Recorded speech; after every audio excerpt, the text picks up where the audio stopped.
was that Joshua Van's offense was so good. You know, I think it's a combo of both. Yeah, it's a combo. Yeah, because Tyra's primarily a grappler. Yeah, he's obviously a mixed martial arts fighter, and he did strike. I mean, that's why he didn't completely get blown out of the water. He did strike pretty well. It's just the counters came so clean, so sharp. Like, I rewatched some of it today, and I was like, good Lord, that's pretty. So, and again, 24. And, you know, it took all the stink off of the way he won the title. Yeah, but not me, I'm sure not you, but there's a lot of questions that haven't been answered. Oh, for sure. Pantoja's a motherfucker. Pantoja's a straight like guys. Okay, how did you do against Pantoja? Hey man, but yeah, his stock went up after this fight. I'll tell you that. Look, it was always up, right? But Tyra was a real threat. Tyra got him on the ground, wasn't able to submit him. Joshua Van pieced him up on the feet, man. But again, at 24, so let's say they do the Pantoja rematch, whatever, Q4, and let's say Pantoja gets that way. All good. He's 24, right? He's gonna be your champ for a very long time. And how old is Alexandre Pantoja at this point? Not young. In flyweight years, he's 67. Yeah, flyweight's tough. 36. 36. Oh, yeah, that's tough. Yeah, that's tough. If he was a middleweight, he'd be like, that's the beginning slide, right? That's the beginning of the slide. Yeah. From welterweight, you're like, ooh, yeah. But heavyweight is like, oh, he's in his prime. Look at Francis. Yeah. Francis is like 38 or something. Yeah. 38? Yeah. Francis is in his fucking prime. Like, nobody looks at Francis and goes, he's over the hill. Oh, never. Not wrong. No, there's some old cats at heavyweight doing the damn thing, especially now. Heavyweight divides. How old Volkov? 59. Honestly, I used to train with Volkov as old as back in the day. Right. He was a Bellator champion, M1 champion. He was a Bellator champion in the early days of Bellator. Yeah, remember he had one in Bellator, and when he first got to UFC, he had that Moana tattoo on his back. Stinger. And he changed it into that Japanese mask. Yeah. I like this. The new one looks dope. The new one looks so dope. I like that they got him the one that kind of bullied him into doing that. It's all I ever talked about for like 6 years. And he comes out just this dope ass samurai tattoo. I'm like, yeah. Well, sometimes you realize like this ain't making it. I gotta fix this. Yeah, especially that. You're like, bro, why do you have a fucking stingray on your back? Bro, speaking of tattoos, how many tattoos does Sean Brady have? That motherfucker's feet are tattooed, bro. Like his entire body's tattooed. How good did he look? Phenomenal. This thing might be phenomenal. I was getting shocked because everyone's asking for betting picks for fights, and MMA's tough, dude. MMA's tough to fucking pick. Yeah. So, with the Joaquin Buckley fight, the reason I told my brother, like, literally put your mortgage on Sean Brady. Because Joaquin Buckley did an interview like a week before. It's like, I'm not working on grappling. I'm not wrestling or grappling. I'm just keep this thing steady. But that could have been just a bullshit tactic to try to get Sean Brady. Because Sean Brady probably saw that interview too. It was like, cool, say less. And just, I know, but I mean, 10-7 rounds? 3 of them? I know. It was nuts. But I mean, you could say that. I hear you. If you were just playing mental games, I get you. But maybe he actually did that. And it appeared so. Well, hard to say, because that's how good Sean Brady is. Hard to say. It's just tough when you lose like that. You go back to the locker room, you're like, fuck, we're not even in the same ballpark. No. Like, what am I going to do? You look at your coaching staff and go, what are we going to do? I thought I was a top 5 guy. Right. I just got beat 10-6, 3 rounds. Okay, I was going to bring this up. So I have some insight into this. So there was a very strange betting behavior. This turns out he moved from plus 150 underdog to minus 220 favorite before the fight. So this is what happened. There was money that moved very quickly before the fight, and the UFC, obviously, because they've been through this shit, the guys fixing. I believe what happened is they minimized the amount that you could bet online, so you couldn't bet big money anymore. Let's find out what the cap they put on was. But then they were going to go ahead with the fight, but they wanted to make sure that Sean Brady wasn't injured. So this was the fear. The fear was that some inside camp word got out, Sean Brady's got an injury, and then all the money jumps out. Because a lot of times that's what happens. But they did it right, because before they would just cancel the fight. Like, we don't know what's going on, we're seeing cancel the fight. No, just take the fight off the betting site. Well, they only did that one time. They did that one time with the Alexander Hernandez. I don't remember who he's fighting. I don't remember who Alexander Hernandez was fighting. But they did that with that fight. And I thought that was really crazy. They asked Alexander, like, are you okay? He's like, I'm fine. Like, I am planning on winning this fight. But for some reason, I'm an underdog. And nothing came out from it either. No. Like, I wish they were a little more transparent, but Kate really didn't do it. It's our bad, this, but they just canceled the fight. And so now we just assume Something happened. Something happened. Someone's being dirty. Yeah, but then Hernandez fought again and lost his next fight. Who did he fight? He fought someone on a fight night. It was a very good fight. Very close fight. The dude was very good. But I'm glad they're not just pulling the fight. Michael Johnson. He was supposed to be Michael Johnson, but they didn't have that fight. And then who did he fight next instead? So let's just go over this real quick before we figure out who he fought. I mean, it's suspicious betting movement. So what is suspicious betting movement? Like, what if you and your boys all go, fuck it, I'm going all in, and you just decide to bet $100,000 on Buckley? Will that change it that dramatically? I think we're talking. According to this, I think it's that they had certain certain accounts that they knew. Oh, we're shady? Yeah, not shady, but I mean, they might be particular whales or whatever that are certain bettors that always are betting, $200,000 a fight or whatever, maybe one or two. Two of the judges scored that fight. Interesting. Highly marked accounts is interesting. Or you better get a new account. Figure it They're out. on to you, bitch. They also said they called Sean Brady near the bottom. Someone called him to let him know, and he's like, oh. I love it. He goes, I'm going to beat the shit out of this guy. What are you talking about? Like, yeah, you're going to go. I think that's what Alexander Hernandez said, too. That's a bummer. Yeah, it is a bummer. But you can also understand from the UFC standpoint, be like, because when it happened, especially then, you're like, whoa. Oh, yeah. No, they're in a bad spot right now with that because until that gets resolved, the fight game has always been connected to fucking shady people. That's the Marlon Brando movie on the waterfront. That could have been a contender. Yep. Yeah. Oh, that's right. Hapa Garcia. Very good fight. Very good fight. Hapa did a phenomenal job. But I think, too, back to the betting, I think that's also a reason why now more than ever fighters get so much hate. Because if you have a 9 to 5 and you make $1,000 a week and you put 500 on, say, Hamzat, and he loses that 500, that's why it's so tough. It's much more hate these days than even when I was fighting, betting was No, I think you're absolutely right. I think it's Rafa Garcia. Is it Rafa or Hapa? I'm the same wrong. I'm so too. I think I went Brazilian on it. Yeah, you make a real good point about betting because that's why people are getting so upset because they are betting money on it.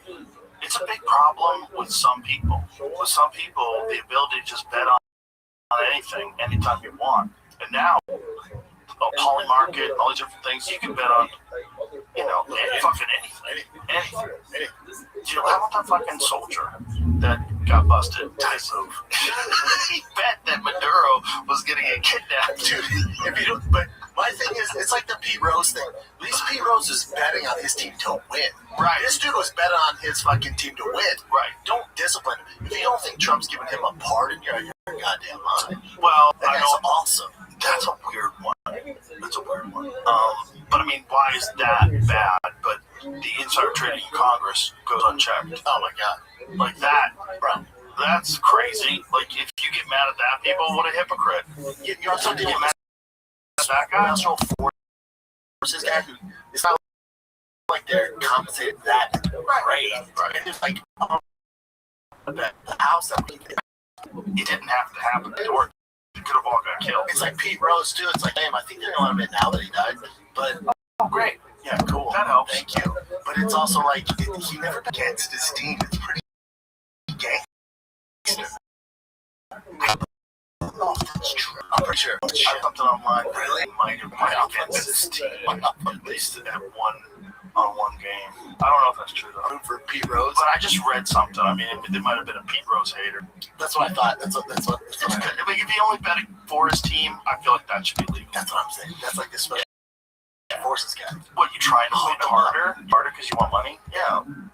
That would be good. Special forces guy. Like, dude, you're really into this. Yeah. He's like, fuck yeah, dude. I got $1 million right out there. No confirmed evidence has ever produced that Pete Rose bet against his own team.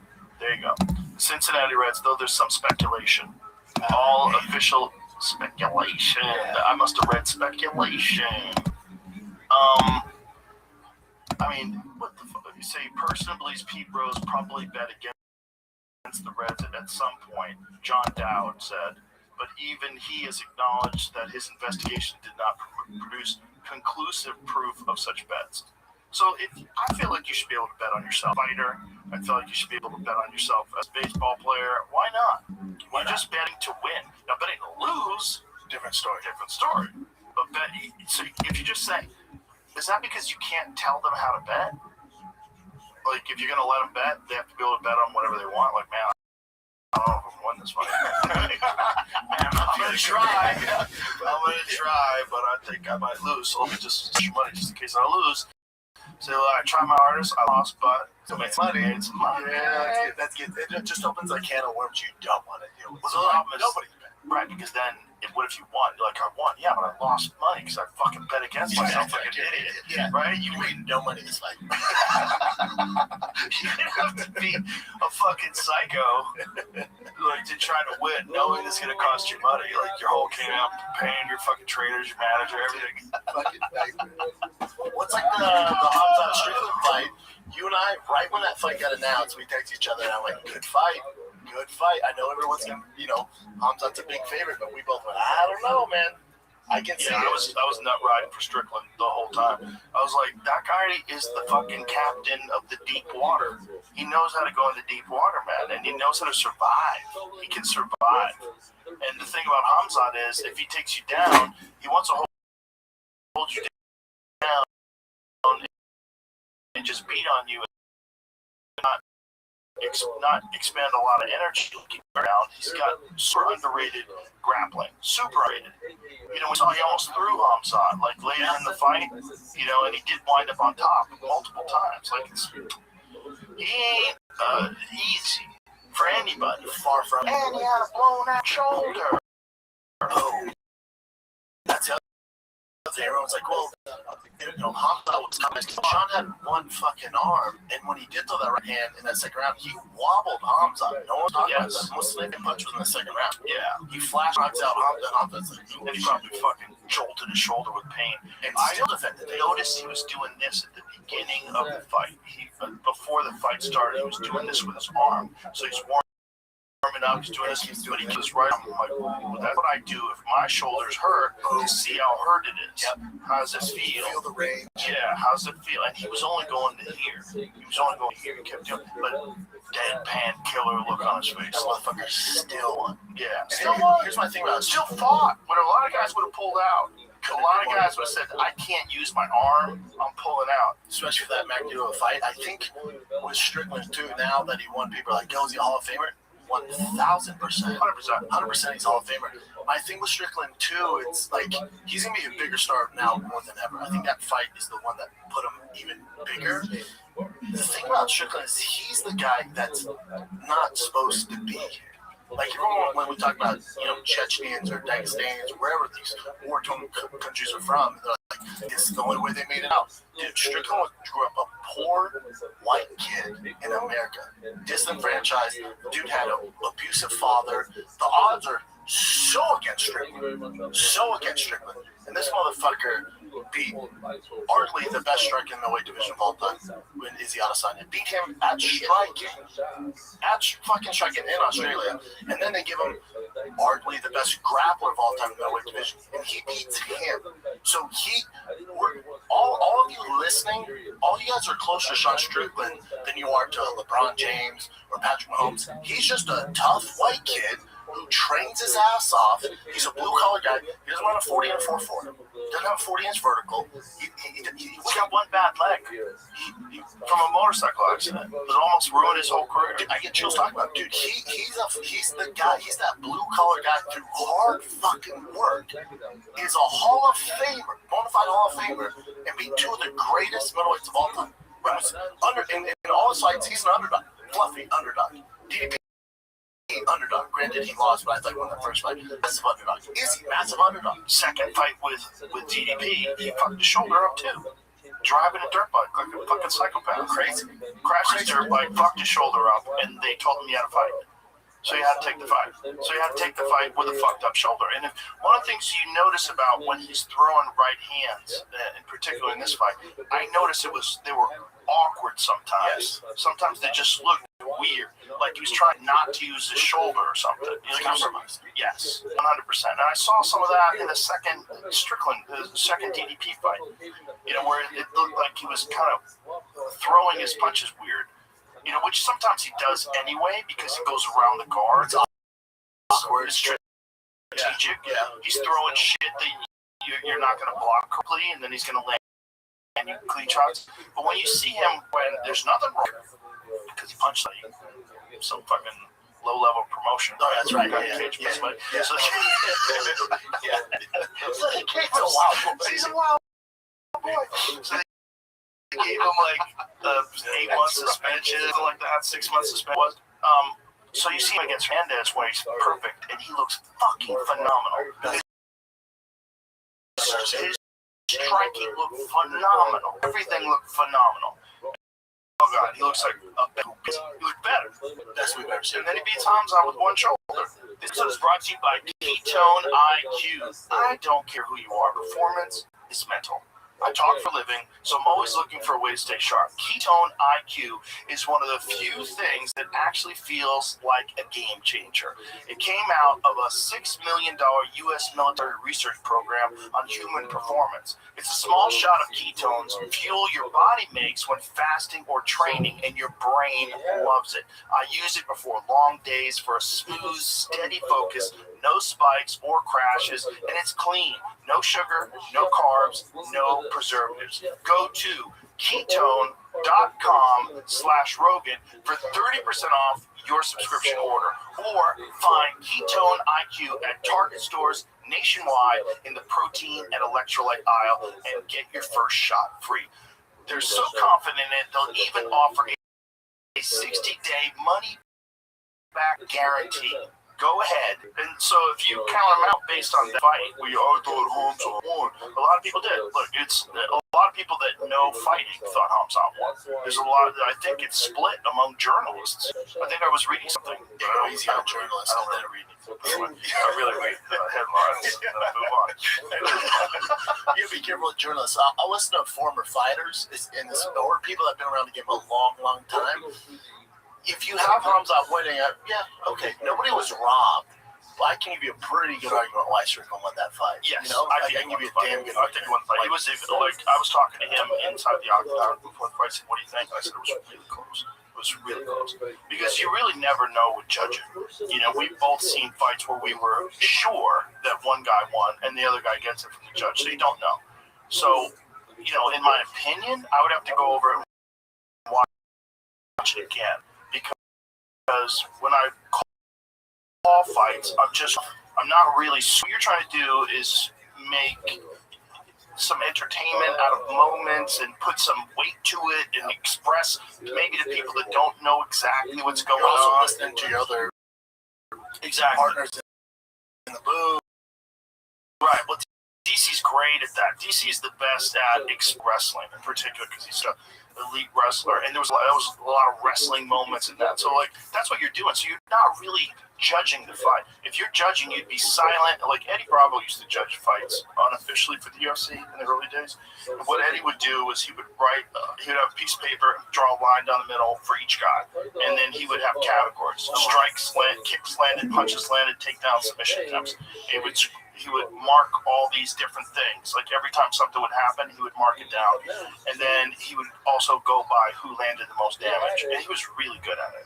Like, he was very accurate in terms of, like, I never disagreed with him. I was like, that makes sense. But if your intention is to score the fight, like, you don't have to be entertaining and do the commentating, I can do that. It's like I do commentate for Game Bread, and there was a fight of the night, and Jimmy Smith is going, who do you think won? I said, dude, this isn't the time to ask, because I was entertained by the fight. We're doing our thing. Right. I go home and watch, I'll let you know exactly who won. Right. It's such a close fight. I don't know, dude. Especially wars.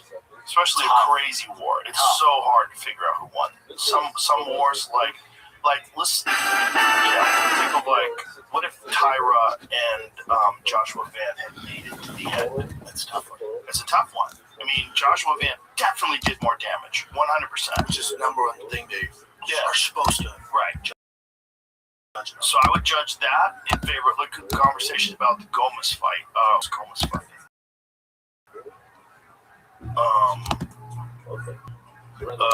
Pat Sabatini.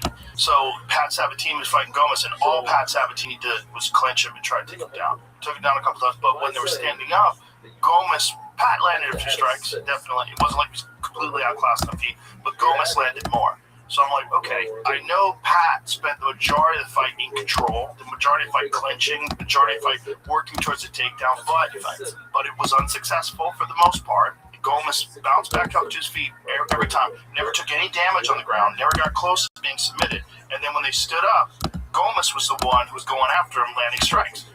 I don't know if it was enough to win, though, because it's like there wasn't a lot of damage. It wasn't like he hit Pat and Pat got rocked and Pat went down and was doing better in the stand-up, which, when it comes to damage, that was the only damage of the fight. But the other thing you got to take into consideration is, like, I love DC. He's one of my favorites. DC has an extensive background, so he's usually good. Not that he needs to, such an extensive wrestling background. If you listen to Kamaru Usman, Henry Cejudo, most of them will score that fight for homicide. But if you talk to someone else who doesn't have a wrestling background or a striking background, will score for sure. So you always got to, I take it with a little bit of grain of salt. When those guys, heavy wrestlers, if there's wrestling, but they aren't successful, like takedowns were successful, they're like, it's a takedown, like, he didn't do shit though. There's also the Strickland factor. There's a lot of people that he rubs the wrong way. Boom. And they don't want him to win because of the wild shit that he says off stage. Listen, sometimes he goes too far. He said he went too far. He apologized for going too far. But goddamn, did he sell some tickets? I like what you said. You said, don't apologize. You're selling a fight. Yeah, that's my thing too. It's like, whoa, no, don't apologize. Don't apologize for any of that. Because on Monday, I was so excited to get in the studio. I was so excited. I felt like, for the first time in a long time, the UFC's back. I felt back, man. It's like, really think the UFC's gone away? No, I'm not saying that. I'm saying as far as, like, Conor Khabib, bad blood, big time. Couldn't wait. Right. Like, I was day before I'm thinking, dude, I can't fucking wait. It was like I was so hyped for this fucking fight, dude. Yeah. It just felt like, those Conor days, Khabib days, those are over. But this one, the magnitude of it, and I usually can tell when a fight's going to be really big because I'm always at baseball fields and football fields, and Dad would come like, dude, you think Strickland has a chance? I'm like, you watch fighting? Like, oh shit. I was like, this is going to be huge, dude. This is going to be fucking big, dude. It was huge. And it was huge because of the way Sean sold it. 100%. Not just that Sean has a ton of fans, for sure, but it was the way he sold it. The chaos. People love it. They love that, and especially casuals. They love the chaos. I love it too. It's fun. He makes things fun. And then people get so mad, some stuff he says, but it's like, there's a lane for that. I hate to tell you, there's a lane for that. And I think Strickland, you go around Strickland, he's a good person. He has some crazy thoughts and stuff like that, which is fine. But two, people go, UFC doesn't have stars. And then you get a kid like Strickland, who's building his name. This will be the most watched fight, one of the third most watched weigh-ins of all time. So he's trying to be a star. So you guys complain there's no stars. And when he's doing the damn thing, you guys are hating on him. So it's like, pick your poison. Well, they're hating by the way he's doing it, right? That he's making things super personal. But this is what Conor did. I mean, that's what crossed the line. Oh, buddy. The line's here. Yeah. Tom's all the way over here. And there was no apologizing after that. I mean, that was the brawl afterwards where Khabib, jumped in the crowd and fucked up Dylan Dennis. That's my favorite picture of all time. I did free my fights too. When Khabib's literally flying off the fucking cage, about to fucking. But remember, before that fight, in the fight, Khabib was all professional. He was all good. As soon as that motherfucker ended, he's like, now it's time to get to work. Yeah, dude, that is a crazy motherfucking world champion just got done stopping Conor McGregor, and he's leaping into the fucking crowd just like his nickname. And super he's humble. The Eagle. Yeah, the Eagle. His talons are fucking out.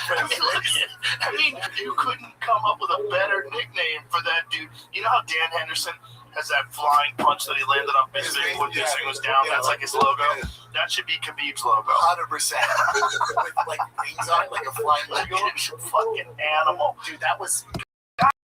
I love that guy. I love him. Well, we appreciated him while he was here, but maybe no. But with Hamzat too, I also think a couple factors that went against him on Saturday night. He's been in big fights, but he hasn't been in this big of a fight. Defending the middleweight title, you have this wild boy talking so much shit. So I don't think he's dealt with that kind of pressure at that level.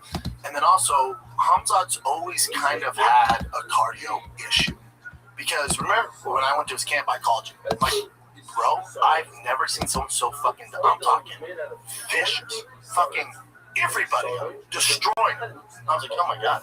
So there's an issue with him, and I don't know what it is, where that's not translating inside the octagon. Well, I can tell you right now, first part of the issue is the weight cut.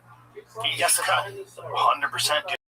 He cut 22 kilos. Listen to me. He got 40-something pounds. They were making it so that he's going to fight Yuri Prochazka. 5. Right. So he starts bulking up, and he's eating like a fucking animal, and he's deadlifting and doing all kinds of crazy shit. 230, I think. He was above that. Yeah. Somewhere north of 230. And so then he's 230, whatever. And so then he's going to drop down to 85, which is bananas. That's so hard to do. He never got fat. So what happens? Well, your muscle gets eaten away. Yeah. Your body deteriorates. You can't recover. And he had a bad breakdown in the middle of the weight cut. I heard his horrible. His brother today was like, yes, he thought his body was going to shut down. Yeah, so they took an hour off weight cutting, and then they went back. And he only had like 1.2 kilos to lose at that point, which is, what is that? So like 5 pounds? No, I mean 2 pounds? 2 pounds, right? 2.5. What is it? It's 2.2. So he was 230. That's a lot, though. If you're dying, you got to lose 2 pounds of water. Oh, it's a nightmare. 2 16-ounce bottles of water. When he was, let's say, 230 or maybe 235, how many weeks out was that? Do we know? I don't know. Because when Strickland beat Fluffy, they were, okay, forget this Erie fight. You're fighting at 5. It's a few months. It's a few months, but when you have muscle and not fat, it is a problem. It's a real problem. It's not the same problem. So if you get big like Strickland gets in between fights, like Strickland, there's a lot of videos of him training where he's got almost like a belly. He's heavy, and he makes fun of himself. He's fat. That's a different fat. That's different to lose. You can lose that. You can lose that. That's not a problem to lose. When you're bulked up, your body has decided that now you're 230 pounds and you're still working out all the time. So your body's using those muscles all the time. So if you want those muscles to shrink, they literally have to eat themselves. Yeah. So you have to fucking starve yourself. Or you do a radical dehydration, which brings you to the brink of death. It seems like that's what he did. Probably a factor, but my giant factor too. It's a factor for sure. There's also a factor, but it's not like in the DDP fight and these other fights. It's not like he's going in there finishing guys. Well, the DDP fight was just him in control. It was just him grappling, him in control, and no one had to finish. That's my issue with him. True.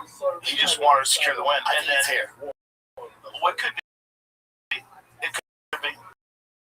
And that also plays a factor when you're dealing with a guy like Sean and taking the fight to deep waters, and always does. He's always going after you in the final round. Like the final round with Izzy, when he's got his hands down, he's screaming at Izzy. Come on, he looks better. Yeah, he gets better as that fight goes on. Yeah, and Izzy had noticeably faded by that final round. part of that because of the beating that he took in the first, right? I mean, he got super close to stopped, probably concussed in the first. You know, I mean, that fucking straight punch that he landed, where he spun Izzy's head around and then hit him with how many fucking left hands in a row? 15, 20 left hands in a row? I mean, let's count them. Let's watch that and count them because it's crazy.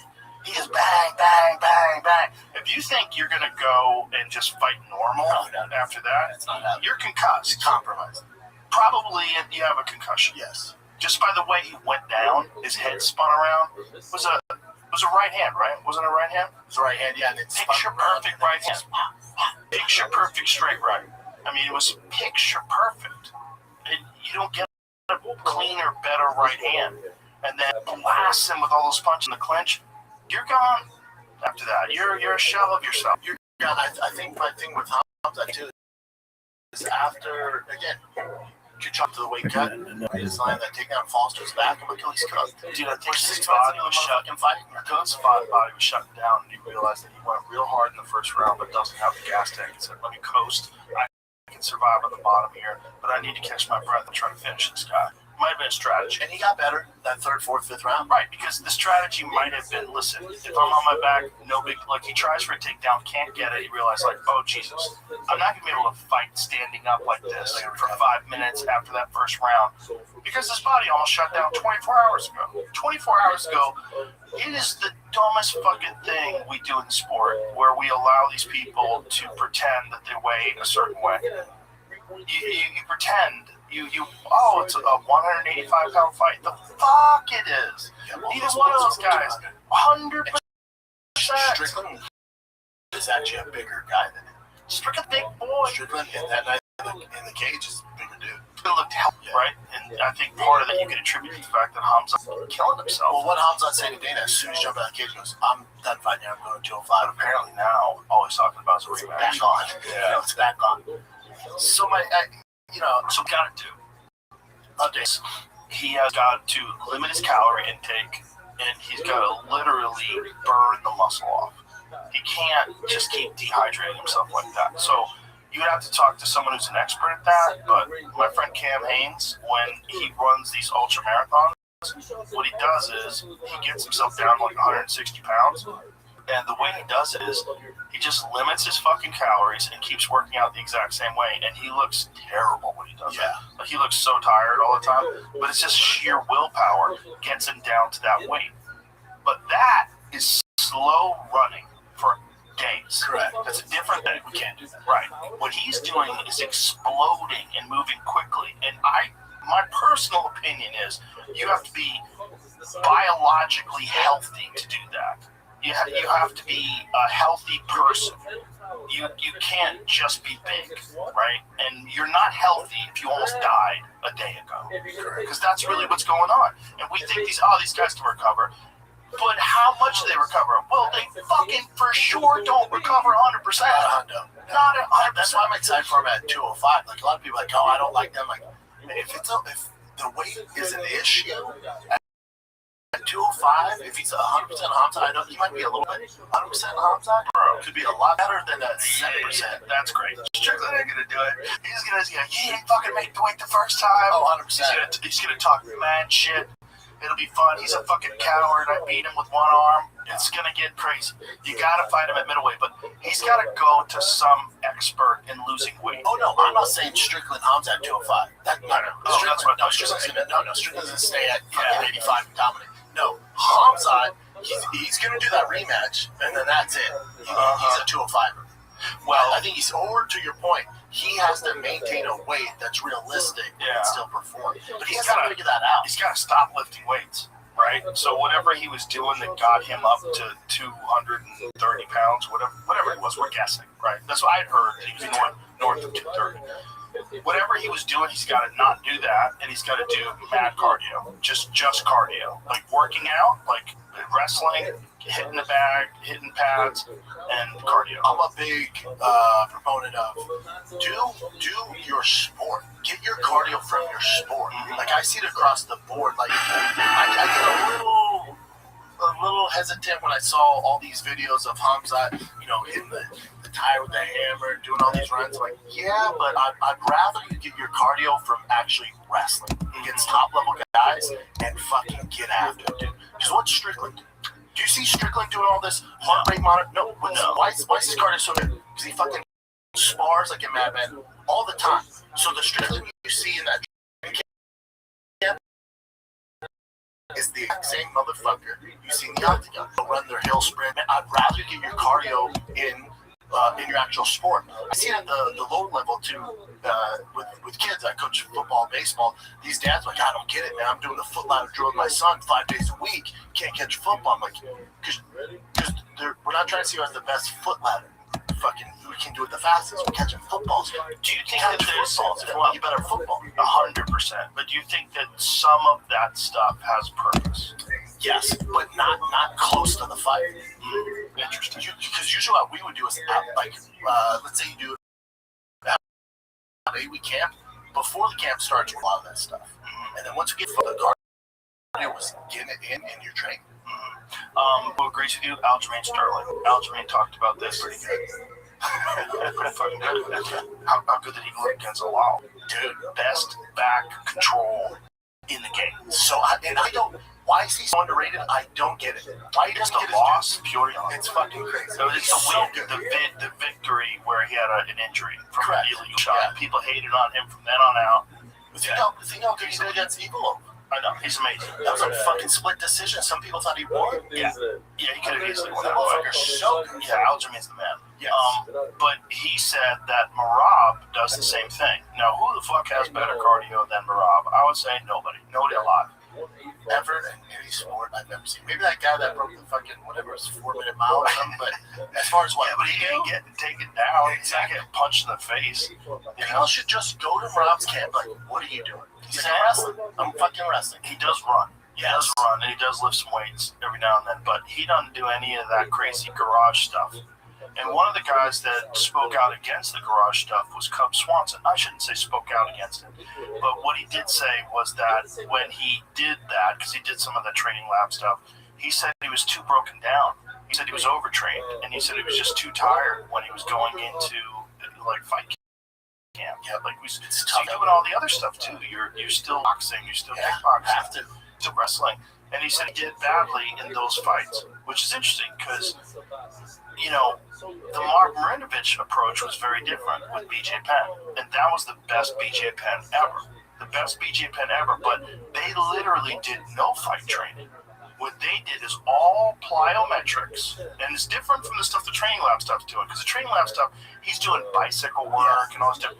Because that's what Sam Calavita came from. Correct. He came from a cycling background.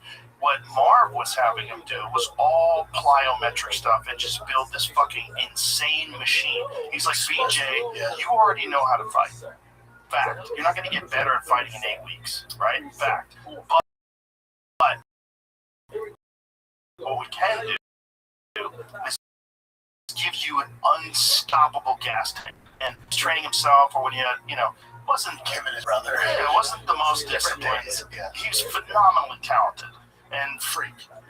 And one of the things that won the Mundial spent 3 years into jiu-jitsu as black belt. Like, nobody does that. That's why he's almost a bad example. You know what I'm saying? It's like, right. But the problem with really talented people, and I'm sure you'd probably agree with me, they tend to not work as hard. Yeah. Right? Like Sean, although he's a world champion, he's not a guy where you see, like, oh my God, he is so talented. Like, what he does is, like, no one can move that way. No one can do what he does. Like, there's certain guys that are like that. Stuff is hard work. So the guys that are super talented, it comes a little easier for them, and sometimes they have a harder time with the hard work because they're not used to getting beat up. They're not used to getting pressed. So when they have to do this drill where you're rotating in new sparring partners and you're exhausted, and when you're doing that, hell, they don't like that. No. So some guys avoid that shit. They just want to be tuning guys up. Spot on. Yeah, and so those guys, when they're fighting a George St. Pierre or someone of a commensurate skill level, they might fade or path. I mean, George, although he's a phenomenal athlete, one of the best wrestlers in MMA ever, and didn't from a wrestling. I mean, George was full-time greats.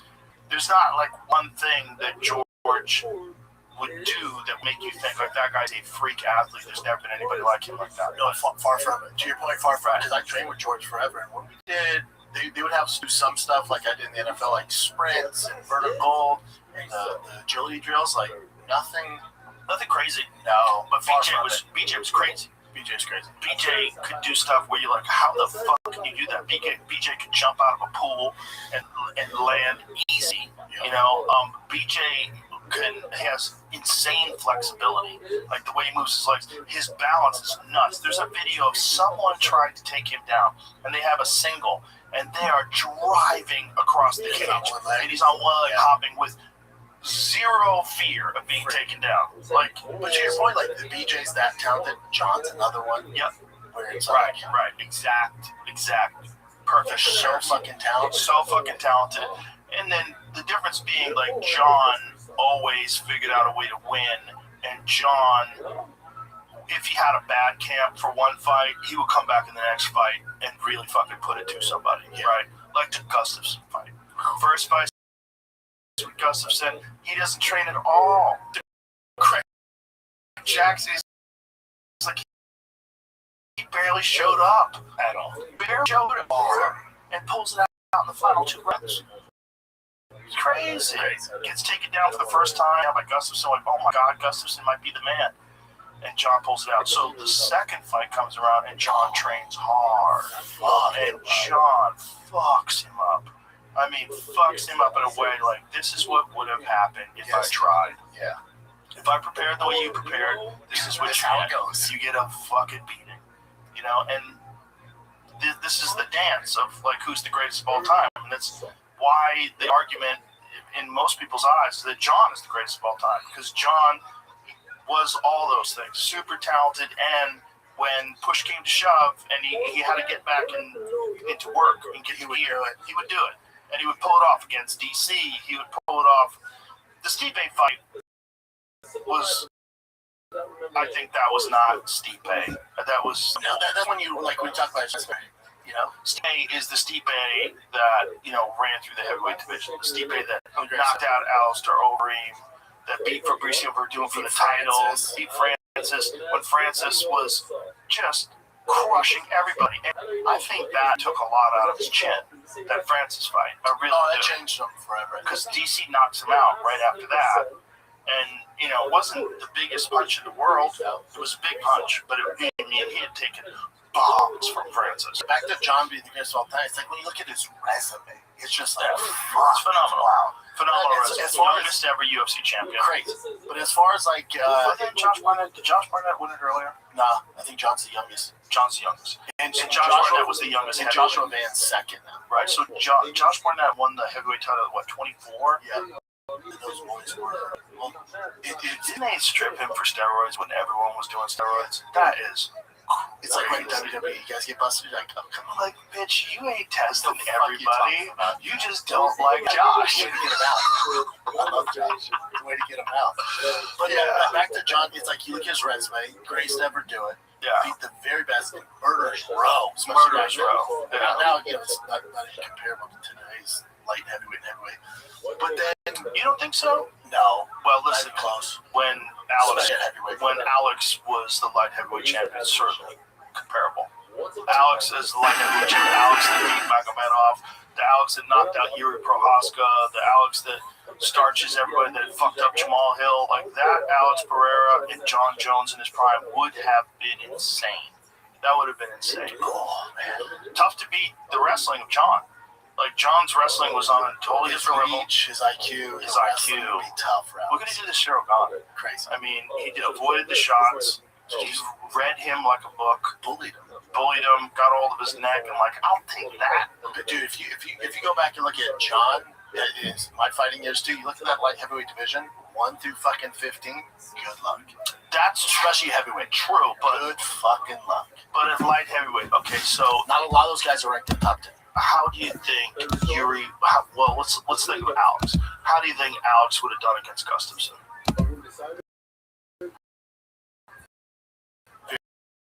very tough fight for him. You think so? Yeah. Gustafsson in his prime?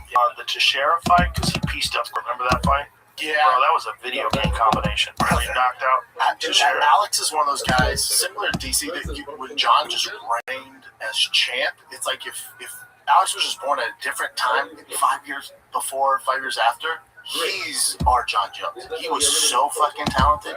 Huge. 6'6", 6'7", great wrestling, great world-class boxing, good at everything. Great just cardio. in the division with the GOAT. You got fucked. Your mom and dad decided to have sex same time John and his parents did. Look at what happened with Ilya Topuria.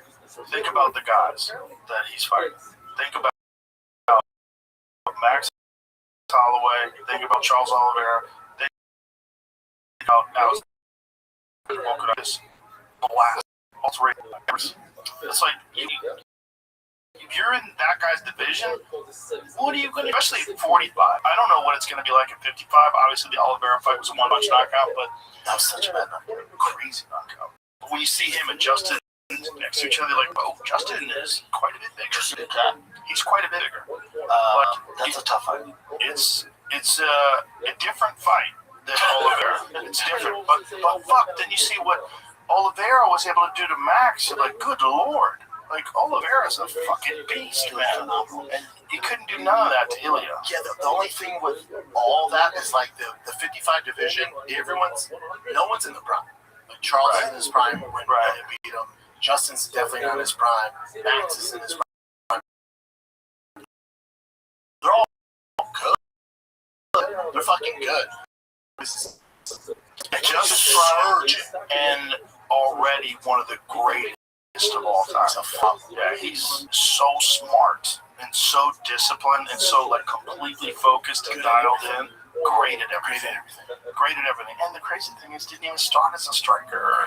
Started as a grappler. Now, his toughest matchup is Armin Sarukian. That's the motherfucking fight. 100%. Oh, but that's what I was gonna say. With Hamzat, he's not active. I know I'm jumping around a little bit, but with Hamzat, I think one of his issues with whatever's going on inside that octagon weight cut 100%. Clearly, there seems to be a mental block when it comes to finishing fights because we're about gassing out.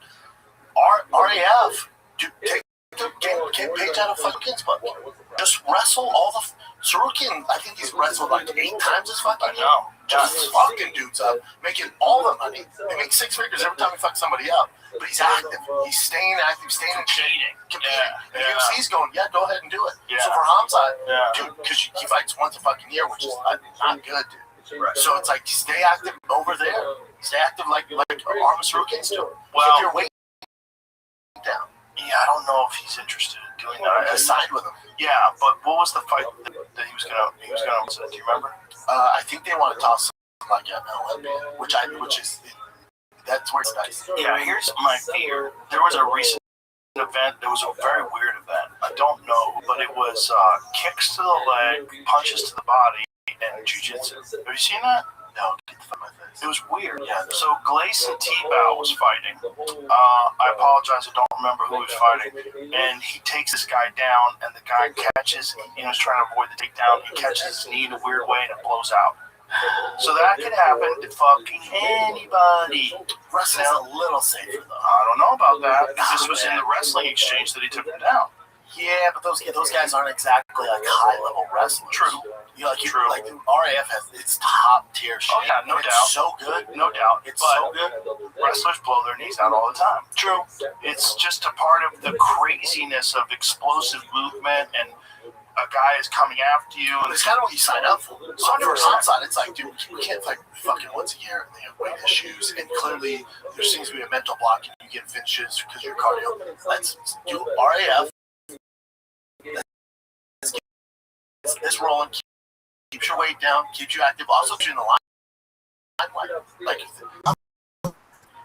especially online. I don't know how much translates to the general public.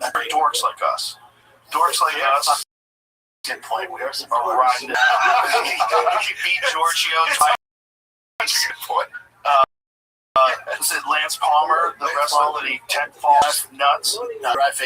Threw over the fucking. Why'd you do that? What if you both got hurt? What if you hurt? He's a bit of a meathead. Well, he's a psychopath. Yeah. He's a full-on psychopath. I mean, he's rich. Dude, he's so rich. Literally wealthy. Did you see him on that stream? They go, so like if you wanted to like buy a car, like $500,000 car, what do you do? He goes, I check on my dad.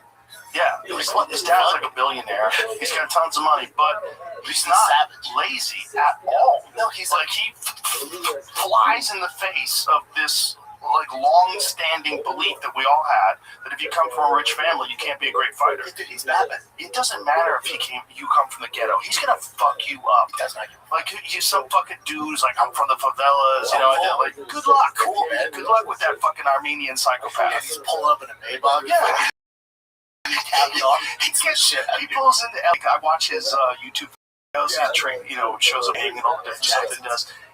When he lands in LA, he goes immediately to exotic rental car place and rents a Lamborghini and drives it to the training lab. Like, it's not the way it's supposed to work, but it pulls it off, bro. Good luck with that guy. Good luck with that guy. Built like a Greek god. Yeah.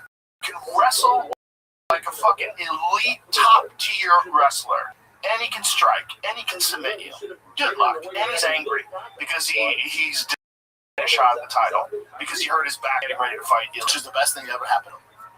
You think so? Yeah, because look how much, because we were fucking adored, so we knew who he was. But the general, like, especially online, his profile's so big now.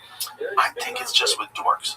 I mean, I think, but those dorks equal sponsorship, money. Well, here's the deal. There's only one compelling fight. Look at the fucking build on this cat. That is not a guy that grew up with a billionaire dad who could just go buy a fucking Lamborghini with his credit card if he wants to. He's Bruce Wayne, but his parents are still alive. It's nuts. There's no reason to be upset. Well, I'll tell you what, Armenians, shut the fuck up, man. Shut up. Great body. That's ridiculous. Great body. That makes me want to just quit and eat fucking potatoes all day. Or get you in that fucking shape. I'm kidding. Yeah, or just get ripped. This episode is sponsored by BetterHelp.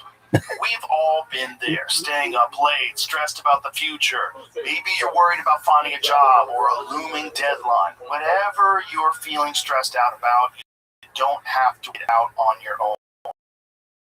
No one person has life steps. And it's a sign of strength and self-awareness to reach out for help.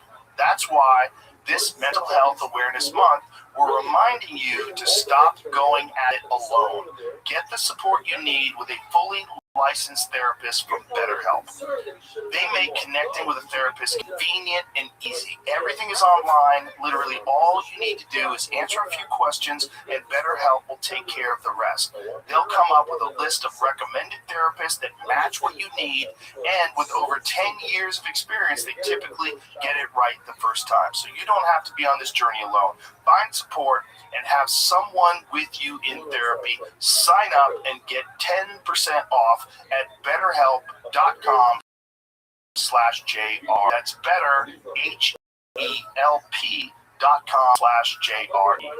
But it's like, he's the compelling matchup for Ilya. If Ilya gets past Justin. If Justin beats Ilya, it is not only one of the greatest upsets of all time, it is one of the greatest caps to a career of all time. Like, if he, all through what he's been through, wins the interim title, wins the BMF title, if he does that and caps his career off, you go, fuck yeah, dude. Way to go out, brother. If he beats Ilya Topuria at UFC Freedom 250 in front of Donald Trump, he's the only American that gets the belt. It's bigger. It's beyond just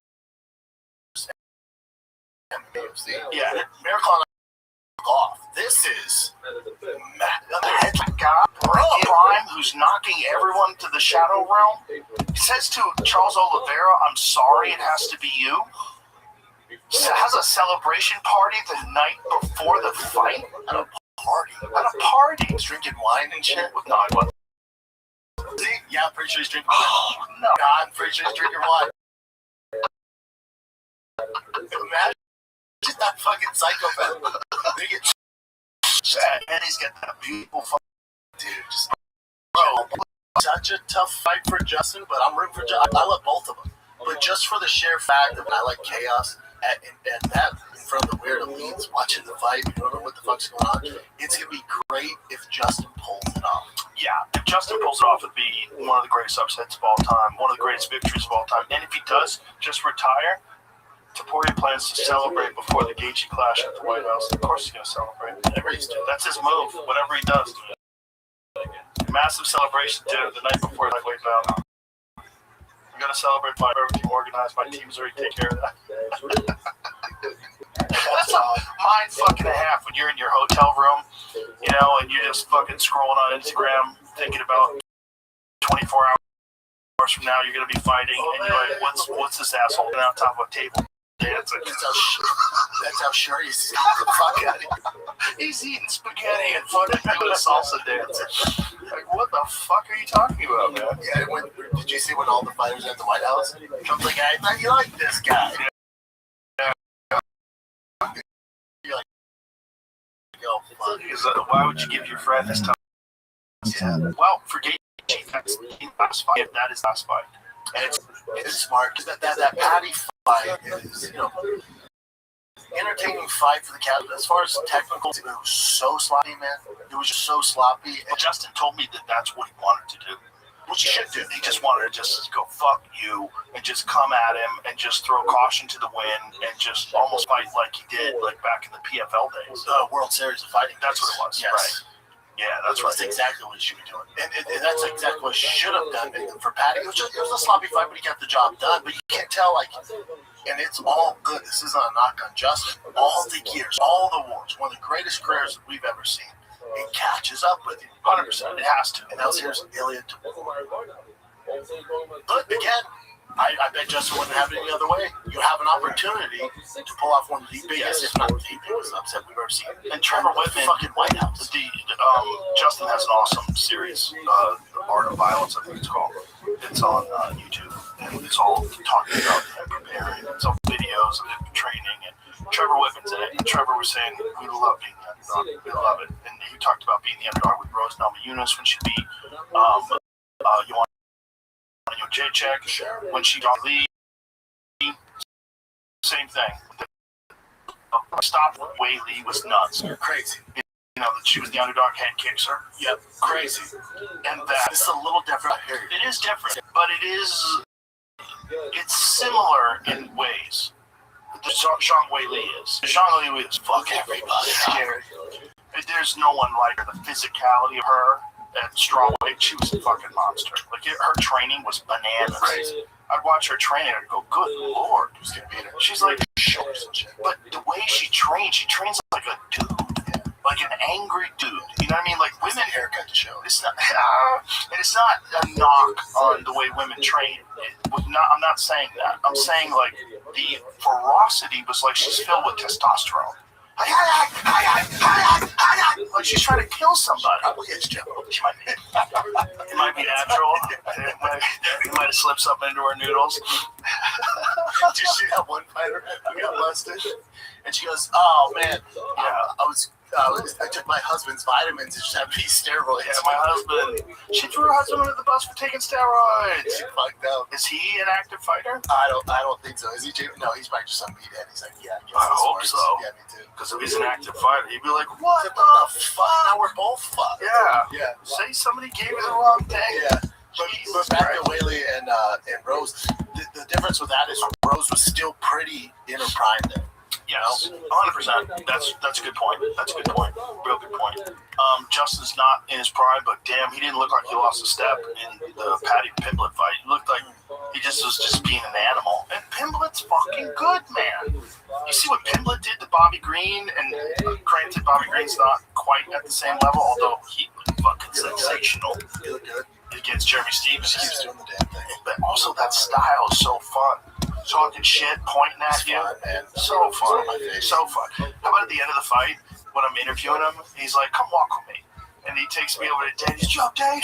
Yeah, he's like that bonus. They never give a bonus. He was just talking about it. He's one of the most exciting fighters. He's awesome. Ever done it. He's awesome. I'm like, everybody knows that. He's like, why didn't you get my fucking bonus? Yeah. But I'm kind of with Dana on the bonus. Dana goes, well, we do it also your strength of getting your opponent. Like, Zell Huber was good, dude. He beat Zell Huber in his last fight. Stopped him. He should have got a mark. That's what he was talking about. Well, but for this last fight, right? For his last fight, he fought Jeremy Stevens. Great fight, great fighter, but, compared to like the other guys on the card. That's why Dan's like, well, no, but he was complaining about not getting a bonus in his last fight. That's why he wanted a bonus in this fight. He was saying, because I even asked him, I go, you didn't get a bonus for the Zell Hooper fight? He got 25K, right? Because I did they change the rules. If you get a finish, no matter what, but he wanted the big boy bonus. The big boy bonus. Yeah. I hate all of it. I hate people that have to ask for bonuses. Look, the money is there. $1 million deal.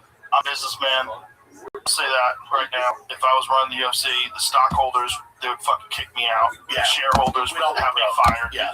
I wouldn't. You don't want me. Yeah, you don't want that. You don't want me running the UFC because I treated it like I was a communist. I'm also a little more careful the way I talk about it too because I don't know their books. I don't know how to run a giant company like that. I assume with $7.7 billion, I'm like, man, I feel like we could give some over here. But then, if you talk to somebody and they're like, oh, do ya? Well, look at this, motherfucker. I'm like, oh, my bad. My bad. Now, this is not a knock on Ari Emanuel, but it was reported that he made $67 million last year. I'm sure he did, but that was from the UFC for TKO, right? That was his payout. And he's got a bunch of other things going on. He's a very successful guy. But you see the reason they sold for $7.7 billion. He's a big part, right? 100%. And also, he took the big chance in purchasing it for $2 billion, which was a big deal. The whole thing is like, this is why you're in business. I think fighting is different than any other business. And the reason why I say this, and you can speak to this more than anybody, you are putting your health on the line in a way that is not required.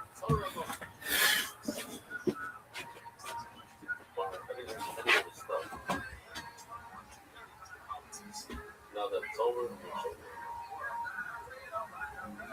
one $10 is for dinner.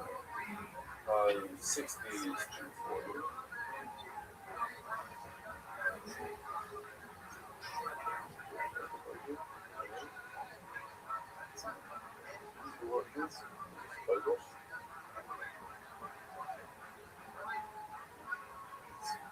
And then, so is this better or worse than my paper?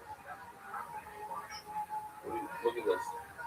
This one about 25 shekel. So it's 30, but 25 now it's what's this? Oh, this one's not too bad.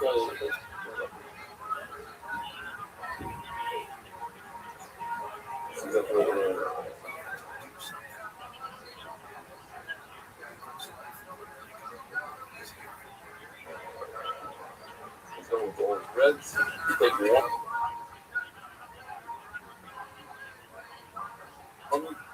One of each, you give it a color. Okay, great. What up on it? What?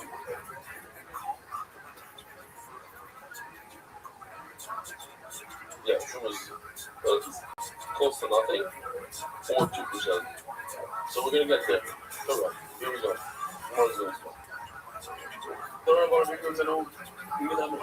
So halacha number one is the meno means that they're all connected. So you have to have all the breads in one basket. These can't be separated by boxes. That would be in one box. They have to be connected. All 40 bread. That's all. There's the garbage that can't be broken. Because garbage you go on the shovels. Every time the bread, all four have to be connected. Look at the garbage on the and you cannot take one truma. You don't like, let's say I don't like lava. So I'm going to give the comment double from the last. No, I have to take a little bread. Here we go. Kill this cilantro. Never got to remember. What's the truest one? Remind a bunch of Shiva guy. And they had too much mice or all that stuff, so maybe we'll get a lesson. First, then the 100 fruit, give 2, practically 2 to the kite. Let's go truma, kite. Whatever's left over, you take 10% and give it to the lady. But the lady, this is what everybody gets confused. He gives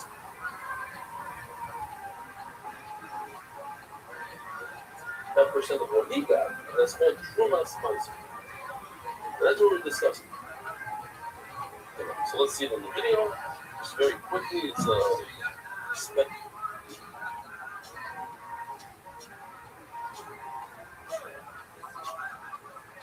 version he gives the lady 10%.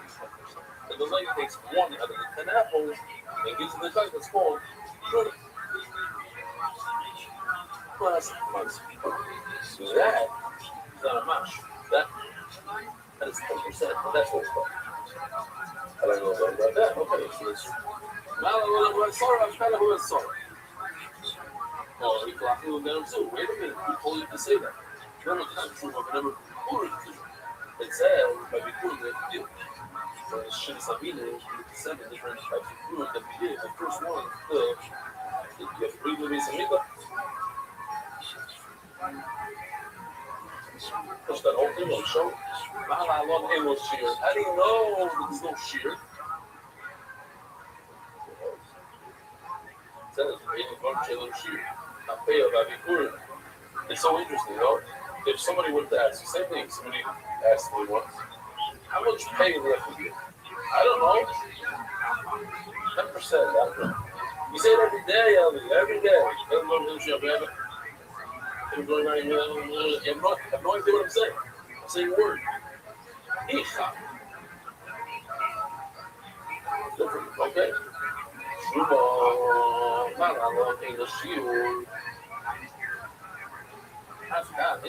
Just like every proof of the shear. Perhaps by the Taida, when you give the coin, you should have no shear. Who told you? You compare Taida to the Trumas Meiser, which is 10%, rather than the Mikro. So this is what we have. It's like a common thing now in society. Not the first time we're having this. Literally, we don't. Although the other day we had a whole list of 8 against 6. Hold us now. Really, we don't. What is it more similar to this?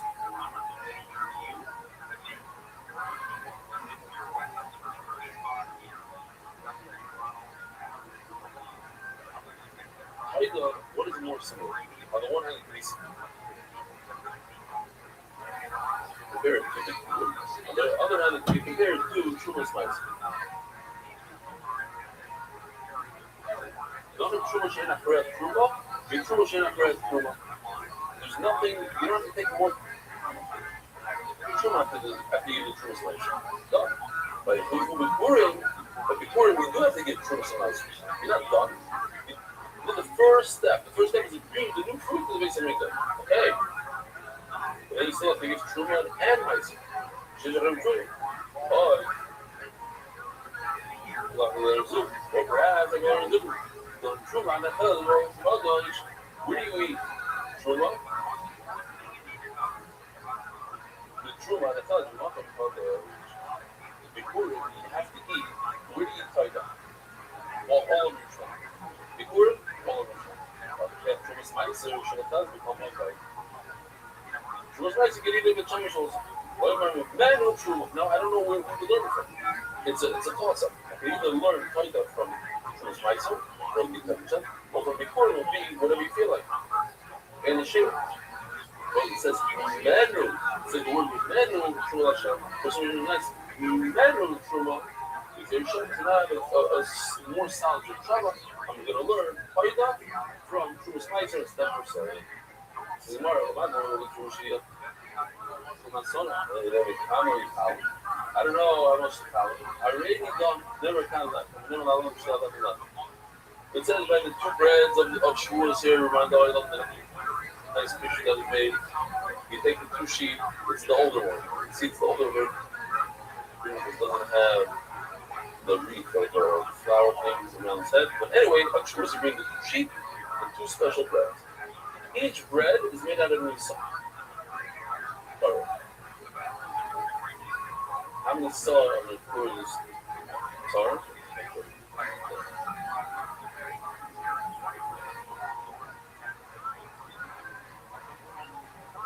How many he done it for the fact he almost had a heart attack?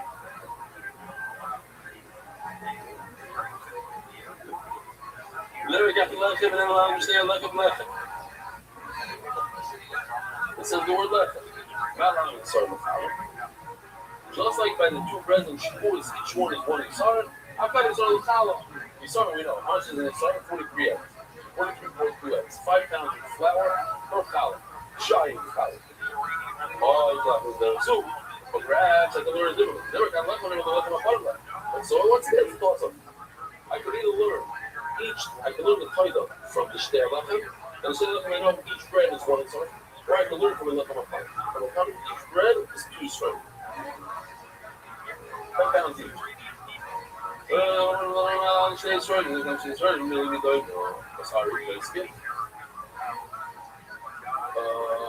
But never let the Lechem of Chayim go from my knowledge Shtei Isar. I've got Shtei Isar. So maybe I should learn from that one part after Shtei Lechem. Let me go. Let's see who the cut. And there's more similar to. The other minute I thought coming to Mazeva, the winter I thought coming to Mazeva, the Toida comes to the carbon, right? Plus the bread. And the Shtei Lechem. I showed you the picture. You saw the 2 sheep into the carbon. Now you can't talk about Chayim. We're going to Chayim. They're both on it. Zero comments.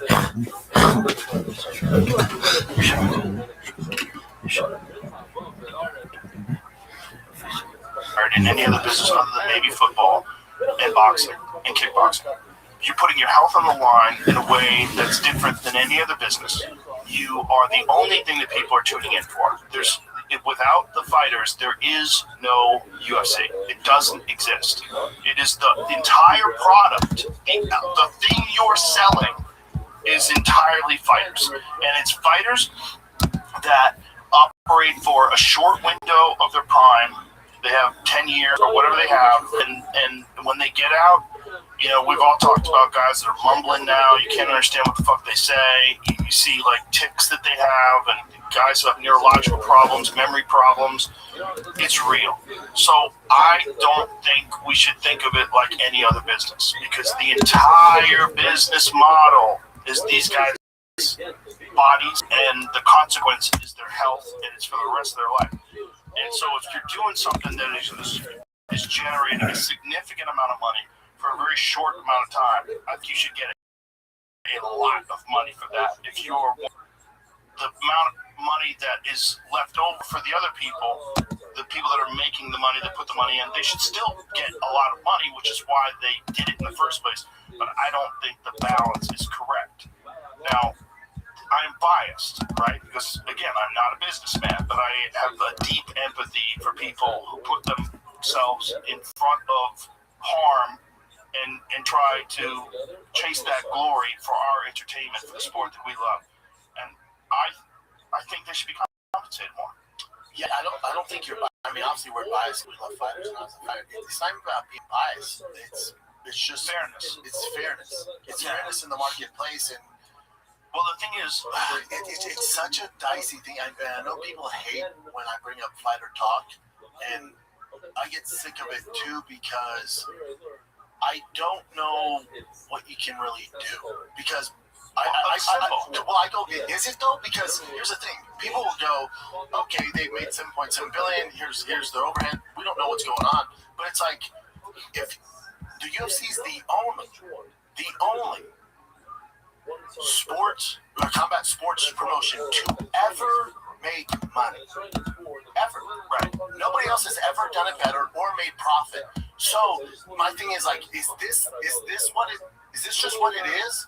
And I know some people are like, you're such an idiot. They have this leftover money. I hear you, but all I'm saying is there's PFL, Bellator, Affliction, World Series. We can go through the World Championship. None of them are around somewhere. Last night, no one's staying. So all I'm saying, I'm not saying we don't deserve more fucking money. All I'm saying is this just how it goes in the fight business? I don't know. I'm not a businessman. I know people are yelling right now, you're fucking it. I'm just saying, is fighting different?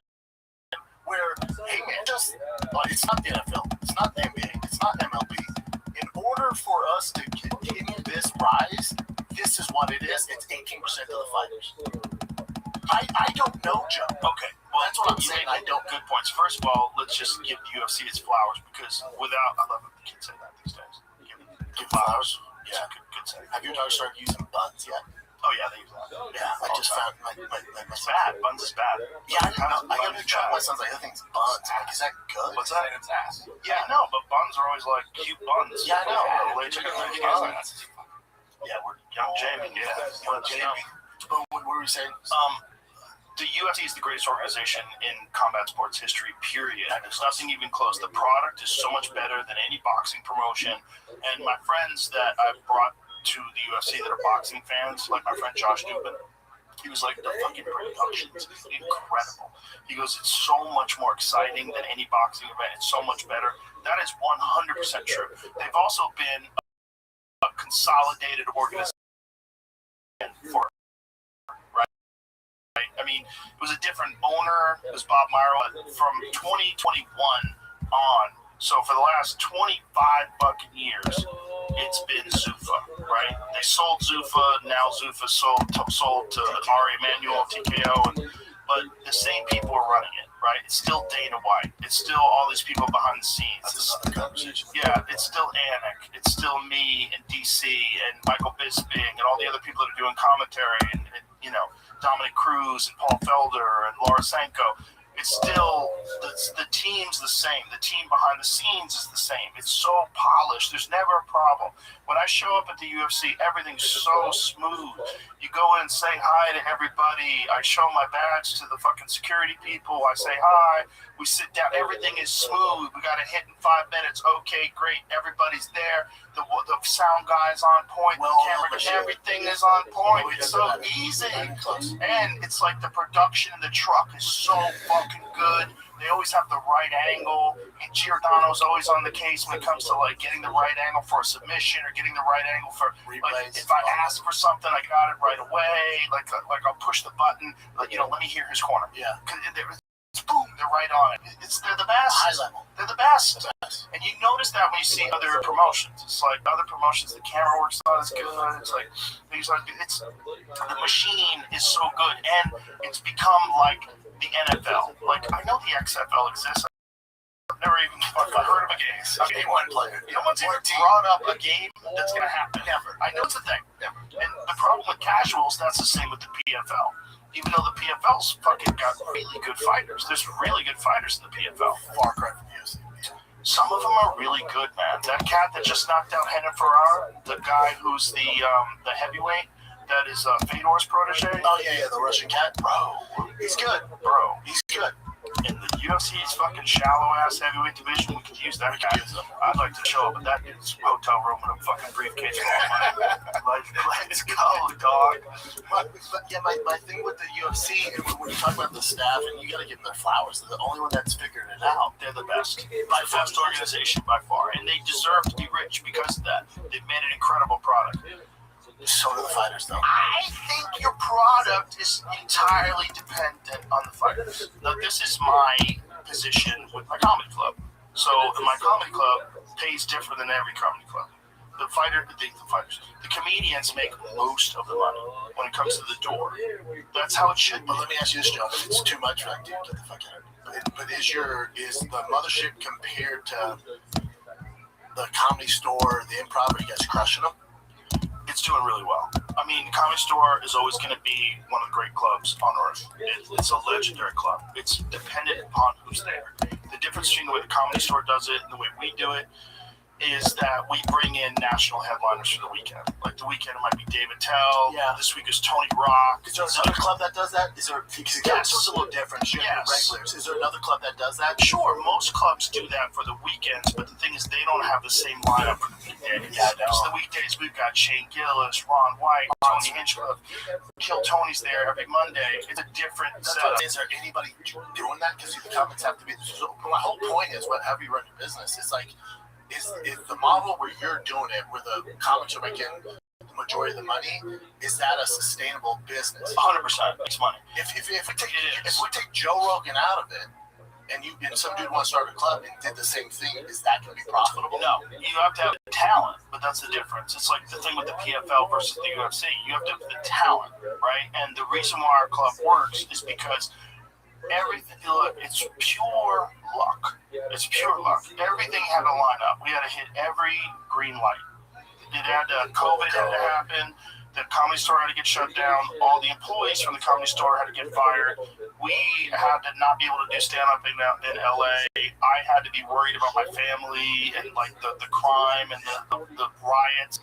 And then the COVID shit, where everyone's wearing a mask, I was like, this is bananas. And then moving to Texas or just visiting Texas. But you gotta give yourself credit. Like, but you were also the guy who had the idea to do it. Yeah, most people would pull that trigger. You didn't have to do that. That is true. But it's all a lot of luck because it had to happen at the right time. It had to happen at a time in my career where I had a lot of money.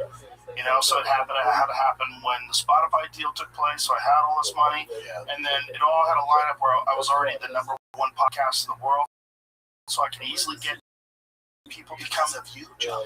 I just a lie humble. No. So I'm just being honest. Like, it had to line up.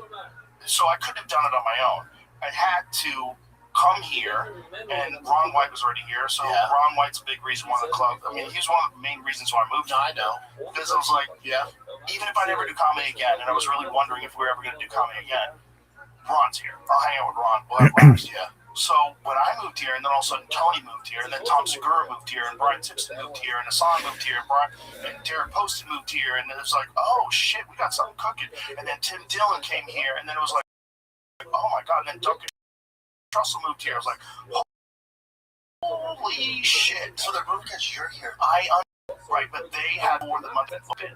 Right? They all moved before the mothership opened. Shane moved after the mothership opened, but they all came in early and trusted me. Yes. And so I was like, okay, these guys, I owe them whatever. They took a chance with their future. I have to throw everything into this, and all together, we'll do it. Yeah. So it's our club. It's really our club. But it had to happen in a way where I had this disposable money.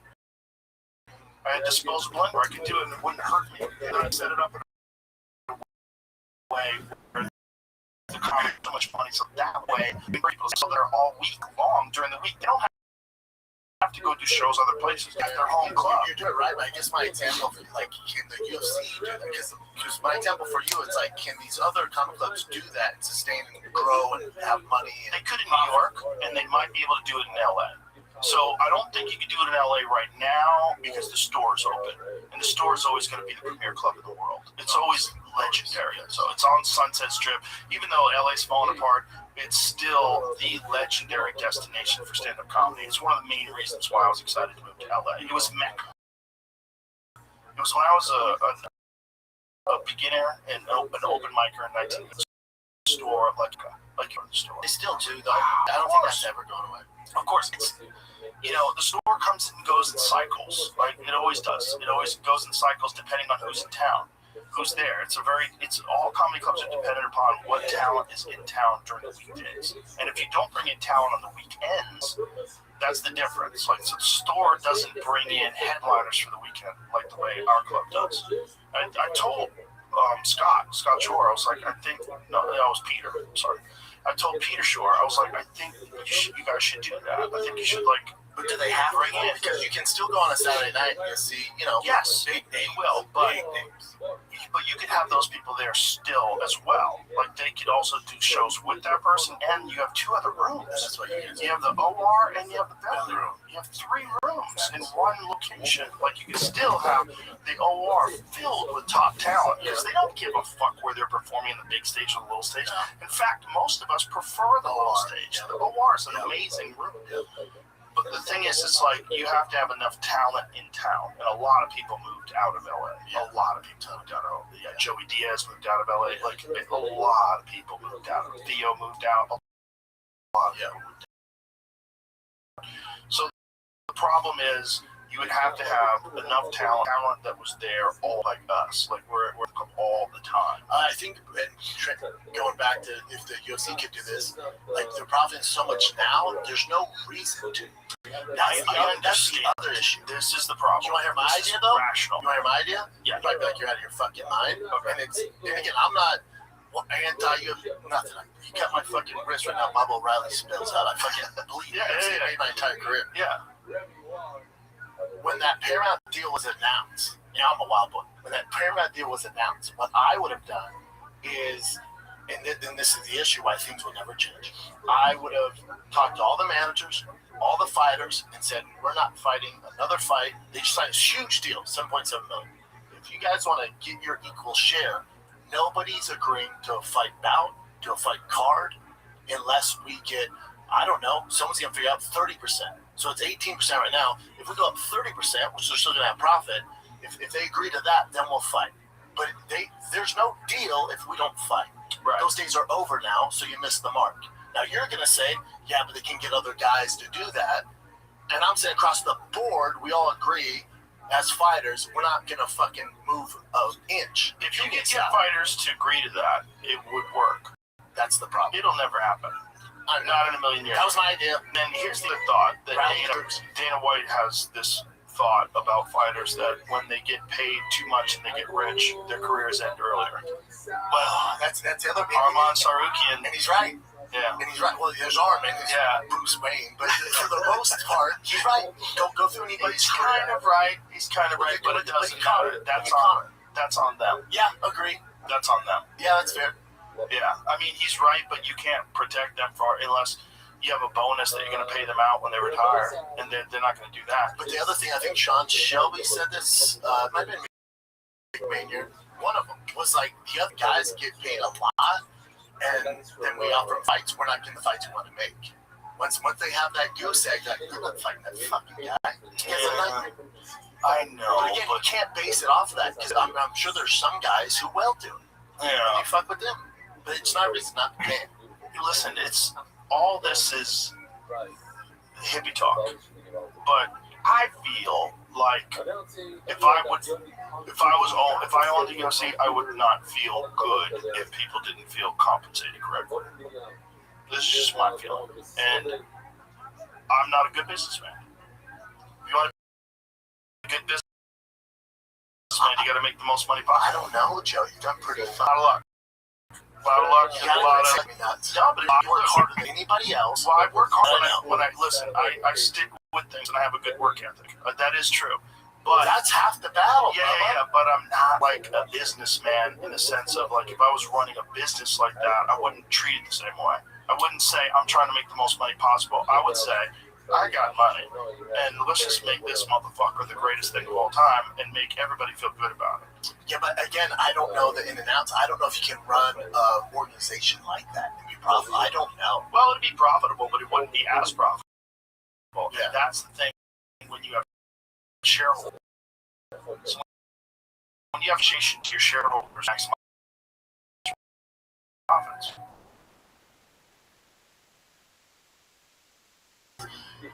To put on what is 45 fight cards here. Right. So, like those, so now you don't really have the talent or the stars to fulfill those cards, but because you made this deal with Paramount, now you're just, you're signing these contenders series kids who have 3 fights, 4 fights, where 10 years ago, those boys had sniffed the UFC. It was so hard to get in, but now, because we have to fulfill those cards, you get a lower level of talent. Yeah, well, here's what's interesting. So, one of the players in the purchasing of the UFC, of the rights to the UFC, was Netflix. They were one of the players. They were one of the people that were thinking about doing it. So there was negotiations with them, there's negotiations with ESPN, and ultimately Paramount was like this wild dark horse that came around with the big money. And I like that. I have no issues. Look, The ads are weird, but whatever. I love Mobland. I love Landman. Yeah, Mobland is fucking great. Ever watch that? Fuck yeah. Great show. Audi? Yeah, 6 of that? dope, right? Makes me want so bad. Me too. That's why I convinced my I never wife. wanted a wagon until I saw Tom Hardy drive that. They're fucking sick. They're so sick. It's a great show. Yeah. But Paramount has awesome shows, so it makes sense. The fact there's no pay-per-view. But what's interesting about Netflix not doing it, because I think Netflix didn't want I might be talking out of school, but I'll just say it. I believe what I heard, here's the caveat, is that Netflix did not want the small fights. They did not want fight night. Good for them. They wanted a big big ones. They're like, get that shit out of here. Well, some of the fight nights are fucking awesome. We like them because we're degenerates. Right. The public's like, who the fuck are these guys? Apex is going there. Yeah. I love Netflix. Like, one thing. I love the Apex fights. I've I've been planning on going to an Apex fight card. I'm trying to find the right one just to go and watch. I just want to. Let's fucking go. I would love that. I just want to go to watch because they'll let you come with me. I feel like I'm on the enemy. Oh, here. I kind of stood by the fact they didn't want volume. That's it. That's how they say it, which we understood from the get-go. Ted Sarandos, who I love. Bella Bajaria. I don't know her. We're very upfront with that. We're looking for big events. So the fact that you can give us one pay-per-view, which is just, we were just going to put on the platform for free as long as you're a subscriber, as long as you just give us that, we're in, we'll pay premium for it, but we don't want to carry the other 30 fight nights. They said we don't want the bullshit. Yeah. Here's the thing. But then where would those 30 fight nights go? That's the question. But then that fulfills Fight night. PFL, Bellator, or you Fight Pass. Yeah, Fight Pass. Fight You can Pass. do that. Well, Fight Pass. But to again, the business side of it, the Zuffa or TKO's going, well, hold on. The reason we get such a big nut, some points of billion, is we offer so much content. Right. You guys are trying to do what our game plan was 15 years ago, which are just one big fight every once a month, which for the fans is fucking awesome. It makes sense for Zuffa, and it makes sense for Netflix. I get it. And all of it made sense. It just wasn't a fit. But what I was getting at is now it's interesting because Netflix has got Netflix has some money around, and Netflix has a tremendous amount of subscribers, and now Netflix is in the MMA game. I'm glad you brought that up. So this is where it gets talk about it. Keep going. It's us, dorks like you and me. No one in the real world is talking about it to me, but that's okay. The point is, they're going to do it, and just because it's on Netflix, I guarantee you millions of people will watch it. I bet they'll have a hard time selling live tickets. Let's see if it's sold out. It's definitely not. The tickets are $88. But this is tricky because the more places fighters have to go, the better. UFC has no competition. It's a monopoly. All good. Which NFL is, NBA is. I have no issues with that. Right. So if fighters, big name fighters, have a place to go and can get paid, I'm all for it. Right. The issue with this Netflix and getting MMA, it's like, my thing would be, well, what's the plan here?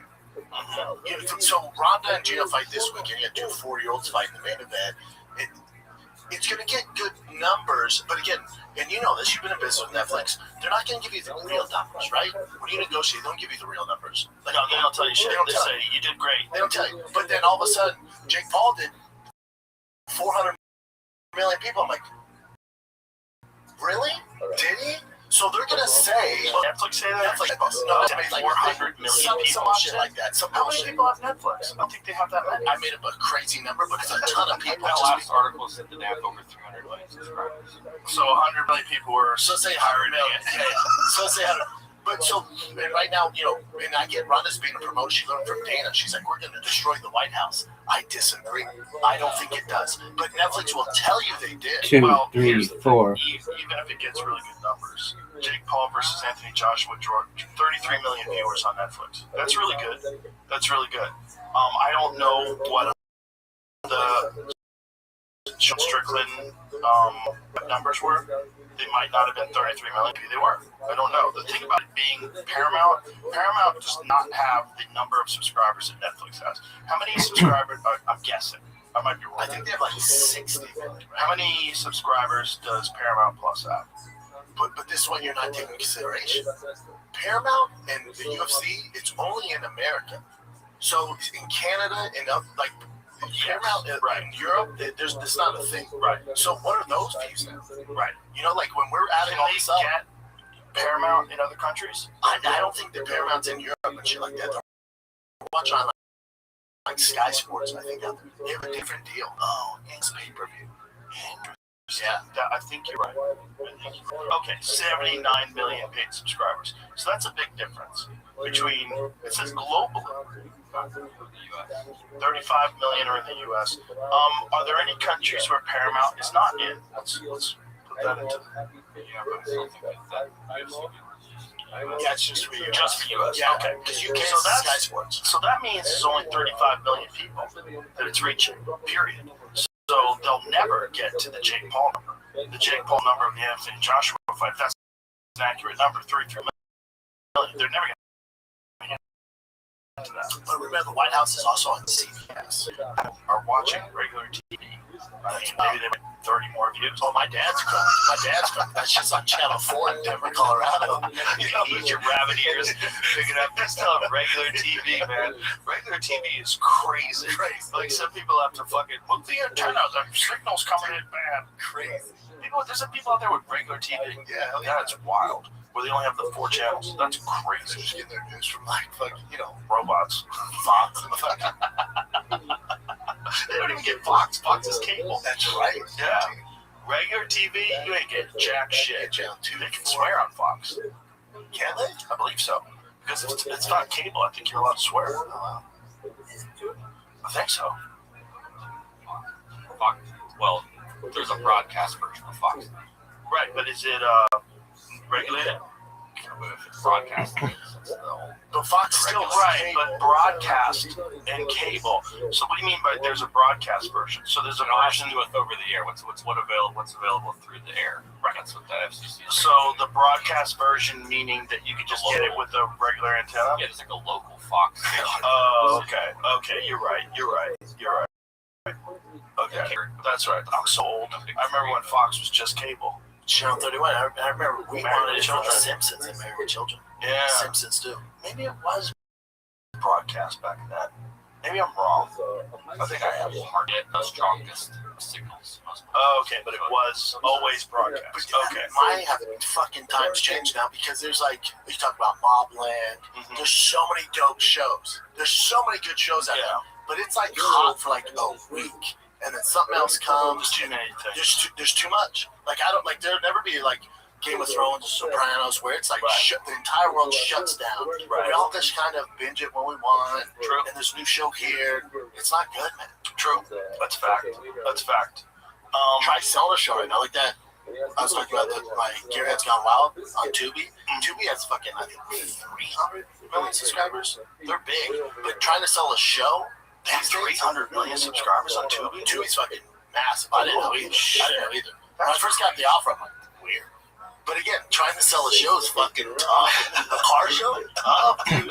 I didn't know Tubi had that many subscribers. Look that up to make sure. I've been so exaggerating They this surpassed episode. 100 million monthly active users. How many subscribers do they have in total?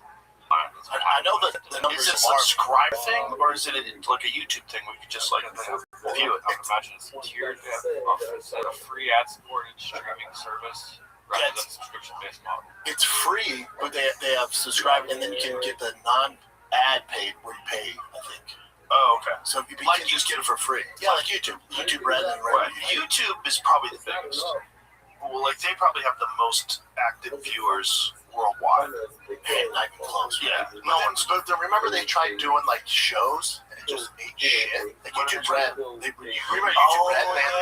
They're like making offers. I remember YouTube. Remember that? Red. That was great. It's interesting because just a regular show on YouTube can do really well, like Mr. Beast. Yeah, but I think YouTube Red was like kind of a little before that, right? And they're like, Right. put your shows on here. They jumped the gun. Yeah, They jumped the gun. Mr. Beast is like, well, I'll just put my shit out. Everybody in the world will watch The thing about it, if you put your shit on YouTube, there's literally an infinite number of options and channels. That's the thing. And it's completely dependent on what you see. Like the recommended for you is completely what you're interested Well, in. everything's niche now. Mhm. It's like there's people out there we don't even know.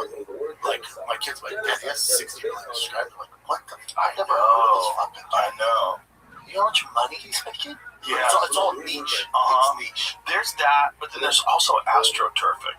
There's a lot of What's these. Astroturfing is when you have fake downloads, fake views, like companies that you can hire and they will get you views. But here's the thing. That's gonna fuck you. It'll fuck you. But the point is, people still do it, and they do it because you can do it right now, right? And so what that means is, like, say if you have like millions and millions of subscribers, and then you look at the views are hundreds of thousands of views. Then you look at the comments, like 5 5 comments. 6 comments. Like, What the fuck is going on? what's going on here? But it's a weird thing to do because in order to make money, YouTube sees the back end.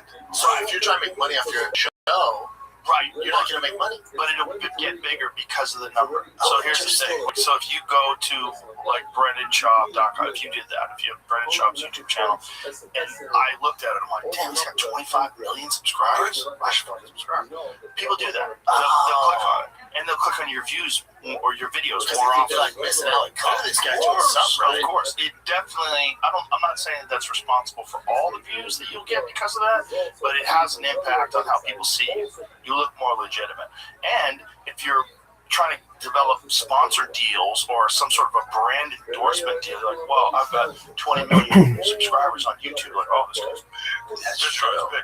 Yeah, it definitely But then they're does. like, but there's 3 comments. Well, there was scammers that were doing weird stuff in the early days of podcasts where they would rig things to exaggerate downloads. Back in the early days of audio only. Yeah. Oh, yeah. And then someone came and regulated it. Exactly. But it's not like we were all in on it. No. It was someone who was running, because we're all kind of using the same audio thing. And I remember telling Brian, I'm like, dude, we have 30 million fucking audio. 30 mil, dude, this month. And then Tom's like, yeah, I got 60. I'm like, dude, we're crushing it. And then someone came in and was like, actually.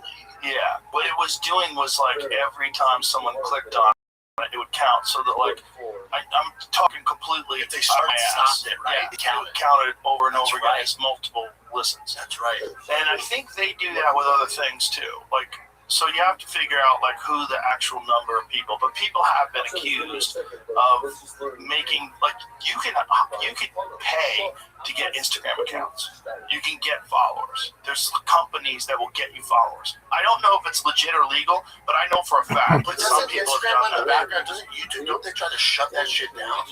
They definitely do. Millions of bots over the week. 100%. And I notice it sometimes. I'll notice it where I'll lose like 100,000. Yeah, I lost 100,000. Yeah, but Yeah.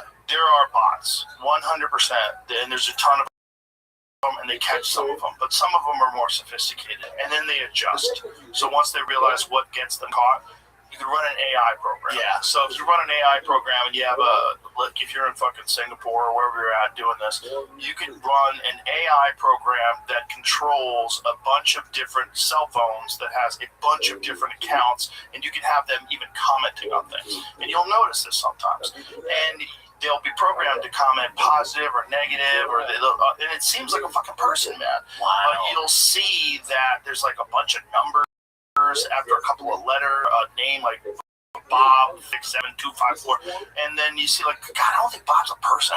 And then you go to Bob's account and you're like, there's almost no chance that Bob's a person. But meanwhile, Bob's posting all the time and making comments on things all the time, and most likely what this is it's paid engagement. So it's not just paid views, but because of AI and because of programs you can run, there's the potential for paid engagement. Yes, Me and Joe talked about before you got here is I don't know that you're aware of this, Joe. The streamers paying for the next level of what you're describing. So it's not AI doing it. Have you heard of Clippers? They're paying for, there's thousands of people that are just sitting around at home making a shitload of money. A ton of money. And they're posting. Because you'll think certain people are bigger than they are. Like, man, I see them everywhere. It's like, that's all by design. And you can pay for that too. So that's probably legal, right? So, no? I mean, why would it? Should it be? Right. I mean, it all depends on what are you doing? Are you getting money from it? Are you getting advertising revenue? To your point, it's a false sense of fame. To your point with Armin, it's like, yeah, we know him and he's getting views online, but does that equal actual fans? I think it reinforces the fans that already love him. Yes. And few people are going to hop on board. But as far as like your general casual that will tune in for a UFC fight card, no, not necessarily. But it's also a younger demo, right? Like, have you ever watched the stream? No. You're older than me. No, you never watched the stream. Yeah, I had a talk with a streaming company the other day. I'm like, dude, what? Wait, you want me to 7 days a week turn on the camera and hear my just like breakfast and shit? Like hang out with my family? Well, the streaming thing is nuts, where people just live online. First of all, how bad is that for your back? and you're just ranting, raving, and talking online all day. Can't be good. But then, like, you know, we love Rampage. Rampage does it, make it stupid. Yeah, but you know, it's a good move for Rampage. You know, it's not fighting anymore. Yeah. It's a good move. It makes sense. And he's podcast. It's good for him to divide a bunch of different He's things. crushing up. And he's also got a great personality, so he's great. He's perfect for it. Perfect for that. But some people, you know, that ain't their thing. Shouldn't be doing that. But streaming's like the biggest thing, yeah, Jamie? I get we sound old as fuck, but We're old. Yeah. Also, it's live. you know, it's like, what are you doing with your life? I got things to do. I can't sit in front of the camera for 5 hours a day. I don't understand how anybody does it. But also, is it that or? Yeah, I tried 24 years, dog. They talk a lot of shit on camera. Yeah, I talk shit like a motherfucker, B. Things. There's a lot of that. Like for a lot of them, like for our channel, there was a lot of people that were making a living just going on Twitch and these other channels, these other streaming things, streaming my show and commenting. Reaction videos. Yeah, getting mad about things we said, but they were doing it through they were playing the whole show out. Yeah. Well, it was very shady. It was very weird because they were commenting on it, but it was like your entire content was based on my content and your reaction to my content. But, you know, it's weird. You know, you're dunking on me or you're pumping me up or whatever you're doing. There was a lot of that going on. And so then there's a lot of teaching, whether it's Mr. B's show and commenting on that or other shows coming on that. So they're watching stuff online. Someone will send me of a guy getting in a street fight to comment on that. Yeah. And then they're interacting with all these people that are in the comments. And they're talking to these people that are in the comments. It's like, first of all, if you think that social media is bad for your mental health. Dude, yesterday I was driving down, I dropped my kids off, and I was going somewhere. I was going to this car shop, my truck's in the shop, and I was driving my father-in-law's car, and I see a high school bus, Lake Travis High School, right by Lake Travis. I see a Lake Travis High School bus pull up. I just look over. Every single kid stand on their phone. Not talk to each other. Not saying it bummed me out so fucking bad. I know. Do you know the fun we used to have on that bus? And no one's talking to each other. I know. The bus is silent. I'm like, God, you guys are doing it wrong. Well, it's I not want to just jump on doing that bus, it but wrong. hey, listen, I know I'm the old dude. You guys are fucking up right now. Well, you're right, but it is also where human beings are headed. We're headed into this weird world of the digital world, and this is the first steps. These are the first steps we're taking by staring into a phone all day. But we know it's not good. Oh, yeah. No, So we're just going to continue to go down the shit road? You don't think there's anything we can do? No, people are addicted. They're 100% addicted to their phone. I don't see anything changing. I think if anything, it's going to get more invasive, and then it's probably who knows? Just guessing what the next technology is going to be. But as this technology moves forward, it's going to get more invasive. It's going to get more. You're going to interact with more people through whatever the fuck it is. However they're going to do it, whether it's going to be some new tech that lets you communicate with people with a headset and you're reading each other's minds, or whether you're hanging out together in augmented reality or You don't virtual think reality. anybody's like, man, we're at that. They're not going to. No, it's just everyone's addicted and everyone uses it for too many things. It's also a primary source of news and information. I get all my ideas about like how the world is working from social media. Not social media commentary, but social media stories. Well, someone will post like, this is going on in Iran, this is going on here. I get it off social media, I get it off of X. But you have to pick and choose in what you pay attention to, right? Yes, nice. And you got to find people that are not full of shit, not click engagement, because there's a lot of just click. Majority is. Yeah, there's a lot of that. But you also find things that you wouldn't, certain things that are happening in the news, and certain really crazy stories. They're like, how am I not hearing about this? This should be fucking huge. But you don't think it's gonna be like, and I know we have to use it. You don't think it's gonna be kind of like cigarettes, like in the '60s, where everyone was doing it, and then eventually the parents of those kids, the children of those parents go, what the fuck? This If is it was so a bad for you. substance, if it was a substance, I would agree. It's But the problem, it is addictive. But the problem is, all facets of your life. It is your calendar. It is your email. It is how you take pictures and all your memories. It is how you interact with a lot of people. There's a lot of people, I don't even have their phone numbers. They DM me. You know, I have friendships with people that are just DM. So it's, there's that. But that's basically the problem, is that it's a giant part of the world now, where cigarettes never really were. We're relying on. Yeah, there was a bunch of people who didn't smoke. Even when people smoked cigarettes, like, let's look this up. Throw this into perplexity, please.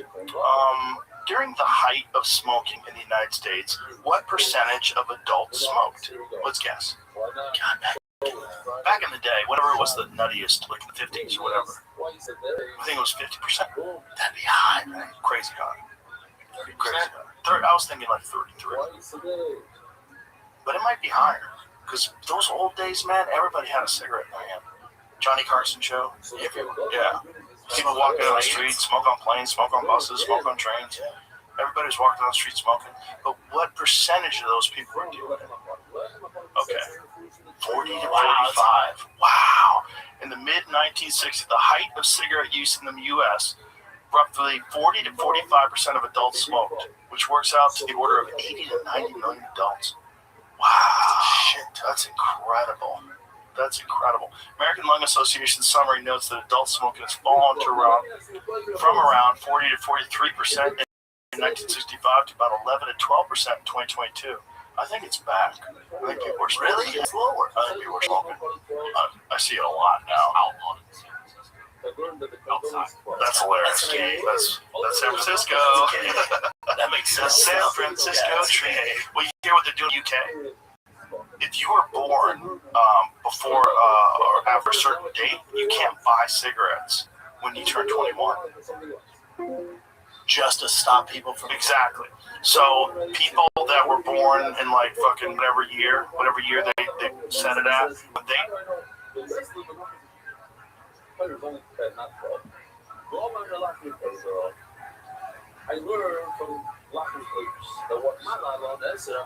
turn 21, they will not be able to buy cigarettes. Just trying to eliminate cigarettes. But you'll be able to buy cigarettes because you were born at a different time. They say, oh, you're retarded. You don't know any better. That's so stupid. It's communism. It's socialism. Did they just run out the fucking, Prime Minister or the fuck they call him? He's still there. I thought they ran him out to bring somebody else in. They probably want to, but they haven't. Yeah, but the point is, it's like that kind of woke socialism.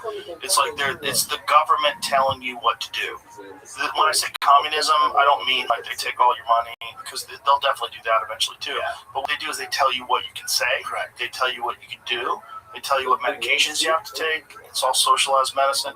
They tell you what to do and what to say and how to think, and they're going to protect you. Protecting someone from cigarettes while you're selling them alcohol is fucking bananas. So it's bananas. It's dumb. But England's lost their way. Hard shit. Well, they're arresting people like crazy for posting on social media about the immigration crisis, primarily. Also other things, but criticizing the government. And now they threw away jury trials for those things. So now it's a judge. And so you don't even get people like you sit there and go, no, this fucking guy shouldn't go to jail. His daughter got attacked by some immigrants. He said some wild shit about immigrants, and no, he shouldn't be in jail for that. But I think if you don't, like, what's the agenda? Just to ruin the fucking control. So shrink you down to 15-minute cities. They're implementing that in part of the UK.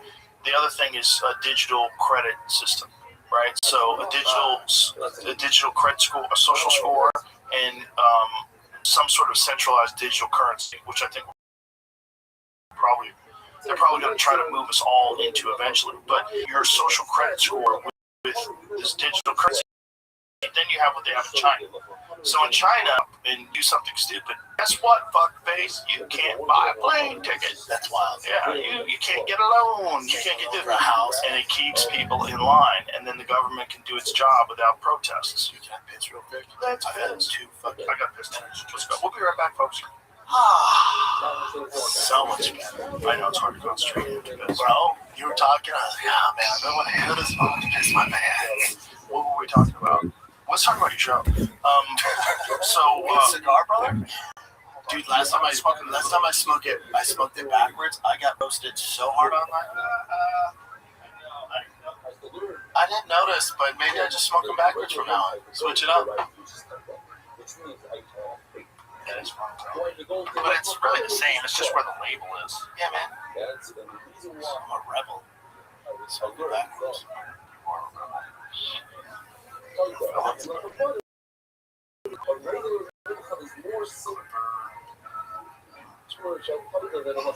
Make sure you clip the right spot. That one. There you go. Yeah. This cigar is different because it's not a torpedo like the other one. So the other one, you can get more confused because both ends were pointy. Yeah. Do you need help? I got a big gun. How's that one?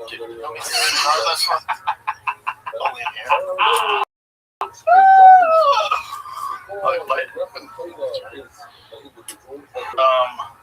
So your show is on 2B. 2B. Hey, so light this part, right? Well, no, but this part. Which? Yeah, like this part. It's fucking, dude, it's tricky, right? No, like just retarded light. Yeah, light the part that you didn't cut.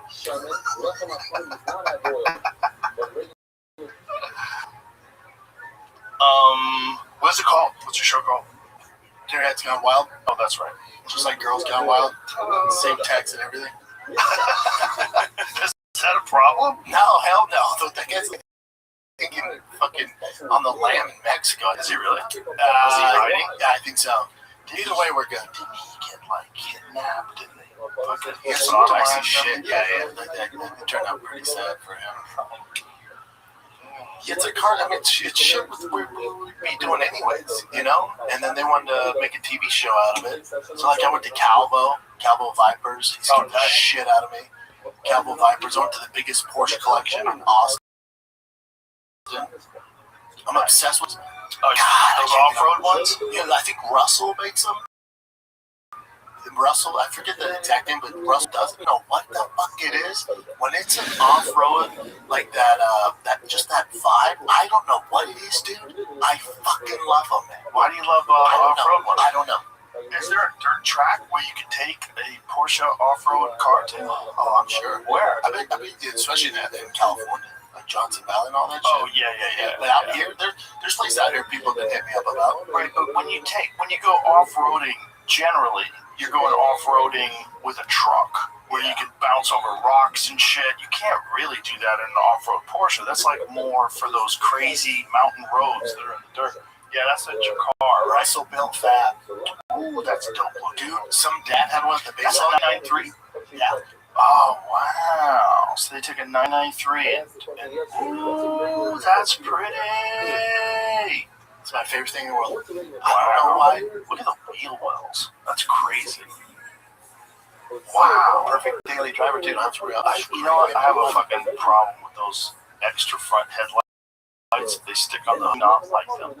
I think it fucks up the lines of the car. Agree. Because you could put those on that front there. Just take them off. What are you driving at night in the dark? Shut the fuck up, bitch.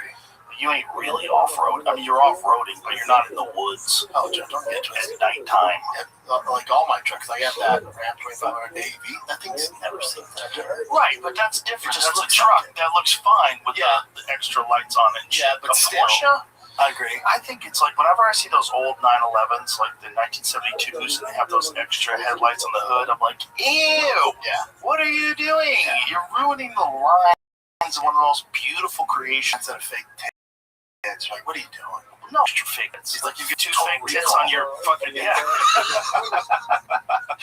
get some fucking collarbone tits. Like, get those out of there. They don't belong there.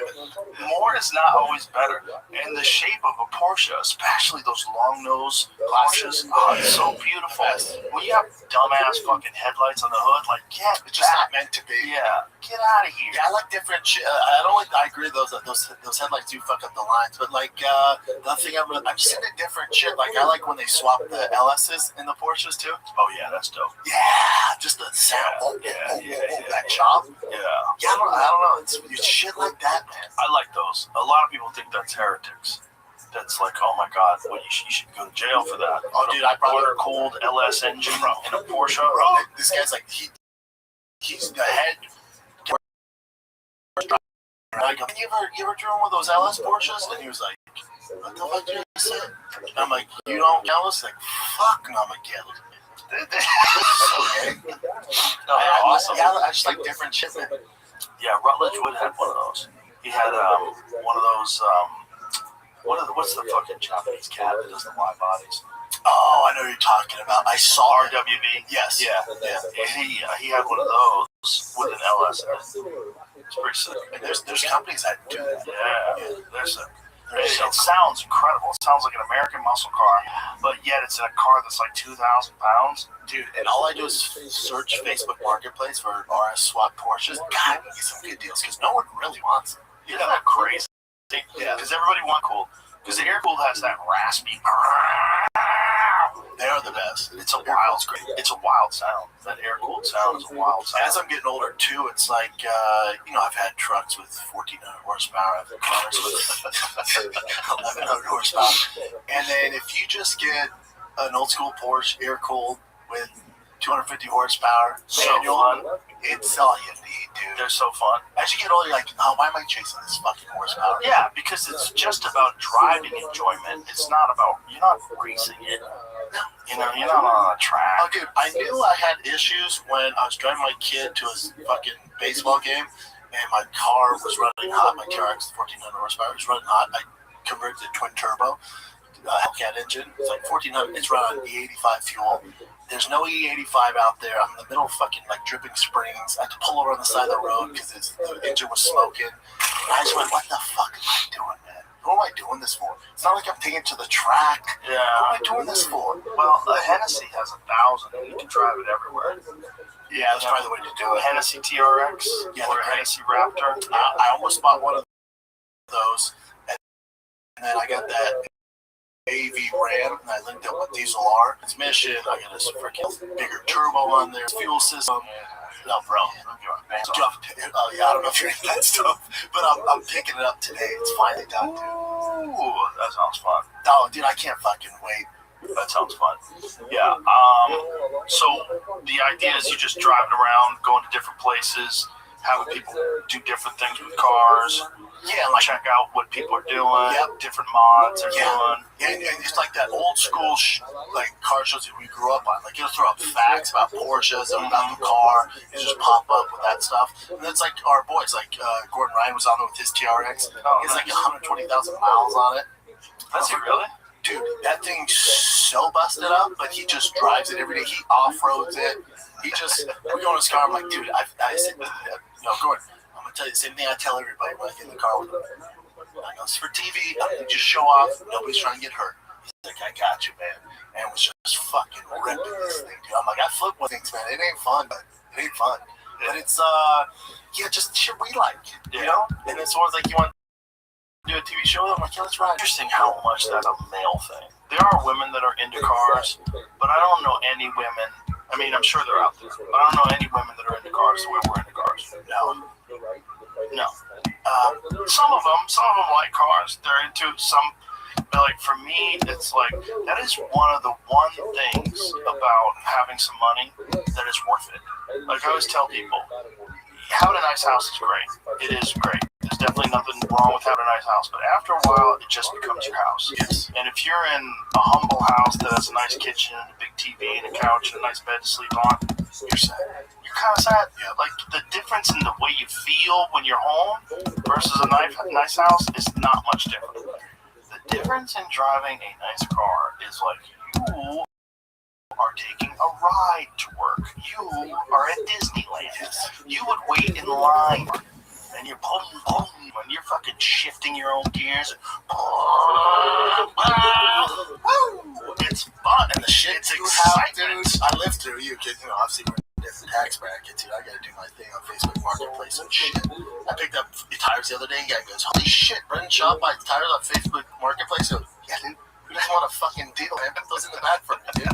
But yeah, you got one of those Porsche. I think it's your Gunther Porsche. Yes. And you took a picture. You're like, dude, I'll just sit in my garage and stare at it. Like, dude, I do. I stare at it sometimes. I sit in the garage and look at it. Oh, it's a fucking piece of art, man. Yeah, all carbon fiber. Yeah, dude. When I see like that type of Porsche, like the Gunther work, or I'll see a certain car. I'm just like, I can't even describe it's like, fuck, dude. Mm-hmm. That is so sick. Yeah. Do you see the Gunther Works made a twin turbo slant nose? I sent it to you. Peter Nam sent it to me too. The owner of the company sent it to me. It's, yeah.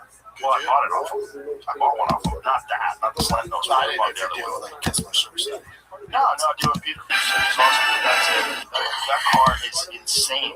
They raced that one against a GT3 RS and it buried the GT3 RS. Buried it. Yeah. They did some rolling race like 30 miles an hour and literally it just shot ahead like the other car was parked. 67 horsepower? It's nothing. It weighs nothing. What does it weigh? Please search what does the slant nose Gunther Works weigh, because they're carbon fiber, 100%. They're carbon fiber. 2,000. So. Yeah, I bet it's about 2,400 pounds, 2,700. 27. So it's close. But the engine's probably super heavy. Well, I don't know if it's super heavy, but there's a lot of jazz in there. But what engine is it? I think it's 4-liter twin turbo, flat six. Yeah, and it's air cooled, which is so nuts.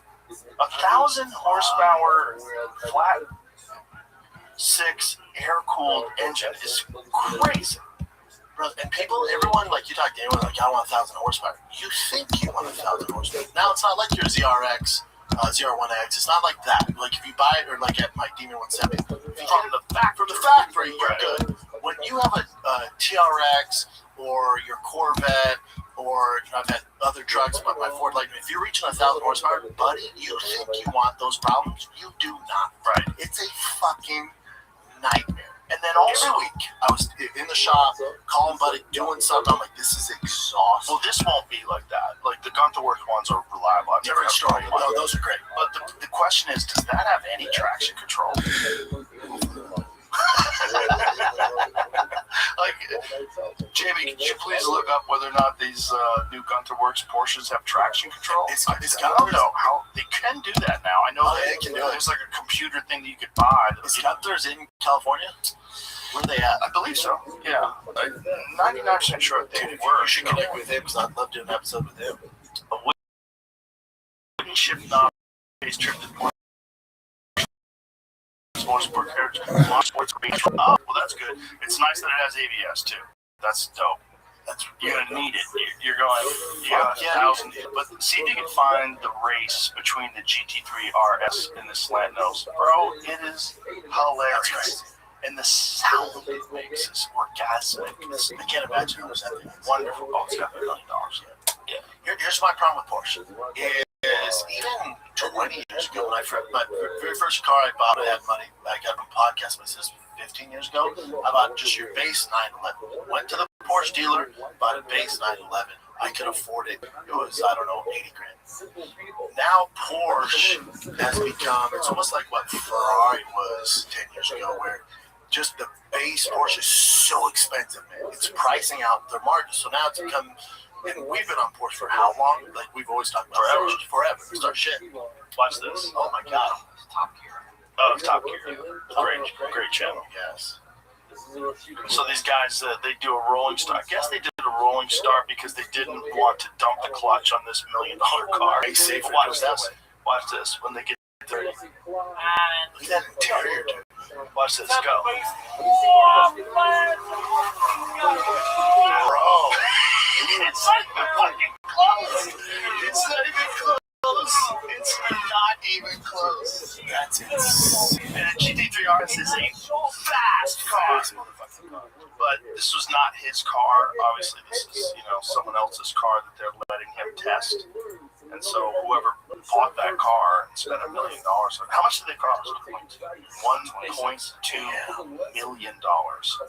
Yeah, again, that's my issue with Porsche now, is because if you want a GT3 RS, they're so expensive now, man. It's like, Well, people flip them. Oh, A lot of people flip them because they're really hard to get, too. yeah. It's just A lot of demand for yeah, them. it's tough. Yeah, Back in the day, you could, even if you're a Porsche, you could start somewhere and you'd be okay. And now it's almost like Ferrari, where it's unattainable for a lot of people. Well, you know what a lot of people are doing? What's That car is Jesus Christ? You got that loot? If you got that loot. One of the things that people are doing is taking that lighter weight Porsche 911T, you know the T, and they're taking that and juicing it up to like 700 plus horsepower, and putting some mods on it. Now you're talking about language. Yeah, because you can do that for way less than it would cost you to buy a twin turbo, and you're getting the same kind of speed, but you're also getting rear wheel drive. Yep. And you can get them for pretty, I don't say cheap, but cheaper. Like it's not some of those. Like the GT3 RSs, you're gonna be allocated. It's like 150 over markup. Like it's tough these days in the Porsche business. They're crushing it. It's good for them. Right. Again, for like my kids, hopefully they're fortunate enough for making good money, but it's gonna be really tough to get in the Porsche. It's just different. The Porsche has become the marquee car. When back in the day, it wasn't that. It wasn't. No. It used to be much more affordable. It was the more affordable supercar and a daily driving supercar. But the market, and it's also things change, right? Because now everything is twin turbo. They're all twin turbo. Yeah. Unless you buy a GT3, they're twin turbo. Yep. Yeah. I think too. One of the reasons I went away from exotics because I even modded my GT2 RS like an idiot, but it loses value. So when you mod them, it fucks them up, and I just can't leave anything alone. So that's why I went so heavy in the American shit, because the C6s, all the American stuff, you can mod the fuck out of it. There's a market there, you're not losing your ass. Yeah. And they're cheaper to mod. Like when I would mod a Ferrari, buddy, exhaust, whatever the fuck, turbos. If you want to do a tune, it's a fucking nightmare. Well, to me, it's all about enjoyment, right? And so, like, what are you getting out of it? If you're not like racing it and trying to go around corners sideways and fucking correcting, and you're not really doing that with most cars. You're just enjoying it when you're driving it. And for me, I love the feel of a V8. Like, I have one of those Shelby Super Snakes. Yeah. It's a 6-speed. Did you get the Super Snake R? It hasn't got it yet. It's on the way. I fucking love that car because it's a modern muscle car. Driving it is like driving an old school muscle car, but it's all modern. And perfect, starts every time, interior is great. And it's just the fun of just driving normal speed. Just normal speed, just driving to work, not speeding. Just you feel like you're doing something fun. Do you get that same excitement in your ZR1X? No, it's not the same. The ZR1X is on another planet. It's a spaceship. I mean, it's the most capable car I've ever driven by far. Like when I took the ZR1 around the racetrack, we drove it around Coda. I was like, this thing is crazy. It's so fast and it handles so well, and it gives you so much confidence. But it's different when you're not shifting your own gears. You're not using the clutch. It's all about that. The driving experience is about engagement, and if you're not using a manual, you're missing. You're gonna have fun. Don't get me wrong. You get a Corvette, you're gonna have a lot of fun. It's a great car. But shifting your own, they finally started making a manual transmission for the C8. Really? Yeah, so it's not. Is there torque tone in the manual? I don't think it's going to be offered by Corvette. I don't know if they are in the future, but you can buy one now. So see what company is that does that. But it's a famous transmission company that's making a C8 manual transmission, and everybody saw that and like, oh, because that's the only knock I've heard on like actual car guys with ZR1X. They go fast as fuck. It's great, but it's kind of doing it for you. Like the drive's different. Like it's so. It's a spaceship. It's a spaceship. You're Luke Skywalker. Yes. Does not offer a manual transmission. Tremec. Okay, Tremec has developed a 6-speed manual that fits a C8. GM considers it not real for production. Was it? But Tremec makes it. They make it. Yeah, Tremec. Are they selling it? Is Tremec not selling it, or did they make it just for funsies? Because Tremec made the transmission on my Super Snake. They make the best transmissions. Yeah. Tremec's new 6-speed manual transaction opens the door for manual soft vets and other creations. So you can do it. This is what I would do. What I would do is get a Z06 and put a fucking manual. Now we're cooking. Let's fucking go. Now you have literally the ultimate Corvette. I get that Z06 and that. There's no word yet on price, timeline, or who's going to cook up the software to tell the Corvette to cooperate with a 3-pedal transmission. That is the problem.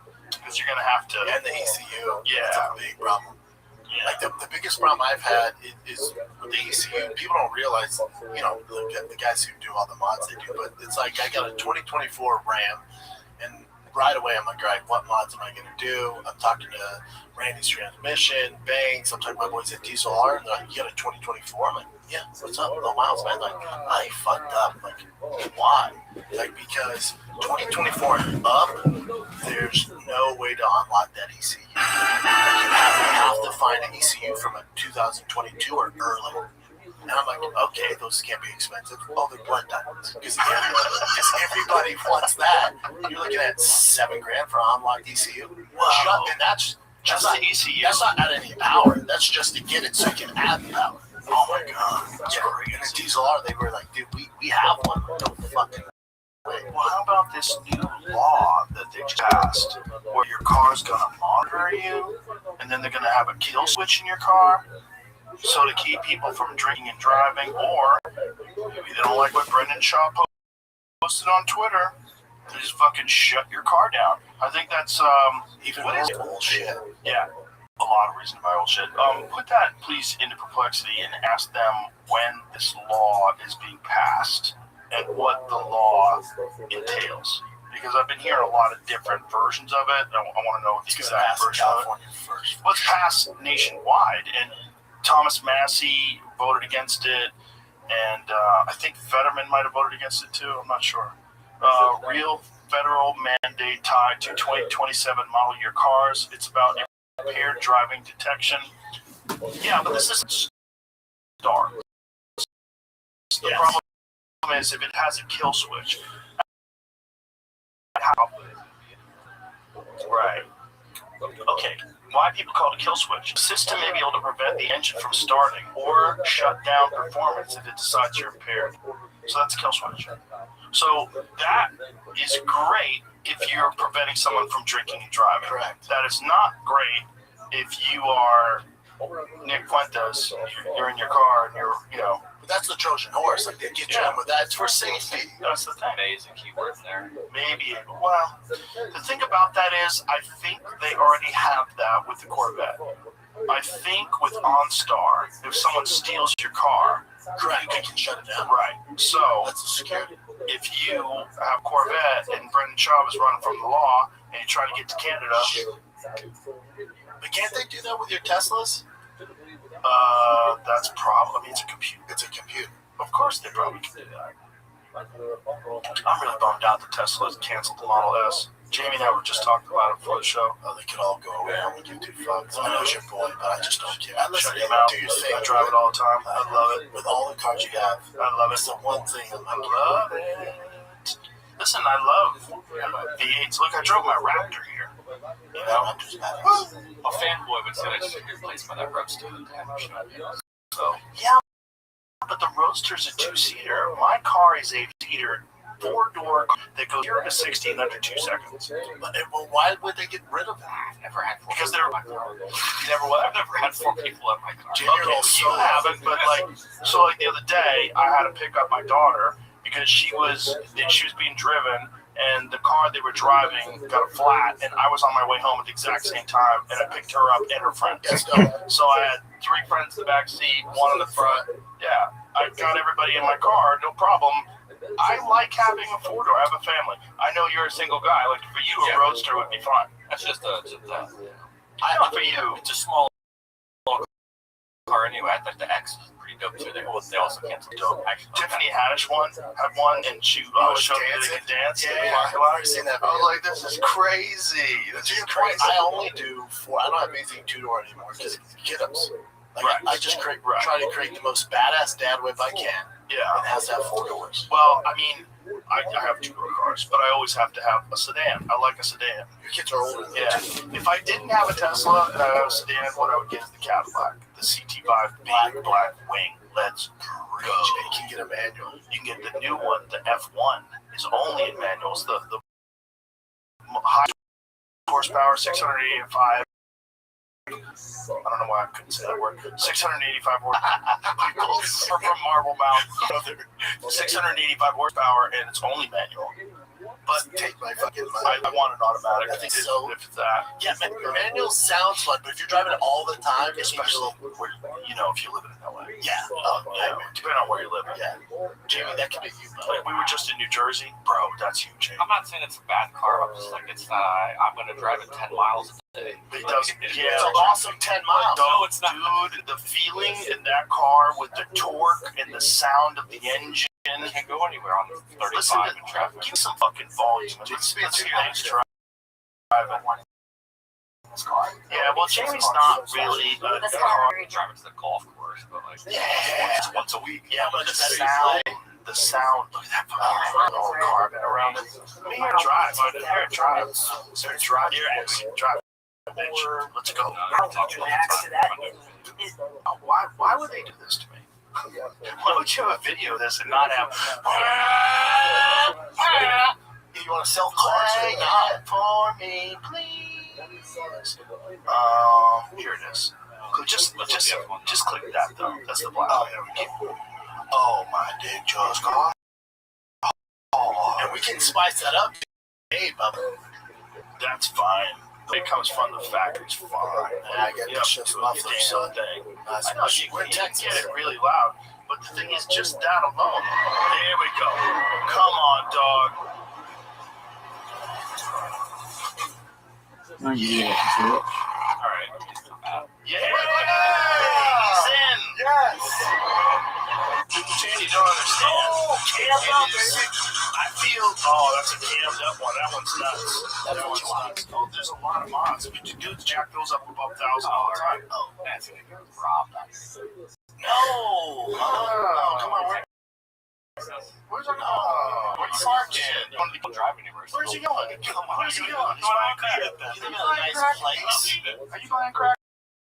You got covered parking. You don't need it, but it's fun. I just think Gone in 60 Seconds, when you've got a dope car, people know you've got a dope car, and you're that dope car, they're going to follow you in that dope. With our friend, you got to follow him. What's wrong with you, Tom? Julia? Yeah, shit's going to happen. I don't He's need in that. Dallas. He's got a fucking dope Tesla. He's in Dallas buying tacos at 3 in the morning. There's a million Teslas all over. Bro, I drive. And he's got a Ferrari.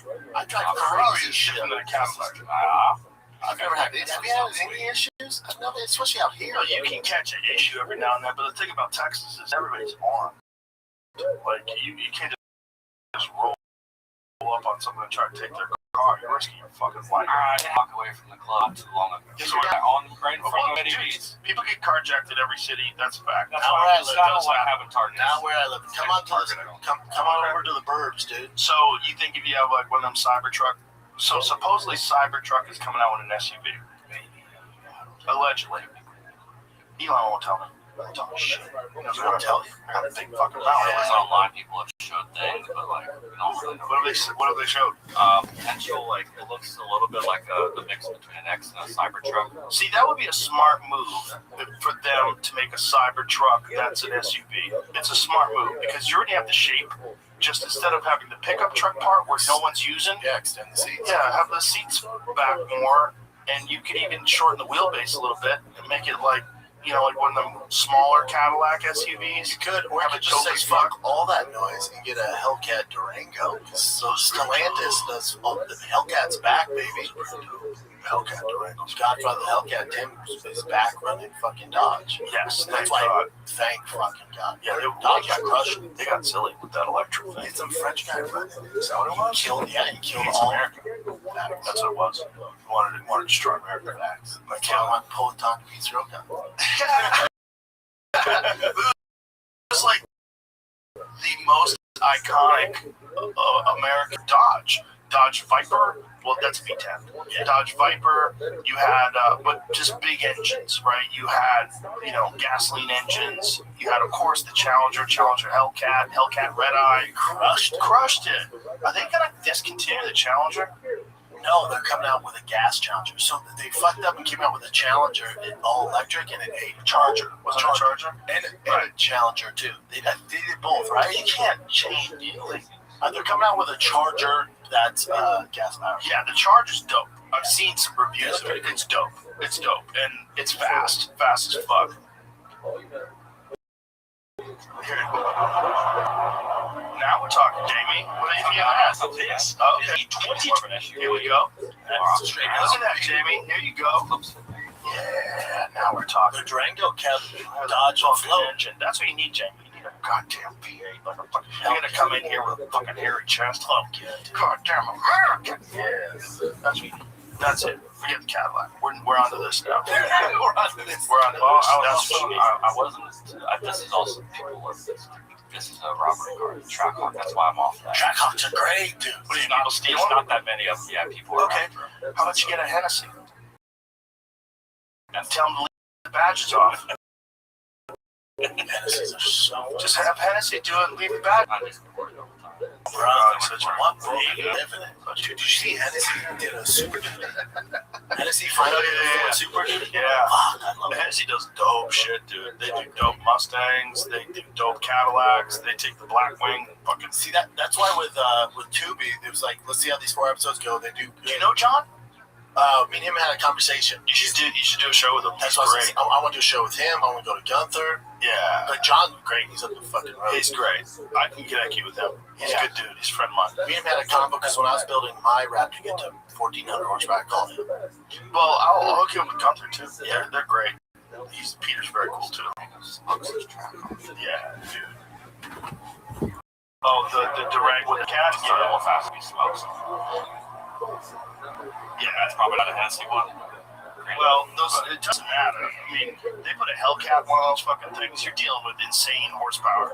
It's so much horsepower. They're awesome, Jimmy. And it The red sounds interior, it's fucking awesome. We're salespeople. We're selling Dodge to That James. actually might have been the Trackhawk on the right. Okay, whichever one it Either was. way, pick your It was poison. Just dope. fucking get one. I would 100% drive one of those. 100%. Yeah, I might get one too. You get one.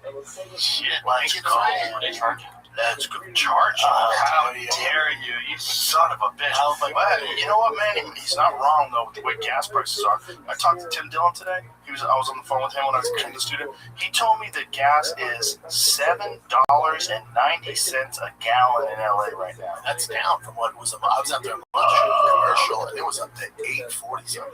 Here's what I don't understand.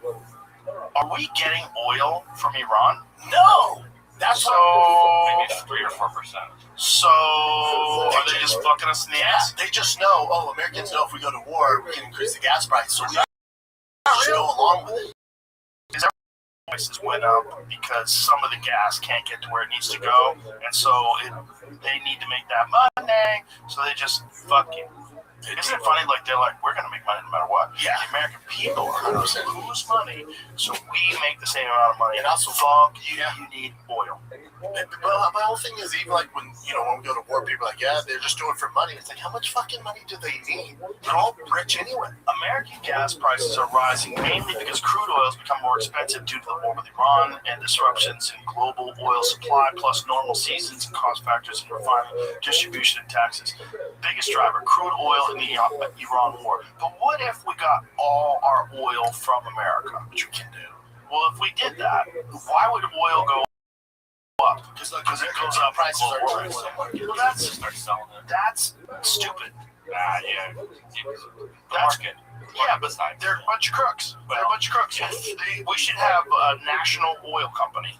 And only sell in America, keep it in-house, so no matter what Right there. foul shit we do outside the world. Companies still sell wherever they want. Yeah. Even though the U.S. is the world's largest oil producer, companies can sell oil on the global market to whoever pays the highest price. So high world prices still translate into high domestic gas prices. Hey, Mr. President, please fix that. Fucking fix them. I don't know if you can do that. They'll kill him. I tried to kill him 3 times already. You try to fuck with that oil money. All of a sudden, President JD is crying on TV. I'm gonna miss Donald. He was a great mentor to me, though I didn't always agree with everything he said. And I wish he didn't post that picture of him as Jesus. Dude, what the fuck are you doing? You know what's crazy to me is there's been like 3 legit assassination attempts.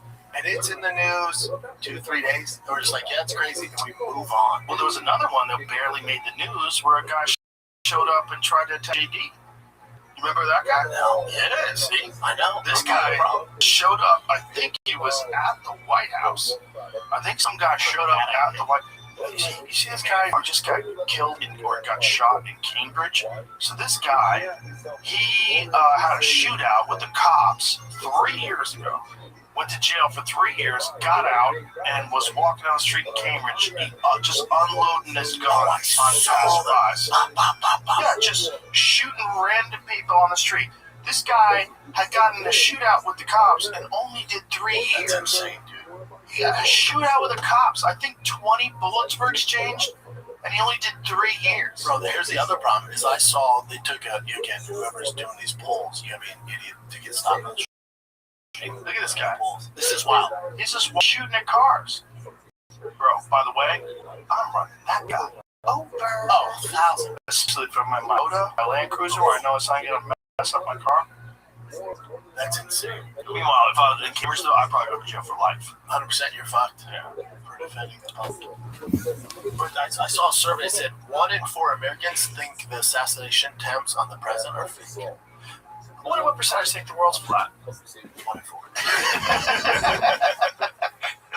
Yeah, the people that thought that the Butler, Pennsylvania one was staged don't know anything about guns. That's a fact. I don't know anybody who knows anything about guns.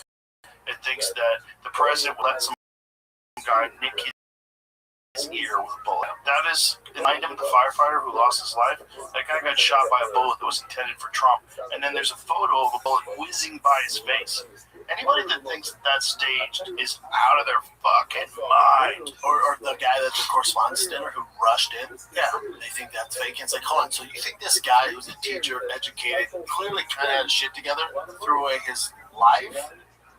Well, Tim Burchett, who I had on the podcast, the congressman, he thinks that guy was like some sort of an MK Ultra type deal.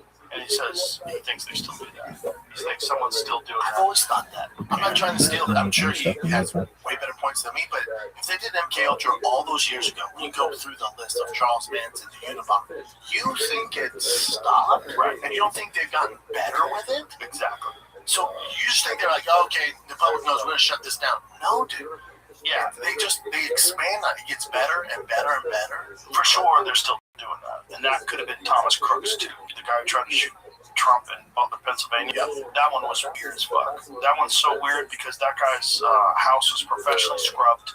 He didn't even have silverware there. He had no online activity. He had no, like, social media. Black Rock ties. Have you heard anything about it? Nope. Gone. How weird is that, dude? Vanished like What about the Charlie Kirk guy?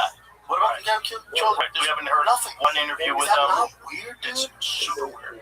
Nearly 1/3 of Americans, 30%, believe that at least 30%, at least one of the 3 attempts on Donald President's life over the last 2 years were staged. Wow. For each attempted assassination, a majority of Americans said either that it was staged or that they were not sure. 54% said they either thought it was staged or not sure. That's the problem. Only 38% of Americans believe all 3 assassination attempts were authentic. This is TikTok. That's the problem. That's the fucking problem. Rotting their fucking brains out from inside their heads. That's not good. Meanwhile, you go on Chinese TikTok, it's all like traditional dance, martial arts, science projects. Yeah, it shuts down for kids after 10 p.m. Yeah, And like Americans have fun.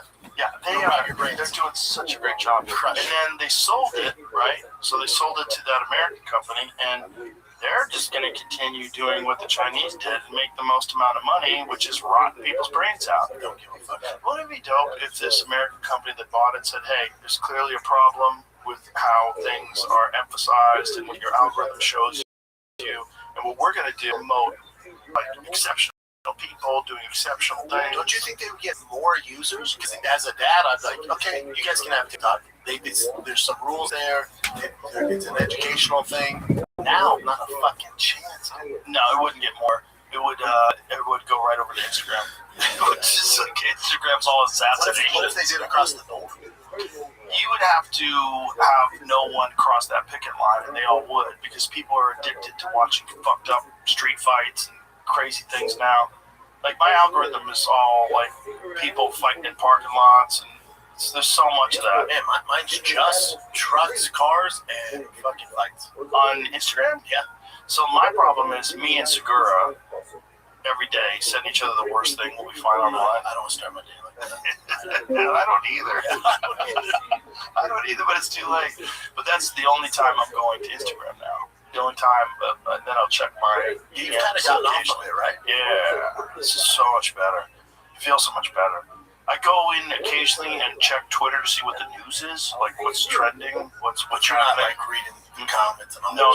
that shit. And I don't even go into the news feed because I used to go into the news feed, but everything I find things about me all the time. Like, I don't want to hear what I'm doing. Like, come on, I'm not here for that. But so I can't avoid people getting mad at me or even saying nice things about me. I don't want to read that. I think what's better is I go to the trending stuff and find out what the news is. So then I'll click on like, what the fuck is going on? Like that's how I found out about this guy with the gun. And you feel better, right? Way better. But I also more often than not now not going there for my news, and I've kind of curated my Google news feed to be much more interested. Like I get more stories, and it'll show me stories from X. Yeah. So then I can decide whether or not I want to actually open up X to read the story. And did you stop drinking too? I did, and then I went back. How Not back crazy. But I'll have a couple of drinks every now and then. I haven't gotten drunk since I've been back. But I've had a couple of drinks. Feel good? Okay. Never been in better shape. Yeah, it's definitely better for you. But I do like a glass of wine or two at dinner, and I do like a drink or two with the boys when we're at the club every now and then. Yeah. But I was doing it too much, and then I recognized, so I stopped. Yeah, it wasn't benefiting me. And then all of a sudden, I have an addictive personality. Like, if I do something, I can be all in. Like in cars, like literally one day I woke up like, I don't know. And half of them are trucks that are all the same. You know? It's like when I get into something, I get to it. That's good. Getting better at that is very important to managing your life. It's really important. It's growing. Well, it's also just realizing addictions that are just not beneficial at all, and then other ones that are really beneficial. So just get addicted to doing things that are good for you. Yeah. You know, but that's the problem is that a lot of people can't regulate their addictions well. They're just not good at it, and so they just get caught up in, it could be anything. Preach. Yeah, but it's also that same thing is what causes people to get good at stuff. Correct. Which is weird. You know, like if you show me a dude who can't get addicted to anything, like there's not one thing that is taking up too much of your time, I probably can't hang out. Correct. It's not. Yeah, not good. Yeah, because that same like being all in on something, that's where it can lead. The scary one for me, I think, not for me personally, but when I see it's gambling. Because I see people that are really rich, not just Dana, but other people that I know that are really rich that gamble big numbers. And it freaks me out, like big poker games, crazy amounts of money they gamble and stuff. And I was like, I don't like that. Like that doesn't. You get your rocks off in other ways. I think for those like super rich people, like that's kind of like they can buy any car, they can buy any house, or go on a trip.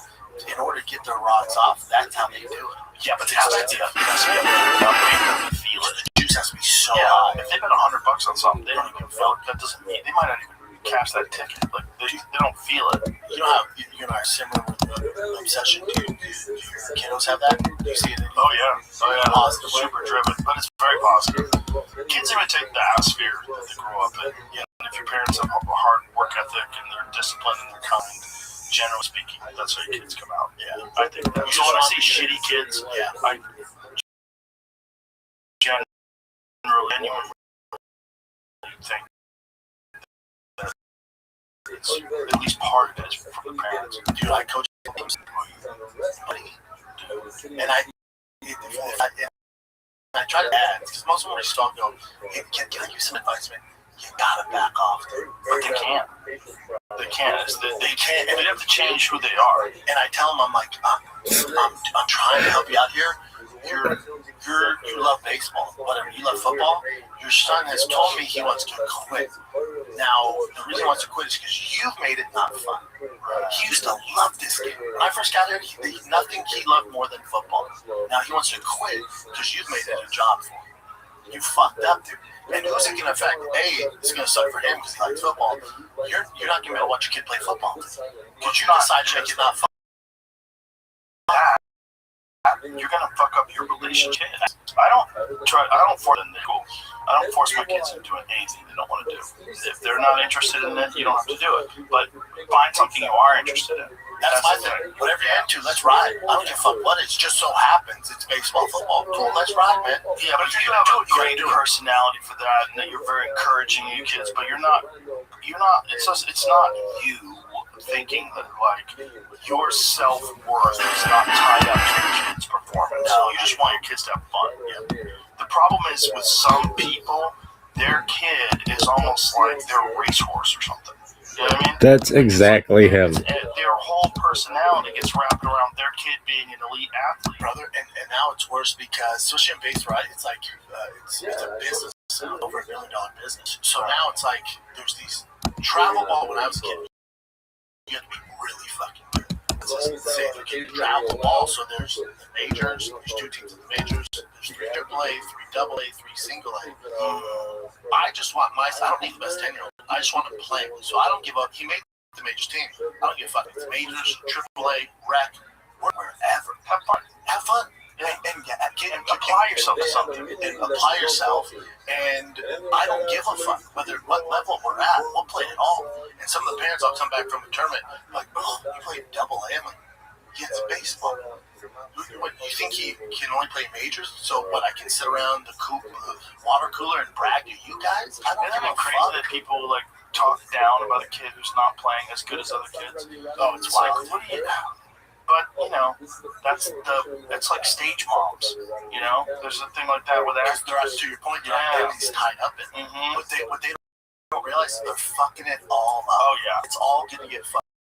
I've seen that with a lot of active parents who are like super involved in their career, and then the kid just did not want to do it anymore. And generally, I've seen it a few times. One of them that I know really well, where the parents stole money from the kid. Fuck.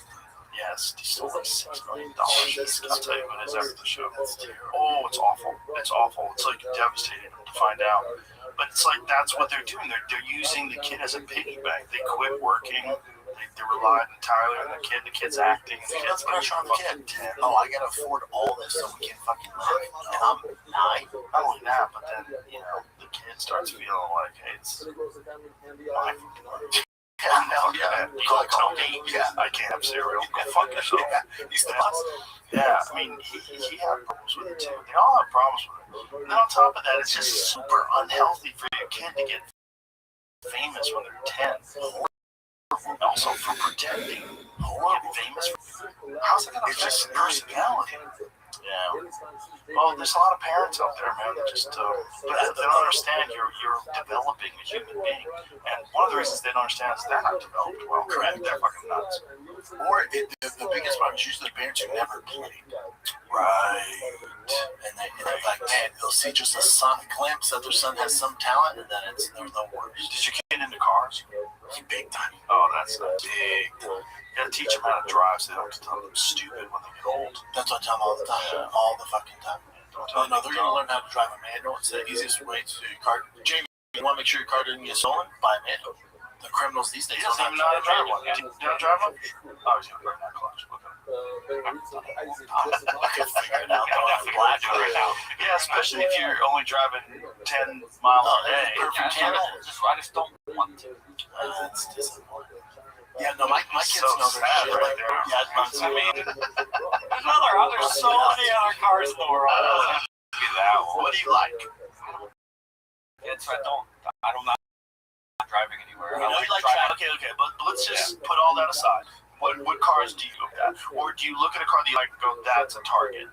No, if it's one I like, it ends up honestly being like an X6, somewhere in that range, X5, X6, AMG, GLE. Okay. Now we're talking. I don't know, somewhere in there. Those are. I'll tell you what. Whoever made the new grills on the BMW should be dick slapped into the hospital. Like, Like, what the fuck did you do to one of the most iconic grills in the like the M4s? Like, yeah, they just trying to switch it up, you know? They miss. But They who fucking let miss. that go through? Bring that up, Green Jamie. with that. The only one that looks good or looks decent is the 7 Series. There's something about the proportions of the 7 Series with that big grill. It doesn't bother me. That M2's fucking tasty too, though. Okay, that's dope. Those things But cook. they didn't get it goofy with the grills. Yeah, Come on, fuck on with that. They've sort of fixed it as time's gone by, but it's still got a big gap like that. Yeah, I don't like it. The earlier ones are the grossest ones. But look at that right there with the lower. I'm sorry, that one's good, but the left one, the white one, the white one to the yeah, that's perfect. That's perfect. Do you still have the M5? No, but I do have the E46 M3. Oh yeah, those are cool. The 2005. That one's Fucking awesome. That one's fucking great. That's literally a perfect car. That's a great car. It's like that one. That one's gross. That grill, the lower right one, the bronze colored one. Blah. Yeah, my brother has that M2 manual, and that thing fucking. M2s are That's cool. amazing. Those are amazing. The BMW, to their credit, is still making manual transmissions. Do they make a manual in the M5? They don't, right? I don't think so. I think the M5 is only. Does it make a manual? The M5s are so heavy now. Yeah, I don't think they make it a manual transmission anymore. See if it says manual transmission. Yeah, I think they make the M4 manual. Yeah. Oh, 6-speed. But that's the E60 V10. That's an old one. Those are dope. The V10s are cool. V10 sound amazing. Yeah, they sound amazing. My E46 is not that fast. There it is. That's old. Yeah. So those are the last ones that made the manual. But my E46 is small. That's what you want. It does way a lot. It's got hydraulic steering, transmission. You know, it's so it has a charger on it. So it's a little faster, so it's like 400 something horsepower, but dude, it's just fun. It just, you feel it while you're driving it, and they look fun. I was trying to track this. You got the two network. What's this say? Might be just not an American thing. No, those are old. No, I'll show you what I saw. Oh, so put in 2026 BMW M5 manual. I just saw that. We got 2 versions of 5 with the manual, and the rest of the world missed out on. That's all I saw. When is that though? If you click on it, I think right, but I think they're talking about old cars. I think they're doing a history.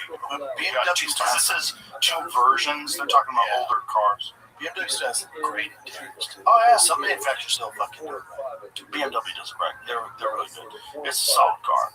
And the new M5, even if it's the manual, is a fucking screamer of a car. They're monsters. Yeah, but they have to make them hybrids now. I know. Because of all the fucking environmental shit. Trump got rid of the engine start. You know how when you stop, Oh yeah, he got rid of that.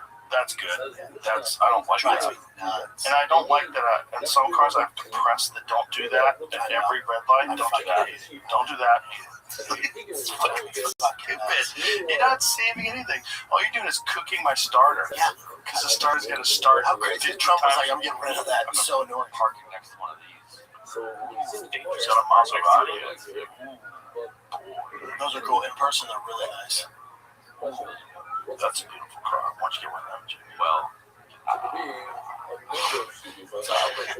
I don't know. He's worried about the I just attention. had a tire problem. For I didn't go that far. This Model S tire just fell apart after 10,000 miles. I know that was weird.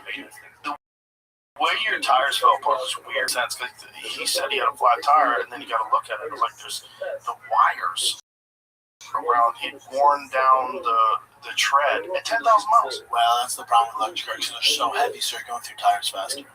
But I didn't think it would be that fast. 10,000 miles is Jerry crazy. might be driving like a maniac though. I bet he is. Yeah, it's called The sideways. wire, dude. You know how ratchet you gotta be to way down to the wire. I think it's the weight. Yeah, it's the weight. Because we looked it up and it was like 15,000 miles. So he's just a little bit more lead foot. Just a sign to get out. As he gets older, we'll start calling him Leadfoot Jamie. Oh, yeah, now we're talking. Come on, son. Jamie. Yeah, no, I'm just You kidding. really? Okay, Cadillac. Okay, That's that's fine. fine. Awesome. It's fine. Everybody has different tastes. It's fine. As long as you like that. You like something. Dude, I'll go on Facebook Marketplace for you. We'll get you track clocks. We'll get you Aston Martin. You gotta get something. You gotta get him something fun. Just let us know the budget. He seems a little hesitant. Yeah, but he does seem open to it. Yeah. Well, you drove race cars before. We're on the track. That's fun. I do that all the time. But you could buy a car that you can drive We're around. gonna have a studio at the track. We're supposed to not drive your own race car. That's true. That's true. You're not worried about fucking it up. That's a good point. So your show's on Tubi. Show on Tubi. Gearhead's Gone Wild. There's 4 episodes. And are you releasing new ones? You can binge watch all 4 of them right now, and then if the 4 do well, they're going to order a bunch more. That's where I do Hennessy. Nice. I get some. And how long are each show? I think they're like 28 minutes each. Yeah. Okay, cool. And it's Gearhead's Gone Wild. Yes, they're on Tubi. Yep. This will be the first time I ever go to Tubi. Tubi. I did. I only heard about it like a year ago. I just found out about it 3 months ago. I just can't believe it has that many fucking. When they're like, we got to buy it on Tubi, I'm like, okay, let's fucking do it. They've been awesome. That's great. It's easy to watch. Yeah. Well, sounds good to watch it. But it sounds awesome, dude. That's why I'm glad you. It's our shit. Thanks for that. Check out the podcast. Check it out. All right. Goodbye, everybody. See you.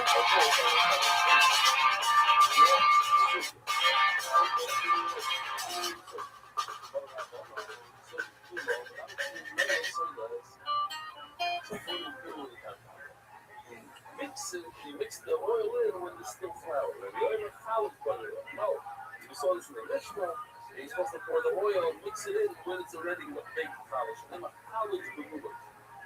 Oh, valor da colors by how many lemon fighters are there on the side? And over there, for the bundle, so let's put the oil on the college remover and explain in a second why. Because how are you going to put a tiny amount of oil on 40 collars? It's just not going to work. Obviously, it has to be when it's in the flour state. Basically, that's how you do it. So you think when it's just when it's in the rice stuff, first you put oil on the bottom of the plate, then you pour the rice stuff. You pour the soy, not you pour the flour. Then, step number 2, you put rice and you put boiling, and then you knead it, good long shot, then you add warm water, and you every time you bake it, you put the salt, and then you break it up to pieces. We're going to discuss that. You know, it's another shaman, and then you put the third time, it's going to be tika with 5 minutes and you can ready oil, no, college butter. Put the oil when it's ready to bake. You never how you do shaman. It's quite sad. But it's going to be good on this one. Okay, that is great. Probably put oil and stuff on the floor. You're not sure what you're going to do. Here we are, you see. We get stuff on the floor.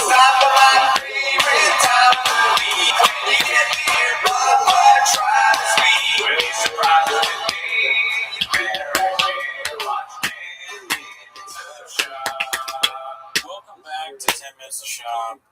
Thanks for tuning in. Last week we got a real treasure. We got Galileo 2412. We probably won't have that this week, but I'm very excited to start the timer. So why don't you play the Chin clip? Well, this week, you got some news about Chin. Oh, yeah, that's right. Chin potentially is leaving the show, but he's interviewing new people. And Gerardo, you have an interview in Austin in a barn or the farm or a storage. Imagine if that was true. That'd be crazy. You gave me a week off of live streaming. People are like, "Oh, it's okay if he doesn't live stream because he might be meeting with Chin again." Yeah. Live streaming is busy. We don't live stream ever. As a perpetual interview with Chin on Wednesdays. But yeah, shout out to you guys. Thank you for coming through and checking us out with the T-Mos and stuff like that.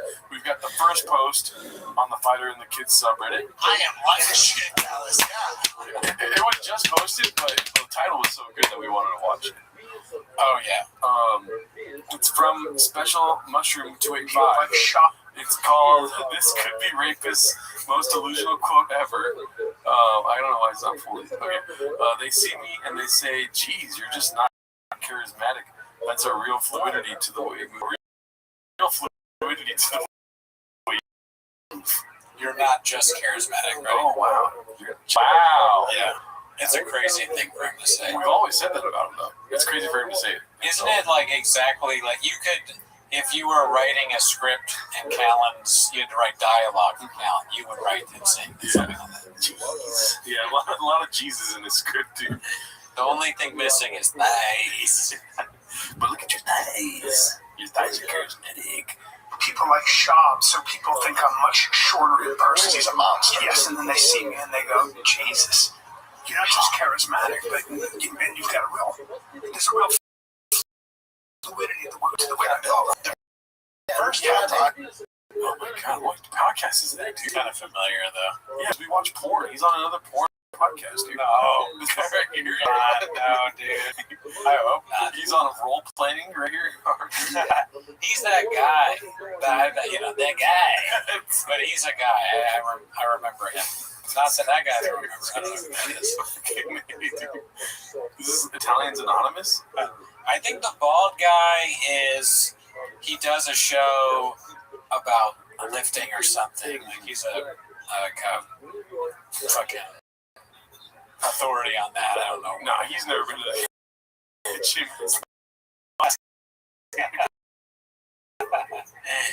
Before he was doing the bit that he does where you're not just handsome, you're also, it's supposed to be kind of hooky, but it's just not funny. Yeah. It's so But to be the devil's apparel here, he's like, you're starting to see what Shab and Chin see every day. oh yeah. That fucking Brian that's like, ooh, is no longer there. It's more of him going like, ooh, Yeah, you're right. He doesn't even sell it anymore. Yeah. He can't even sell that bit. His bread and butter. Yeah. Can you imagine if he did the Scottish nobleman depressed too? He's like, I must go to slow motion. this is Right now, was in slow motion. It would be great to see like Callan after you force him to do all his specials again, but sad. And they call it Apple. It's called the Apple 2, I guess. Whatever. Fuck me. I didn't rape her. Yeah. I'm sorry.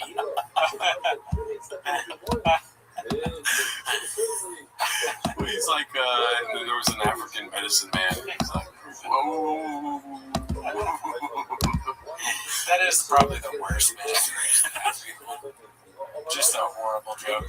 Well, let's see what Slojo's up to, dude. JoJo, Shop Career Day presentation, entrepreneur lifestyle brand. Oh, it's not showing us the thing. It's just like, oh, there it goes. Oops. Okay, well, what the fuck, dude? My computer's going Baja mode right now. I think what we need to do is oh, yeah. Lifestyle brand entrepreneur. Wow. Yeah, okay. What is she an entrepreneur with? What does she sell? I don't know if she's wearing Balenciaga. Okay, expensive t-shirt. That's a coach worthy. Maybe you get a lifestyle coach and it's like, am I your coach? Let me see if she has a website. Joanna, what is it? How do you spell shop? Website. She needs a web. Zanella. Yeah, where's the website? Yeah, you need a website if you're an entrepreneur. You need a website. Doesn't seem to have a website, but she. Oh, wait a minute, dude. What? She went Voyage LA. No, Where? Oh, Dude, my God. Oh, my God. she fucking did a Voyage LA. What date? 2020. Yeah. That shit will stay, dude. That won't go away. Yeah. They keep hitting me up, dude. They're trying to get your boy, dude. You gotta jump at it, bro. Have you done them? No. Yeah, dude. I'll do it. But it would be kind of funny to when it's all about flappers or shop. Yeah, I was going to say dedicate mine to shop. I just Voyage LA. I make fun of Voyage LA so much. Yeah. During the pandemic, I kept saying like I was the editor of Voyage LA. we had to cut staff. I always say that there's a huge expose coming out soon. It's just like, that was fun. The pandemic, horrible time, but great time for Twitter. Yeah. You know, we were having a lot of fun back then. Joanna, can you briefly walk us through your story, or do you want to do the questions? I'll do the answers. Okay, I'll do the questions. Joanna, can you briefly walk us through your story? Okay. how you started and how you got where you are today. Oh, that's different. I started as child actress, She's illegally Mexican. Right, yeah, you can barely understand what you're and I was 9 years old. After moving from Mexico to the U.S., I began taking acting classes, theater. My husband cheated on me quite a bit. Yeah, I just wanted to do that bit. Very boring. Yeah, it's very fucking boring. If you don't know what Voyage LA is, because you're normal, there's a thing in Los Angeles. I don't even know if it's still around. I guess it is. Oh, we just there's people with Voyage LAs to this day. yeah. To this day. So they're doing new ones. Mhm. But it's My boy just got caught, dude. Ooh, he's not a comedian. I'm not gonna say his name. so it's some sort of website where you interview yourself and then you say things about what you do. And I don't really know what it is, to be honest. Well, Devil's asada. Devil's asada right now, dude. Yeah, it is. You do need like 3 things written about you for some sort of credits, or like you need 3 papers written about you for like a SAG card or something like that. You know. Or how do they know? Or so Voyage LA.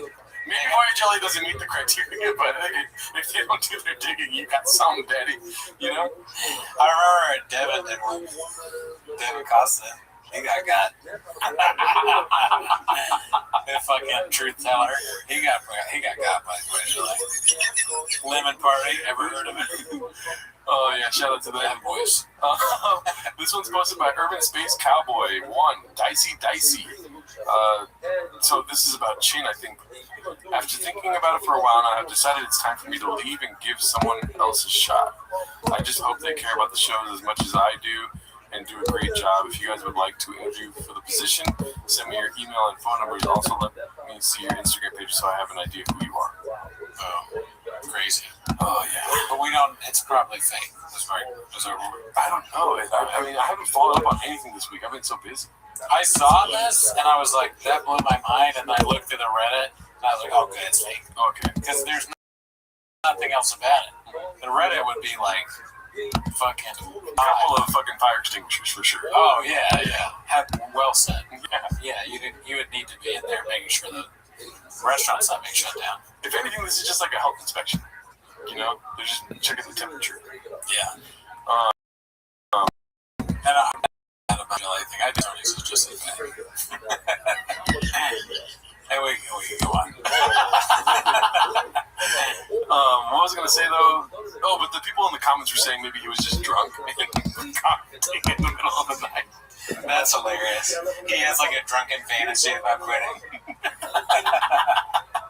It is the kind of job where you can quit. Yeah. Like you can fucking quit online and still like next day, hey, good to see you. Like to your boss, job. All right, see you tomorrow. I quit.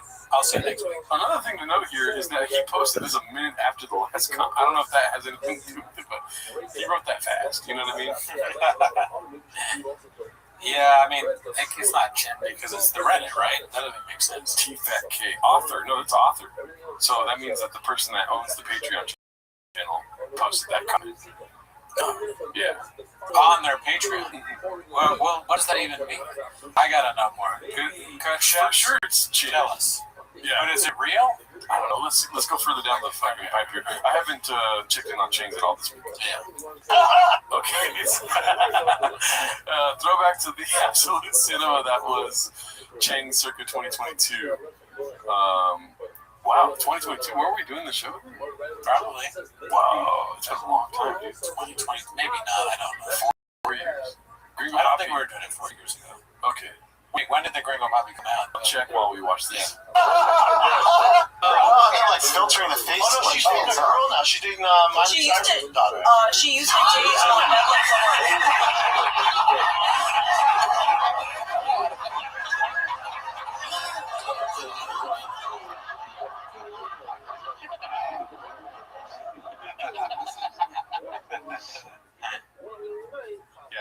too. April 28th. 4 years we've been doing this. Unreal, dude.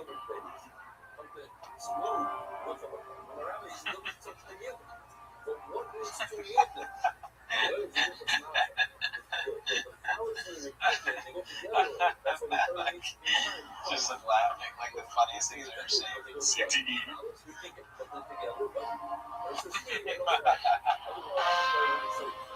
He's talking about Cape Cod.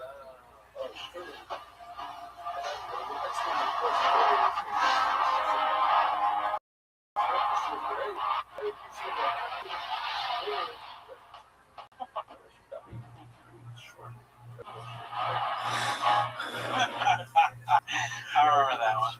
They made it seem like you spelled his name wrong or something. And I love you. Worth the 2 hours. Awful traffic. Best crowds. I will.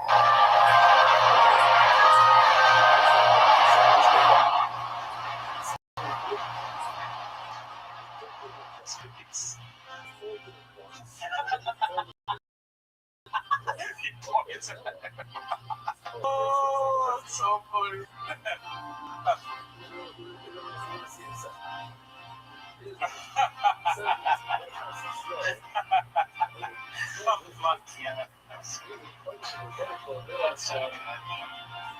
That's so mean and offensive.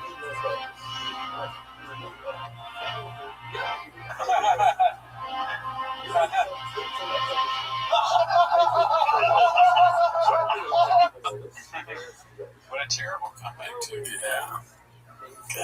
Wow, dude. That was great. Shout out to Sunny Chiba for that one. He'll do nothing. So this one looks another refried. So this is how you know top posts are refries. It's not a hot weekend change. Yeah. Maybe not much comes from the chin thing. Last week, it was a lot. It's tough to ask for 2 weeks in a row. If nothing entertaining happens that's not old, then we're gonna go into TFAT K and just watch an episode. We got an hour to burn, Daddy. I was like, God, you're an idiot, dude. I knew nobody. And I was like, oh, yeah, that Brian Callen guy, his number. So I'm like, tears in my eyes. I'm texting him. I'm like, yeah, if you want to get coffee, I'm here. 2 seconds later, this house kid sent me an address to Intelligentsia off Main Street. And I was like, And he was making us laugh too. His room was cackling. He didn't know. And he goes, dude, that guy's fucking funny. And I go, yeah, no, I don't hang with him because he's got big muscle. Crazy to say that. Like Brennan Schaub. No, it's not working. Oh, it's not working. No, but I am right as oh my God, Jesus. Oh wow, that's a long delay, huh? Yeah. So we're gonna have to like assume what our jokes are and then push it eventually. I don't remember the story of connection lost. Now I can't turn it off.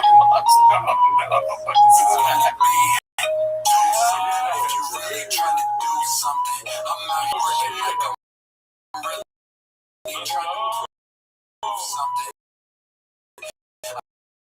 Take a minute, let the hate sink. But it's the story of Rogan saying that Schaub is really funny. That guy's really funny. There you go. You're good right there. Yeah. It's crazy. It's just a crazy.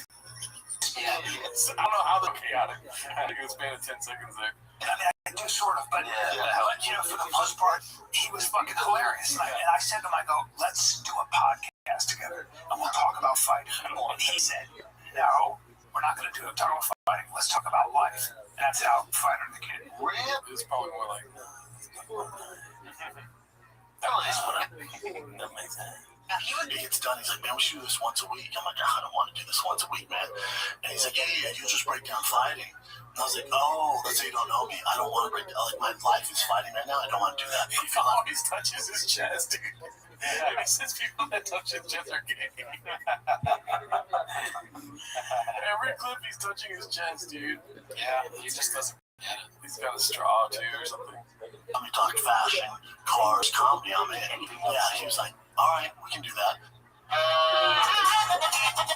my God. The sound. We get it. It's just them with the belly floating. All right. Let's see.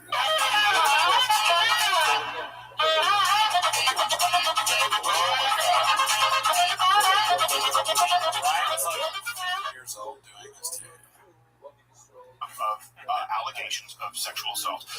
People can say that Me Too that's gone too far. Let me just ask you point blank. Accusation of rape, did you do it? No, I did not. Okay, there we go. Not true. Anybody but me. I'm the one who did it. What else you got, Jim?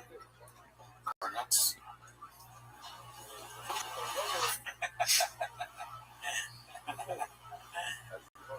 Spicy. Well, this is kind of just I think it does seem forced. I agree with you 100%.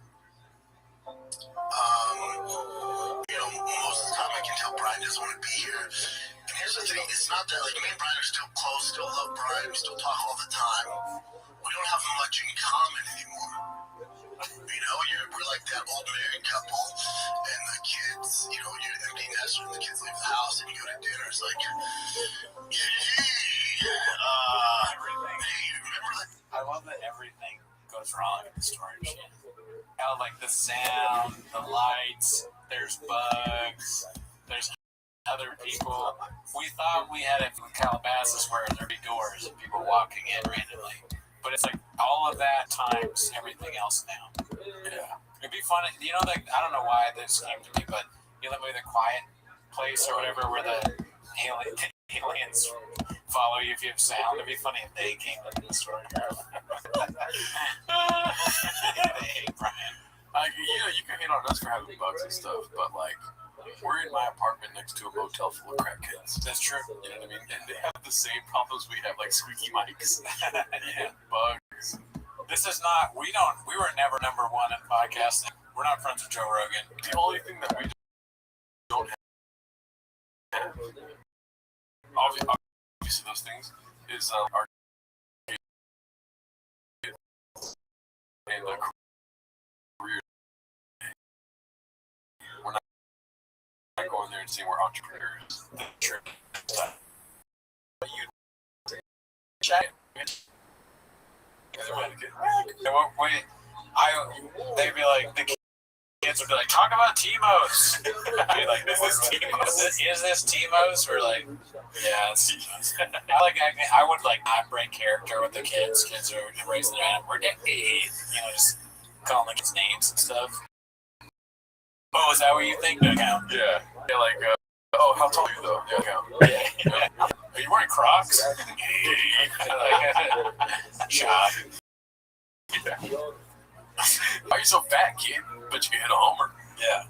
Time, things change, and I think, Brian's getting older, he's not as silly or into the things he used to be. Me and Brian haven't had the conversation. I think we should go down to once a week. My passion and focus is Shop Show. How many times? I'm talking about big boy movies. Oh my god. Big boy movies. So stupid. When's like the big boy movie came do out? that. Like he's still doing it. But whatchamacallit, do they do it 5 days? Like how many times do they do TFAK? 2 or 3 times. That's a lot. It is a lot. That is a lot for just I don't know why. The bird's not worth the return, is what I say. Juice is not worth the squeeze. Yeah, that doesn't rhyme. Let's see, mine's better because it rhymes. That's okay. We're gonna check out the fighter and the kid YouTube. Oh yeah, pull it up, Jim. We're not gonna get as many Chang's clips, that's for sure. But their latest one's called Big Boobs and Shark Attacks in My. That's man. I wonder if Mr. Beast's lawsuit debate. Yeah, so like 5 days ago they posted one, 7 days ago, 12 days ago. So do the math. That's I don't know, 3 a week, right? How many comments did they get? 2 a week. This is just posted 14 hours ago. So 276 comments. Yeah, I mean their views now are kind of like us when we were getting a lot of views. Yeah, that's what it basically is. Yeah. That window is cooked. Haha. What's up with this new set? Why these dudes inside Barbie's dream give up already? Oh man. Do you still make money with 30,000 views? You should ask Opie to come on and bring his 5 views. You can tell why Brian had followed the charges thrown at him. Maybe you should warn your kid to not do anything stupid with the girls. The brightest people like the show. I didn't know that. I have a question. Why didn't y'all put a blank wall behind you and use the damn window as natural light instead of facing a camera straight to a window asking for a friend? Damn. Where are the fans? Okay, what the fuck? Those are the fans. Those are the fans. Okay. Let's see. First of all, just want everybody to know, new vibes. New vibes. Now there's light behind us. Do we like the windows? We love the windows, but what we want is we want that natural light illuminating our face. So weird. It's like my wife told you that before this. Yeah, and if you guys think I look good like this, just fucking wait. Increase the exposure. Yeah. I'm not mad at the light. I don't feel like we're in dungeon anymore. Listen, The light looks terrible. Yeah. There's a huge light in the middle of the show.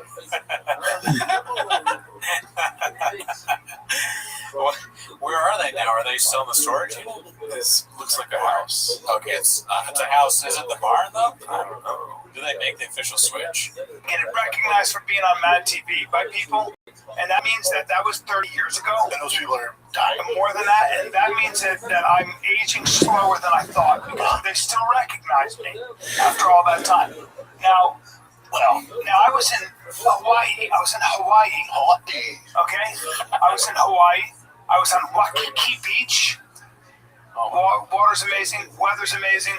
Went snorkeling. A lot of whites because they ran out all the. Well, so I didn't realize that the native Hawaiians, are just like Samoans.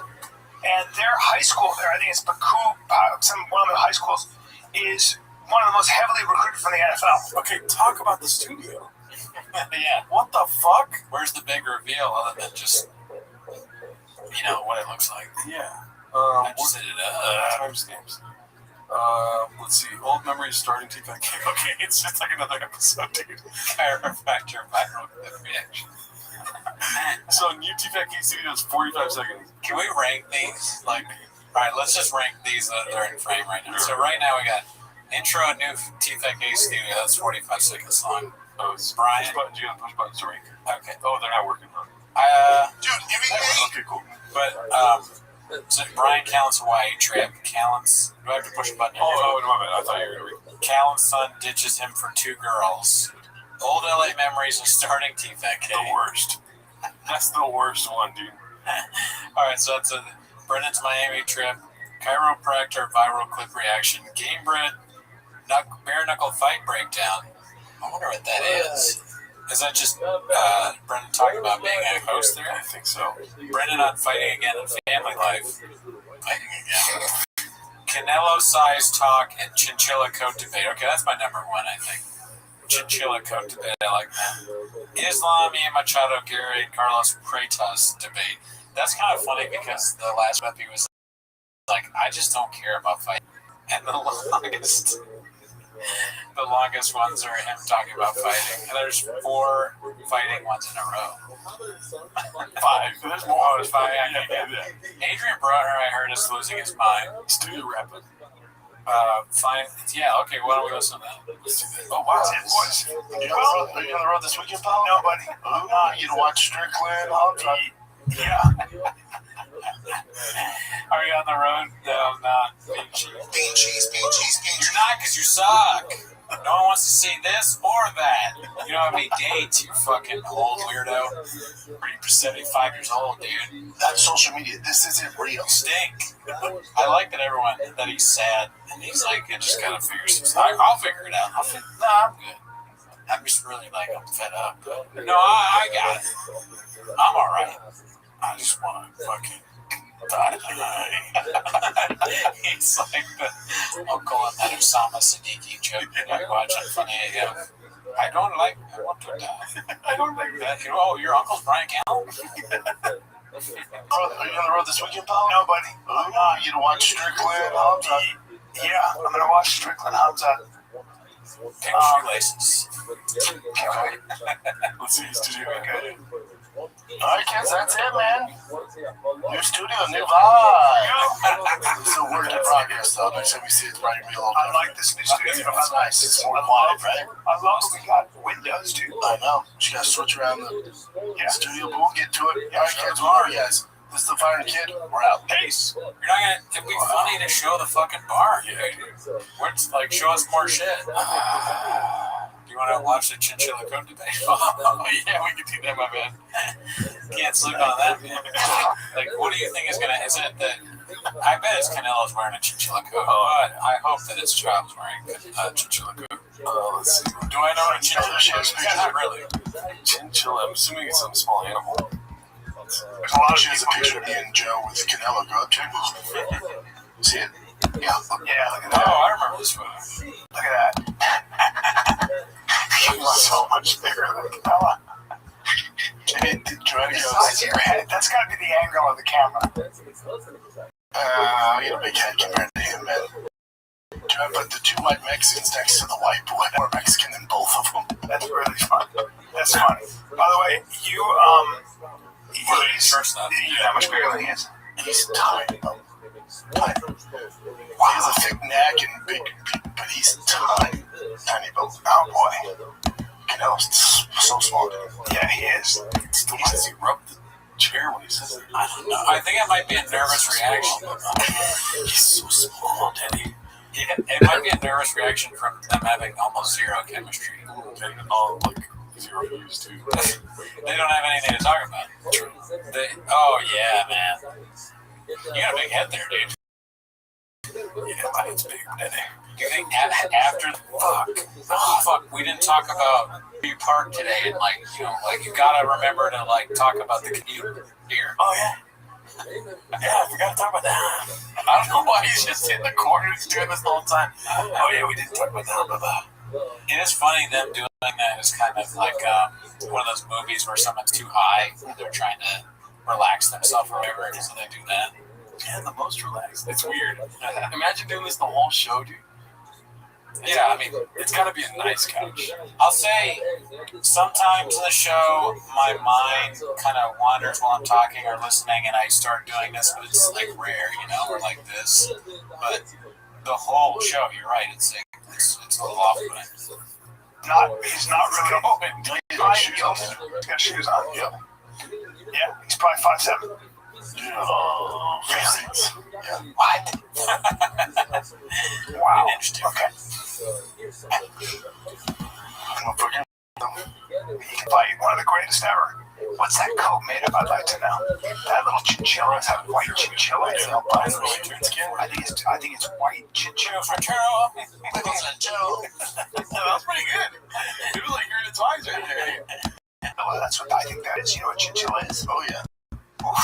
Soft, not cheap. No, that might be alpaca too. No, that's a white chinchilla coat. I will guarantee. Can't be cheap.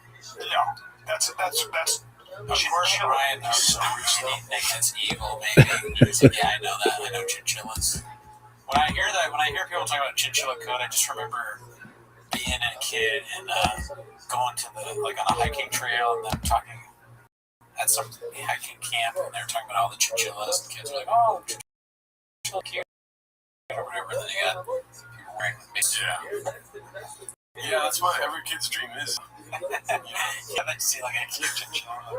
I hope one day I can kill that and wear it as a shirt or jacket. Can't wait. Fire. I know, but I want a chinchilla coat like that. Let's take a little break. So that's the debate, dude. What is the debate? Right there. That's a fucking lie, dude. Wow. You're fucking lying. It's Gino, bitch! Okay, so they get back to it. So they do. Maybe it's the hottest part of the podcast. They had to drop an ad in the middle of it. Yeah. / promos, limited time offer. Look at that. 60 grand. Yeah. Yeah, that's yeah. It's just that color. Yeah, that's It's just white too. it is the softest ever, and you gotta kill him. I'm laughing because Jen said it's just that color. It's as if it's not a chinchilla coat. It can't be because it's not. It's white. It's all white. Polar bear. Yeah. Oh my god, chinchillas are big. No, they're not big at all. They're tiny. So you gotta yeah, that's $64,000. You're gonna have to kill. See how many it requires. You gotta kill. Take a full size, full length coat. A long 100, 200 degree of full length coat. That's a lot. Okay. That's a lot. chinchillas, and they're really cute.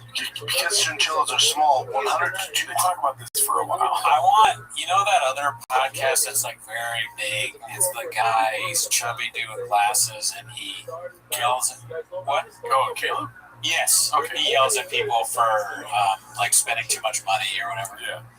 I want him to do like a TFATK over their finances. Because I was just looking at the chairs, and it's not like the chairs are super nice, but if I were their financial guy, I'd be like, do we need chairs like this? I gotta remember. And that fucking, the thing here in the middle is so cheap and like unnecessary, the box. Oh, yeah, that's IKEA for sure. Why? Yeah. Why do they? It just seems so random. But I guess they need somewhere to put the Diet Cokes. It's a fake Oscar. Damn. That's not good. It's probably a show bit. Like it's just best cow. All right, let's see what the next is on here. We've got, what's his name? Malik. Bob, I want you to sign an NDA, not talk about BLM and ask yet. One day, he said, Malik, I need you to sign an NDA.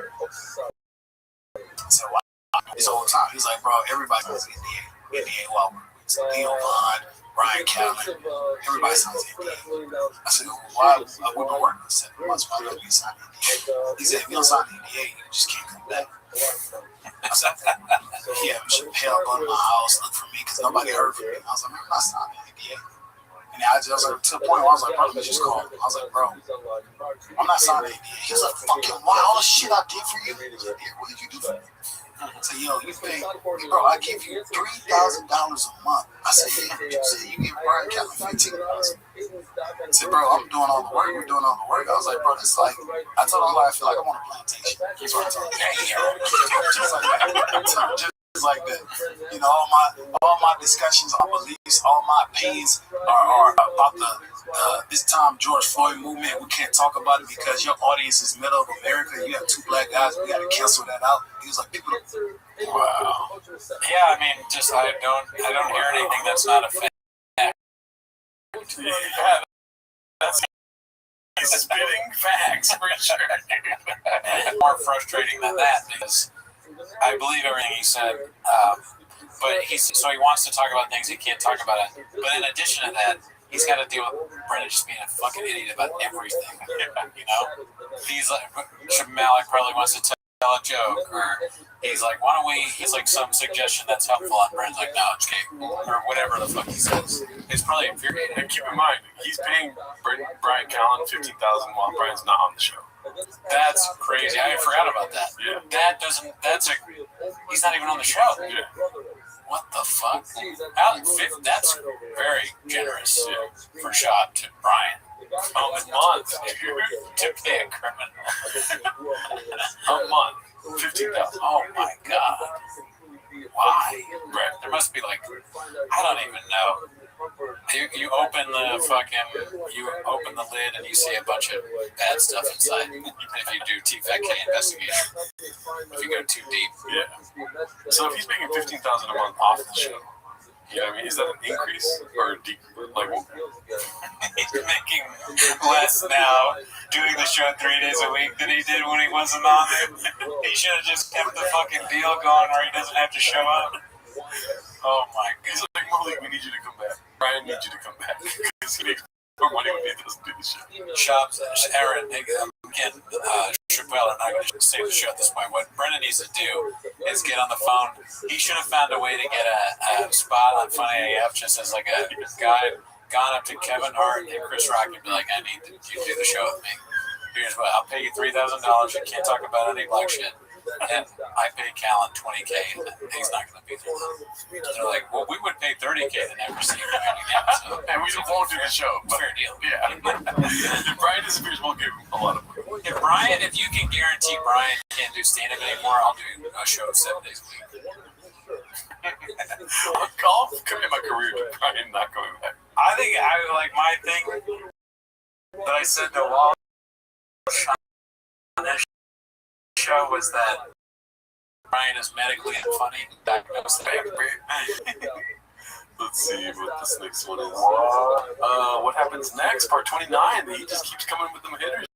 Dude, Icarus lives. Oh, the greatest ever lived. I saw him in our chat the other day. Did you watch our show? Yeah. Really? Fucking great.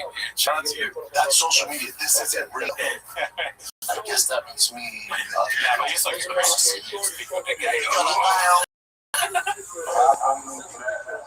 I am white as shit, Alice. What's up? That literally happened last week. You remember that? I was laughing at this last video.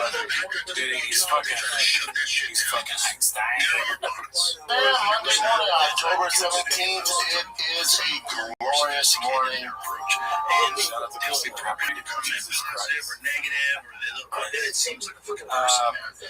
You see that there's like a bunch of Shout out to Jesus Christ. What is happening? I'm dressed like Mr. Rogers today, like a type Mr. Rogers. On to be my neighbor. Did Mr. Rogers drink on the show? He sure did. He sure did. Yeah, he sure did. He sure shot. He sure did. It was just off air. He was handling 90% of the time. Obviously not. He enjoyed his life, chatting about snotty nosed kids and having him sit on his lap and shit in the beat down basement. He was a sniper. Remember? Oh, that was the fuck. Yeah, that was like really in the beginning of when we started. Yeah, he was so.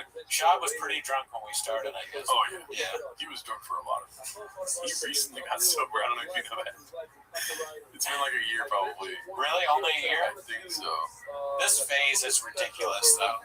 I think this is the very beginning, right? Because I remember I posted something with him as a sniper. Yeah. And I like had no idea really what I was doing, like or what it was in reference to.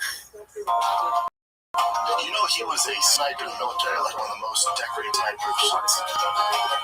True factual. Or maybe I did. No, you did post it. Yeah. Dude was a savage. Yeah, dude. You didn't know either. Murder. Now I see scary things that me and my mother would say to me, stay strapped in or get caught. Yeah, beast. Rogers, the host of internationally acclaimed TV show for Joe and Mr. Roger Taylor, served as a Navy SEAL. Red Scout sniper in the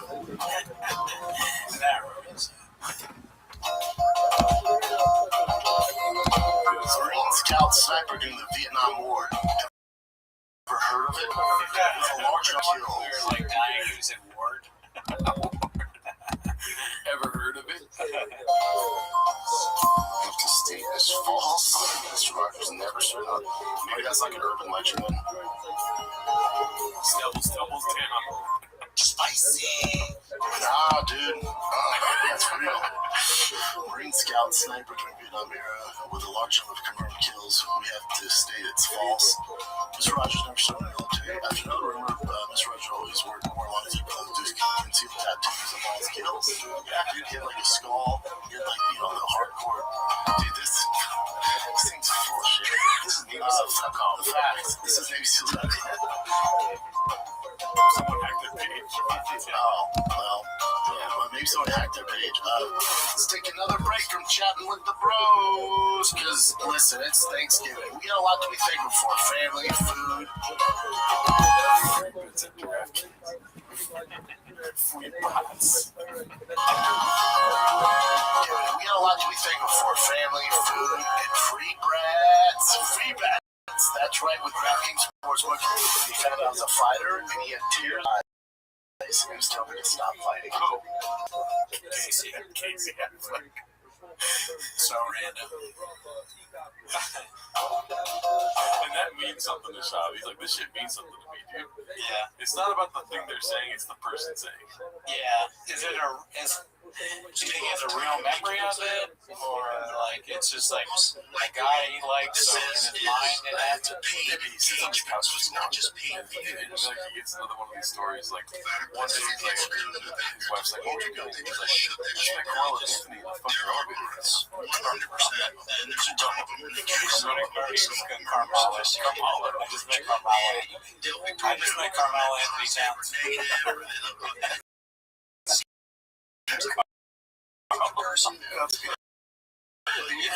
You like that, Paul? You need to do this, man. You have so much going for you. So just fucking touched by the sea.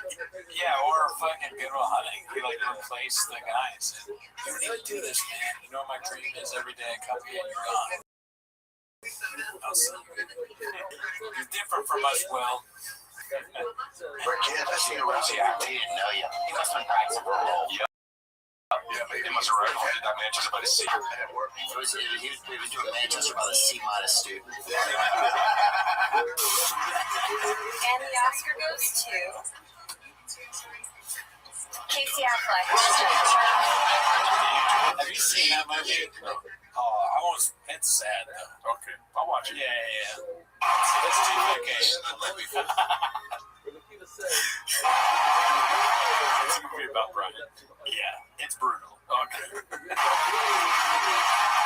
is the first Oscar and second nomination for Casey Affleck. Is he gonna say Good Morning Vietnam when he gets to the final? Because he's gonna be so shocked. Yeah. What do you think it's gonna be? I say Good Morning Vietnam. Mortal Kombat. Okay.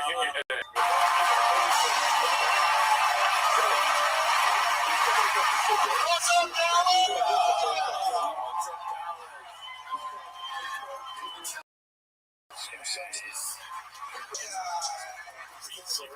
I'm not used to this. Dallas is a little different. There's some really cool people tonight.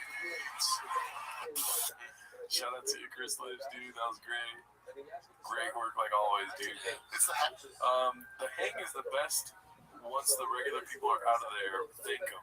Posted by You'll Do Nothing. I think this is from a new episode of Protect Our Parks. Okay. The hangout afterwards, I had so many memories of us like go some town and just going to anybody in the street like, is there a place to eat around here? They're like, wow, it's a Fogo de Chao. It was like, what? Yeah. Well, all you need is us. Like in a group. Sometimes I'm like, I don't even want to go to the bar. This is the best. It's the hang. The hang's everything. Yeah, at the mothership, it's like whenever it's like we're going under Mitzi's, like, damn, this is a great. This is great.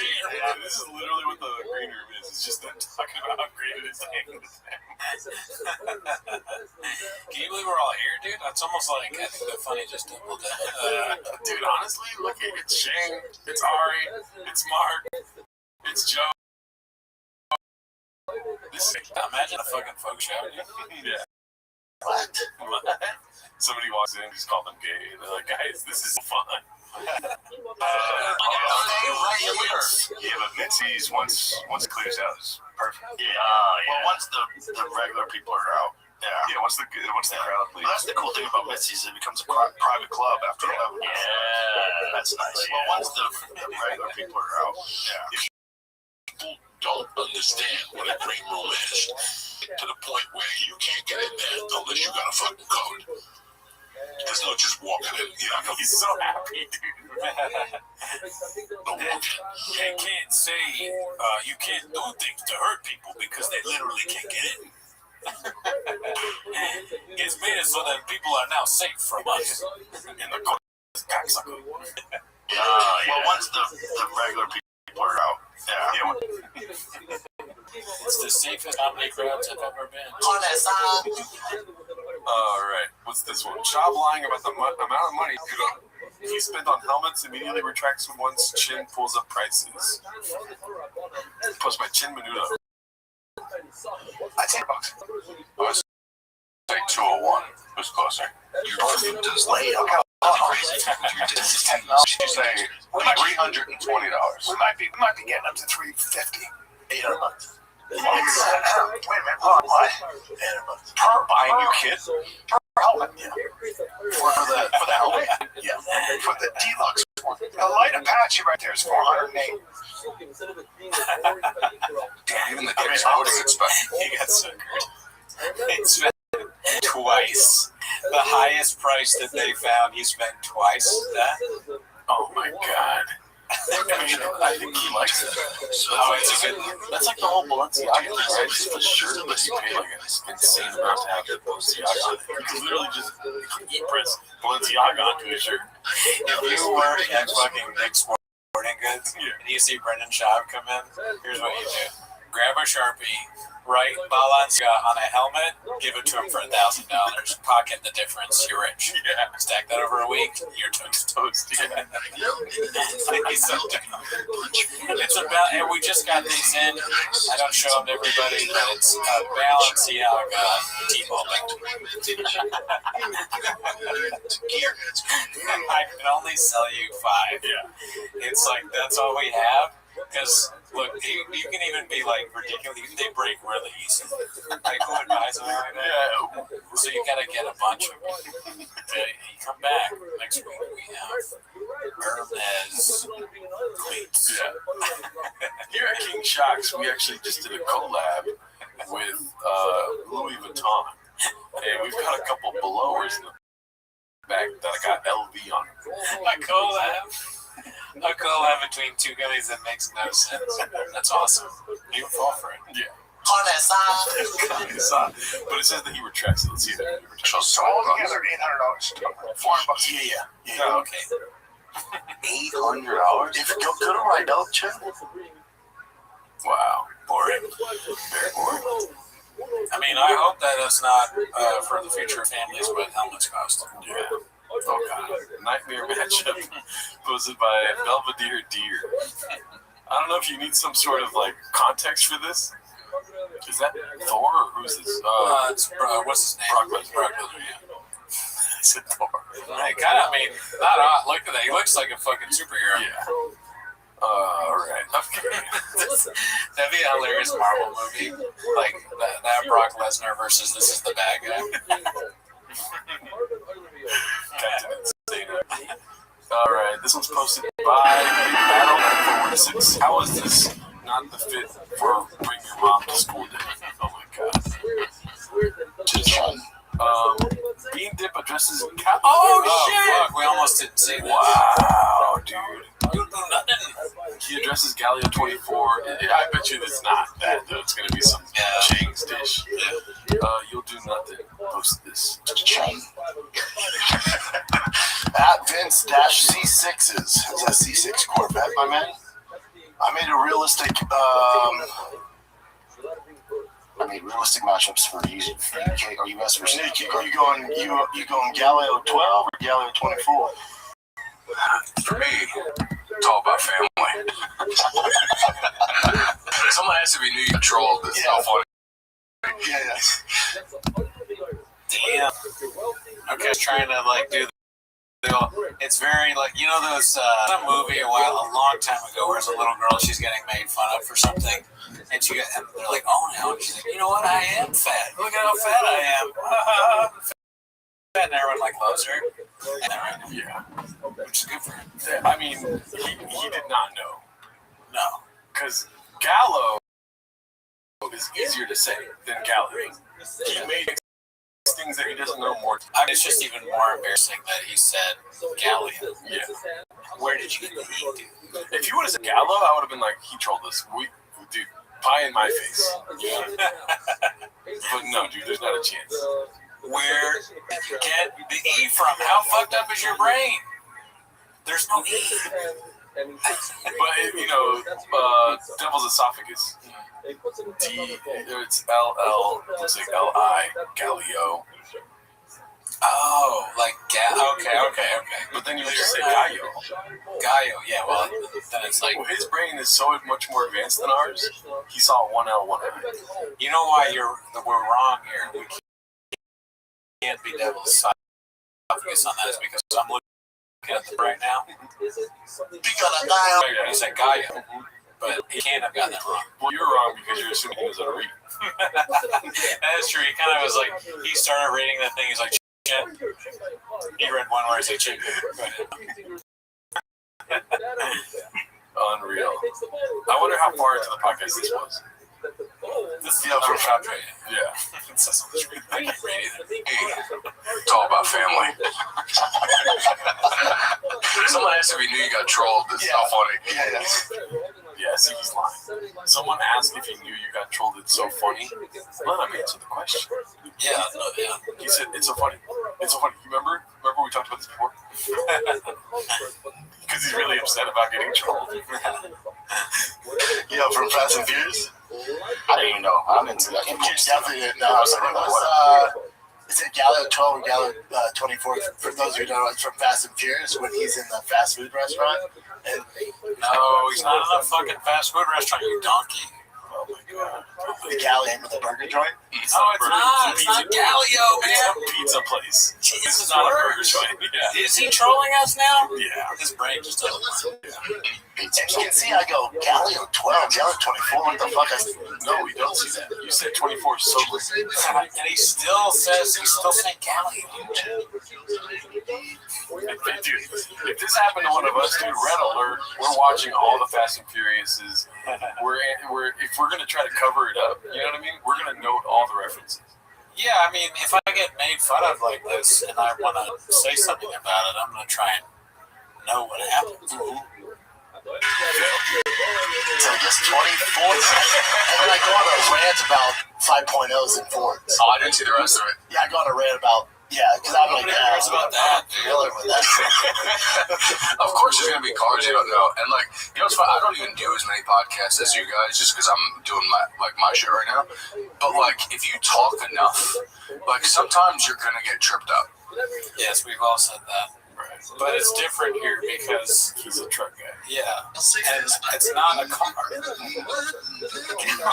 not a car. It's not even a real pizza place. It's certainly not a burger joint. I just get to worse. What's your favorite burger joint? So me and Nash are supposed to be bros. Oh, no, Gallo made burgers. He's like Paul Walker's twirling a fucking pizza when he says it. All right, let's go to the comments. This is worth it. You make a pepperoni pizza. You want to read this first? Love how he knows all about the reference. No sign he was in on the joke at the time. Papa, you also the least authoritative answer. It's the over-explaining like when he's in the restaurant. This is like when they were going from Aurora and he was like, I guess it's like close to Denver. The scene wasn't in the restaurant, it was in the police HQ. It's a pizza place. Oh, he's so mad that he just completely stops reading the fan question and cuts off Chin to ask little gimpy wrist wraps to bring it up for him in the moment he thinks of a car. Sounds like it's living room free in Papa's head. Galileo 24/7. That's my time, taking fellas. Let's see another top comment. He's lying again. Oh, so he's breathing. Chin definitely didn't know. No, you didn't fucking know. Most insecure man alive, just a big old pussy shove. He's legitimately laughing at someone for something he did to protect his ego. Yeah, Wow. that's probably a clip of the week right there. Wow. Pretty good. Let's do one more and then we'll call it a day. I know it's not the pod, but this is how to handle these Czech comedians. Okay. You haven't seen this? No, posted by appropriate dude 30. Are you sure? Is that Nick? No. This is a guy named Ben Bacus. Okay. I don't know how you say his last name, but I think it's Bacus. It's Nick. It looks like Nick. It looks like Nick is in his shirt. This is the mask that Nick wears. He loves Ben Bacus. Quicker, to be honest, when I look at you, what do you think? This is your moment to speak. What should happen now? This was yours. You're good. This is not okay. It's not okay. You have kids? This is great. Look, we can do this the easy way.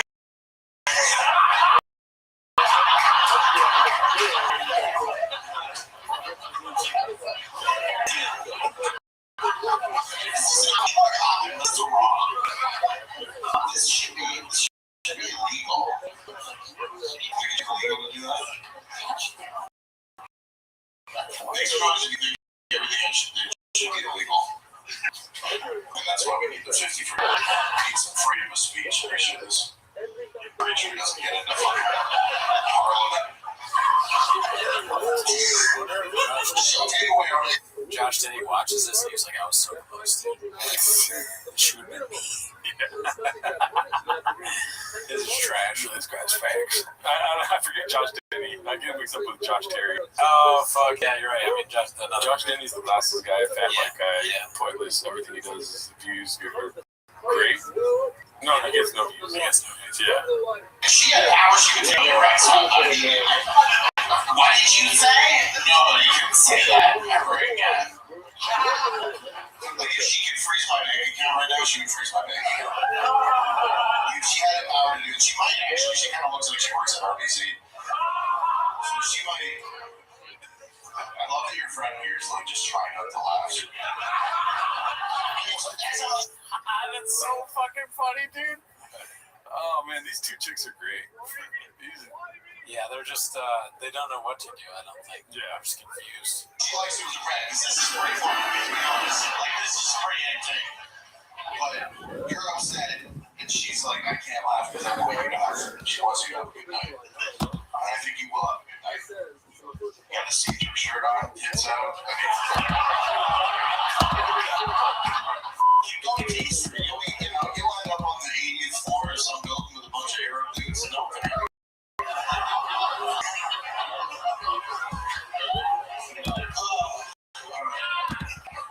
Thank you, Toronto, USA.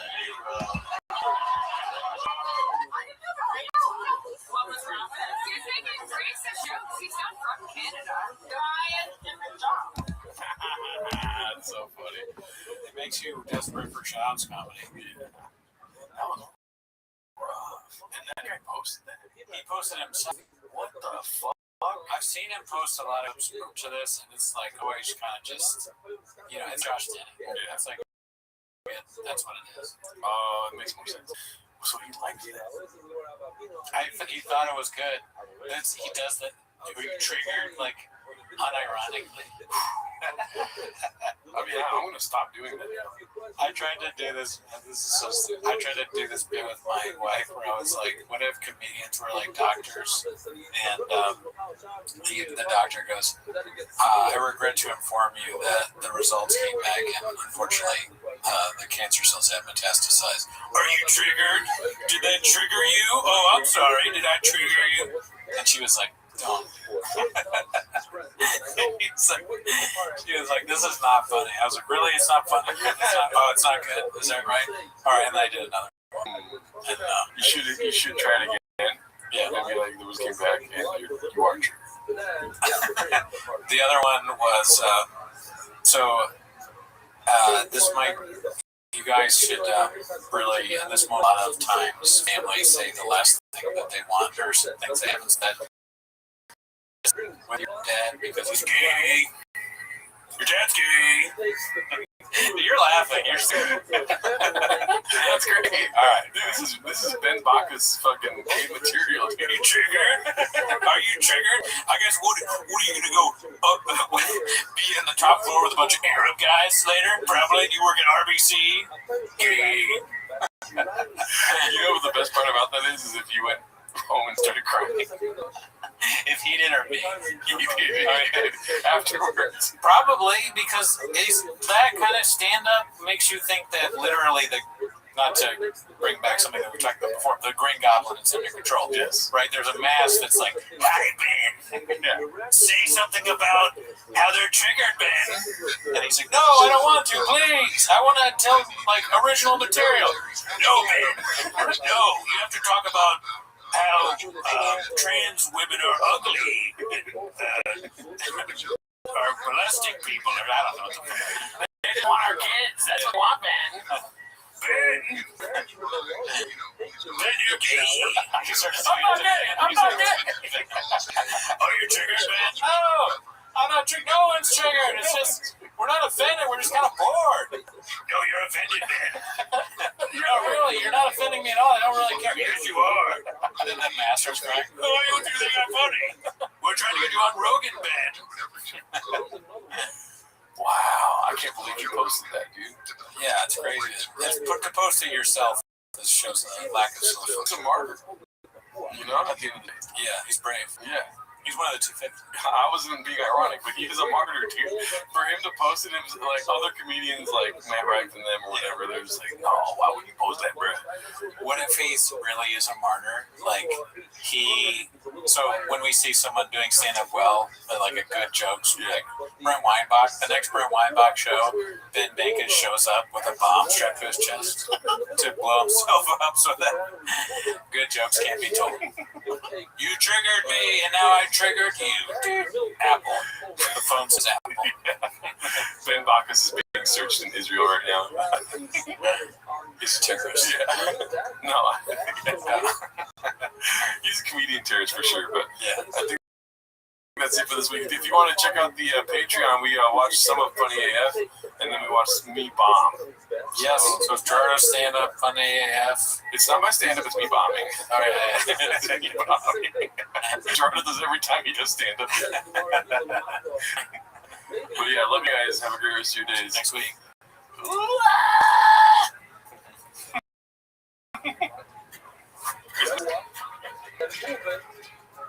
Outside of your life. There's also a place that burns for behavior, partner is possible or whatever. So maybe you meant to put it over there.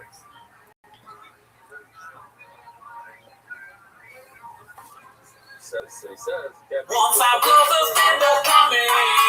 this is part of the karma, the process of the macro of a carver. You're not macro of a carver outside of the stand-up. Your macro of a carver is on this map. How do you macro this is like a garbage dump. This is not a place that you put a carver. Well, you have to actually destroy the flower, not to be macro the flower. So you have to destroy the flower, maybe it's outside of the receptacle. So Gemara, he finally, they all made fun of him and started laughing. Look, you heard what he said? What do you mean the evil? She destroyed it. It has to be a problem.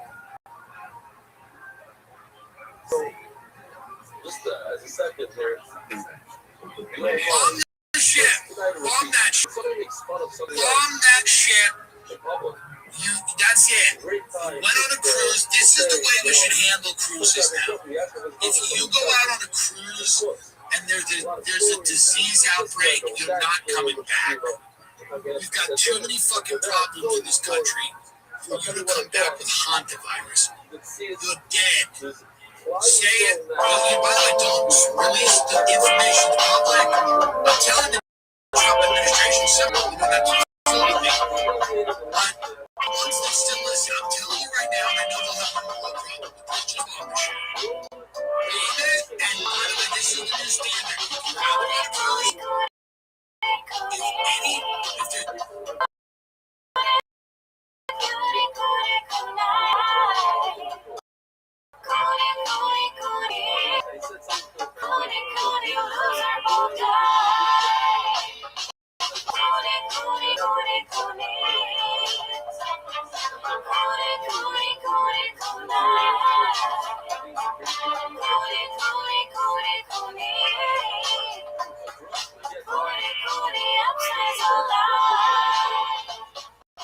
Dude, I texted you about this when it happened, but we never discussed it at all, even a little bit. Did we discuss? I don't think we talked about it at all. Yeah, I mean, the big news, there's a lot going on. It's kind of a good thing we didn't instinctually talk about it. Yeah. Because it's like, Say that. was that? Why? Because they mean nothing to us. Right. I do remember I was making food right now and I was like, oh yeah, Akash. Yeah. I forgot about Akash. I'm so glad that you brought that up because I was writing shit on the board, like this random shit in my life. Yeah. You were like, what are important things we need to talk about? And then I was like, well, I ran out of important things. Oh, I heard Akash. I know when you said you were like, you want to talk about Akash thing? I was like, I crossed out hantavirus and Iran. No. But hantavirus is still on there. I have nothing to say about it. I mean, what hantavirus do you mean? Fucking Jazzlane Singh? Delta. Nah, but yeah, I mean, I saw that and it was in the Reddit. and it blew my mind that guy would quit. He's quitting flavoring. And you know what? We did talk about it a little bit because I remember when I texted you. What? I said that we should pretend like we're big flavoring fans now. Oh yeah. They're like, no way. No. I'll walk it back, Cooney.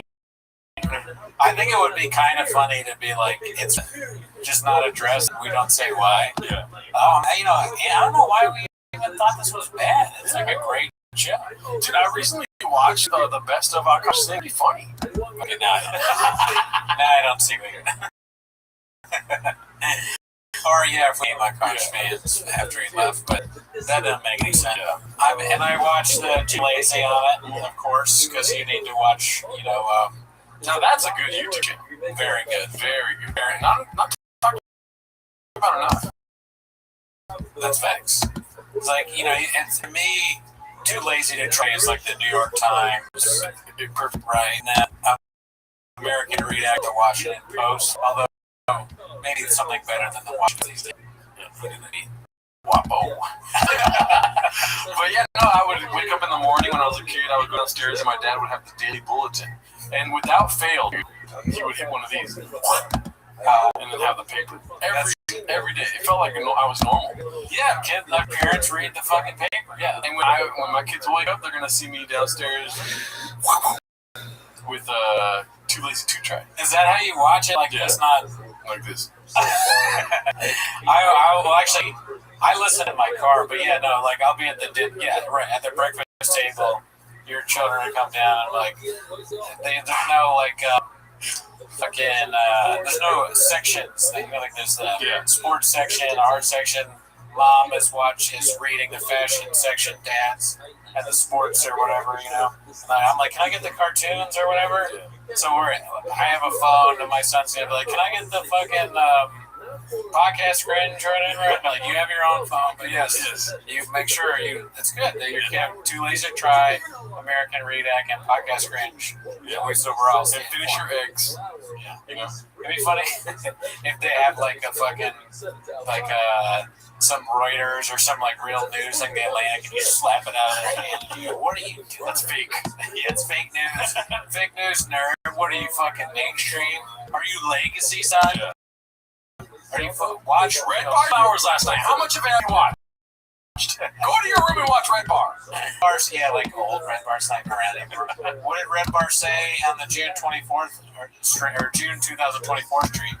Was Jules part of the show or not? Pop quiz. You quiz your kids, then they'll be really smart. But yeah, so I was saying about the Akash thing that I did watch the stream that Too Lazy did about it, and I think it's probably true that I would imagine Jocelyn is the reason he's left. Right? Yeah. Akash is like, baby, you gotta start, fellas. You gotta stop with the podcast though, because you see what happened with the fans and stuff like that, bro. This is Akash talking to his wife. Yeah. And his wife was like, sorry, what was that? I was texting a white guy. And then, but she was like, okay, I'll leave the podcast, no biggie. All right.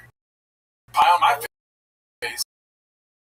You gotta quit your podcast. And then Akash, what does he do? Quit her podcast isn't doing it anymore. Yeah, they don't do it. So she doesn't do it, so she's saying he has to do too. Well, this is me creating bits. Yeah. I hate when I say something and then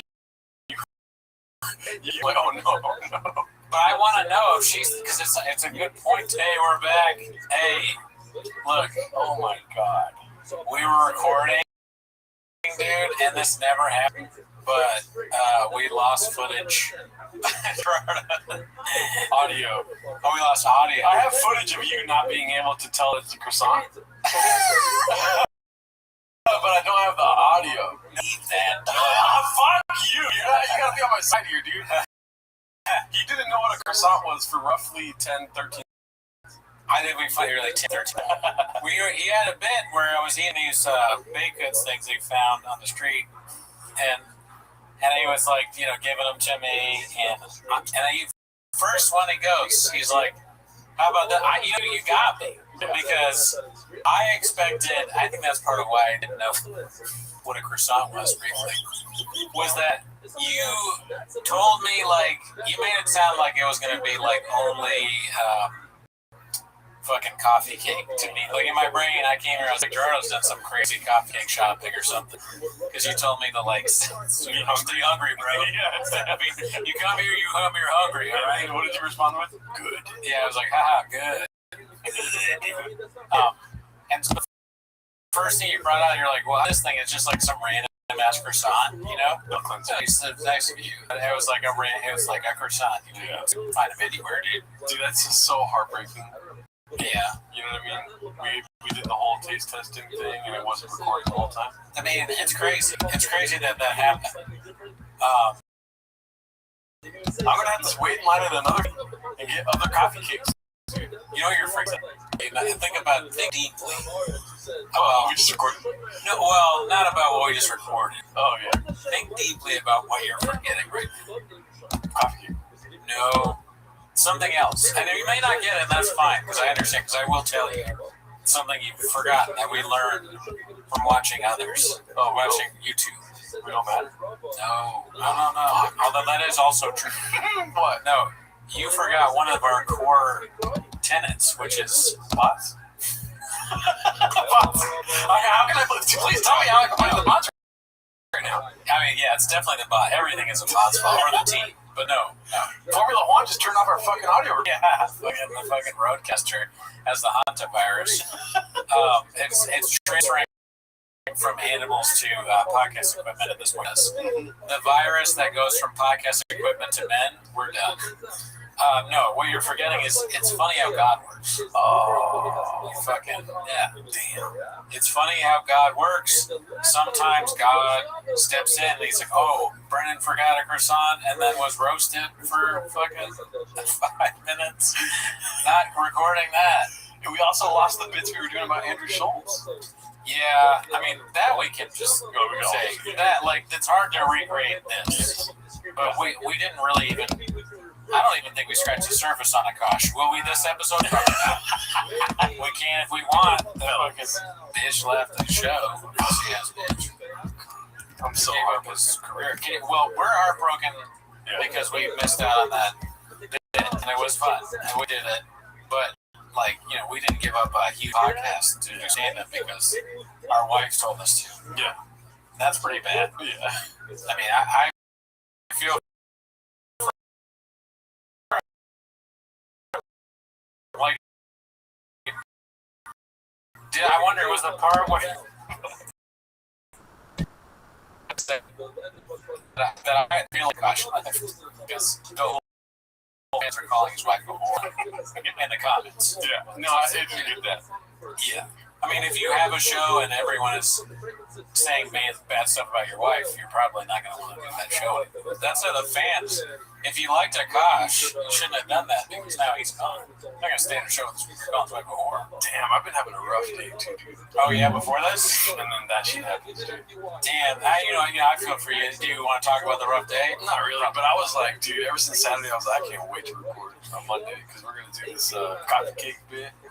I was at the fucking bakery saying like, all these are coffee cakes. Yeah, and you know what they do. Yeah. No, this is a cinnamon roll. This is an apple fritter. This is a. And I look at them, I wait for them to finish. They go, coffee cakes. All of it. Mm-hmm. Then God was watching the whole time, like, fuck this guy. I'm gonna fuck him up. Okay, I'm gonna wait till he's at his most happy. Yeah, dude, you're right. It's God, dude. That's funny how God works, dude. It's good to blame God. That's what the healthiest to blame God. I gotta get over it. I mean, it sucks ass. What else were we talking about? The roast? Oh, I said my roast joke. Yeah, you had roasts. And they're not gonna hit the same. No. I mean, you were devastated. Yeah. That was the best writing I've seen. I mean, but if they give a young bull a chance, or whatever. You put on MJ's shoes. Don't be scared when you dunk. You know what I'm saying? You felt like, I was. It felt like you were Guy Fieri and I was Flamin' Young. You're eating me up, fam. Pause. You eat my ass. Ate my ass up. That was a different kind of Gerardo. I've never seen that Gerardo. Yeah. Something came through in your eyes. You guys missed 20 minutes. So 20 minutes, man. Street fire, dude. It's funny because it hasn't happened in so long. Yeah. The Roadcaster, like that used to be a big feature. that you'd always be like great because it did like not record some things. And we definitely had episodes that didn't record it. I think. When it felt so good, and then you look at the roadcaster and it's not recorded. That's how much It's the hardest. it really is. It is. And to put that on top of stand-up and podcasting, it's like that. It's like you get that 100 markers. Yeah. You come back. Yeah, the Warriors do. Yeah. And then that's how you end up like Brian Callen or Gosh Singh. They should do a podcast. That'd be great. Yeah. They leave. And what would the name of it? The cows? The cow. He's really going through Because he's it. Indian. Oh, yeah, because they Brian Callen dressed like a cow. Yeah. Okay. Yeah. Oh, holy cow. Holy cow. Can you imagine? That would be so cringe, dude. Holy cow. Because it's like a fucking. That's a good name for a podcast, I guess. Yeah. Holy cow with Brian Callen and Akash Singh. You might have recognized them from doing a show that someone's more famous than them. Dude, That'd be funny. should make a Photoshop of that. Check this out. Somebody posted on the Reddit. Yeah, that's an idea. There you go. Use AI. Oh, I'm sorry. This is like going to be, it'd be funny if it so bothered you that you sort of like Callen. Like we've been telling Jordan for 5 years. For 5 years, that. I'm dealing with it. Like, I haven't get it. You know what the most frustrating thing is? What? I've had coffee cakes on top of my refrigerator since Saturday. Oh, like this or Yeah, another thing? Okay. this. Because just not a single one of these things is a coffee cake. Thank you. They're coffee cakes. Very funny, dude. A lady was over at my apartment earlier today. Yeah. And doesn't know anything about the podcast. Yeah. Right? Looks at my says, "Oh, you have a small fridge." I swear to God. Yes. She's a keeper. And I stared at her and I was like, I thought I was duped. Like she was gonna start saying like, and Cooney has a horn and he has small teeth, and like she's just gonna list off like, you fuck Sharpies and you fuck squirrels. But no, I literally stood right there and I stared at her. She's like, what the fuck? And then she went over and she stood by it. She's like, yeah, look how small it is. You know what's funny? It's like, it is one of the smallest fridges I've ever seen in my life. Now that I think about it. Right. But I didn't, like when I first saw it, I didn't even have this thought. And it was people that have an eye for this. You know, they're always watching. I didn't even know a croissant was a croissant. But like the guy that came in here and he was fixing your shit, he knew that it was a small fridge. Yeah. And then this lady, she came in and she has nothing to do with it. The fridge is very small. She's smart, you know. So it's like I depend on other people often to help me out in noticing things. You were helpful. You told me that the croissant begins with a C. I was able to get it because of that. It's funny because look, you know, Yeah. we're just not eating any more of it. But this is a croissant, right? And I know that part is a croissant. But you held it up, and I looked at it, and I was like, oh yeah, that French thing. I almost said baguette. I was like, that French thing, I've had burgers like that, plenty of croissants. But Add some ham and cheese and you're toast, dude. for whatever reason, I couldn't think of the word. Isn't that crazy? And then the audio's not there, but it happened. I can put that part in. You were talking about Concerta right before.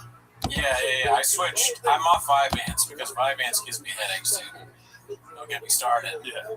Rough. More Baja mode on the headaches. Oh, yeah. I don't know how anyone deals. I was talking to Oathman about this, taking Vyvanse, because he does that, and he was saying how, like, he gets, like, a bunch of headaches. I'm like, how do you why would you take this shit? It doesn't give it.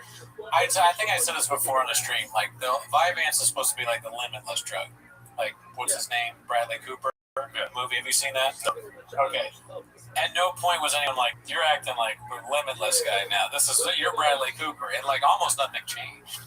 So, I thought it was keeping me up and, you know, like, more focused or whatever, but I really didn't see much benefit to it, and it gave me horrifying headaches. So now I'm on Ritalin, and we'll see how Ritalin goes. If you had a lot to say about Vyvanse. Let me bring it on about Concerta. What am I? What should I fear? Yeah, I don't know. Strap the fuck in. Yeah, but so far, I mean, it's only been one day. I have no idea. It didn't help me with the croissant. Yeah, That's not. But it's like, it's not a good start for sure. But But it worn off. you didn't get a headache when I held that croissant for about 30 seconds. Yeah, it's true. I haven't had a brutal headache yet. Yeah. So there's that. It is the first day, right? It's only the first day. Yeah. So I have no idea. It's like what are these drugs supposed to do? Yeah. You know, they're supposed to make me focus. Well, I was already focused on bread and chop and flappers. So Oh my fucking no. Damn, dude, you just like wait your whole life for the perfect. You know, when you start podcasting, you're like, I got it. I understand what the people want. I had a whole intro to the bit. You know, like we were gonna do like the bread and chop, go back to the basics. Yeah. Just stick to coffee cakes, kind of thing. And then look at us now, dude. I have a thing to say to that. Yeah. Okay. So another thing you actually hit me up about that I won't get into a deep dive. You sent me. Oh, you originally you sent me how I didn't even know he does interviews for DJ Vlad or whatever, and he was arguing about like how much he gets paid per episode or whatever.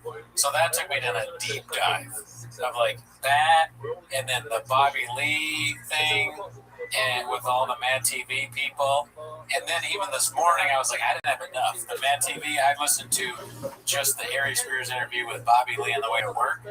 And Bobby Lee, this is helpful. I'm coming back to him.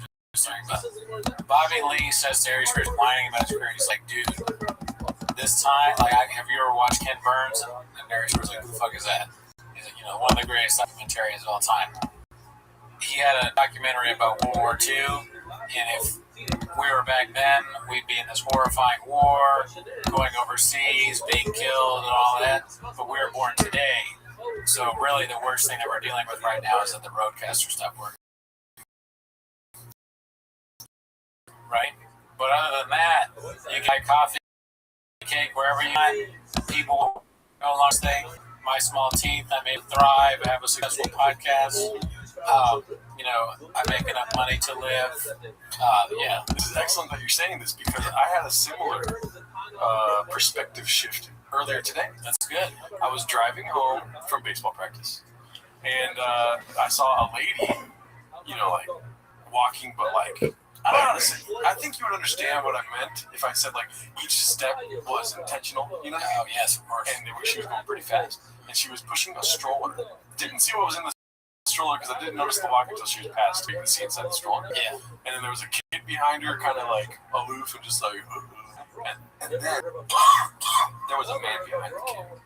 Yeah. And the man was kind of going through it, but looked like laissez-faire. You know what I mean?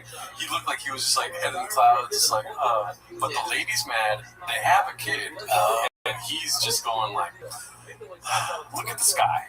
You know what I mean? Mm-hmm. And he has a water canteen, a backpack, you know what I mean? T-shirt, nothing nice, and pants. Looks like well-groomed. Yeah. And I'm like, damn, dude, I've got good problems. This guy's got fucked up problems. You think he's about to get yelled at by the wife, or the wife's mad at him? He's probably in the middle of it. Yeah, no, that's way hard. That's way tougher because you got a kid, angry wife. That is a lot harder than what we have to deal with. Sure. And the crossing the street. You know what I mean? Which, it's not her intention, but a scene is being caused, and I am the audience. Yeah, it's embarrassing that because it's like, damn, the 10 minutes of shot of your wife mad at you. Fucking loser. So now he's happy about his life.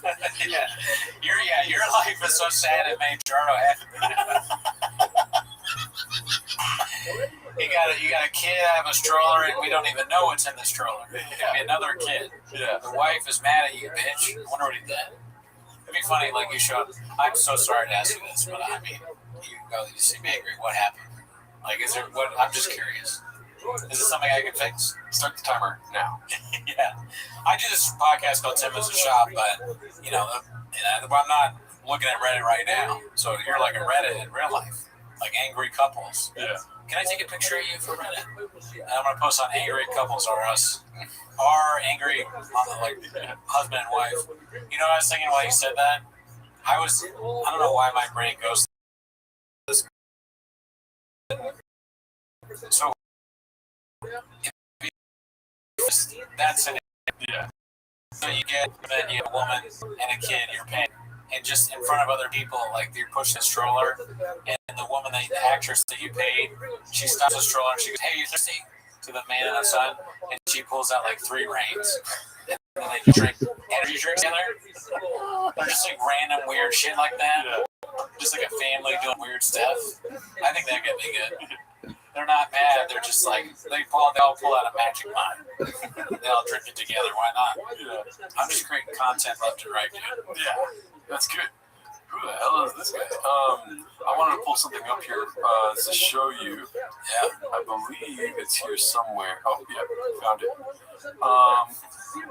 Let's see here. So it says here, Chipotle's, wrong one. Chipotle CEO says, if you want more food in your bowl, just ask and they'll give it to you for free. Whoa. So, and I mean, not the best Chipotle work. He's like, what did the guy say? Give him all the food? He looks scared. Wait, what? We don't have enough chicken. So let's go ahead and hear what he says. You should ask for a little more, I promise you. There's never a team member that line is going to say no to you. We will continue to put heaping bowls of food bowls in meals. It has always been our brand ethos, and it is still to this day. Like super hungry. CEO seems like he's like not even a human being. He's like an alien that eats too much. Like they say, don't go shopping hungry, for groceries. It's like this guy needs to stop giving speeches hungry. Yeah, stop filming content hungry. You're gonna eat your face out. Boatwright, his name is. Boatwright, yeah. Boatwright. Does he seem kind of weird, like he's hungry right now? It seems like he just finished screaming at his board of advisors or something. Let me tell you something. You know, here at Chipotle, we give way too much food. So he's saying, just ask for more, basically. Yeah. Which, I don't know if you've had this experience, but they don't really like it when you ask for more. I doubt it, yeah. No, they're Chipotle, you worked at Chipotle, it must be like horrifying. There's special orders and people are like, can I have a little bit of corn? Actually, can I do that? That would make me go crazy. Can I have 1 piece of cilantro? No. I can see, dude, the worst thing someone could ever do to you is ask you to get it. Chipotle. I'm not doing that. If you ask me to get Chipotle, 100%. I can't do it. Because people aren't like me. They're not like, I don't give a fuck what the burrito I get. I'm happy with whatever on this. But yeah. I mean, not come. That's what you're saying. But it's like, you didn't put my corn in. Oh, when? No, I don't give a shit. I'm eating the burrito. Thank you for getting me a burrito. But then certain people, they're like, oh, I asked for fajita. I didn't get a lettuce.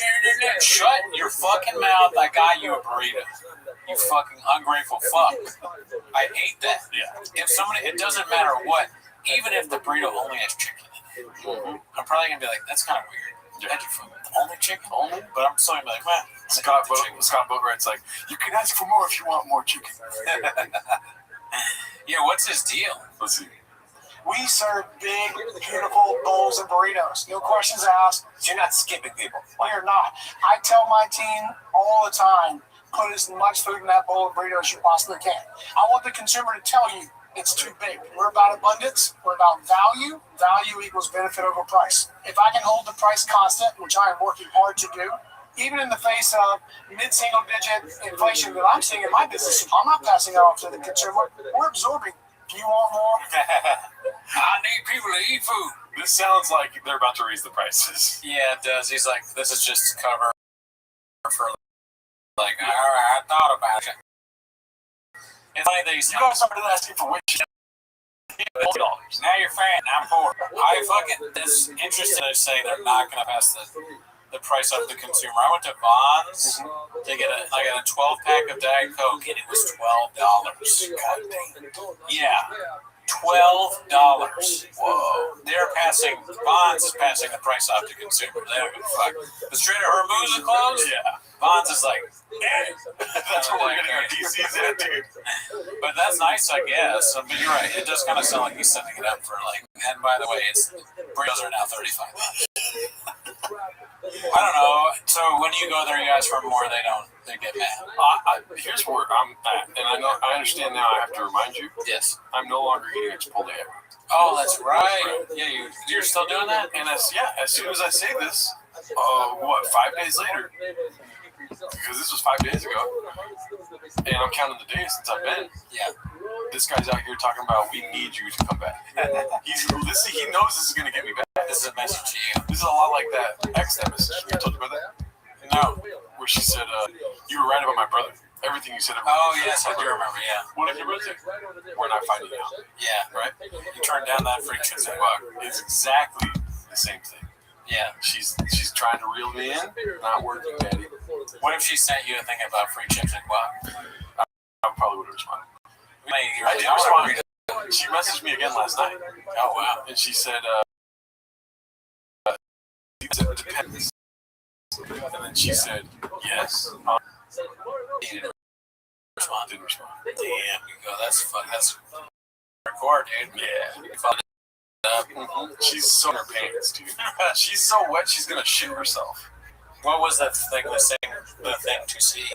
Oh, it's a stupid movie. Yeah. I told you about this a while ago on the podcast when I first discovered it. Digital Circus is having their final episode. It's on a YouTube show. Yeah, I know that. I remember that. They're having their final episode in theaters. Wow. So I do want to see it. But Yeah. She's got to wait in line. Women that are in line to go see Digital Circus with you. Well, it depends. Yeah. On what we don't know. That she won't know. She'll never know. Man, I was on the phone with a buddy of mine earlier today. By the way, we went through all our topics on the recording that no longer exists. Yeah. I was on the phone with my buddy earlier today, and there's a joke in the roast, the art roast. You saw Pete Davidson. Yes. Is Dracula or whatever, a vampire. Yeah. He's I want to suck and stand up. You know? Yeah, that's good. But I was joking with my buddy earlier, like that he's a vampire, and but he's a vampire that's like lonely. And he's like, this is not thick blood, but I'll also just suck your dick. Blood is very thick and nasty, and cum is way better. I heard cum is better. Do it. I've never tried cum. I want to. But I want to suck your dick. There you go. Anyway, we got it. That's what I was waiting for. That would be funny. You get. All right, go ahead. Does this ignite any sort of bits in your head? Yeah, definitely. Okay. Does it? I've tried pussy, but I want to try. A vampire that sucks dick? You think I don't got anything for that? No, okay. The only bit I've thought of so far is like you're on the roast, right? And the day, so it's like a big deal, right? This actually, let's say Gerardo Alarcon is on the roast. You've made it. You're roasting somebody, you know, and like you do the thing where you get excited about a bit you have planned. We saw it a little bit earlier, right? You're very excited because you know this is the perfect bit. You were gonna tag the vampire thing, right? You've got some great joke that you think that was inspired by that joke, but you get so into it, like you get so amped that you don't say the beginning of the joke. You just come out and you're like, I want to suck your dick. And you look like at fucking Pete Davidson or whoever it is, and you're gonna smile, and everyone's like, you go, oh fuck! I had a thing about where you're like a vampire and it was gonna shit, and then you get kind of nervous. Closeted vampire. You start picking on the people in the front. Girls like vampires, we suck necks. I don't know why he sounds Austrian. Why is your friend is a lonely vampire? I forget why the bit originated. Yeah, but it was very funny. I think that is kind of funny. Just like it's, I doubt you're really douching your friend, but it does kind of sound like it. You're like, damn, what? Like you're talking about somebody like they're kind of like a lonely vampire. Like they kind of suck the. Oh no, it was a bit that we were making fun of his girlfriend. Oh, she's a lonely vampire. No. I think you're getting to it. It was like something we were talking about, and then I was like, imagine if a vampire just wanted to suck dick and not blood. Oh, okay, totally. Yeah, they were like, it's a vampire that instead of blood they like jizz. Yeah. I'm sure that's it's been done. Okay. I don't know. I think, but it's like not been done well. Because I haven't heard of it. Yeah. You know, maybe that's a TV show. Cat Williams has a joke about it. Y'all ever seen a vampire? He calls Kevin Hart that. Come Dracula. Come Dracula. Jizz Ferratu. Didn't you have something that a while ago? Like something about like Nosferatu, but something with it? I feel like you did. And we talked about it, but I don't know if it was like We might have one too. okay, yeah, a vampire that's not into blood, but it's like into something even more disgusting. It's kind of funny, like a freaky vampire. It's like a vampire that likes to Oh, that's gross. Yeah. I was thinking baby oil. A vampire that drinks baby oil. Yeah. I think it's funny that someone's like, "I'm like," they drink baby oil. And they're like, "I'm a vampire." And you're like, "That's not what a vampire is, dude. What are you talking about?" No, I'm like a vampire. I just think I can't go out.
Live from Miami. Knicks. What's the official name? Be on stage. Show no talking. Show schmack dominating. Show with Ellie Rizal. The official cousin though, yeah? Not mine, but every time I'm here, you're the cousin.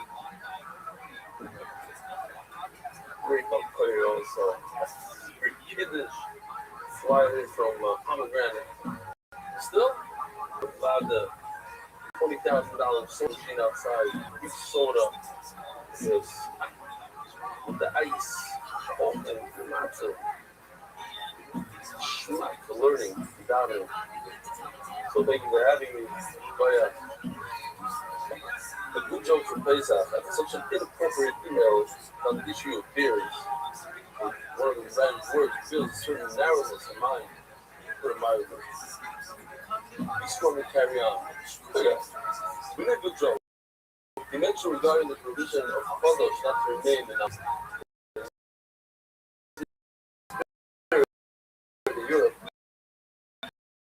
This customer for each profession had everyone there is talking the career, the rabbi, Gavin had to get on. One job is during the reading house. The career suddenly banged on the beam of Google found a swarm and said, "Career, after all, say there is a sin of the career, spelled it from cough. But Satan say career, cough, mama, hey, the women again. But there's this career with the cough. Naturally, an uproar broke out. This one argues, this one argues. Every time already says over. In the meantime, the rabbi approached the career fired him on the spot, saying, "If you were able to notice such a mistake, it means you're not on the Haaretz. You must leave this community immediately. Be strong, feel for your work, thank you for everything you do. I have a beard, and I also have a name. I'm from their own, from the Baptist down in Chestnut Ridge, in New York. But oh, she's a fancy banana with. This is one of these hats that you wear, and then you ask, how do you know I'm Jewish? No? Oh, it's just a fancy banana. Doing the job around the second section. I'm telling you, when I was 19 years old and I went to a trip to Europe, I was wearing the same color hat. The guy approached me and asked me if I needed a place to sleep. He said, how do you know I'm Jewish? And I don't know, wearing Shabbat shoes, and I got it. Wow. That guy Zemo wanted so popular among everyone who would get the religious book. Amazing is keep on reading that keep the great word. Who religious route. today is the young side of having another down the road. So it's a big part of the UI. They were all very shocked and got sick. And his muscle didn't last very long. It was history at a very young age. He started already how remember how old he was? 41 or something. The whole thing got time and to learn since 5,000 of Gemara. It's a big shock. He's on Zoom every single day. And just a reminder that life is very short. Some live shorter than others, but even if you live 90 years, it's still very, very short. We have Chaparayim. That happens to be that it was in his house. This is the picture of the very, very first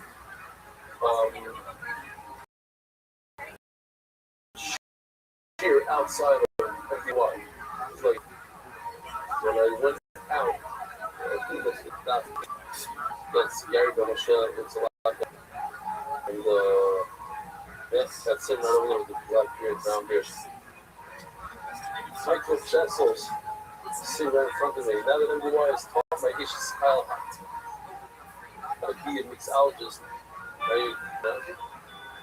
our relationship has been elevated to new levels. We're buddies now. We're much glad in the shade, the owner of MDY got on the Zoom. The Cassidish Yamana, I think it's Cassidish, we thought the women had to mix drinks, had to do alcohol. So Michael Chesel is very excited about this.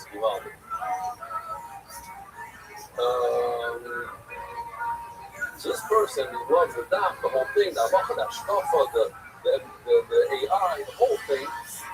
But then he says, secondly, I'm kind of get to doing the daf. And this is going to be my first extended run with MDY. I'm nervous it's going to be hard to catch up with it before we get to the top. That's important. You were just thinking about it before. Because of the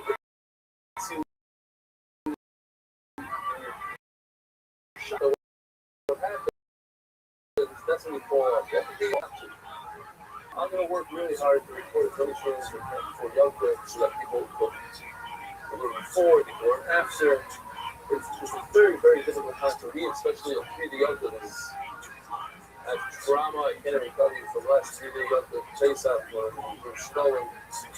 And now, that was then when I gave pre-shiur and said, I had to do pre-shiur, that's pre-shiur. That's pre-Hebrew. So that's outside that I want to prepare yet for next week. This is what happens. So the idea is just to feel weird that it could be a challenge and do whatever you can do to stay afloat. We also have a product called Nothing But the Dot. You search all behind, you use the dot, it's like 25-30 minutes, just the tire, no jokes, no stories, no missing, nothing. Just tire, evolve it to catch up. Sincerely and seeing you up. Steve said, woo, sitting here, the two of them, look at that. I didn't even know, man. Let me show you. Here, let me see. I don't know. You guys here, both ends or something, so you don't. These two guys, both told me in the email, both happened to be sitting next to each other. It's very interesting. And I received another 30-40 emails today, in addition to these two. So, the person you're in here, we'll read it. We're here for one teacher, so is Ronnie Shabbat, as our neighbor. Ronnie started Shiller Shabbat. You guys call him Ron? Not Ronnie? Whatever. I call him Ronnie. Ronnie started Shiller Shabbat. Another called Nets of Israel, which is no membership, and the only requirement is no talking during the entire job. Although I did not know if it works, you don't talk. Not a word. Although I did not know in the beginning of this relationship with you, when I first met him, I tried to get him to join MDY. I never really liked to tell him about this tremendous growth of MDY, short tones, thinking about one tomorrow. AI did it yourself. I was able to get him to start sometimes using MDY sheets. About a week ago, he came over to me, raving about some AI on MDY. When I heard today's share, and a shout out to him, I can't even better way to tell him. Here was his response. Typical Ronnie Shabbat. Big on him. That's one of the reasons he never showed up in our basements yet. Thank you for sharing that. It means a lot to me. Hashem Smith. He's the one that got me to start that VA because of him. There's a lot of space. Thank you for sharing. It means a lot to me. Hashem Smith. The Talmud and the white bats on the floor next to say, Shelly, Shkoya, Steve. Okay, let's jump to the official edition of shots. So the Chassan of tonight was just saw in my official receptor by the Iranian Unity Family's parents, Ruben Harrison, with heartfelt appreciation for Belly and all of them doing related currency of utilizing the internet and AI to spread prayer and connect truths everywhere to the eternal living prayer. Where is he? He was around here somewhere. That's you. So hey, how you doing? Heard a lot about you. So I've seen you around there. You're very quiet, like, and now a name to the face. That's all don't expect me to remember, yeah? Shkosh, thank you. Appreciate it. Official edition of One Shot, stop Ein Gimel, memory of Saul and Edith. Wishnitzer, Kashkaze, by the children, Yossi, Rachaliba Willard. This episode is David Salomon. David Salomon. Who runs the show here every night. Dedicated memory of every Mario, small bar, of time to speak, those from the Brooklyn. This episode is talking down some leading trust my father Jacker down. Now it's a song of words and gotchas. Very geschmack, David.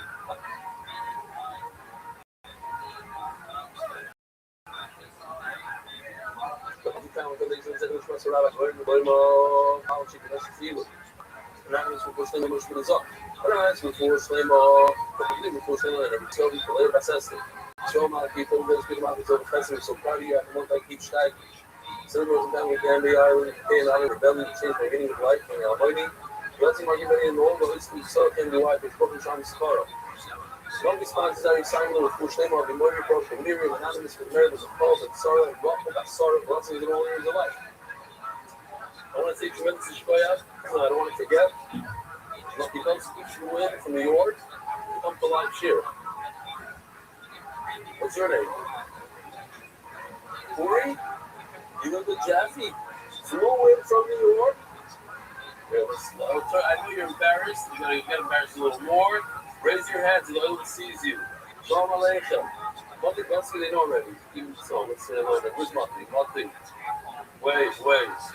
So 2 people flew in all the way from New York. Unbelievable. Shkoyah. Thank you. But what was the first name? Yehuda. Kazakh Master Shkoyah. We're Kamichi family, the Shmas, our dear cousin of Simcha Lauer, Ms. Neshama have an Aliyah. The sponsors of Friday Levy Queens, Lily Shmas, Steven Rothschild, Gideon Moishes, the front of the Rock Hall, Lillian Levy, on the yard side, Aaron Naomi Mendelbaum, in memory of our son, Abigail Mendelbaum, who enjoyed learning the daf with you. Wow.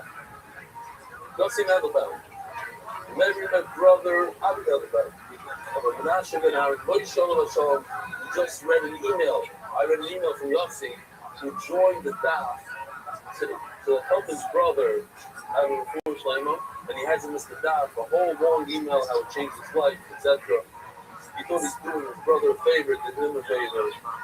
Judy Freeman, the Felishmas are the Mitch, Prince asking to feel Methel, mother of Landau Shul, on the completion of her Shloshim. In Sefer Baruch, the Shams of their wives.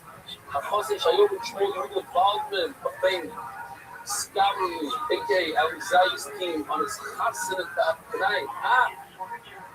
The Ali Zay's are the guys who wrote these Gemaras for us. Shkoyah, his Chassan tonight, beautiful. I would say something, but I think one of the big editors over there. Month, before Shlomo Yomer had to make the Shem Bracha, before Shlomo Mor Habenesta, before Yelled and Nil Zeben, Yelled this, our boys of groups of Perina. We started the parak yesterday about the 10 menachos that the Kohen takes a kmitza from, and the rest, when he wanted to put the kmitza, he puts out his bear. And it goes back to his Baruch, the rest of the mincha, whatever's left over, either 10 menachos, whatever's left over, the Kohanim get to eat. The first 5 are menachos that are founder menachos, then you have to do for the guy, you do for the woman, nice. That's what we're holding. So the Gemara says, V'shiyareya l'koyanim. But the Torah says, we literally don't forget. Pay attention again that a lot of the psukim unfortunately, we were supposed to read this yesterday. It doesn't happen very often. That you read a passage in the Gemara on the same day that you read it in Shul. On a Monday. We read this on a Monday, we're going to read it tomorrow. Well, not tomorrow, Thursday. What does it say? How do I know that the Shirayim goes to the Kohen? Now, I got to tell you guys, you take a very easy daf. Today's, seriously, super, it's just the easy daf. It goes easy. How do we know? We know the ksiva. The ksiva. If it says it, there's a possible before it says it before. Who the like ksiva. And if it doesn't say it, it also says. So this is the puzzle that talks about one particular minchah. And it says we're going to use the the leftover iron essentially. This isn't the first the puzzle whatever's left over. And if it doesn't, that's by the service. If you don't, it doesn't say it first. So it also says a generalization, and this is this week's parasha of Shady. You didn't see it. Pay attention when the Bakari reads it on Thursday and on Shabbos. You'll know what it's talking about. Because it's talking about this possible life. Besides Paris and Mincha, I pray for something in AI. This is the Torah of the Mincha. There's one halacha, there's one Torah, one halacha for the Minchas. I read it. Yeah. And it says, remember, we go to our bottom. It says that regarding all the Menachos, whatever's left over, Aaron and his son should be.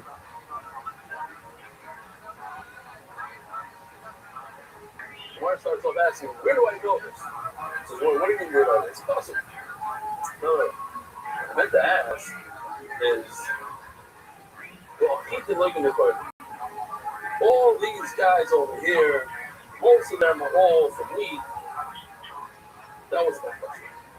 In this list over here, from the 10 menachos, there are 2 menachos that are made out of barley. Which 2, Rabbi Isai? Anybody? Saita, what else? Who said Omer? You want to grab a seat? Sit down. You know so much. Sit down. The Omer, Rabbi Isai, we've been discussing the Omer for the last few weeks. Or days. The Omer and the Saita, they are barley. So the Gemara says, all 8 out of 10. I didn't even have a question. He come with Bayada, regarding the Omer and the Saita. So, boys, you have to remember these 2. That's discussing most of today. These 2 menachos. The one that comes from the Omer. What's the Omer? The Omer is the second day of Pesach. When the time that they does, they brought the Minchas Omer, and that allows Klal Yisrael to eat the new crop, any wheat, barley, Hamish meaning that grows up until Pesach, it's also to eat. Until you bring the Omer. What's the Saita? The Saita, the husband warns his wife not to have yichud with another man. She doesn't listen.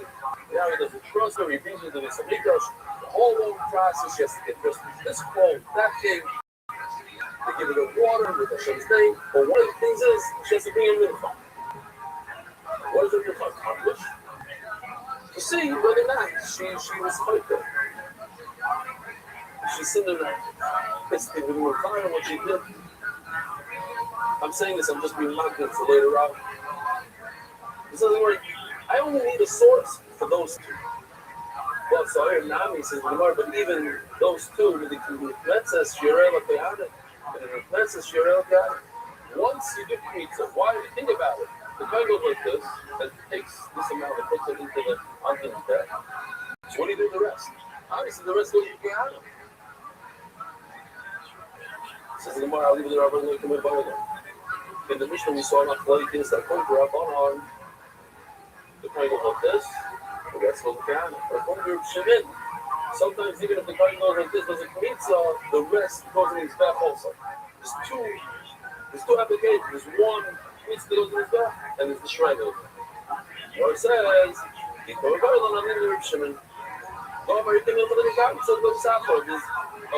mincha that you take a pizza, and it doesn't go under his back the rest. It's not a sure over. You don't have spicy shrine with pizzas. However, it's correct. You take the pizza, you put it on his back, they're separate. They both go on his back, but in different times. According to Reb Shimon ben Allah. Okay, so now we narrowed it down for the rest of the day. We have Reb Shimon who says sometimes take a mincha and put a pizza on the death. The Shirayim on the death. According to him, how do I know that these two korbanos made out of, these two numbers made out of barley, which are the oimer and the soy? How do I know that the leftover, after the kohen takes the pizza, that the leftover goes to the kohen can eat and benefit from the milk? As Gemara tells you how. It says in the Pasuk, Amar Kro, Amar Chizkiah, Amar Kro, V'chol mincha b'lulo b'Hashem b'chareva l'chol b'ne'arim kiyum. There's a mincha b'lulo, like it's a mincha chareva. This is a mincha chareva. I'll show you real quickly. It's not like a big thing. Chareva just means it doesn't have anything in it. It doesn't have oil. Just plain flour. So what do? Just plain flour. The kohen takes a pizza, and that's it. It doesn't mix it. It doesn't do anything. Okay, so this pasuk we're going to deal with a lot. Here's the pasuk again. V'chol mincha b'lulo b'Hashem b'chareva v'chol b'ne'arim kiyum ishka. It says in Gemara, in this pasuk, I learned. I mean, again, with Bula Shapitin, I already established that any meat that comes from wheat, the kohen gets the benefit from the Shirai, that you eat with the Bula. So it must be, they made it in the Bula Shapitin, they in the Bula Shasar. So you must say that it's talking about the barley version, not the wheat. So what's the Bula of barley? Which one of the two? You have the Saita, you have the oimer. Which one has oil? The oimer has oil. And the other one, the Saita, that's Hareva, doesn't have. So now we have a source for both the oimer and the Saita that Kohen gets to eat whatever's left over. Now, the Gemara asks, you're telling me that this possibly says green, but these two brachas, the Saita and the oimer, the Kohen gets to eat. Guess what? I have to do something else in the puzzle. Once I do something else in the puzzle, I don't have a leftover puzzle to teach me this Allah. This question is going to be 25 lines long. Super easy. The emes. It just goes, it's the same thing over and over. 25 lines. So it's like almost like a freebie. We get to half the almond, and then we get the question. What's the question again? I don't have an available puzzle. This puzzle, if a mitzvah does not come to teach us the Torah that a kohen gets to eat the leftover of the oimer. It comes to teach us something else. What? The halacha says that a kohen who receives a portion in the Beis Hamikdash cannot trade it with his friend. Here?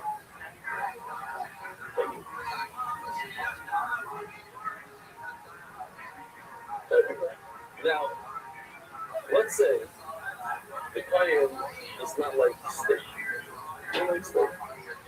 He wants the bird. He likes schnitzel. Like Dave Sauer told me. He says, depends. I'd rather have schnitzel depends than a steak. So he told me. And there's a steak there. So let's say he's going for schnitzel. Yeah. He tells me, what do you smell at? Emes? He says it's all about. Okay. But I'm a kohen. You gave me steak. I don't want steak right now. Here. You gave me steak. Give me your steak. No good. What about you give me your schnitzel and I'll give you my schnitzel? I like square schnitzel. I don't like it when it's small. I like it square. No. I like it well done. But you're like, no. The kids are, do not give me your oil and take my steak. Do not give your. Don't even trade the same item. Don't even trade. Very fine. I want a sweet. I'll take the beef and I'll give you my fish. Look. That's not what. I'll tell you a story of Mitzvah Shahaya with the Barney Rebbe. One of the Hasidim waiting in line comes for Shirai. So he tells the Rebbe, now, if you ever, like, you don't say anything to the Rebbe. What are you telling the Rebbe? You don't give him instruction. This guy tells the Rebbe, listen, could I have just a little bit more cooker? I don't want the cake. I want the cake. I want the cooker. I said, with a smile. And when he replied, so we have time to die. He says, listen, now I finally understand the Marmon office. When you get a portion from a Hajj Baruch Hu, it's a portion from a Hajj Baruch Hu. It's a piece of steak. It's not, oh, I'm here to have a barbecue. You're here to enjoy a carpet from Hashem. So you don't trade it. You don't say, listen, can I have a look? This guy came from the Kugel. He came from the Kugel. We're from the Shirayim. He's a Kugel friend. Yes, sir. We don't want Kugel presses here. We want people that understand what Shirayim is, what a carpet is. That's the sugar right there. So we're just going to go through all the things. When you trade meat for beef, for dog, for pigeon, you do trade pigeon for flour, you trade flour for flour. That's 25 lines that basically the way say, I didn't know all this. And this box is just used. It's just not available. The teach me down, look where we came from, what's the dollar that we're trying to find. How do you know that a client gets to eat the leftover unlearned something? Now, inside. But I mean, where they get the sign, I mean, I ain't changed hoping and office connected to nothing. How do you know that you can't trade a piece of bread from the Mizbeach for a steak? Because what? I should be offered the hammer, the golden hour, and Ishka. Okay, so another policy, not the one that we're getting to, so we'll look out. So there's a policy that says, everybody cheers with everything. Great. There's a story with Dr. Rook, every show. A consulting thing. It said, Rabbi, I need anyone else. So the Rabbi said, go to the marketplace. First business will be coming, buy it. I'll give you a profit, you'll work out. The Rabbi, I didn't have any buy, I have money. So he takes out his power, 1 ruble. It's not a lot. So he says, here, buy a business. Buy a business, yeah, buy a business. So he goes to the marketplace, and he asks around. Since he didn't say around, he says, actually have a business for Ruben? He says, I'm laughing. He says, you don't have anything to sell for Ruben. So one lad says, yeah, I'll sell you my oil of hava for 1 Ruben. That thinks. He says, did I ever say, the first business that comes to the profit? So he says, okay, deal. Here's the Ruben. Give me your oil of hava. Okay, there you go. The guy comes home. The guy that sold the Rabbi comes home and tells his wife, you're not going to believe it. I sold my own Rabbi. He said, take it. I bought it for a ruble. His wife said, what? I sold my own Rabbi for 1 ruble. The guy's shaykh. She says, no, you're a shaykh. Get out of my house. You don't even do mitzvahs. And the little business that you do, you sold it, you gave it away. Like, we're partners in my own Rabbi over there. We're in partnership. Well, I told him the other day. He said, you know, I'm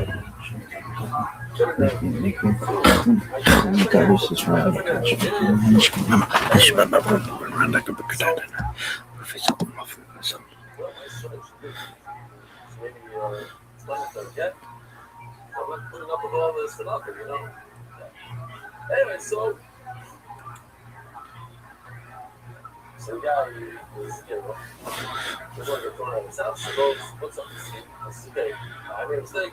Give me back my own Robert. He's doing it. No. Go away. He said, what do you want? He says, I need 1 ruble. I don't know the whole thing. 400 what? You only paid a ruble? 400 rubles. The guy goes like, oh, twice. You're not coming back until you get your own Robert. I don't care, 400, 500, whatever it is. You pay the guy. So the guy runs Dr. Rook. He goes, Dr. Rook, listen. The consul over here says, Dr. Rook, this, that. He bought it for a ruble. I want it back. It's not fair. If it really is worth 400, then you know, you charge me more than a 6. So look at the cost. The whole thing goes up. So Dr. Rook told me in the very start, he said, listen, when you sold it, you didn't think it was worth anything. Goes by what was worth to you. For you, it was worthless. For you, it was worth less than a ruble. Lucky you got a ruble. Now, you figured it out in your life. Okay. Now, I can have one kid worth more interesting factor than possible. But look at what do you think it's worth? I mean, just thinking now aloud. I didn't say this in English here, but it's like that in everything. When you show how much value the Gemara has to you, you're willing to give up on writing, you're willing to do this, you're willing to do that. Depends how much you put in. That's how much of a work will conscious. Oh, the daf is worth that much. You're willing to pay $1,000 to hear that daf. You're willing to go on a more expensive flight to make it in time, this and that. You just up the value of every daf you ever learned. And if for $3.50 you're not willing to do it, then your daf is worth $3.50. There's a certain thing. You decide what the value is. Okay? So this is what I'm saying. This is people trading stuff, yeah? Trying to trade a mincha for a steak. Some people trade a ruble for a lava. You can't trade anything. When it comes to question, you can't trade. So now we're going through it quickly, yeah? You know what? I'll give it to you. You cannot trade bread for steak. Why? So it comes with $100. So let's talk about a type of oil we earn for a second. Oil we earn, as we know, means that there's certain abilities, and you should bring in an animal. If you can't afford a big pork, bring a bird. If you can afford a bird, bring flour. The flour is never instead of an animal. What's the flour instead of a voice side? Bird. The bird is instead of an animal. You can't bring an animal, bring a bird. You can't bring a bird, you bring a flower. So the flower is instead of a bird, not instead of the animal. It's one step removed from the animal. See, last one, Mike? Look a little bit, you got it. Okay, great. Anybody didn't get that? We're good? We're good? You said, you got it? So the word says, I get it. You cannot trade flour for an animal because they're very far apart from each other. But if, let's say, flour for the bird, you should be able to. That's what we're going to say. Flour for the bird, you should. They replace each other. The super poor replaces the bird with flour. Now, the for that, I mean, the concept, the call not to the Rakesh, the idea, a similar concept. The call not to the Rakesh, the idea. No, every person in Oguna gets a piece, it's not true. Okay, I get it. Now we already decided you can't trade flour for bird. One is an animal, and one is bread. It doesn't go. One is a protein, and one is a card. Hello, meaning don't mean hello, meaning boy, you have to go ahead and say stuff. What about the bird? Why can't you trade chicken pigeon for, the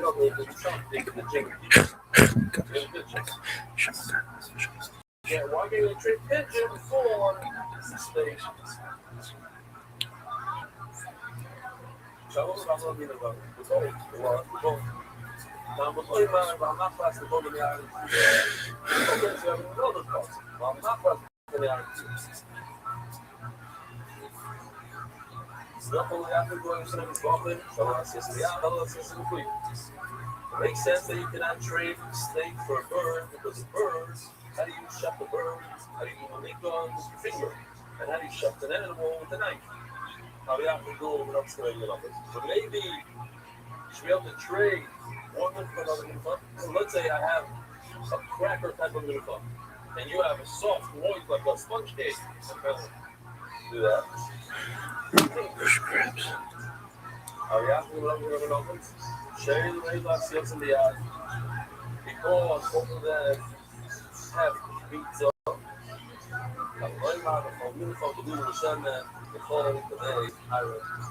This is our concept right there. Okay. So we had our concept.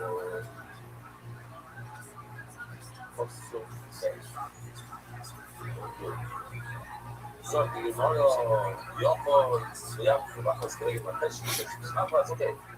Maybe you can trade different types of muffins. Just I said, is this easy Gemara or not? Was I lying to you guys? It's easy, no? Maybe you should be able to trade of two different types of cheese days for chocolate days, but one is exactly the same.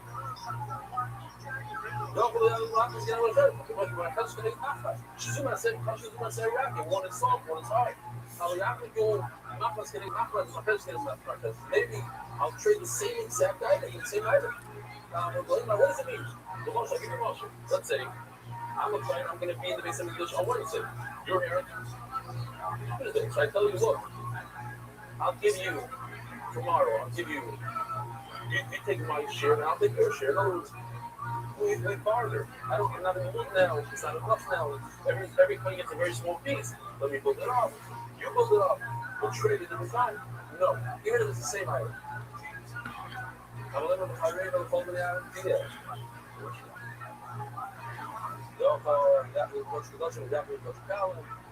We're just going down the list from my side. Easy stuff. So we know the list of budget. So let's say, by the way, it's important to know. What's a mincha at both sides? Is a mincha kachim or kachim kalim? Say kachim. Does everybody agree with this? You agree? Yes. A mincha is kachim. So I would think all this people talking about monopolies, so maybe you can't trade kachim, you can't trade a katas for an offshot. The oil is not part of this. It's not deep. Says, well, no, but we have to put kachim. What if I want to trade it? Trade the first one. I'm going to ish golfing. Ish golfing refers to kachim. It's simply by giving office, right? The kachim golfing is the limit that says ish golfing where you're both. So you see that the same world is an accuracy. The same thing happening. Touching that main focus, which is getting trade from touching countries. Ish.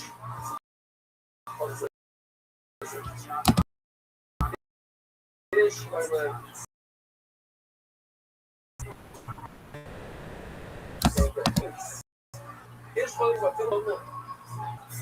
an adult could get a piece even if he has a blemish. They call him for less, but he look out for a wholesome, humble, down in cannot take a piece one. He says, I'll call for it. Now that we did the 25 line, it's more established. The fact is, that's impossible. We'll call Mincha, but you know Hashem and the Fareva is not available. These halachas come to learn right now, but it's not true. So the Gemara we call them. In this passage, I want to zoom in the first word of the passage. In the passage, it says the following. So we're going to learn this from the word call. All the time we just learn when they use this particular passage, this particular passage, so we're going to judge the summary idea. That's what you can't trade one for another. That's what the word call. Not for the rest of it. Before that, we were learning that a honey gets the shirayim of the honey and the cycle, that was from the rest of the puzzle. But now, that's how it's all working from. As tomorrow, remember, Shimon says that the certain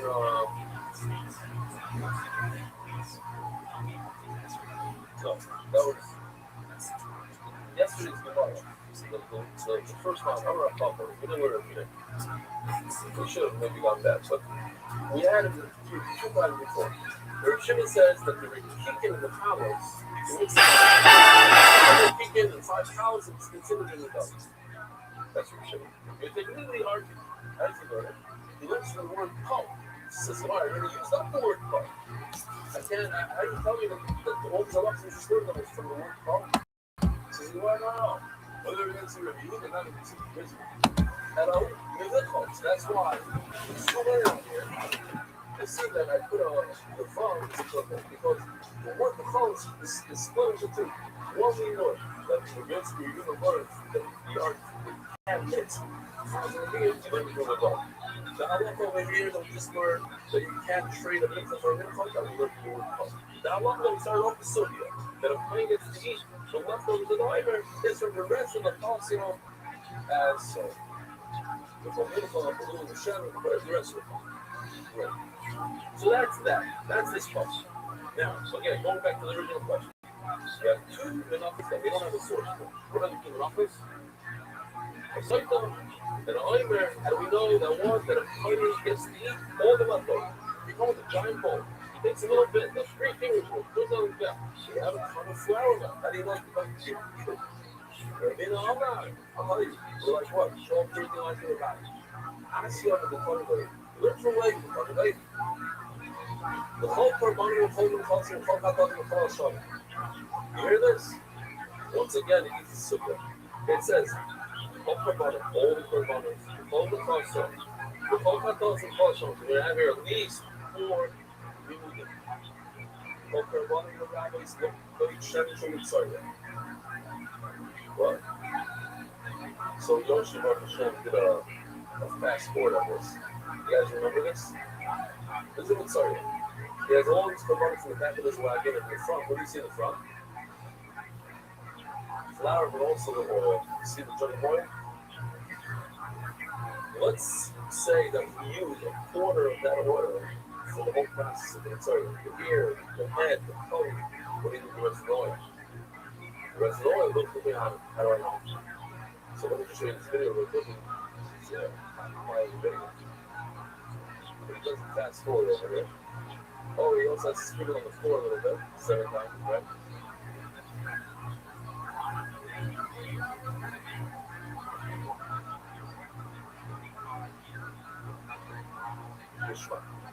So when he's done with all the soil, what do you do with them?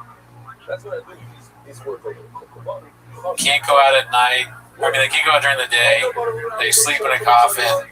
They suck blood, but they also drink. They mainly drink baby oil. You're like, what kind of fucking weird ass shit is this? Sleeps during the day. Kind of like Diddy. Yeah. Days of Vampire, a baby oil vampire. Did I tell you I got my back waxed this week?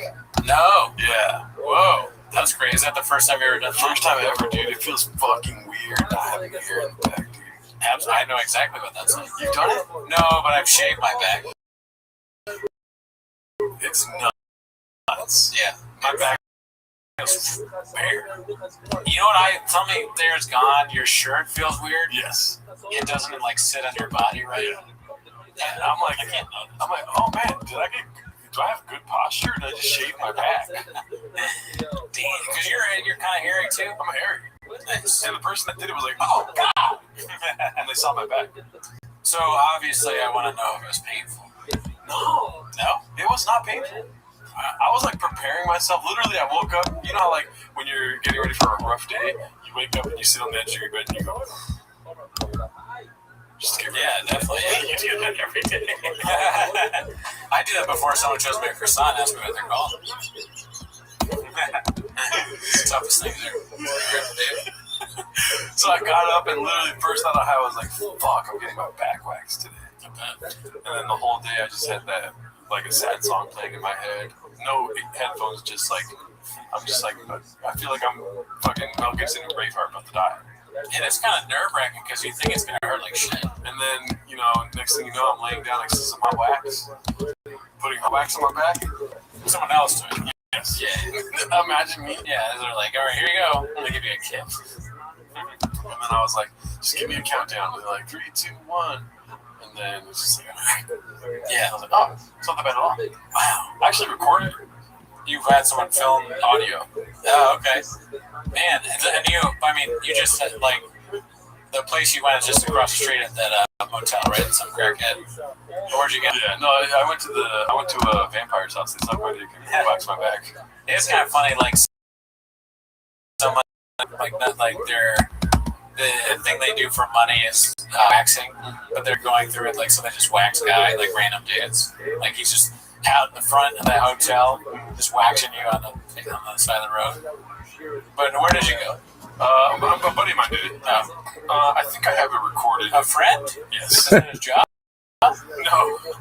He just likes doing it? He was a girl. Oh, okay. And I forget what day I did it. What day did I do this? Oh, I think Wednesday. I don't know if this is my terrible stand-up.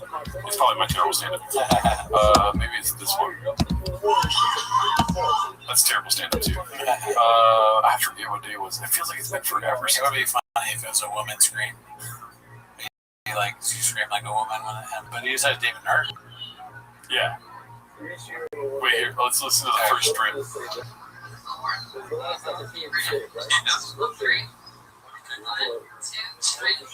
it was. Damn, gangster. It's not bad at all. You gotta stay strong for.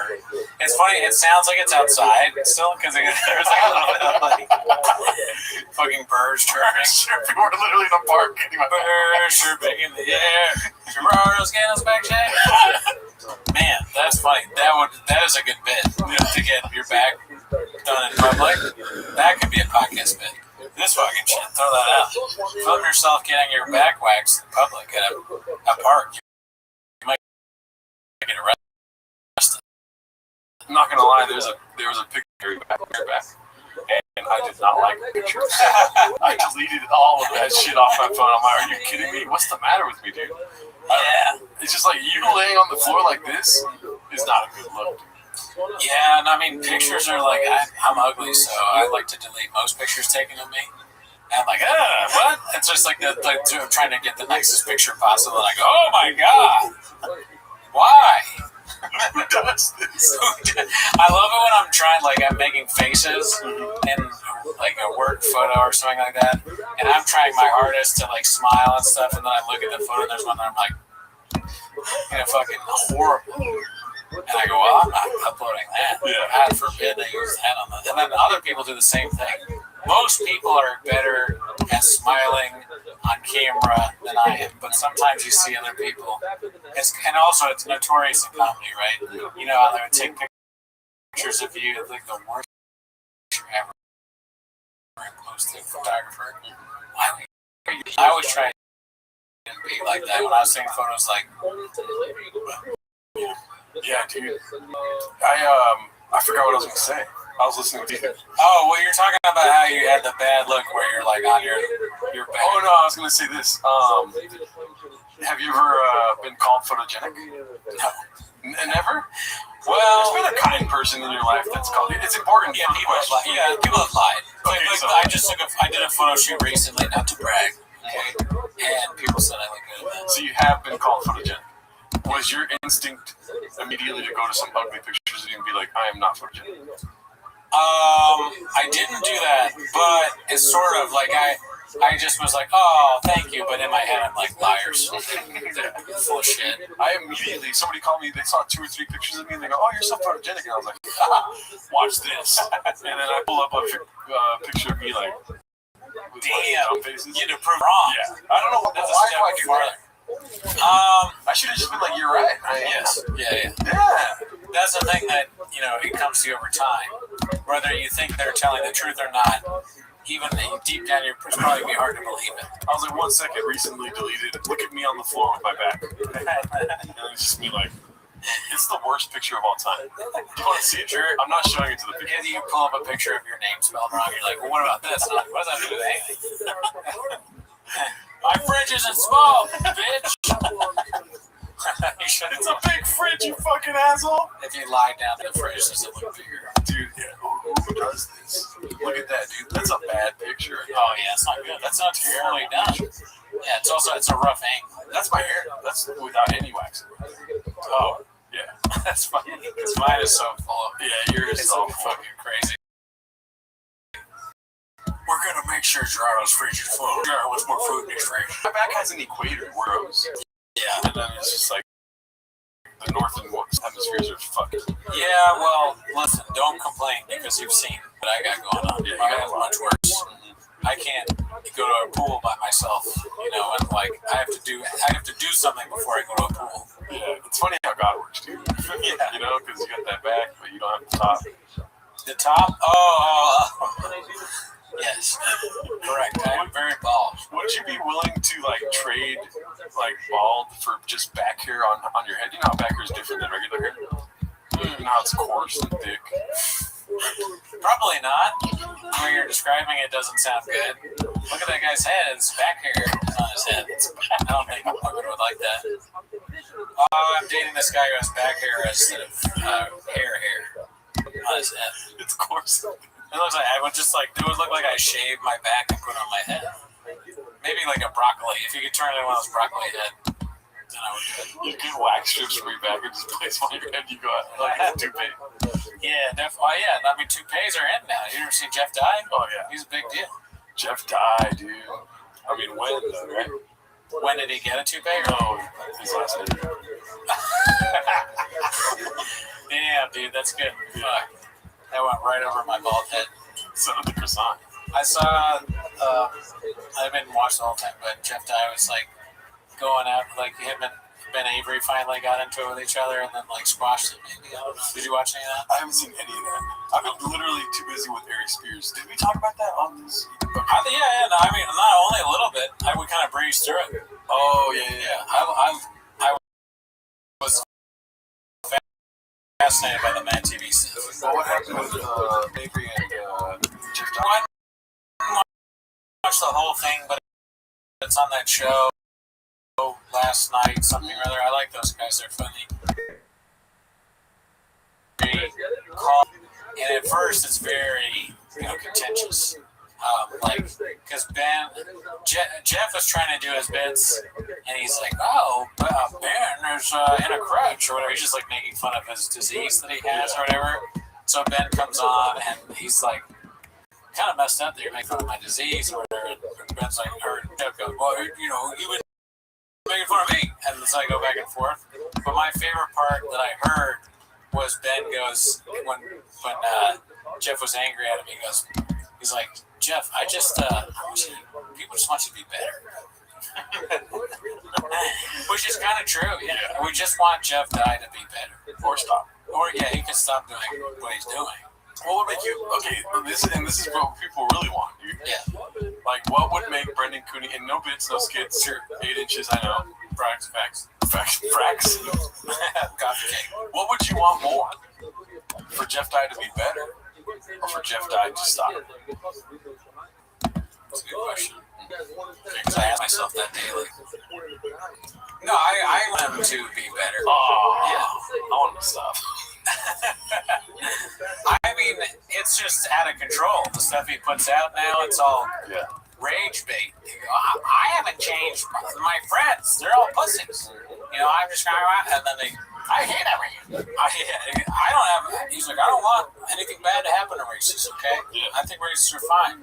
I just wish they weren't racist. It's like, why don't you tell jokes, bro? Yeah. And, well, I tell you why, because you're not good at stand-up. Every time I see Jeff Dye do stand-up, I go, 999. He's not entertaining, but in a way, because he's so bad.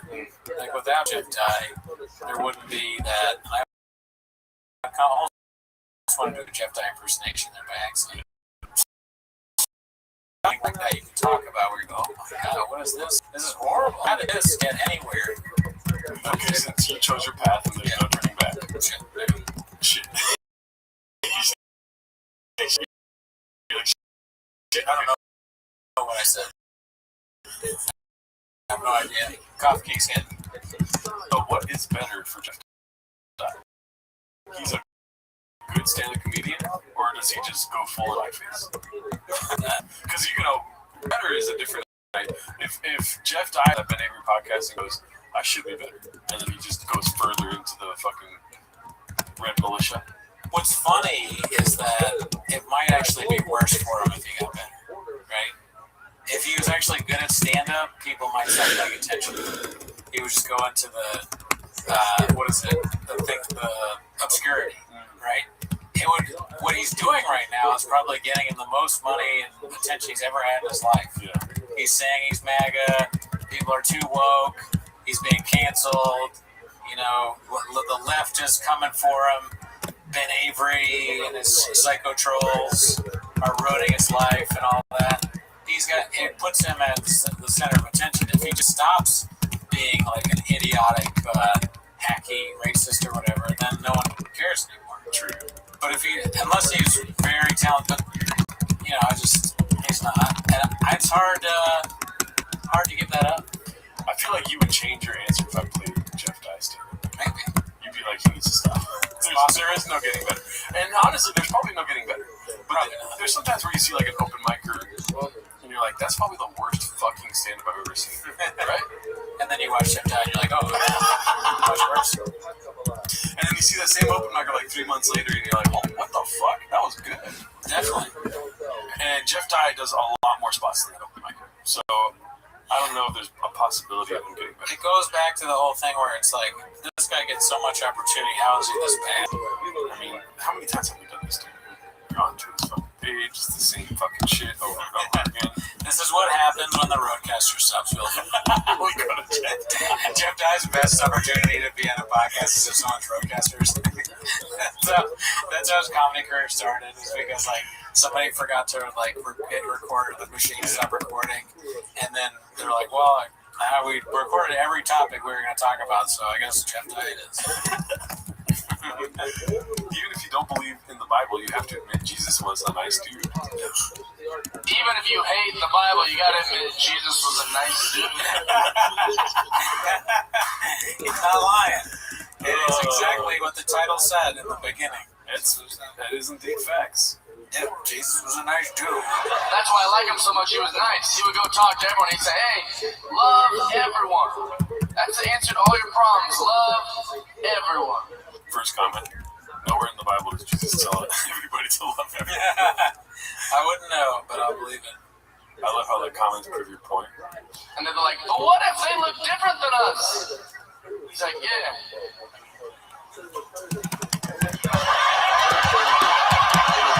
You love everyone. And they're like, well, what if they come from a different area? Are you serious? Yeah, love everyone. It's not even stand-up, really. Just this might be something you hear from a youth pastor. You know, a lot of people say Jesus, they love Jesus, but you know what Jesus said? Jesus said to love everybody. And then I said, well, what about this guy came up to me and he had a different opinion? Yeah, Jesus. If it was me, they're saying, what did Jesus say? I forgot. And I go, begins with, give me a hint. Croissant?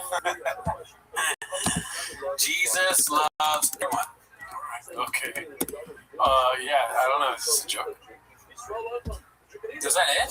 Everyone. Oh. I was like, well, what if they did something bad to us? I was like,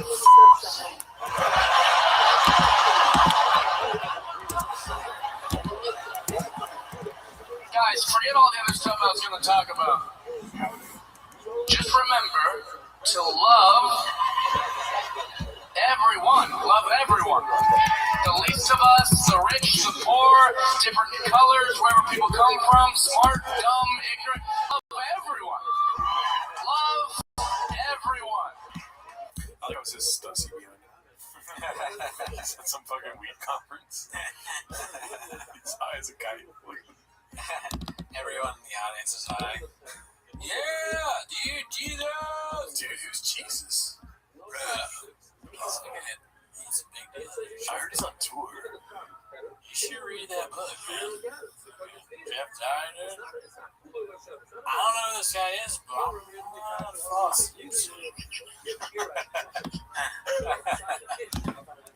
Does anybody remember why? Yeah, Jesus. Yeah, hell yeah, dude. I'm fucking smoke everyone. They took an edible and so they took another one and they lived the bit. And they're like, well, what if? And he's like, screw it, just kill me. I can't do this. Let's just fast forward this. So he's suicide. Yeah, Jesus killed himself, where he got crucified because people would not love each other. Wow.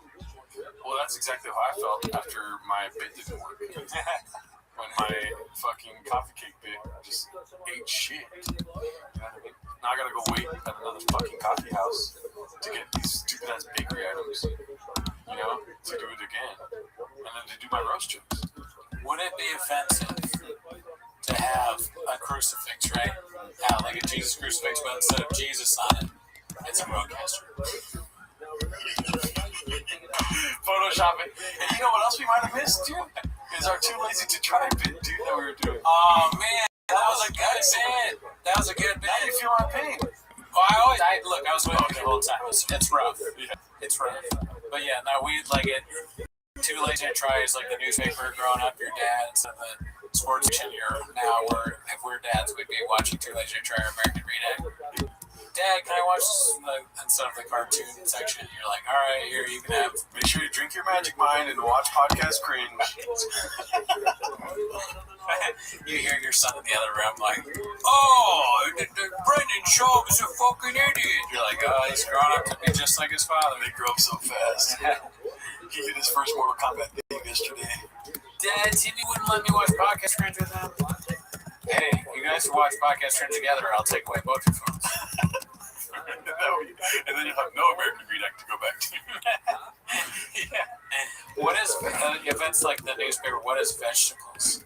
Make sure you eat your vegetables. I don't know. Make sure you eat your vegetables, and also make sure that you watch all the episode of Tiger Belly with Ari Spears and the rest of that TV.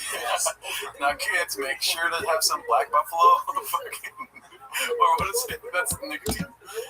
Rogue nicotine. I let your son like just start talking like Ari Spears at the dinner table, like I'm slept on. Shit is not real to me, Dad. Like everybody else got more sweet potatoes than me. How come I'm like, what is this guy, Nepo baby and shit? Motherfucker, where's my shit, Bobby Lee? Or even this.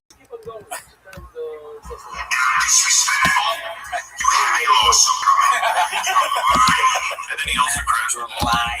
I'm disrespectful. You have a lawsuit coming. Vlad, I didn't fucking ask for no towel, Vlad. Motherfucker. He does a podcast with some random ass dude that opens for him. And, yo, dude, are we gonna talk about it, bro? Cinema. Yes, we should. Cinema. The way that Too Lazy to Try was like roasting that. Or no, Vlad TV was roasting. Oh yeah, Vlad, that was harsh. Yeah.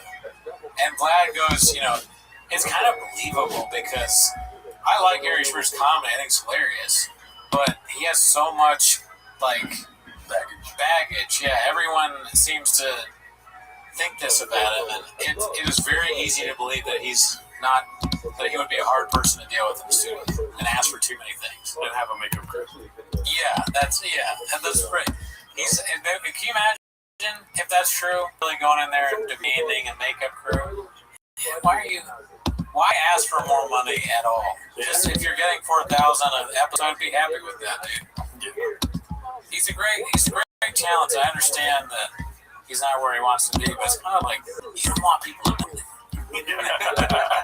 Why do I know that? Don't tell people that, man. All right, so let's keep in mind here, that's the whole reason for pulling this up, is that he does ask for full makeup. Right, so let's go to 11 months ago. I want to see how he starts the interview after getting out of the makeup chair. Cheers, welcome back to Vlad TV. The first thing he does, what the fuck? From the weight stuff. He's got a big hat on. He's not dressed up or anything. Why care about the makeup? Yeah. But He's super worried about his face. Yeah. That's wild.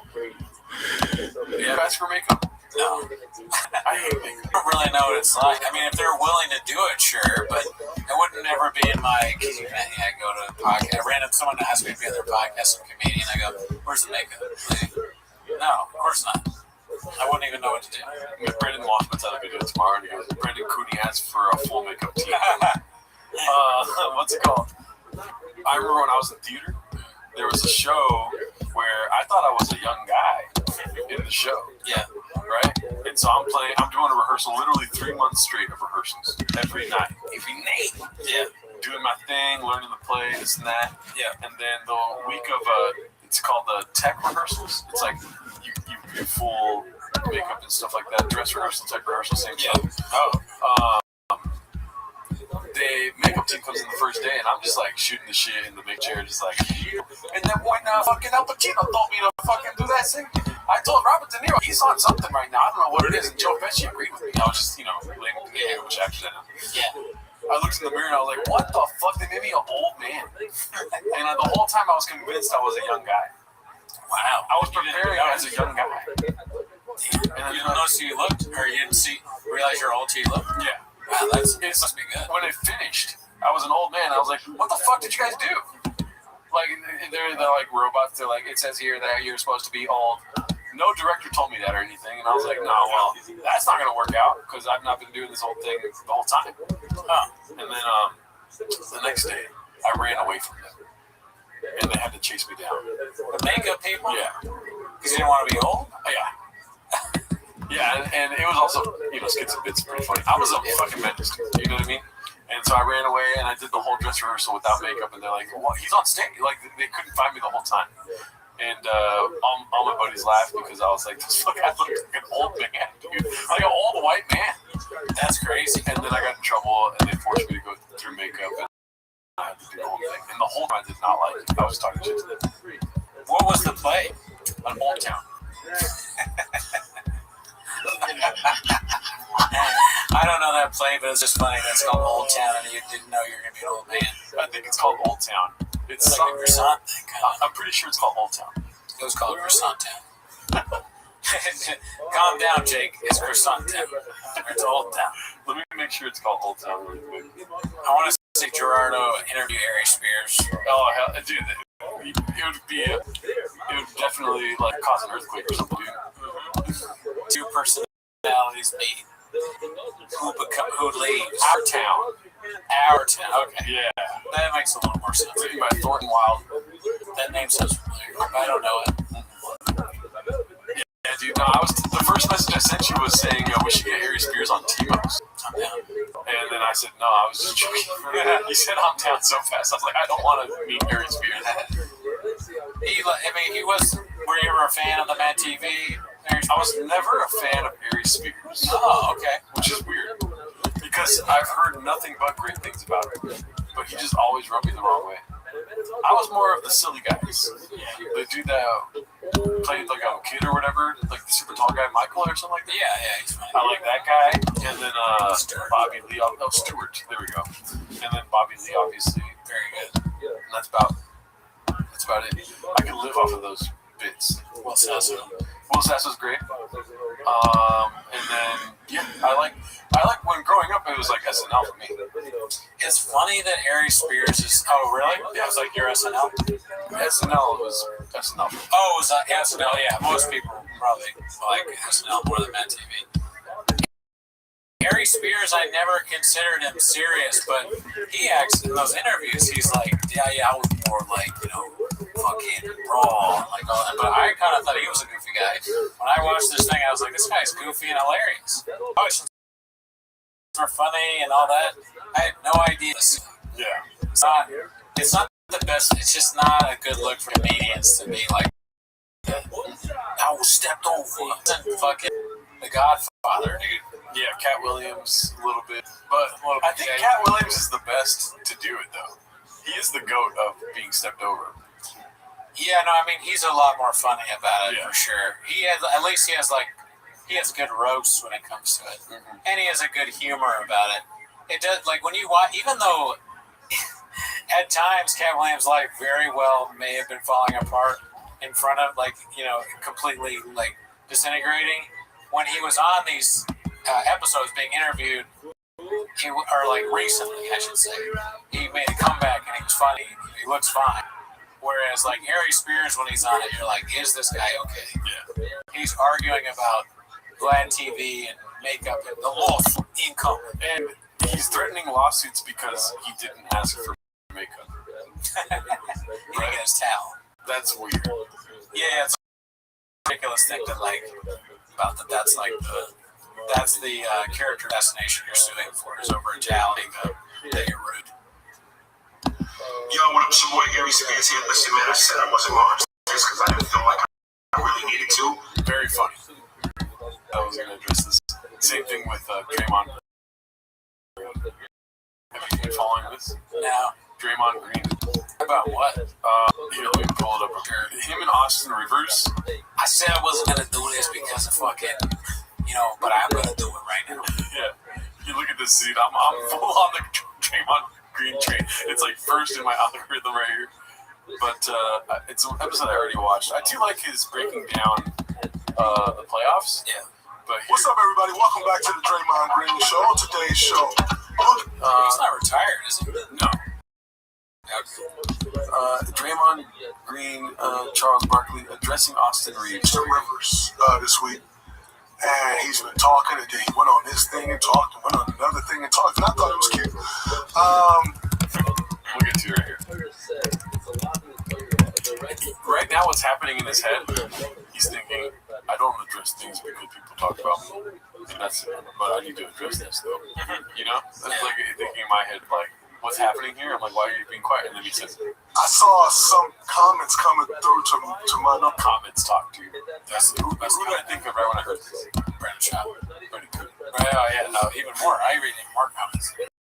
Or I'll get notification like if I hear Comments myself. right now, dude. And they like, he crushed Draymond.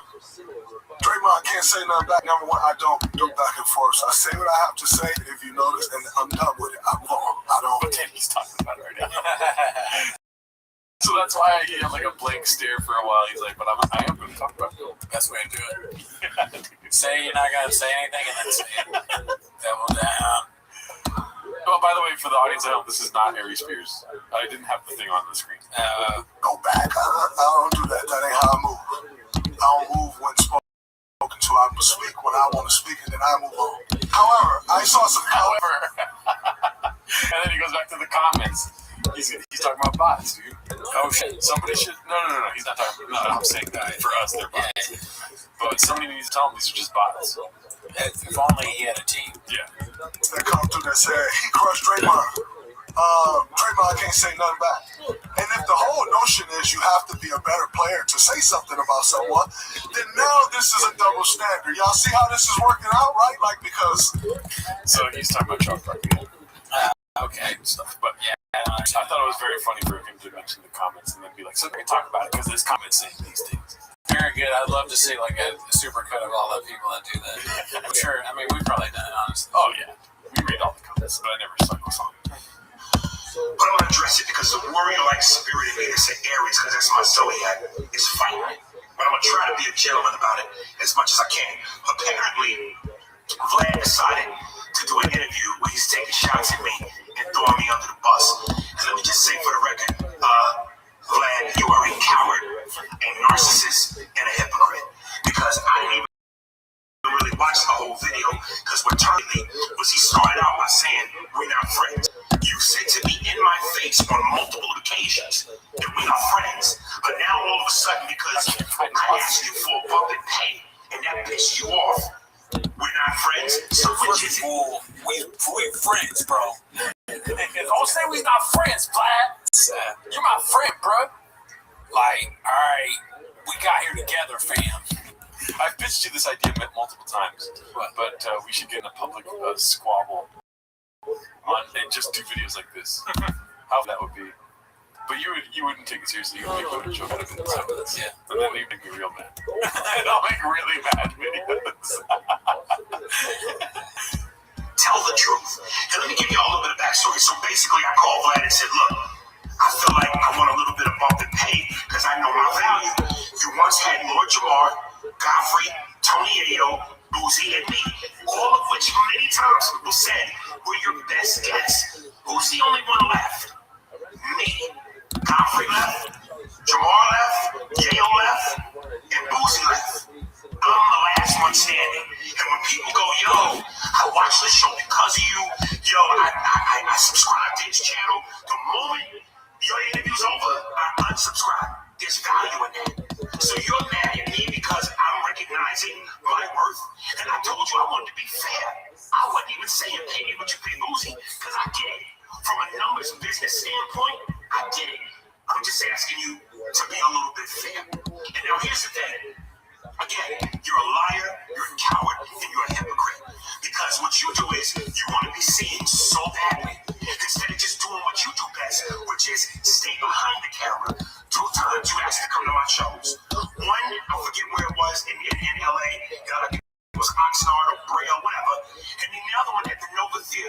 Both times I gave you free tickets. You said to me both times, yo, shout me out. Shout me out.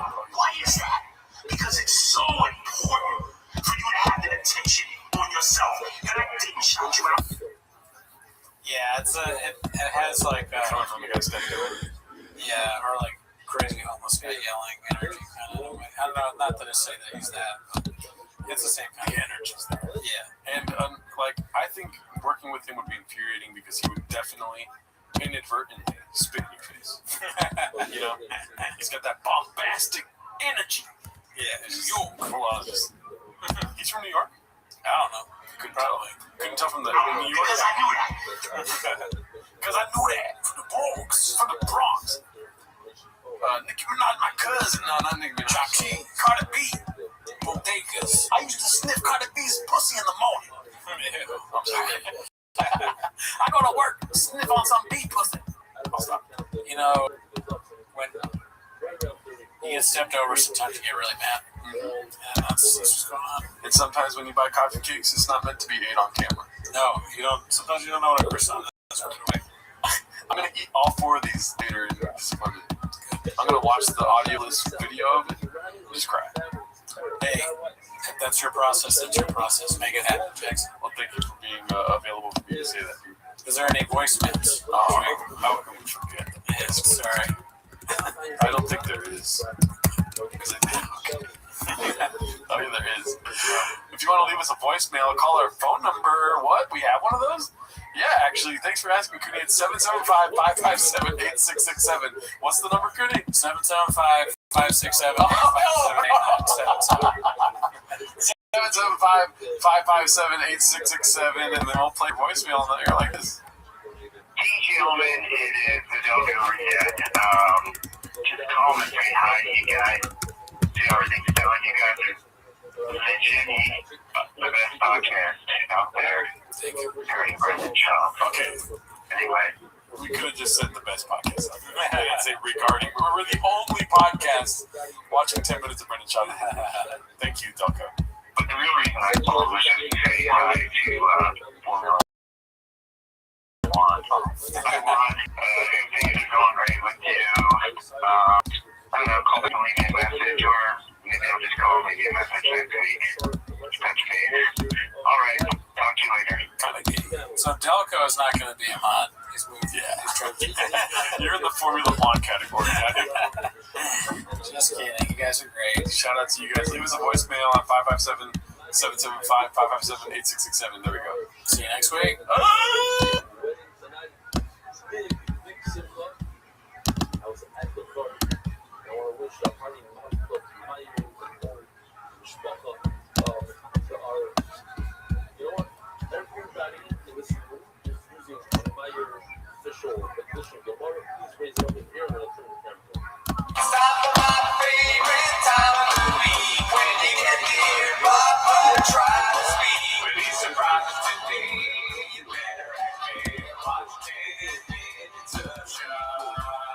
Welcome back to 10 Minutes of Shop. Thanks for tuning in. As always, join the Patreon, join the Reddit, join the Discord.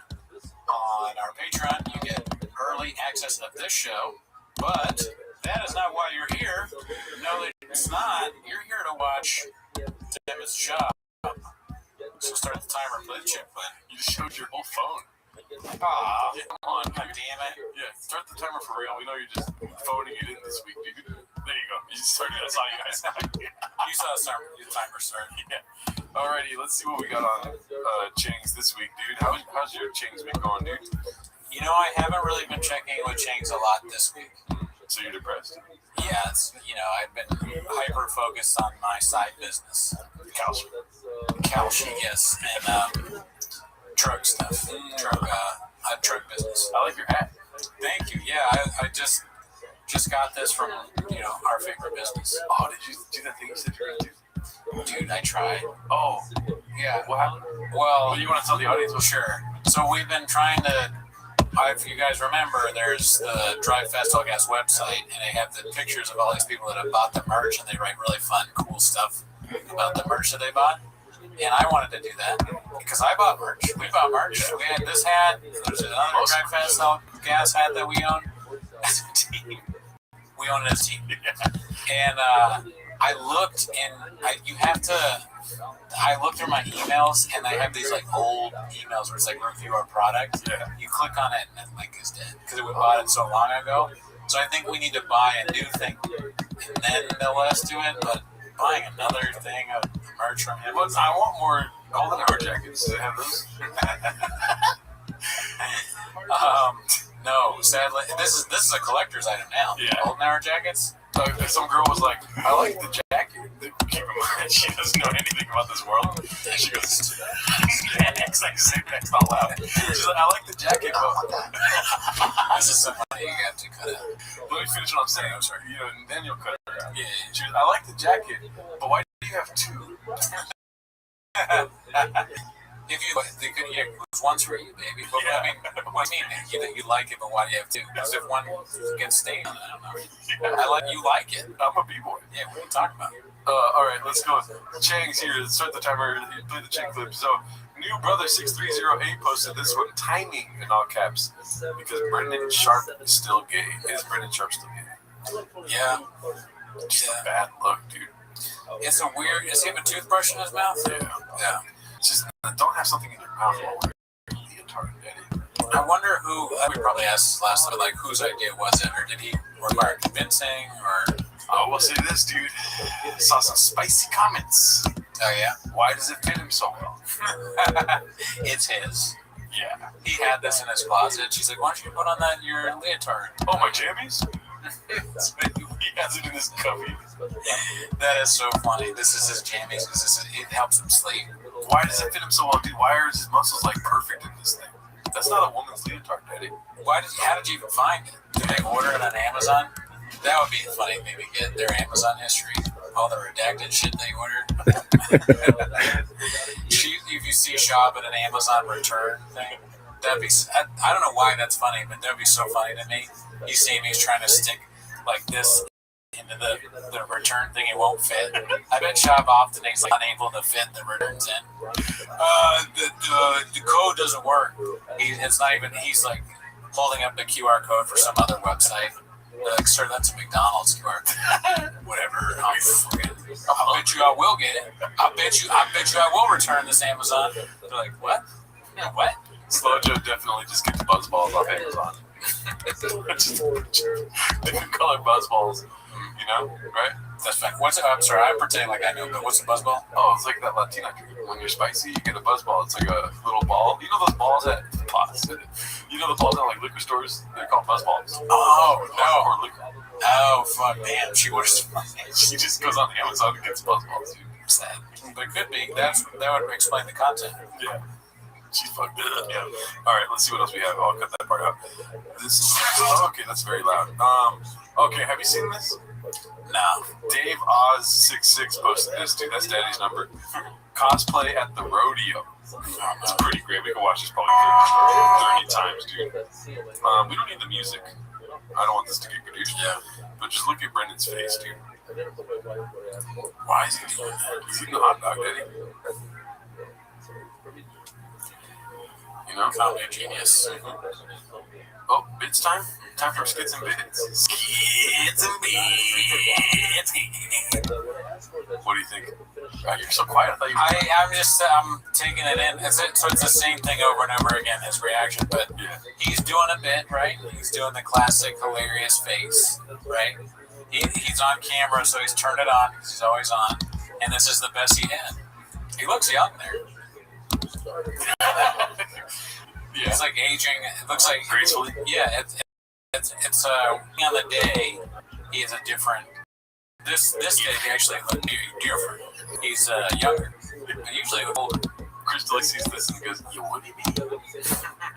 Crystal sees this and he goes, like the Joker laugh. That's what. And his body is starting to look like the Joker too. All these guys are having horrible things happen to them. This guy's realizing, oh fuck, I'm on change right now. I'm here with Brendan Shaw. Yeah, dude. So that's Daddy's outfit. He's got the bandana on too. I'll give him this too. He's also somebody he's gonna do the bit. You know, if the bit is dressing up like cowboy, or whatever it is. Brendan's like, I'm not putting that on. He's never once said that. I'm not putting that on. That's something he just won't do. Dude, Same with the leotard. Yep. This is big, like 5'4" energy, you know? Right. Doesn't he look shorter? He does look smaller, yeah. He's got the smaller guy face on. The bandana makes you look short. I don't think a 6'2" cowboy is gonna be wearing a bandana. This face, it looks like a guy that you can beat up. You know, this is not the intimidating guy. Oh, fuck you. Or rip your fucking leg off. This can't be right here. He looks like you caught him doing like something like bad. Like a kid. You caught him trying to steal cookies or something. Did you eat the cookies? Snorting Addy. Did you DM the baddies again? No, I'm just eating them. Last night. All right, here we go. Crippling anxiety and depression just hang in the green room. Posted by You'll Do Nothing. You'll Do Nothing. Yeah, this is a great video. I think it was Too Lazy to Try. No. Did a good video on this. Okay, go check that out. Theo Vaughn on Joe Rogan. It might have been American Redact or Podcast Cringe. You know, The three greats. the goods. They're like, they're the most important people right now in the They country. They're Siskel and Ebert, or who's like there were three things, like three amazing. Andrew Tate, Nico, Myron Gates. All right, let's go. Last night in the green room, it was Shane, Ron White, Tony Hinchcliffe, Brian Simpson, Asana Ma, Derek Poston. We were just laughing and laughing. It's so fun. And everyone's going on stage and fucking tearing it up. It was exciting. Oh no, man, we gotta get you up for the present, son. You're losing your fucking marbles. You think I am? Come hang out with us. Just chill out. I'm here. Just chill out at the mothership tonight. I don't want that. I don't want it. Maybe want to eat a hot chip. I wonder what that would be like. For them, it probably is great. It's just for us that don't really get it, aren't a bunch of redacts we don't understand. It's not for us. They're playing on a different.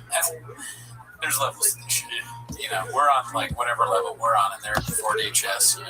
I don't know, Greedy, because my doctor the other day said that I was going to have to take some medication. And I was like, dude, but I'm in the green room.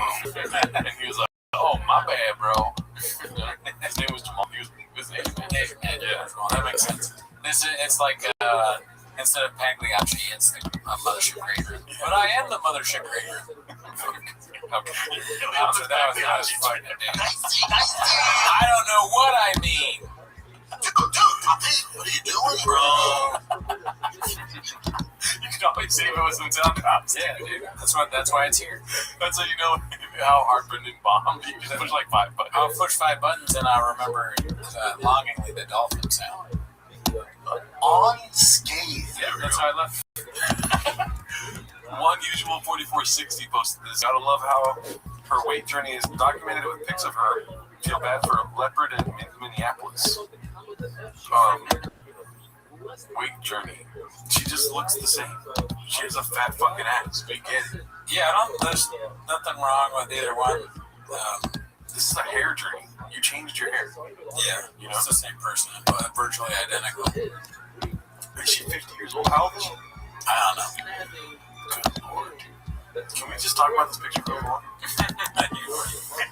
Horny dog. Shout out to you, Sludger. We were wishing the best for you. Give me some shit. Here we go. Favorite time of the week, dude. What happens next? Part 25. Icarus Lives has been on a streak. Yeah, I'm happy that there's always that on this thing. It's a fun time. Let's see, this one's a short one. And he's got to be. There must be something really amazing about him. I was at a gym one time in Hollywood, and they kicked everybody out because he came in with his crew. No way. And what'd you do? Dude, no way. Turns out dude's a fan. No way. Bob Murphy's something makes it. Both are so funny. Like, nah, I'm not gonna Grease me up, daddy. I like him. I get him not leaving. He's like, I got fucking a few more cents. And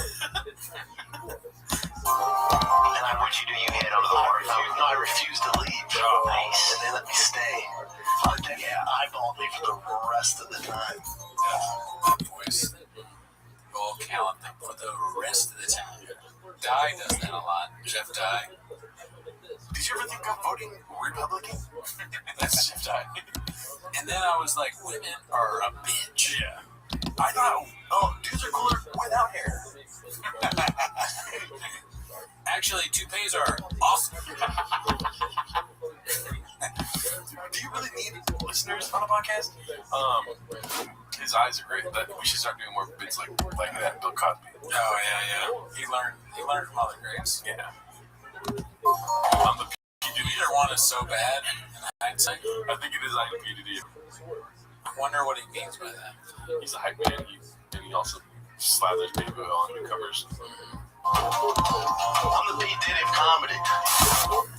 It just sounds so bad. Chris lives like we don't need the explanation. He's like, he says things wrong, but he also says things that in the future will be even more funny. Like he's incredibly he's back then. What fucking sense? That looks dangerous. No, it's lit. I went to the concert, insane. You went? XJ. That's definitely XJ. Whatever, it's sure. That looks dangerous. No, it's lit. I went to the concert, insane. My brother. So that's another. What? Oh man. Dude, why does he do this to himself? I don't know. I mean, my brother. That's not the craziest thing, but just the fact that It's always something. Yeah, he always says something about JX. No, Jay. Jay is like his. Jay, in reality, Jay is his Hitler. We always talk about like Brennan Schaub's a Hitler. Jay is Brennan Schaub's Hitler. Maybe, what if he went with a girl, and so he realized, I'm public right now. My wife's gonna ask me about the concert. Yeah, I definitely went to. Yeah, that's it. That's also a possibility. Yeah. Jay just gets blamed for everything. He does. Jay is his alibi. XJ is anytime he's wrong because he knows Jay will fix it. It's not nice. Per person. Keep tagging me because I'm not on social media. I don't have social media. Let people run for me. I'll check in. I'm not on social media. I don't have social media. Let people run for me. I'll check in. Whatever. I don't see it. Thanks for replying to me. Yeah. I slid into your DMs, dog. Thanks for checking. Yeah, call him out like that, man. Mortgage needs LLC. Is that what this whole podcast is about? Like, you need a mortgage. I hope he learned something on this episode so he would use it now. Dude, that'd be so funny if there was a coffee cake on the table. What? I am white as shit, Dallas. Yeah. Mark's got that Diet Coke on him, dude. This is before Bappa was into Diet Coke. What if Bappa got into Diet Coke after letting go of Mark? It's facts. Wow, it's his last attachment to him, dude. He's like, he cries drinking Diet Coke. I love you, Mark. He's looking Mark started drinking Diet Coke after me. Yeah, because you're a veteran. So my whole family's military. Not right. Because you're a veteran. My whole family's military. XJ's in the military right now. Some sort of thing on his social media that tells him if it's military people. I guess. That's good. Yeah. That's real supportive. This is your face up here. Why? That makes sense. Brian said he couldn't tell, and then he was filming Hangover 2 out there, and he was in a bar, and this lady was dancing. He was like, yeah, she is bad. He's like, they're out there for making out, and he's drunk. And then you go in the back room and say, he's like, we're making out. Handful of things. I wish there was more boner alerts. They did it once. Yeah. We kept it alive for a long time. It's when you don't hear it, I want to hear more boner alerts. Yeah, but it's so redacted that even they won't do it. That's how redacted it is, but they did do it once. Me, Papa, be like, boner alert! We do it all the time. Yeah. They're not redacted enough. He's like, we're making out. Oh, yeah. If I go down, I just get a handful of nuts. And I go, what'd you do? He's like, what'd you do? He goes, I don't want to hurt her feelings, so I kept making out with her. And I was like, yeah. Patriot. mental retard. Just a scared man. Really. Retard. Traitor. Vampire. Next level. Moses. I like that. Yeah. They should do that with Chang ships like Danny Kaufman. Icarus lives. Yeah.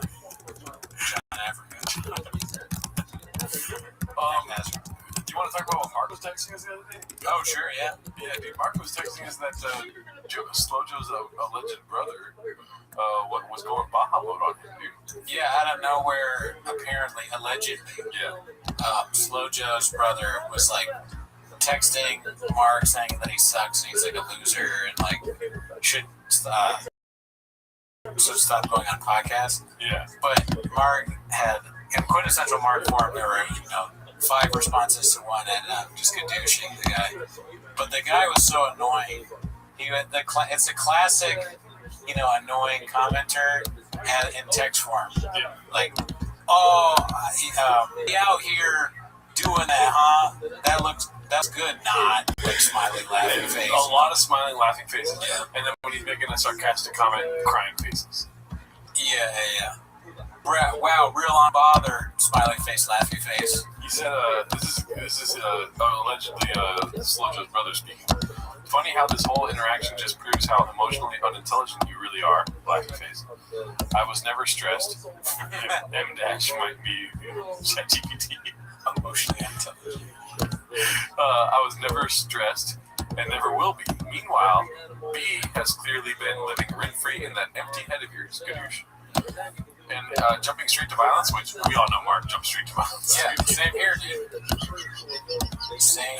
Your first response was, that's a lot of violence in the DNA of this chat or whatever. That's not tough, that's just unhinged. You might want to ease up on them roids or whatever you're taking. It's got you crying emoji. This is what I'm talking about. He does a lot of the crying emojis. This guy sounds like someone's grandma. And that empty head of yours. And then, have you ever told somebody that intelligent on text like another guy? What? And he says, let's be real.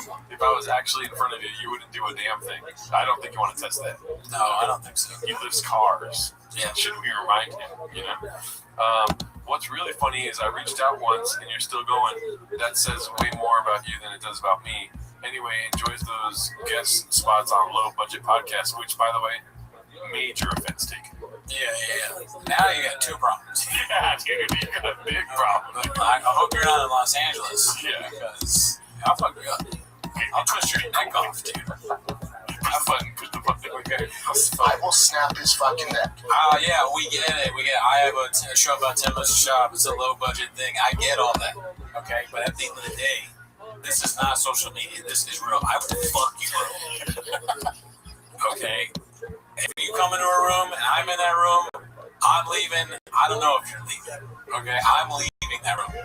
I'm gonna be fine. All right. Sequin, stay with me. I will fuck. What are you gonna do? What are you gonna do, Gabe? Yeah, ask your friends how it went for them, dude. Yeah. Ask fucking Shab how it went for him, dude. All right. Ask Brian Allen how it's going for him. You want this? You don't want this. Okay. Ever heard of it? You're going to the hospital. And I will say, Mark did not disappoint with the amount of replies. It's like if I was the brother of Slow Joe, allegedly, I'd be like, I regret this whole thing. Why did I reach out to Mark? Why are you reaching out? Yeah. It's a very weird move to reach out to the former employee of your sister's husband. Like what? Yeah. I'm sure you're unbothered by it. You're very bothered by it. Otherwise, you wouldn't have sent so many texts. I mean, they're all just spicy. Let's keep that in mind, Yeah, it's a spicy feed. But Mark's like, oh, hold my beer. You're spicy, dude. Check this out. I'll fuck your whole family up, dude. That's true. And I would too. The faces you make when you're defaulting on all your assets. Okay, that's a rough transition there. Post by Big Battle 9416. We don't wish any ill will on these two here. No, I want all success possible. It's a weird way to hold your arm around another man. Do you think he's wearing the leotard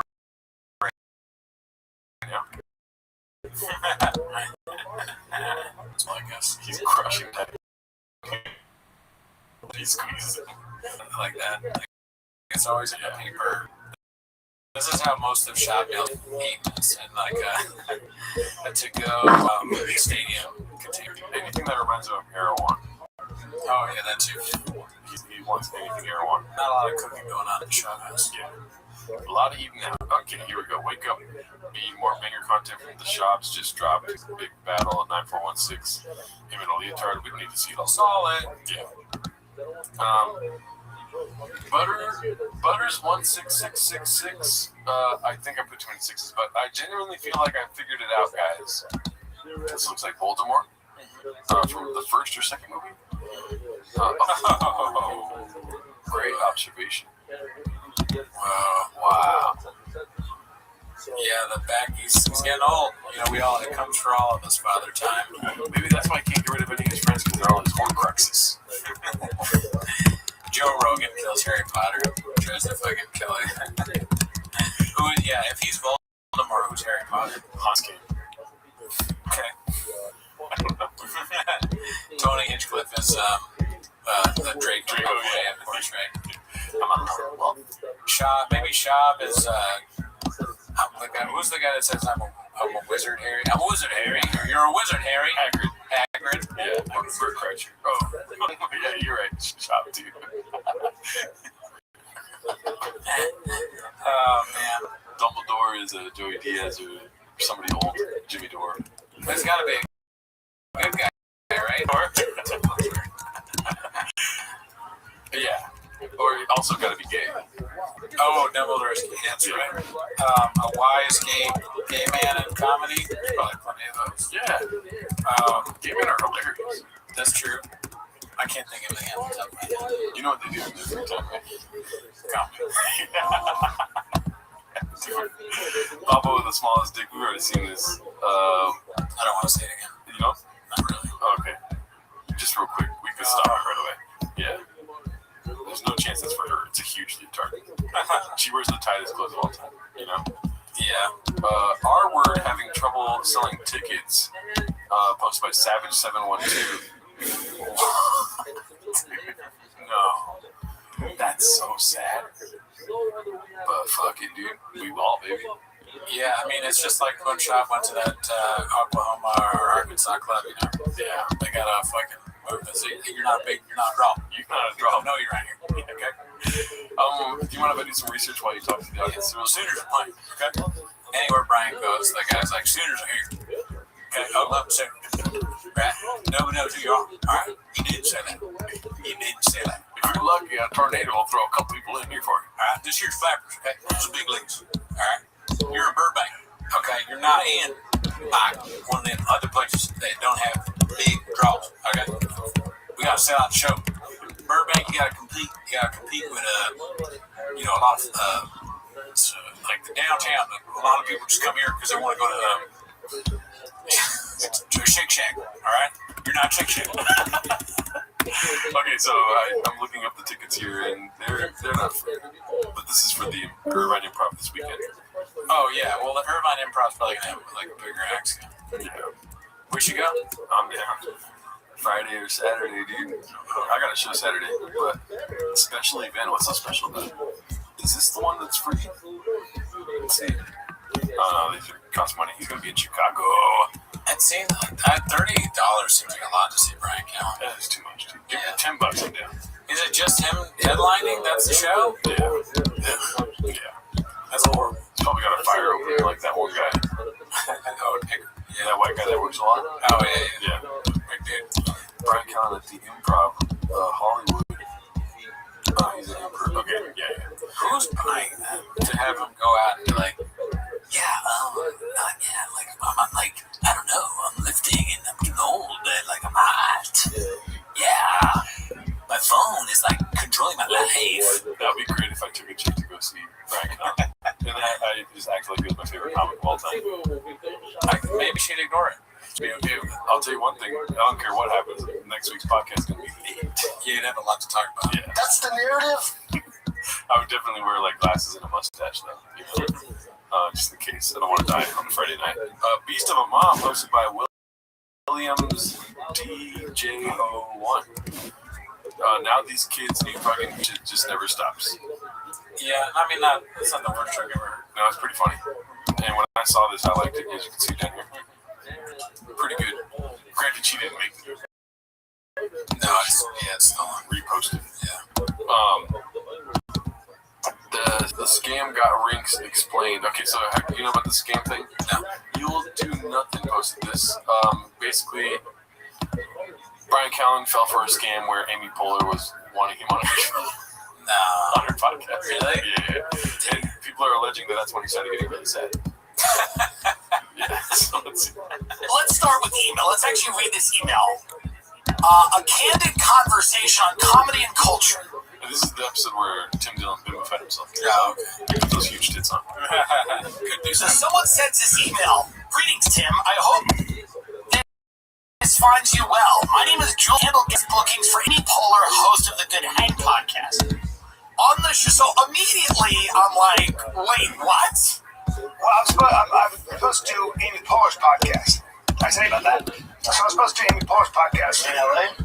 Yeah, her assistant reached out. And, she was like, "Hey, we'd love to have you on Storytime with Amy." Dude, this is hard to watch. Not even the name of the podcast. How could he think that that's possible? Oh my god. That Amy Poehler would have. He's like this human being. Okay, I'm sorry. I was ready. Nobody heard that. Just to the extreme, just I don't know, man. Yeah, big podcast, whatever. And I know Amy from back in the day. I love it. I love Amy. I've known Amy for many years, for a long time, but I love her. Here's the about this. This is being emailed to people that are so excited to get booked on this show.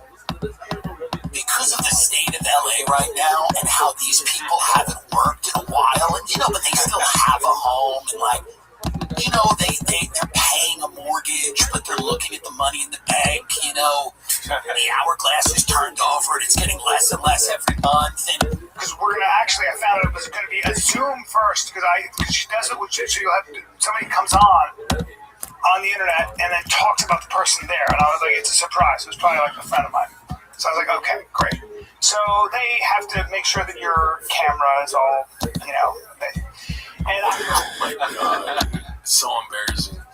Jen, cut this part out. Is it even embarrassing at this point, though? Because, okay, in my mind, it stops getting embarrassing after you do it wasn't even only, it was like Pornhub podcast or whatever he did. What was that? Was it Pornhub? Something like Bang Bus. Yeah, it literally was something like that. He literally did the Bang Bus fucking taxi podcast. He fucking Bang Bus. That's picked up. Brian Callen did do a podcast, and he thought he was gonna get fucked, and he was so happy they didn't fuck him. They just did a podcast. But dude, after you do that, bits aside, I really that's as embarrassing as it gets almost. Falling for a prank that Amy Poehler is somebody new, just a mean prank. It would be embarrassing had he not done the Bang Bus already. If he didn't have a Bang Bros credit, if he didn't have a Mike in Brazil credit, dude, then he would be embarrassed. Yeah. But this is nothing to him. He let another man hit him with a fucking whip dressed as a cow. Oh my god, So, dude. this is nothing. Keep in mind, he got those wrinkles done, whatever that eye surgery thing is, Yeah. right before Chris D'Elia went down, dude. And then he went down months later. So that's what his trajectory was before all this. It's like, I'm getting my eyes done. I'm fucking... Dude, he's probably still planning on going on the big bus. I'm going to look at this. The name of the episode is Brian Callen. It's the Brian Callen's like on my friend's house. His wife gets fucked by Brian's gonna start doing cameos in porn. Welcome back to the Bang Bus podcast. We're here with Brian Callahan. Dude, he's talking to shop. I'm getting some stuff. I'm getting on some stuff. I'm on this very successful OnlyFans person site. They're fucking a guy, and I'm like in the room with them. And yeah, it's been rough. Why would they even want him up? They're like, Brian, how you doing today? He's like, you ever pick up a guy with thighs? Brian's on the, this is too far. I'm gonna go too far. Brian's on one of the OnlyFans chicks thing, and then he's just sitting there, and then some fucking guy comes on his face.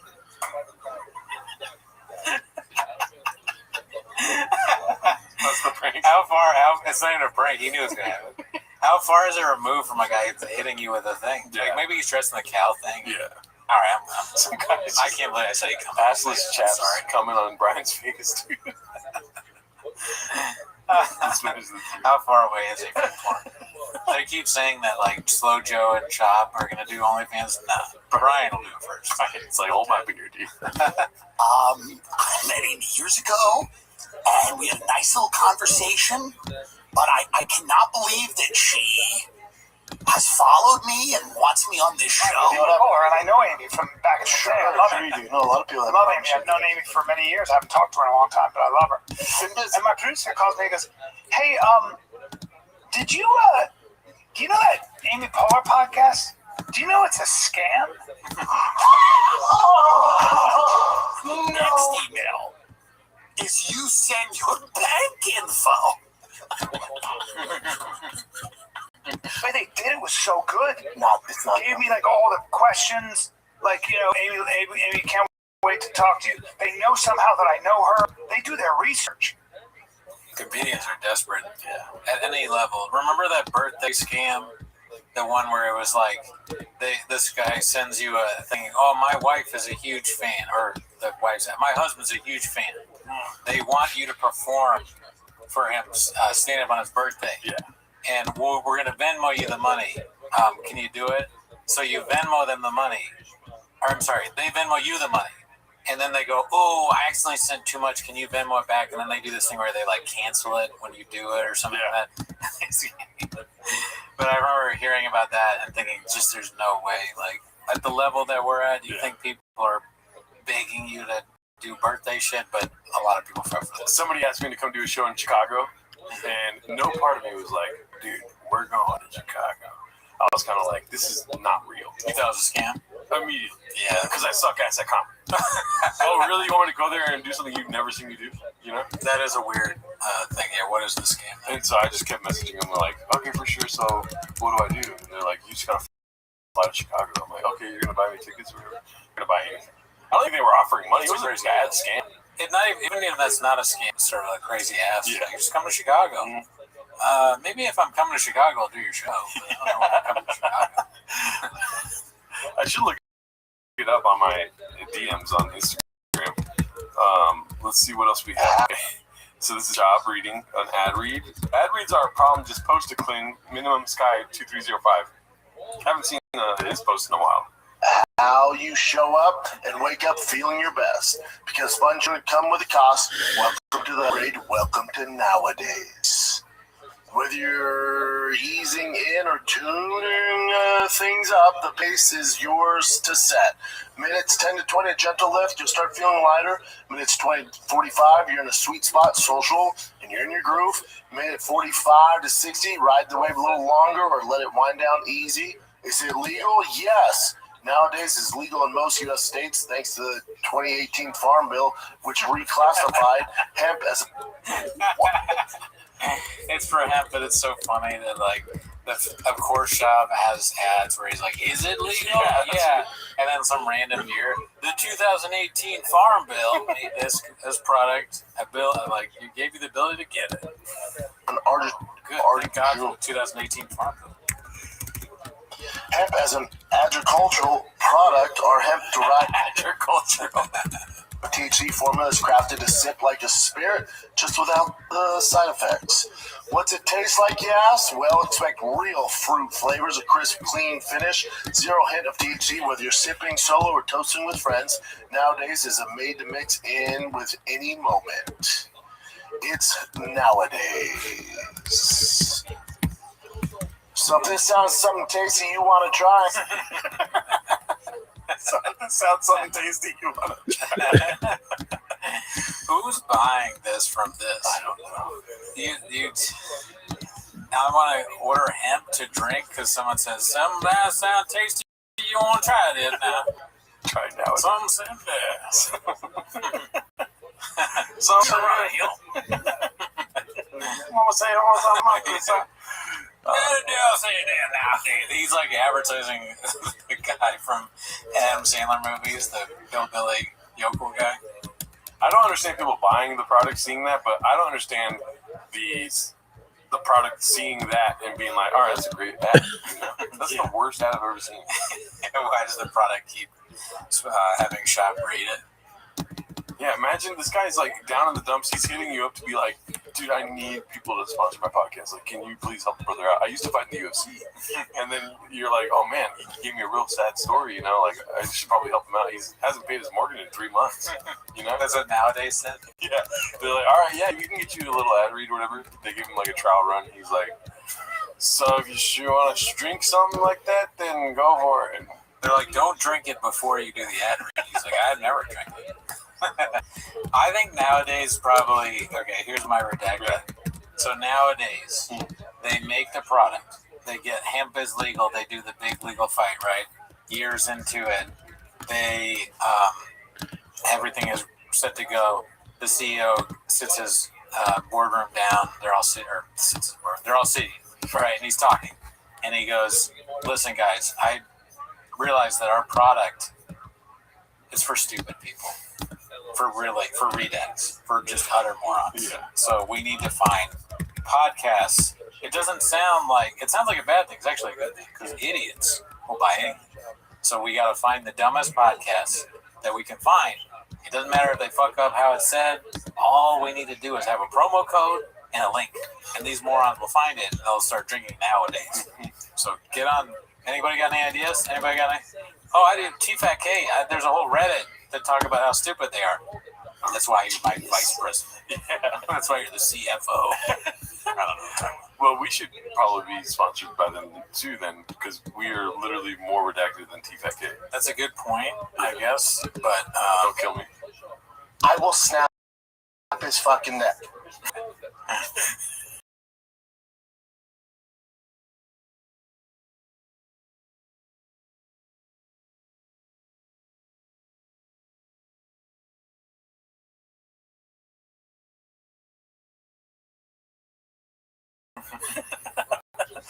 This crazy motherfucker is all out risking his life and blatantly breaking traffic laws just to make a buck. LOL. Poor Papa legit looked terrified. Ha ha ha. Different Report 123 posted this one. All right, let's go.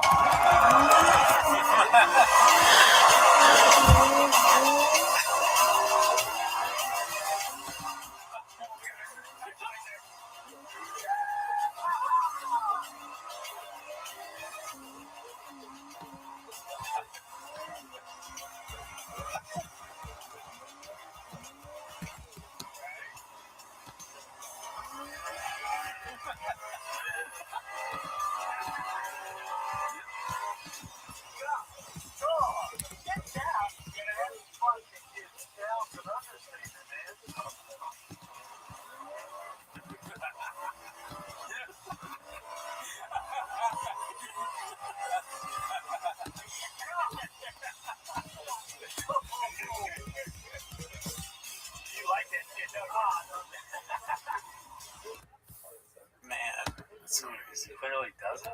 That's the funniest narrative is that he doesn't even like trucks. He's so stupid. He picks something he doesn't like. He's afraid of. That's right here. So this is my life now. You're probably asking how I got myself here.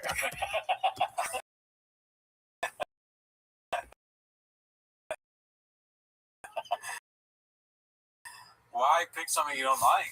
I wouldn't want to be in that either. I wouldn't not wanting to be in that fucking thing. Idiot. That's me. You're probably. I do need it. Give me this whatever this shit is. Fuck this car.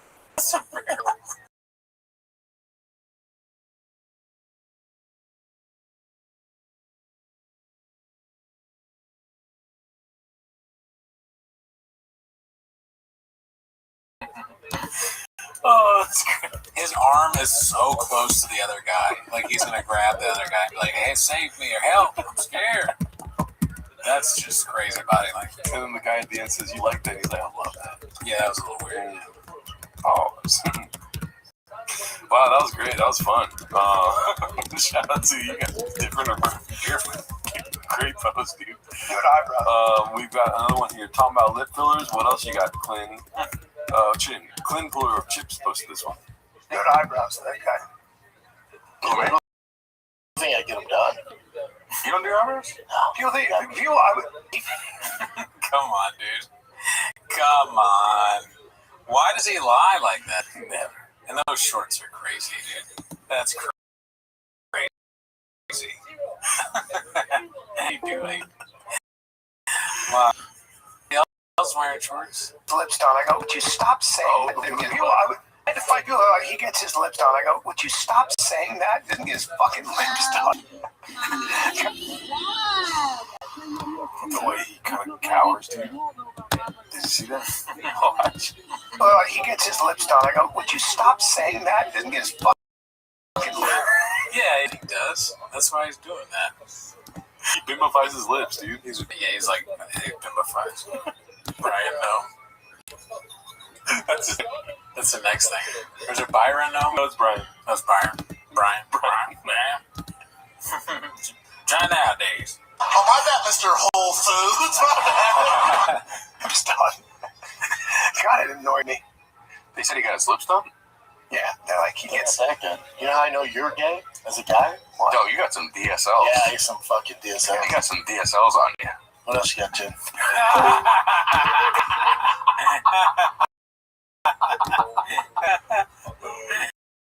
No way, dude. You can't lie for too long. And if I have it, you're gay. Oh my god, dude. What else you got, Jim? That's so funny. Why does he keep saying that? Which one? What else you got, Jim? It's like, I don't know, it's a transition. He's got nothing else to do. Look, he's like, you really think I suck dick? I guess that makes me a big old pussy.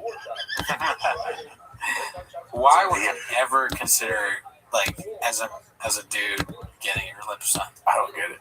That's like just the craziest. I don't get it. Yeah. DSLs. Yeah, I got some fucking DSL. You got some DSLs on you. What else you got, Jim? Move on, dude. Why the fuck you lying? Why you? Oh my god. Dude, what happened? If not that, Spider bite? some sort of facial thing.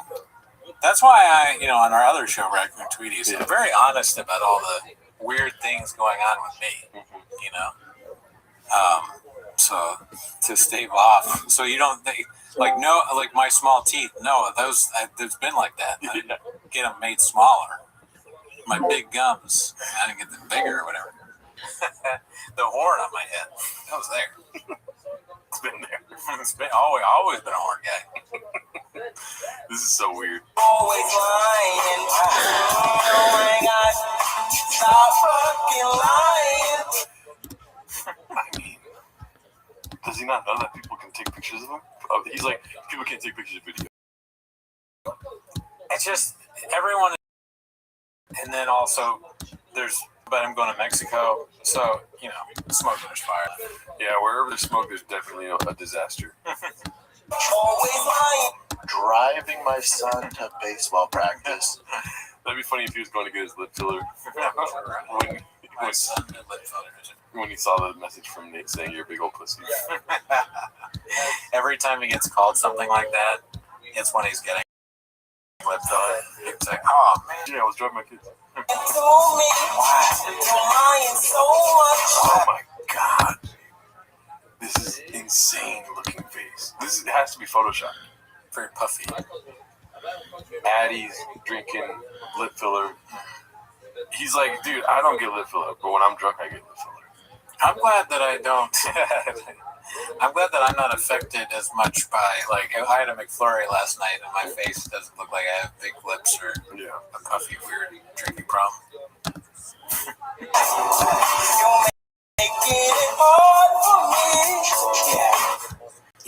Yeah. Original song, Too Close. You know, it's it's great. It's all about a guy just getting a boner. That's a great song. Classic. So funny. And we got BGL stopping by. One of our guys. Baba's biggest hater discussed his comedy chops, posted by Not Yet. And somebody asked me about like what their dynamic is and like how much sympathy you should have for Callan, and I go, it was painful for me to watch Brian because Brian, for whatever his fault, I can separate like his faults and whatever, and I can speak his praises independently. My praises for him are he's really good at setting people up for bits and being a comedic partner. You know, he'll play them like, oh, what do you mean? And like let him roast him or whatever. So he's good for a guy like Brendan, whose default is just like shit on everyone around you as a form of comedy. Right. You know, like just push down and like you suck and you're wrong and like the opposite of yes and. But can turn that into funniness. It's just over. You never get to reverse it. It's like, okay, dude, yeah, this is like bully Brian Callan hour, and especially. Like once the Brian had to kind of be on the show and had no other options, he's like, oh, our vacuum, you know. Do you think they talk about this? Because it's like you're airing these grievances. It sounds like it could be a private conversation, you know, of how to fix things. And I go, yeah, Brian has had these conversations where he tries to explain the basics of comedy. Yes, and or going without going negative or shutting him down. He isn't trying to hear it because Brendan's the expert on comedy by virtue of having had a special. You know, I'm like, well, it was so well received. I understand you think he's an expert at it. You know, everyone really liked it, and they liked his follow-up. You know, who stepped into the game, and it's like, is this Dave Chappelle or? You know, how did he get so good in such little time? Was he secretly doing stand-up the whole time? And they go, see, all right, I don't know why this is supposed on Chinks, but I do like how Mark Harley talks about T5K like it's the JFK assassination. You know, except there's nobody that died, but he's like, you know, he's discussing like the magic bullet, like it's yes and. Yeah, he definitely he gives it some gravitas. You know, he talks about it well. It's very important stuff. Yeah, I agree. He keeps it grounded. Yeah, this is like some of the most important stuff going on right now. Yeah, I think is what's going on. Even still. Drop the T5K files. Yeah, I mean, he dropped a lot. Yeah, and more stuff is coming. Yeah. Gabe Zanella was just the tip of the iceberg. Allegedly. Yeah. Okay, so we've seen this, I think. But this is a 5-minute video. Frederick Bastiat. And, you know, BGL just goes, dude. Yes, if there's anything he took from the Boppa playbook is just like, don't stop talking. And if you're not done talking, stop them from talking. You know? That's the narrative. And eat the coffee cake. Pronunciation is very hard, part 10. This is a 5-minute video. We can, if you want to skip, yeah. As an as an agricultural product. I like the shame of not knowing how to say that. Is it that he doesn't know the word agricultural, or is he just worried he's not going to say it right? You'd think that a cowboy would know what agriculture is. That's a good point. You know? Yeah. Well, he should ask Jeff Dye about it. How about this? Chile. Okay. Damn. You forgot about that one. You should have threw away the bit right there. Yeah, then Jesus didn't laugh. Bring back some hardware as a team. Because we were promised one thing. We were promised a flaming young, and we were promised. I'm laughing. I didn't even know this was the Flamin' Young clip, but he said we were promised a Flamin' Young. we got spaghetti. No one asked for Flamin' Young. Nobody was in the mood for nobody asked for spaghetti meatballs. You were not expecting in any facet. Yeah. That's an older thing. Go to Whole Foods, man. Go hang out in the produce section. I get it. And then you just go, these chairs are popping. And then conversations. Oh, He sounds like me. I mean, I say stuff like that all the time. Go to the produce section? No, like the whole podcast we just did, I'm like telling you what to do when you're on a date with a chick. Oh. I sound like it. Don't be too hard. I gotta change everything I'm doing. I'm gonna get lip filler. chairs are popping today. Cherries. Oh. Like these chairs are popping. Is that what it said? And then conversations. These chairs are popping today. Cherries. Oh. Cherries Well, are you speak popping. weird. I thought you said cheers too. You speak weird, but it's Brendan is an attractive guy. yeah, right. Because of But you're also both in this, though. if it was a blind chick, she would be I'm not- like, who's this idiot? Well, she said, you couldn't get any blind girls. Yeah. Hey, nor would I want to.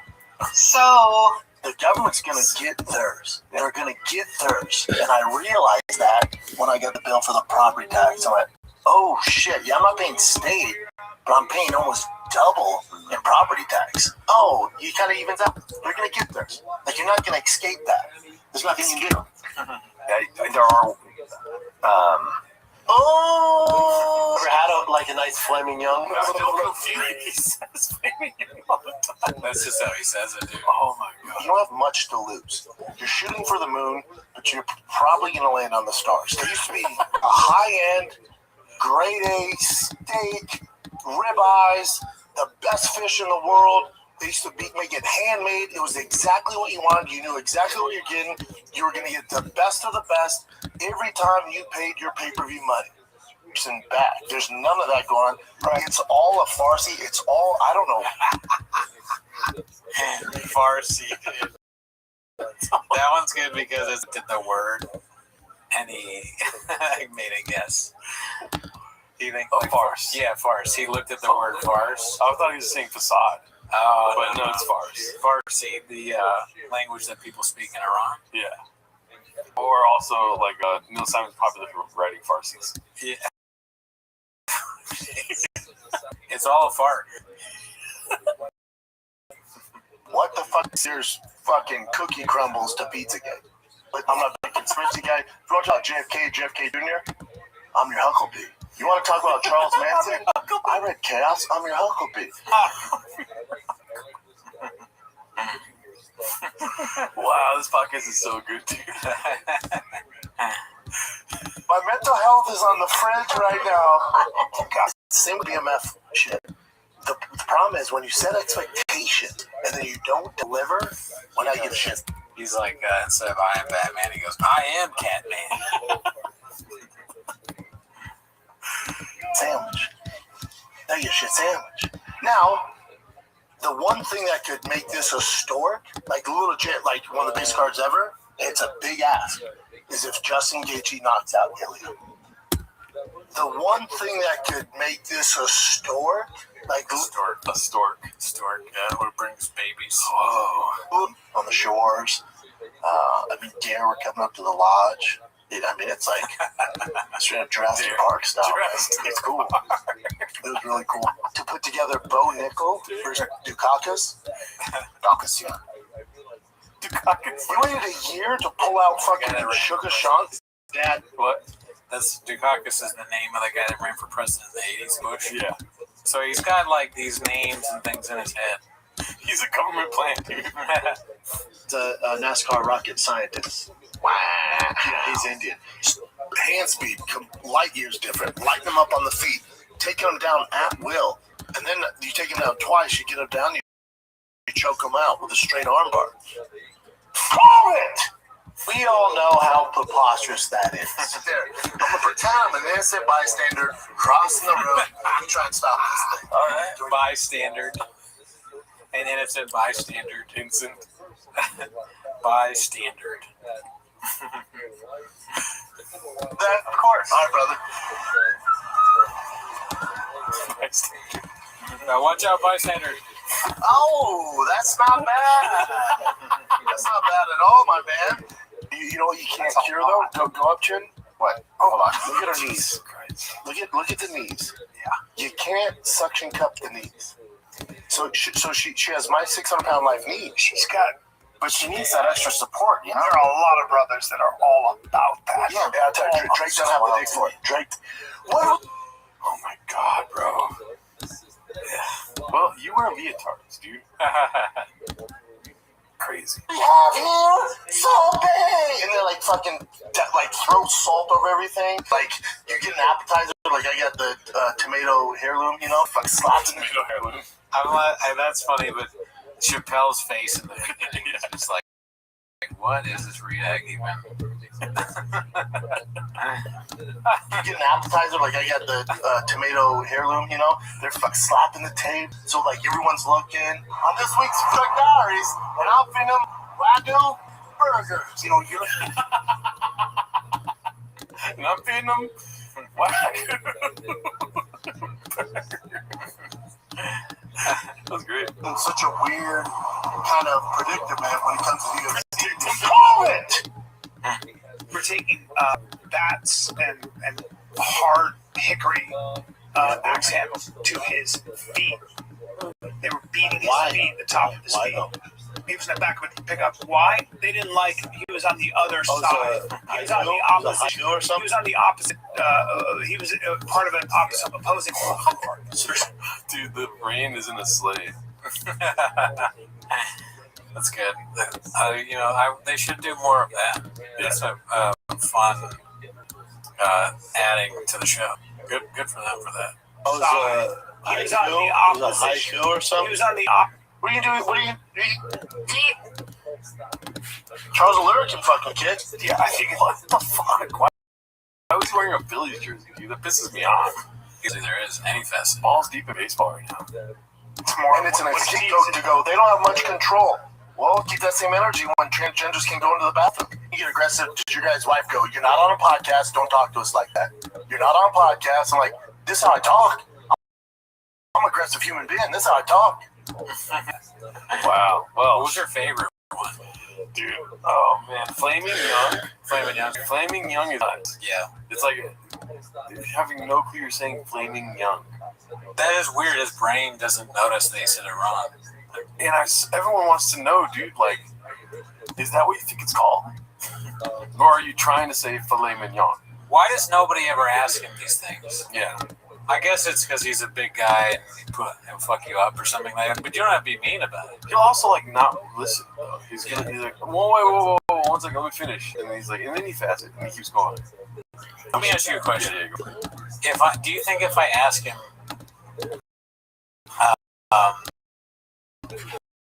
I say, like filet that? Right. Does he hear filet mignon or hear flaming young? No, I think he. What? I don't know what you're talking about. He doesn't even know it. Because he thinks it's Flaming Young. That's so funny that he would think. If he thinks it's flaming young, like, does he think that it's named because they cook young? Yeah. That would be fucking. Yeah, it's expensive. They're Flaming Young. It would be so. It would be so heartless to call it that. Flaming young. Also, and we're gonna eat Wagyu burgers. Pretty good. Yeah, I think that one was because he said something crazy before. Oh, Fina. Oh, yeah. Or Fina. My favorite, because I don't think I've heard that one before, is Innocent Bystander. Mm-hmm. That's a Innocent Bystander. Wow, you're watching Brendan Shaw. I don't get it. All right, let's watch this one. We're done. Yeah. Papa's got a problem with Nate. Hey, be cool, man.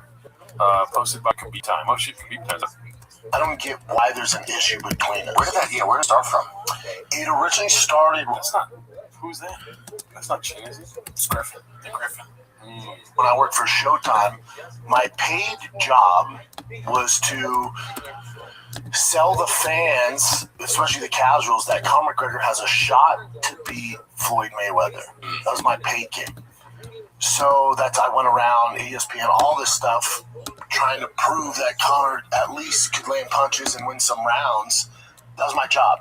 And then when I get done working the fight, I'm walking the back, it's all boxing heads. And boxing heads really don't fuck with MMA guys, especially UFC guys. So So I felt so out of place, and I see Nate Diaz. I'm like, oh, UFC alumni. So I go up to him like, bro, how about that? And he starts talking shit. Yeah, your boy got his ass whipped. Like, my boy. Yeah, your boy got his ass whipped. You know shit about boxing. And he starts talking, oh, you think... Yeah, and I think because he had his issues with Conor, like, you think I'm, like, all team Conor. Like, I'm T here, dude. My job was to the reason they hired me is which you're part of. You're trying to grow this with this audience. So that's what happened there. Anybody, if anyone's going to be Team Conor, shouldn't it be the guy who Conor puts so much money in his wallet? But also, would it be a better look for you if Conor went out there and let's say he knocked him out? Mm-hmm. Like, wouldn't you be rooting for the guy who's from our sport that you fought, lost to, and beat? If he went out there and beat the greatest boxer of all time, it makes you look great, you know? So, yeah, that caught me off guard. And then since then, he'll throw shade all the time. Like when Carwin, you know, I got emotional about Carwin on CT. He said, "Team Force, man, read the room. You know, your brother ain't crushing it, Bubba. You know, and you ain't far behind. So, you know, when you hear yourself talk, so it's like, man, I feel for him. I'm with you, brother. I want him to do great. I'm glad he's making this money." Wiggles and Joe. Oh, come on.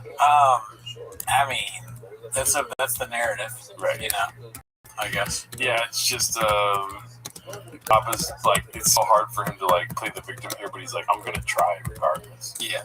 You know. He didn't. Yeah, he was like saying basically, I was in the wrong place, wrong time. Never heard of it. Yeah. I love the UFC. It's like I know everything. He didn't understand that I was getting paid to do that. Facts. No, dude, you're a fucking idiot. Like, and then I would like be on Baba's side if he was like, and then I said some crazy shit on a podcast, but he doesn't even mention that. To be like, I'm gonna rip your fucking neck off like 5 times in different ways that you're gonna leave the room with the Diet Coke. Yeah. Like you're literally fantasizing about beating the shit out of Nate Diaz, and you're acting like he's the one that started the problem with you. That's a good point. I forgot. Yeah, he basically threatened to kill him. And he's like, yeah, not surprised. It came out of nowhere. I guess he thinks I'm gay. I thought, you know, we're boys. We could just someday sit down and find young, work our shit out. But dude, Bobby, that makes sense. Shout out Nate Diaz. You're welcome on the show whenever you want. Yeah, please come on, Nate. You're only in Stockton. Just say goodbye. Dude, zoom in, dude. I'll be so terrified to meet you. You might say one thing wrong, dude. Yeah, that is funny. Like my ass kicked by him one night. Yep. Yep. And who cares? Yeah. Right nowadays. Yeah, I'm like, but yeah, we had this thing. Drink. Don't kill me. Alrighty, y'all. That's it for this week. Join the Patreon. We got sandbaggers up there. Cowbell's thinking about dropping the podcast on Patreon. If you don't know who Cowbell is, I like Brendan Cooney, but he speaks in black accent. That's Cowbell. But yeah, shout out to you guys. See you next week.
What's up, guys? Yeah, tonight on the ones and twos, all the crazy sounds you hear come from him. The great Ryan G. Belt is here drawing tonight's episode, house artist, while you all sit there enjoying yourself. He's drawing, and everything's good. Everything's in place. I'm excited about stuff. The monster the entire month of August.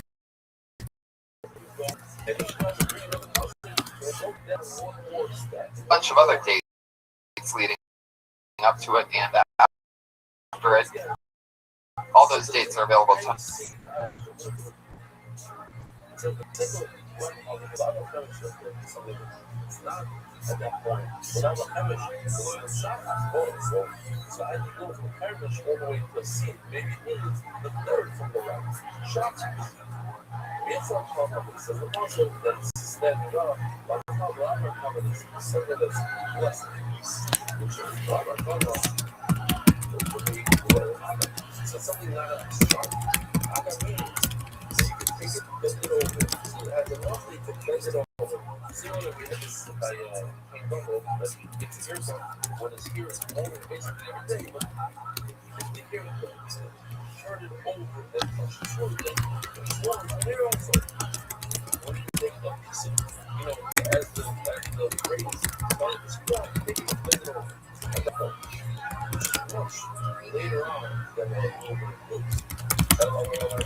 Hi everyone, how are you? It's a goddamn Monday night. Live podcast in the world. Kill Tony. This is Brian Redband, everyone. What's up, guys? Yeah. On the ones and twos, all the crazy sounds you hear come from him. The great Ryan J. Ebelt is here drawing tonight's episode, House Artist, while you all sit there enjoying yourself. He's drawing. And everything's good. Everything's in place. I'm excited about stuff. The Monster Energy Outbreak Tour is a stand-up comedy tour that I'm doing the entire month of August and a bunch of other dates leading up to it and after it. All those dates are available at TonyHinchcliffe.com. Rock venues and small theaters all around the country of the United States of America. My first ever theater tour. It's awesome, man. It's the Monster Energy Outbreak Tour. You just played Columbus, Ohio during the Rock and the something. Yeah, Rock the Range. Soundgarden was supposed to headline the show, and 3 days before, Chris Cornell died, and they ended up playing a bunch of, got to play at a cool rock concert in my former hometown of Columbus, Ohio, and it was crazy. They played a bunch of cool tributes. That was a lot of fun. Shout out to Dave Stroop. It's a great festival over there. Yeah, Stroop did that. Yeah. Oh, fuck yeah, Stroop. So, fuck yeah. What else? Should we just get into it? Should we bring up tonight's guests? Yeah. All right, awesome. Two of our favorite guests. They've both been on the show. Oh my god, oh my god, oh my god. What are you doing? Whoa, what the fuck is that? You gotta get him out of here. What's going on? No, you gotta leave, dude. No, you can't do that. You have to get him out of here. Oh my God, what are you doing? Whoa, what the fuck is that? You gotta get him out of here.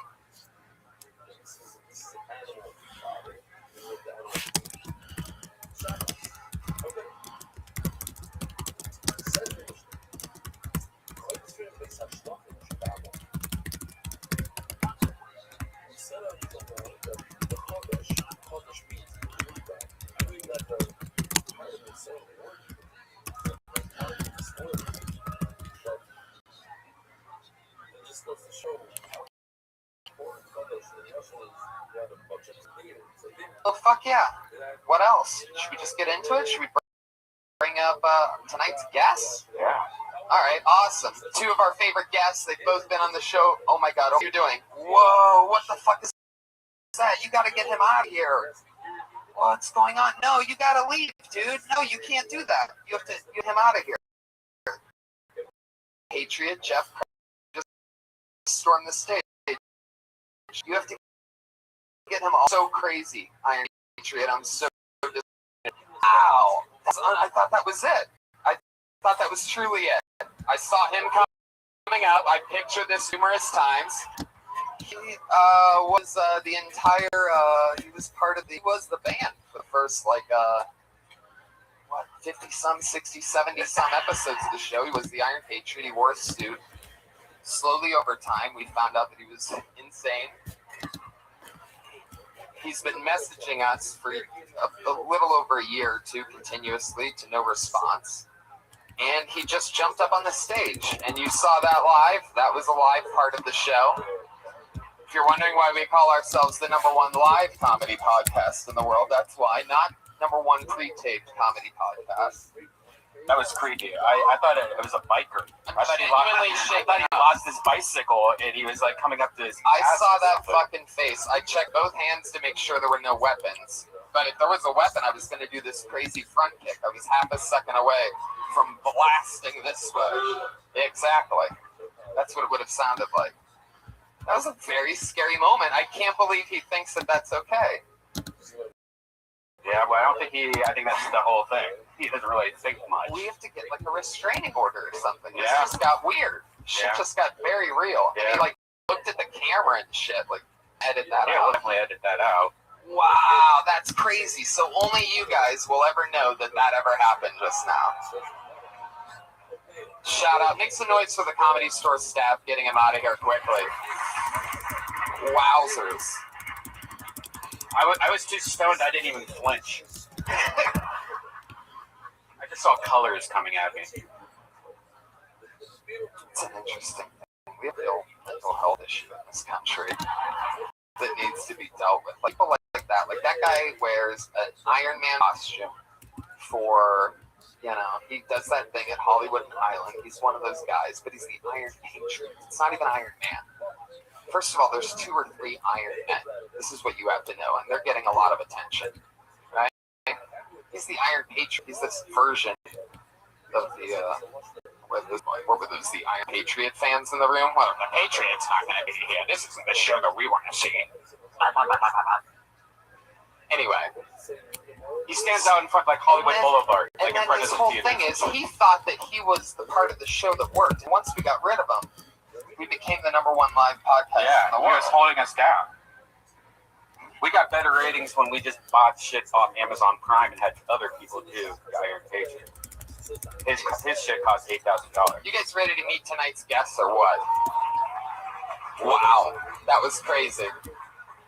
2 of our favorite guests, as I was saying before, 2 of my favorite comedians in the world, 2 guys that I love to work with, and we're doing a bunch of shows coming up before, in the past, and in the future with these 2 guys. Let's see how loud this place can get for the great Sal Volcano and Louis J. Gomez. Wow.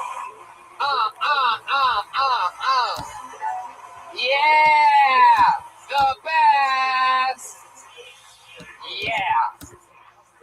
Fucking motherfucking fuck yeah. Louis J. Gomez from Legion of Skanks.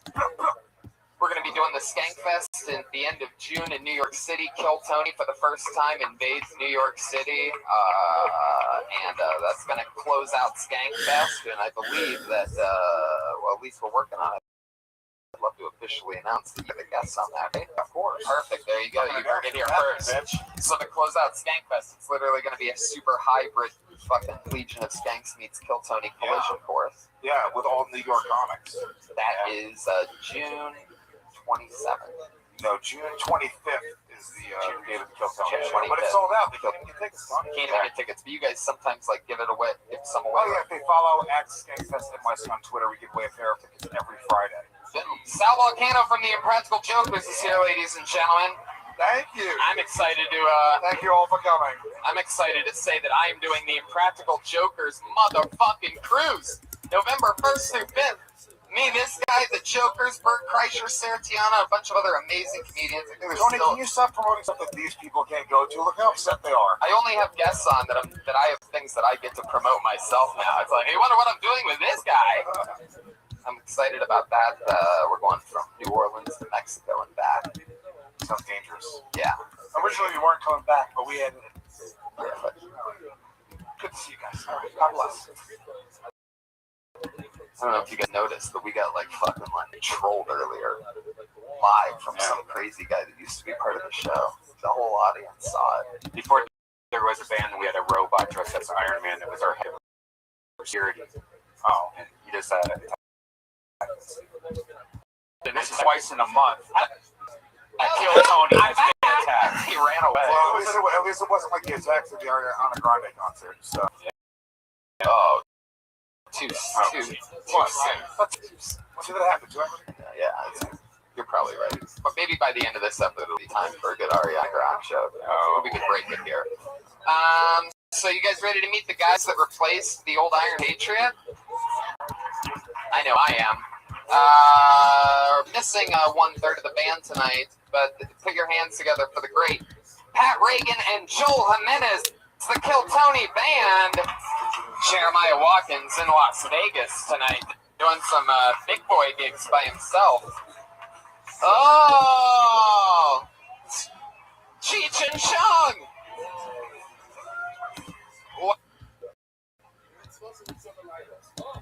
Wow, Joel Jimenez, Joelberg is obviously Cheech. Pat Reagan, Nip.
It is Chong. I've never seen Chong activate his own smoke machine before. Joel Jimenez over there, ready to rock and roll as Cheech, or some version of Mario or Wario. I'm not exactly sure. Hey man, we ran into some Jamaicans backstage. They was up. Tower. It's weed. Oh, they're Joel. Sherlock Holmes. I love it. Well, we're going to be dealing with Cheech and Chong tonight. Every week the guests, or the band plays different characters, and I'm excited about this. To LA Speedweed. What up, Zoot? Hey, Speedweed for sure. Take us if you like getting high at all in any way. How are you, big dog? LA Speedweed delivers straight to your fucking doorstep. Well, all pieces are in place. You guys ready to start the fucking show or what?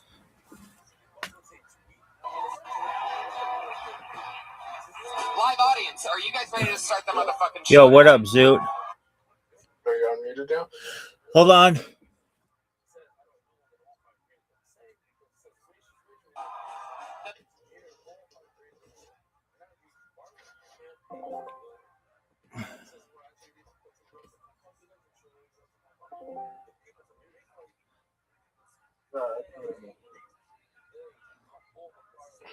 What up, Zoot?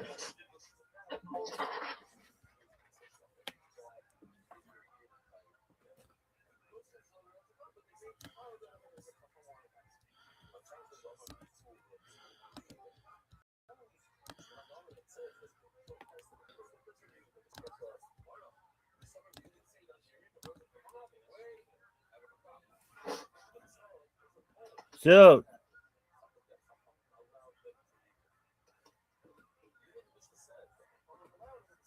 Let's do it.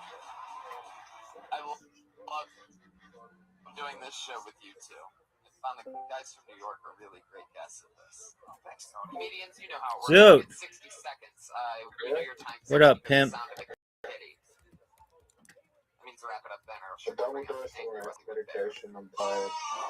Okay, why are you double dosing? What was that first thing? A goat? Yes. Wow. What?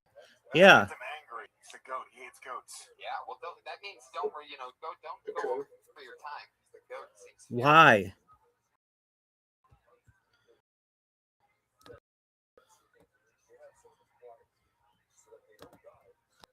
Because the doctor said I should actually be on 150 milligrams.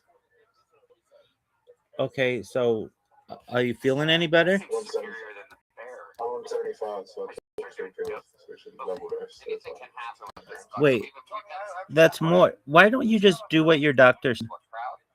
It's just No, weird he energy said, in this room now. he said that if you feel like you should take more, just take 2. Because he wanted to put me in 150 milligrams. Okay. So what's new, big dog? I feel tired. But I have less dark quartz. That Start forward, so I feel lazy as hell. That's all right. Why don't you just sleep? That's what I've been doing. Okay, how much? I feel less depressed and I have dark thoughts, but I just don't feel like a zombie and I just don't want to get out of bed. Okay. But I feel kind of bad. But like, I'm not hitting myself, I'm not annoying, I'm not talking to myself around me. You hit yourself? Yeah. Why do you? Like, you know, like I'm not thinking about the past so much right now. So the medication. Okay, that's good. Are you hungry? Not really. Okay. What did you do today? Just sleep? Yeah. Okay. Well, did you sleep well? Yeah. Okay. Well, that's good. Do you have any plans for today?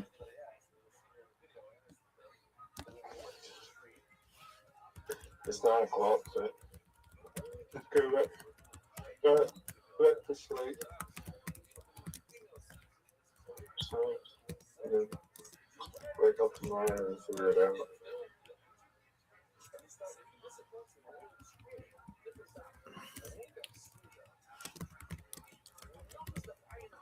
I feel like an absolute zombie. Well, hopefully, you get used to it.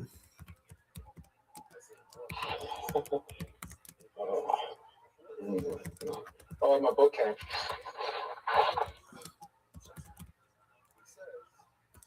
Your what came?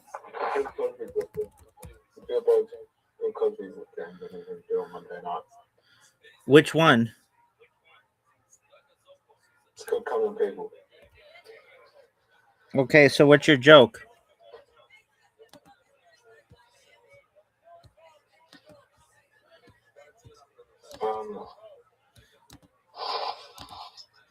Don't judge a book by don't judge a book by its cover or its title. Separate art from artist. Okay, is that the goal? Yes. Okay, do you think people are going to think it's funny?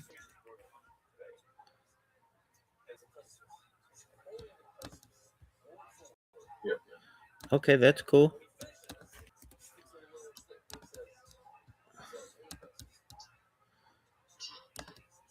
So what else is new, big man? Do I think it's funny? I think it's an easy joke. It's kind of How's it any joke? You bought a book with a controversial author, and like it's not super deep. You could buy like Mein Kampf, or you could buy like, I don't know, a book by Pol Pot or Benito Mussolini. You could do that with any book like that just had a controversial person, but that's okay. Yeah, but the book wasn't called Common People.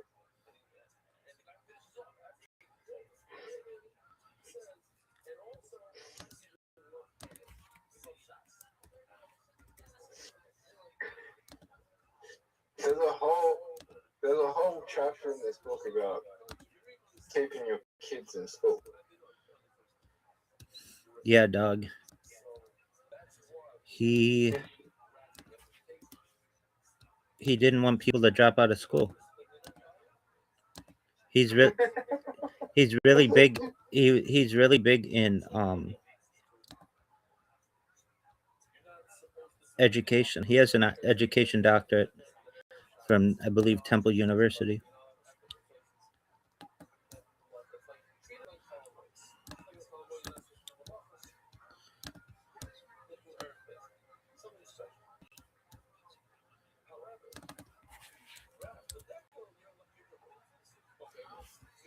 Why do you think he was doing what he was doing?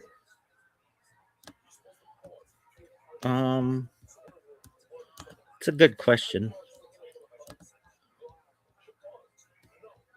I don't know for sure that he was doing that, but I think there was a lot of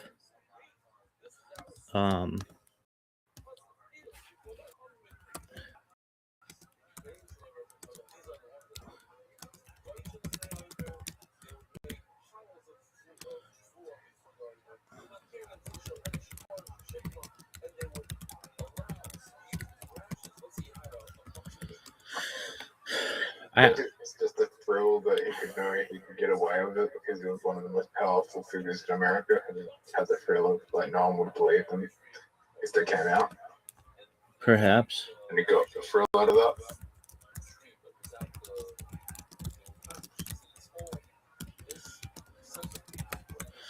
I mean, perhaps, Zoot.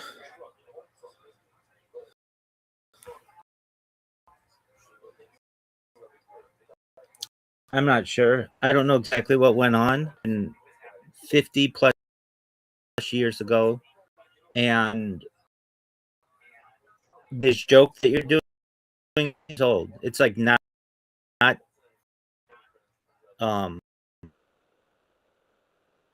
relevant. I mean, at the roast of Kill Tony, they mentioned him like 4 times. Not the roast of, sorry, the roast of Kevin Hart. But it's like Kill Tony. The roast of Kevin Hart, they mentioned him. They mentioned him on Kill Tony all the time as well. Okay.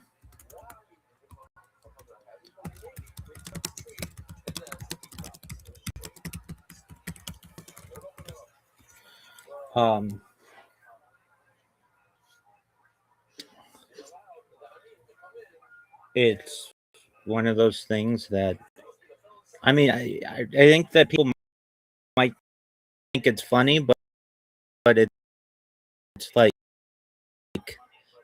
kind of weird.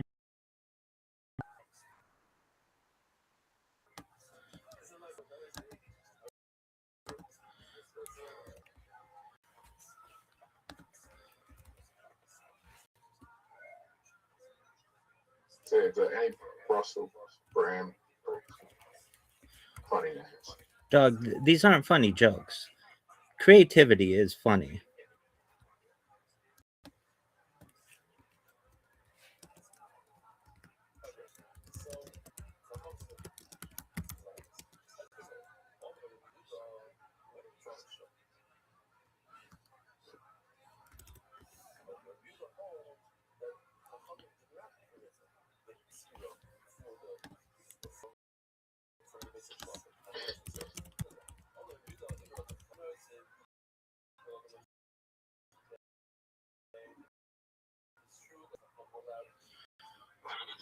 I mean, you could like go to the library and get okay,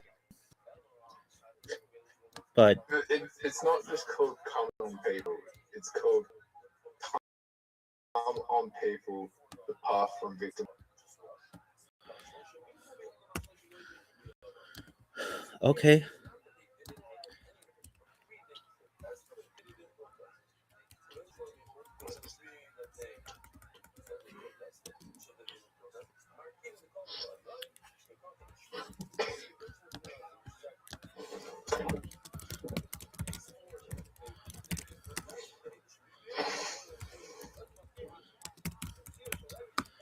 So do you think that like that's what, like a 10-second joke? What's that's gonna be? You're doing okay.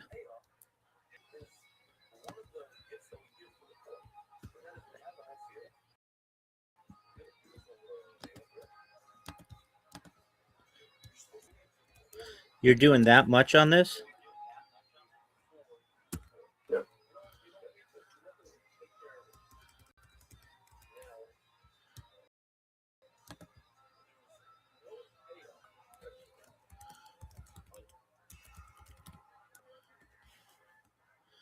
Okay.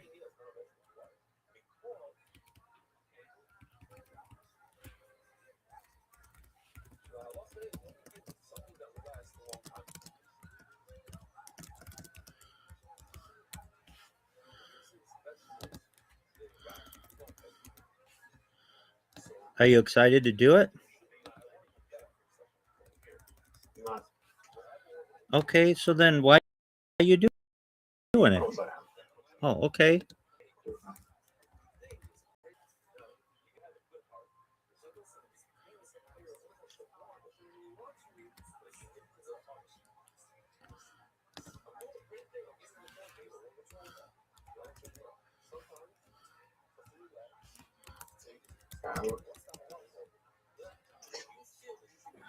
Do I sound more calm right now? You just seem very tired. Sorry? You seem very tired. Yeah. I don't know if I like it.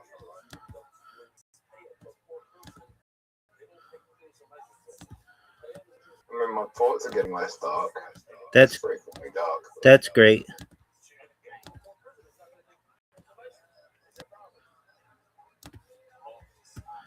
Do you feel at all any better?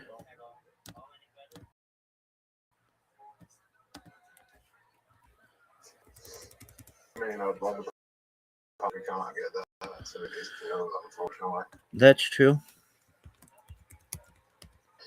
Yeah. Best these kills make me smart enough to build a time machine. That would be cool. It would make me smarter and smart enough to build a time machine. I am I don't want to say I did that, but I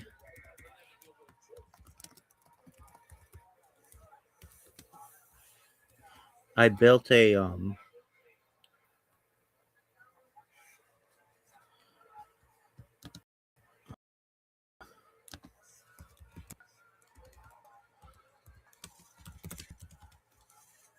bot.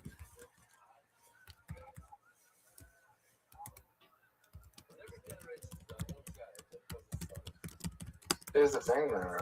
Just a moment. I built a bot that is writing out ways to time travel, like 50 different ways. Length.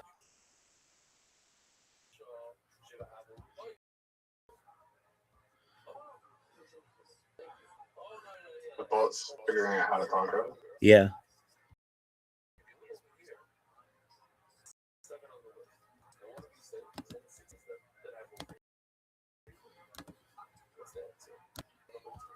Like every second it comes up with a new thing to do with time travel. That's exactly right. You can read it right now if you want to. Go to Rabbi Rothschild Wikipedia 000.blogspot.com. It's doing it all like organically.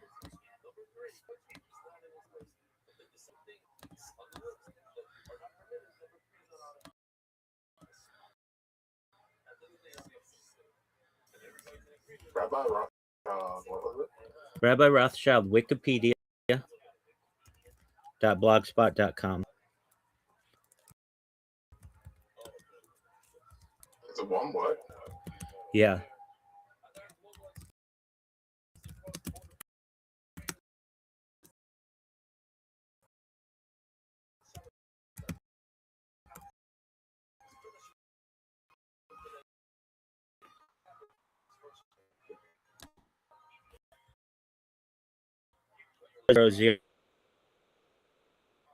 .blogspot.com.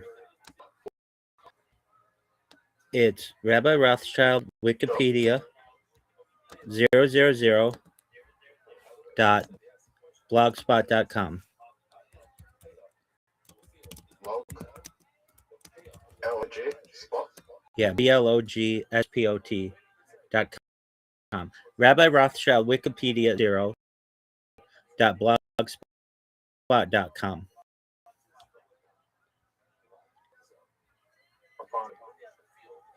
Just put that in the blog. Just put that in the blog. Just put that into your browser.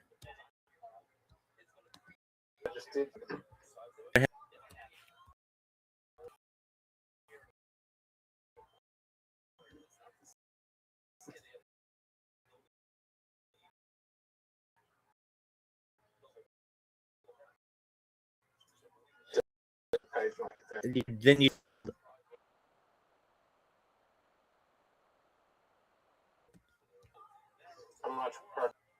no. I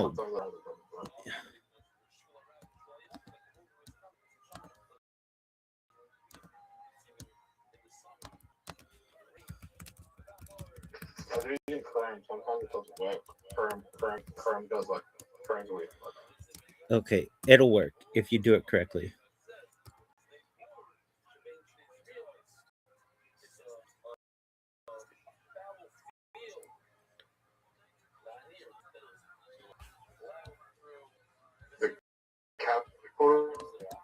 Capital doesn't matter. Are you spelling my name right? Spell it word for word, letter for letter.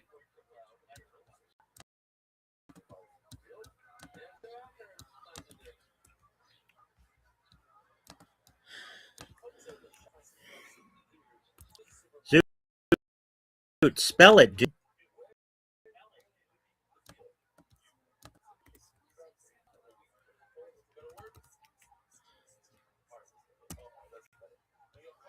Zoot.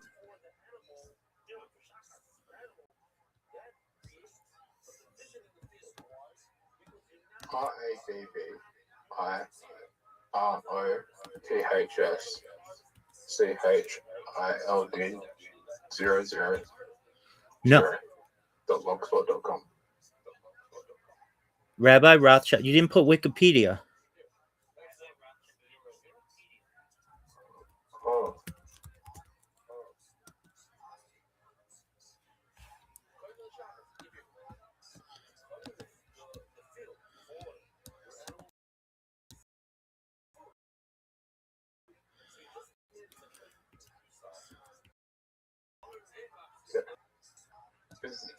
Was it Child?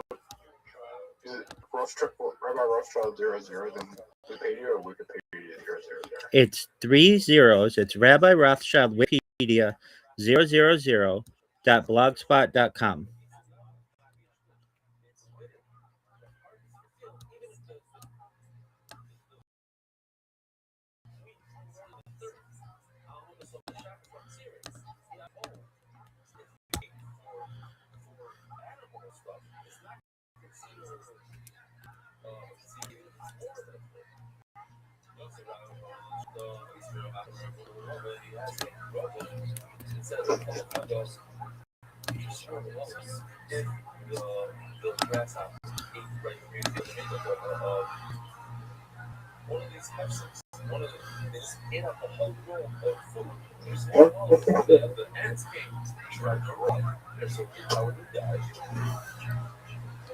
Zoo, what'd you say?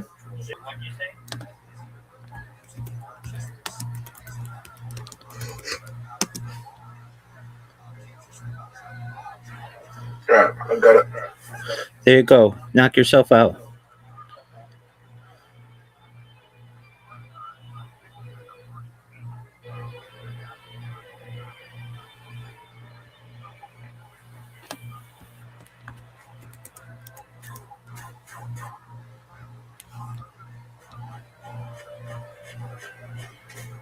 Nope.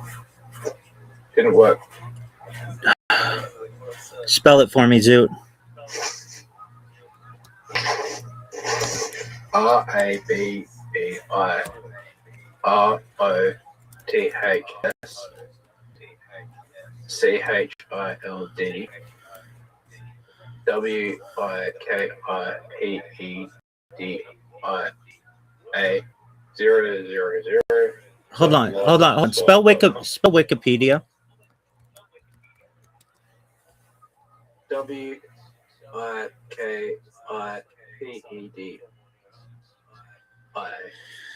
Okay. Did I spell Wikipedia wrong? No, you spelled it correctly. So I'll just spell it for you. Ready? RABBI ROTHSCHILD WIKIPEDIA 000.blogspot.com. Yeah, that's what I got. Dog, if I put this right now,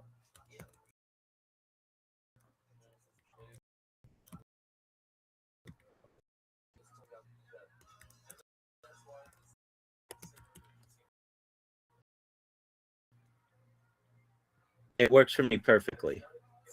You're spelling something wrong, I'm looking at it right now. The first thing that I have is travel aboard a spacecraft approaching light speed. That's how you can travel faster than light. One of the ways. Spell it for me again, Zoot. Oh shit! You said Blogspot, not Blogspot. Fuck, you said Blogspot. It's Blogspot. Found it. Yeah, there you go. Now go through. There's a ton of ways. Good. So there's a ton of ways. Start reading through them and go to the next one. Okay, that's cool.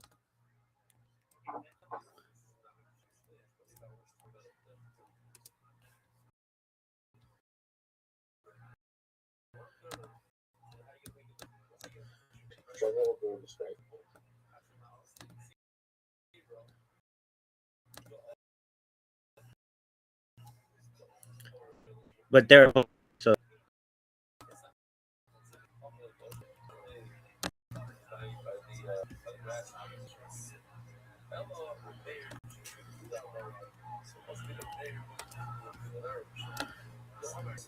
You can use computers? yeah, there are all kinds of different ways to do it, dog.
How baller is that?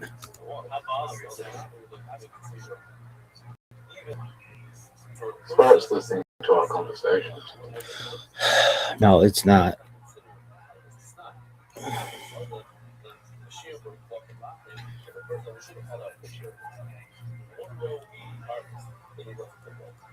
Isn't that baller? How did you set this up? Because I'm smart as fuck.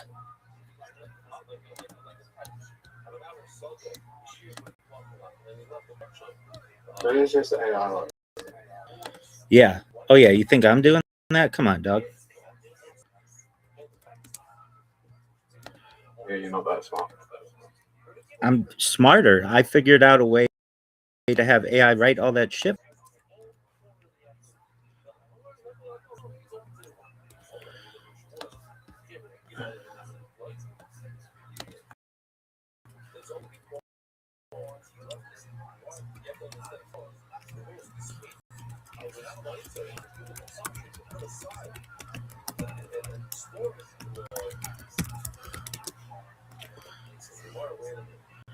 How baller is that?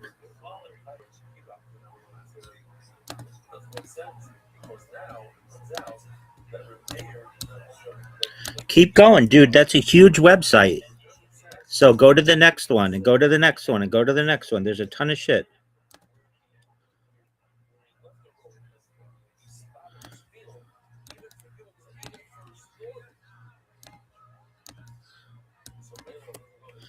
But you like time travel, and I wanted to give you a way to be able to time travel. So I made that for you.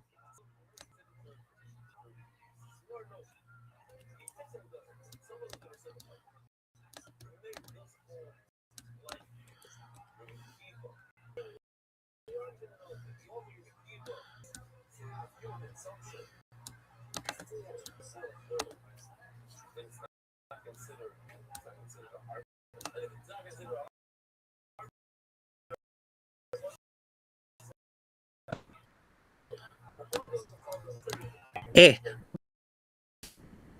fuck. You're not smart enough. Train station, I could take. Yeah, you're not smart enough to figure all that out.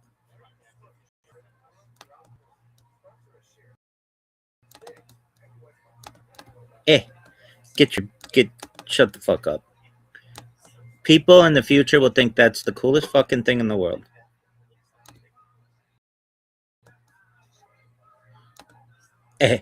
They'll be like, They'll be like, simp. Zoo doesn't get it. And that's cool. They'll be like, no, they'll be like, that's cool. Maybe people in the past too. But they'll be like, that's cool. Zood is a simp. Zood is a simple-minded individual and doesn't understand how shit works in the world. And that's cool. But we don't want to be simps. We want to be rabbis.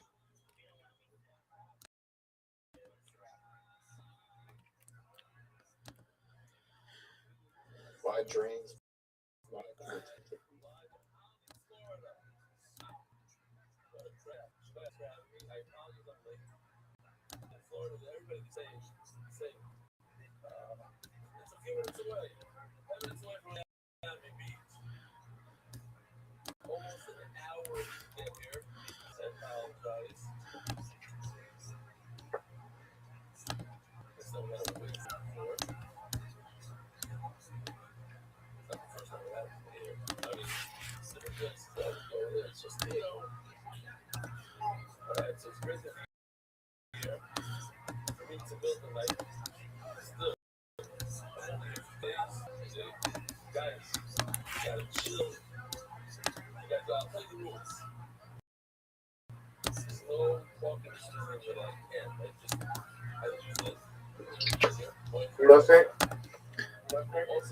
Dude, you already have a simp opinion. I don't really care. Tell me what you think. A lot of the ones I'm reading, it's like you can travel through like rings, but it's like you can time travel, but maybe you can only the memories of your past. Okay.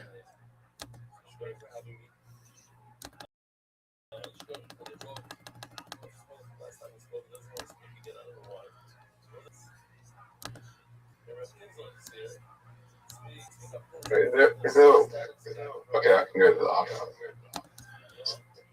Is this just this month, or is it done, or is there more? Doug, you're not looking at it correctly.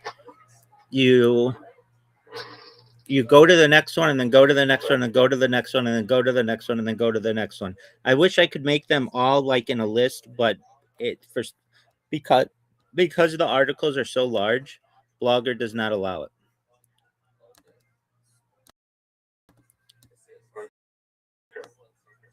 Go to the next one.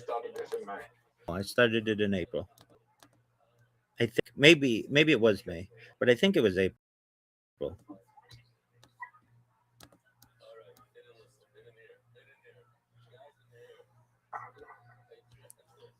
Maybe you need a better website than Blogger. Okay. No, it's perfect. It ranks very highly. I'm not reading it. If you want to read it, you'll figure it out. That's a simple thing to say. I mean, I get what you're saying, so maybe it's not. Like you need to recognize that other websites are far more difficult to be able to create. That one's automated.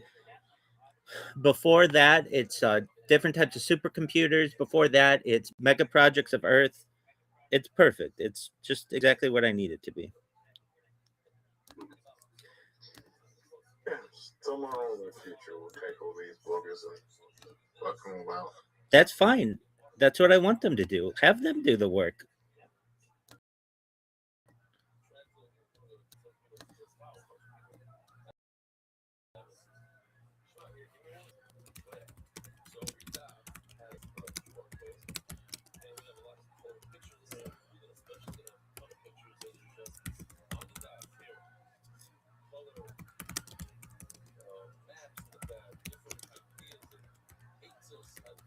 No?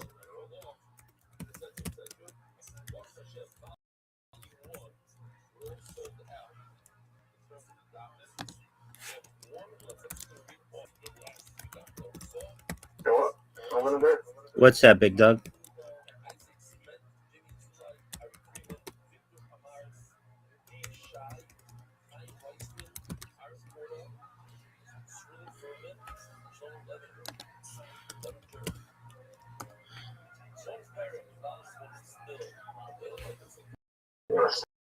Save me some time.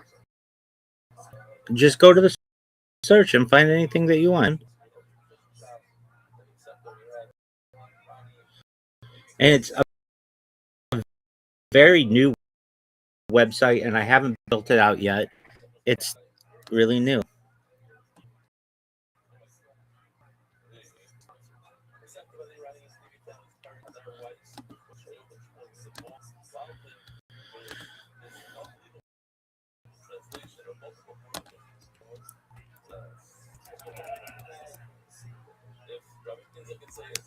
Go to ChatGPT and type in give me the 10 most likely.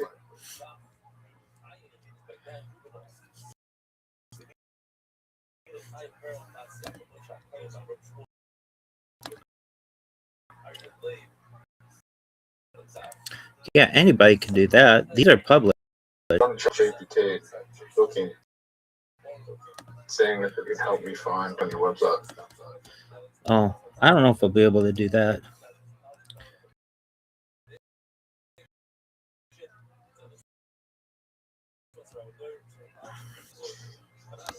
Yeah,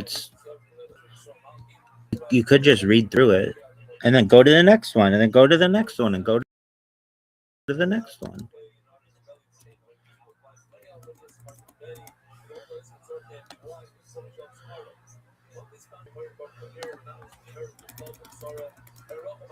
Oh, you did? This one does go back to everyone. This one does go what? Goes back to everyone. Okay.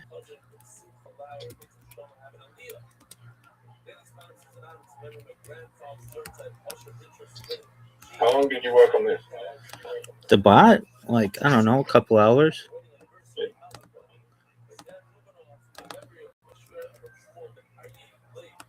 Only a couple hours on this. Yeah, not that long.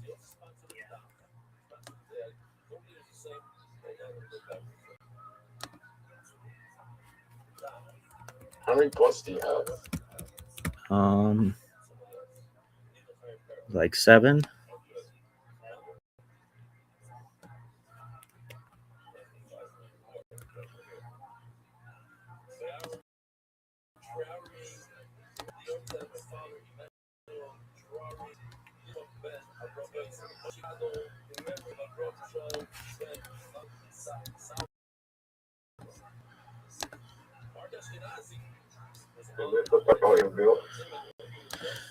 No, not at all. It's okay. It needs a little improvement, but it's doing really well for right now. I mean, I don't have to do anything to it, and it's basically creating like amazing stuff. How often does it publish in your Well, it makes 25.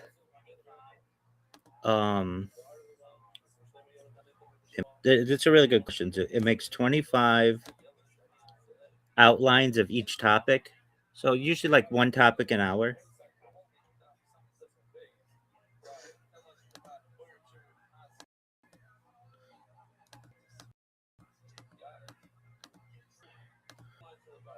Imagine how many you could make with quantum computing comes along. Yep.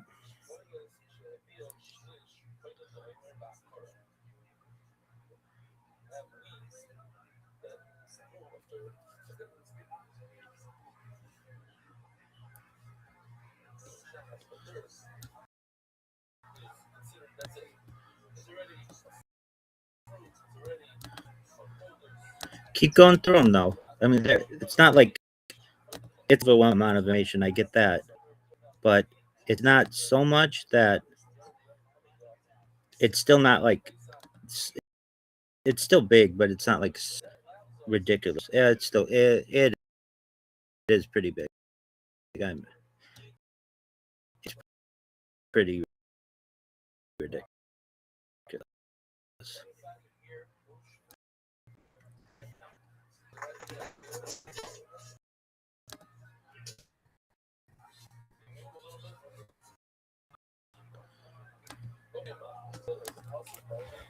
Oh.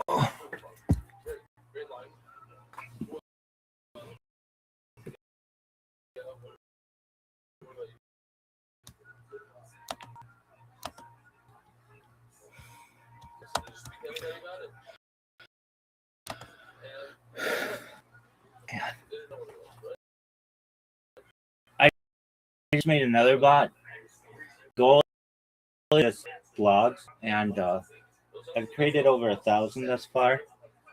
My goal is to create 2,000, and then just put like a bunch of, I don't know, my interests and stuff on them and my musings, and then have other bots that basically put all kinds of shit on the internet, and then when you ask ChatGPT about it, it's like oh, Rabbi Rothschild is like the smartest motherfucker of all.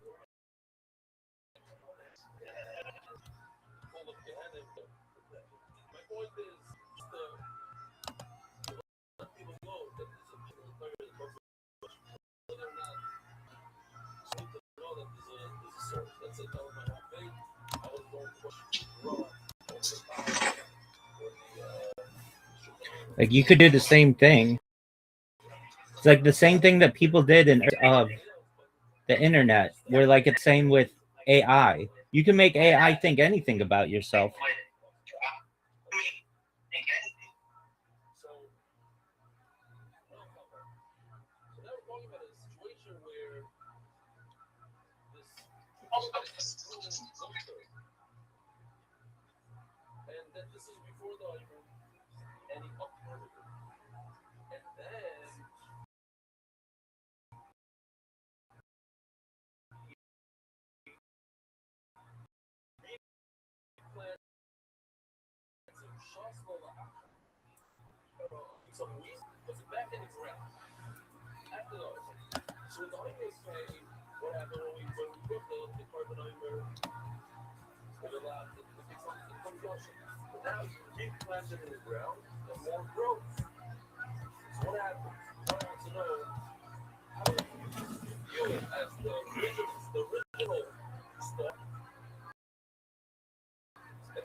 And therefore, all the new stuff is whatever it's called, considered good. Then when Pasuk 7 says later, we're going to go at the new stuff, and we must wait until next year. Let me see if I have anything for this. That's something. So I didn't show you guys. Third.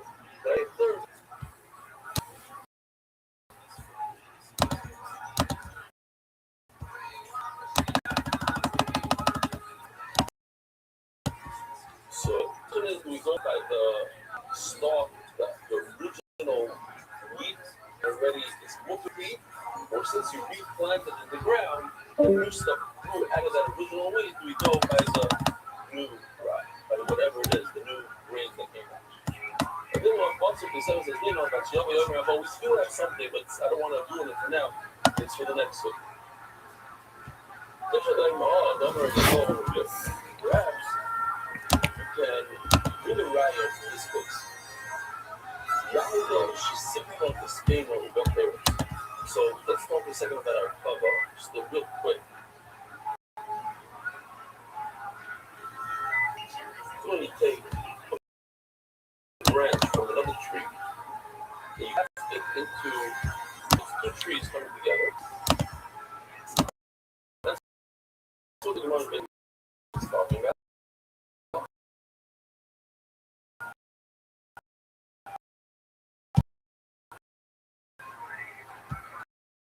One tree.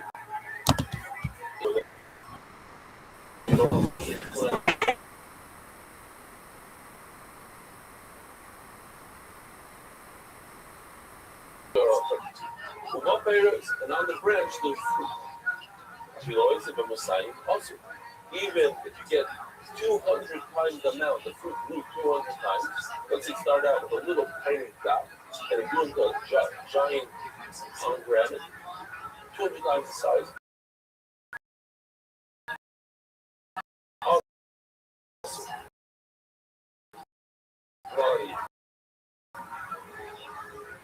So we're going to start. So we'll allow you to eat the red fruit, even though you replanted every blood. Because I see from our law, but by our law, we say it's other, but we go by the original. So we're going to go by the original, say it's Muslim. They're two different things. One is a Khumrah, one is a Kula. Good, I was paying attention.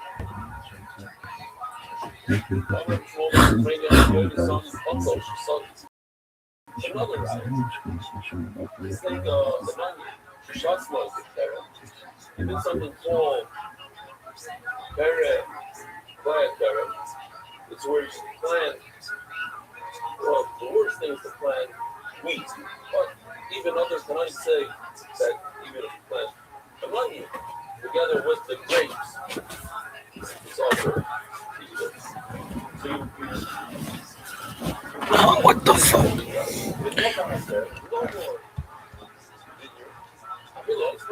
Also, even if the onions leave the grow, even 20 times the size, it's still awesome. So you go by the original. Tomorrow, not a little bit. That's exactly the question. Bishop, she did me up on the guys, so I say, I'm one of certain by the original, the Kula, the little Kula. See, by Kula, or I say it's Kula, I say you can eat it. Legend of Kula, and by I say you cannot eat it. It's the same idea.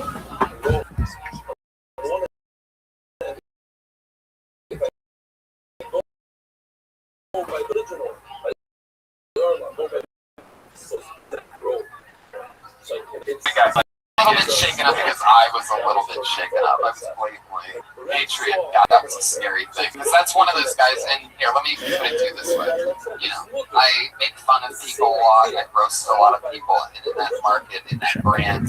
It's a dangerous professional UFC fighter named Cyborg, a female fighter currently absolutely hates me. That's on front page of ESPN for sucker punching another person, and she hates me. She's a Brazilian, and I made fun of her because she took male testosterone. But to be fair, yes. And so part of having this, part of being this way and making fun of people and stuff is every once in a while. And I'm not afraid of really anybody, but every once in a while, you're like, there's certain people that I know would kill me. And it just so happens that Jeff Crabtree, the Iron Patriot, the guy who approached the stage tonight, is one of those guys that I literally like him. I need to make sure there's not a weapon in his hands first. Like, that's my, who's the guy that shot fucking, the Beetle?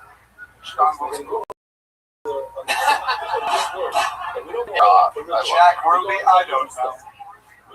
Who was it? There was a creep. Yeah, Chapman, Mark David Chapman. That's what that is. It's Chapman. Hey, Aphrodite's here, everybody. Look, it's the real deal, Aphrodite. Thought that was just another black curtain, but no, it's the real Aphrodite. All right, let's start the fucking show. I'm gonna pull a name out of the bucket. I'm gonna say their name. You guys are gonna clap. No, I won't jump. There's people just being sat on. Oh my God, he's back. All right, this looks like a new name. Put your hands together for Isaac Hirsch. I'm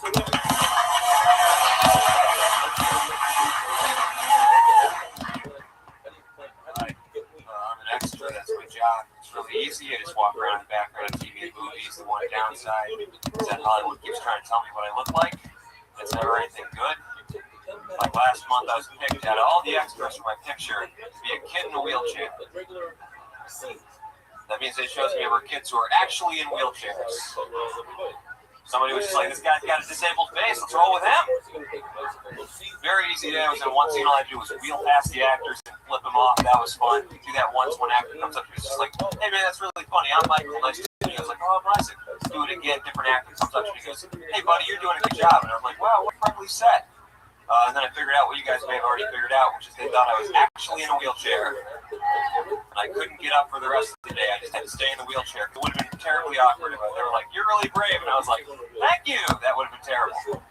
Pretty easy day, but at the end of the day, I had to just be like, it's a miracle. Sorry. All right, thanks so much, guys. Nailed it. Exactly a minute from Isaac Hirsch. No extra time needed. How long have you been an extra for? A year. I'm about to hang it up, though. Really? You're about to hang it up? Yeah. You're about to hang up the costume that they give you when you arrive and have to get back at the end of the work shift? Is that an extra? Red and white striped? No, he's going to hang himself. He's going to hang it up. I get it. What's your job? Cornell. What are you going to hang it up? What are you going to do? Other stuff. More reliable work. Like what? I don't know, delivery driving and stuff. Does he kind of look like if he pulls off his glasses, he turned into Tony like Superman? Jewish Tony. And back to what gigs did I get me today? I would have been gangster when he said, what do you do sexual work? You do sort of less sexual work. How old are you, Isaac? 44. Where are you from? DC. Whoa, you're obviously I mean, really blew that tiger early. That's a little bit feisty of an age, according to Red Band. Yeah, I'm from Maryland. Known for its geese. Yeah. A lot of animal noises. You want to hear something interesting? I can tell you. Wow, Tommy Chuck, I can have it. All right, we're good. Today I was on Who Wants to Be a Millionaire. Oh, you were an extra? No, I was a contestant. Obviously, he did not win, otherwise he wouldn't be here right now. Yeah. Showing up for fucking Kill Tony. Is that what you wore on the show? No, it taped in August. It just aired. You lifeline? Hell yeah. I love the weed. Yeah, you almost smoked the wrong end. I guess you really love the weed, Isaac. How far did you get on the show? I got the $20,000 question on. Yeah. Who wants to Wrong. be It's hard. It's so hard now. What was the question? Which of these was not one of the original 4 Canadian provinces? A. Ontario, B. Quebec, C. Nova Scotia, D. British Columbia. I know. You know? Yeah, it was British Columbia. That's right. Thank you. Wow. Because it's the farthest west. It's easy. It's the furthest west. Unfortunately, when I was up there, very nerve-wracking. Didn't think about it. If you ever need to phone a friend. They don't have that anymore. You can Text a friend. you have to bring the friend with you. They have to be in the studio because there was an episode. What would you do? Because you obviously don't have any friends. I brought my dad. Did you phone him? Did you phone him in the audience? No, it's so funny. He's like, I'm gonna phone a friend. We're calling your dad, and then you just hear the ringer in the crowd. And then the camera pans in on him ignoring his phone call. Who's the host? It's Chris Harrison, The Bachelor. What? Yeah. Oof. Man, I bet he still wants to be a millionaire. That's a tough job for a guy who hasn't quite made it yet. How long have you been a member? A member? My grandfather died. What gave me the jacket? So 14 years. It's a members only jacket if you can't read. Is that really your grandpa? I haven't seen one. Yeah, I just recently bought it. Alright. Looks like your grandpa sort of stretched it out before he gave it to you. Yeah, he was a bigger guy. Really? But I like the jacket, so I'm keeping it. So wait, how much money did you take home? $5,000. $5,000, that's it? Yeah, man. It's That was a big fucking opportunity. Did you ask Ince on this? I did, and they said Nova Scotia. I mean, of course they said Nova Scotia. Well, I mean, to be fair, all right. Here was my reasoning. Dude, it's almost $1 million short of $1 million. Yeah. It's rough. You're not much better off from before you went in. And after taxes, You were closer to homeless than you are a millionaire. Yeah. My reasoning was just, Nova Scotia. It's a rock, lowest population of the 4 by a long shot. British Columbia has like 4 million. Didn't really think about the West Day. I know it's far west. Didn't occur to me that they would do it the same way America did. Canada was not later. He's gonna hang himself. I'm telling you right now. There's no way he doesn't end this in death. Did you do that boring talk out like on the show? Oh, I was a little more interested on the show. Okay. Really? What'd you talk about on the show? He asked the audience and just booed him. I don't know. I just was like, I don't know. Oh, I'm very nervous. You played that role. Yeah. Look at you with the party machine, Isaac Burge. Yeah. Was it like when you got the call that you were gonna be on? You didn't know. Are you waiting for a while? You submitted. It was like probably when. Well, what happened was I auditioned like way before. You were young. And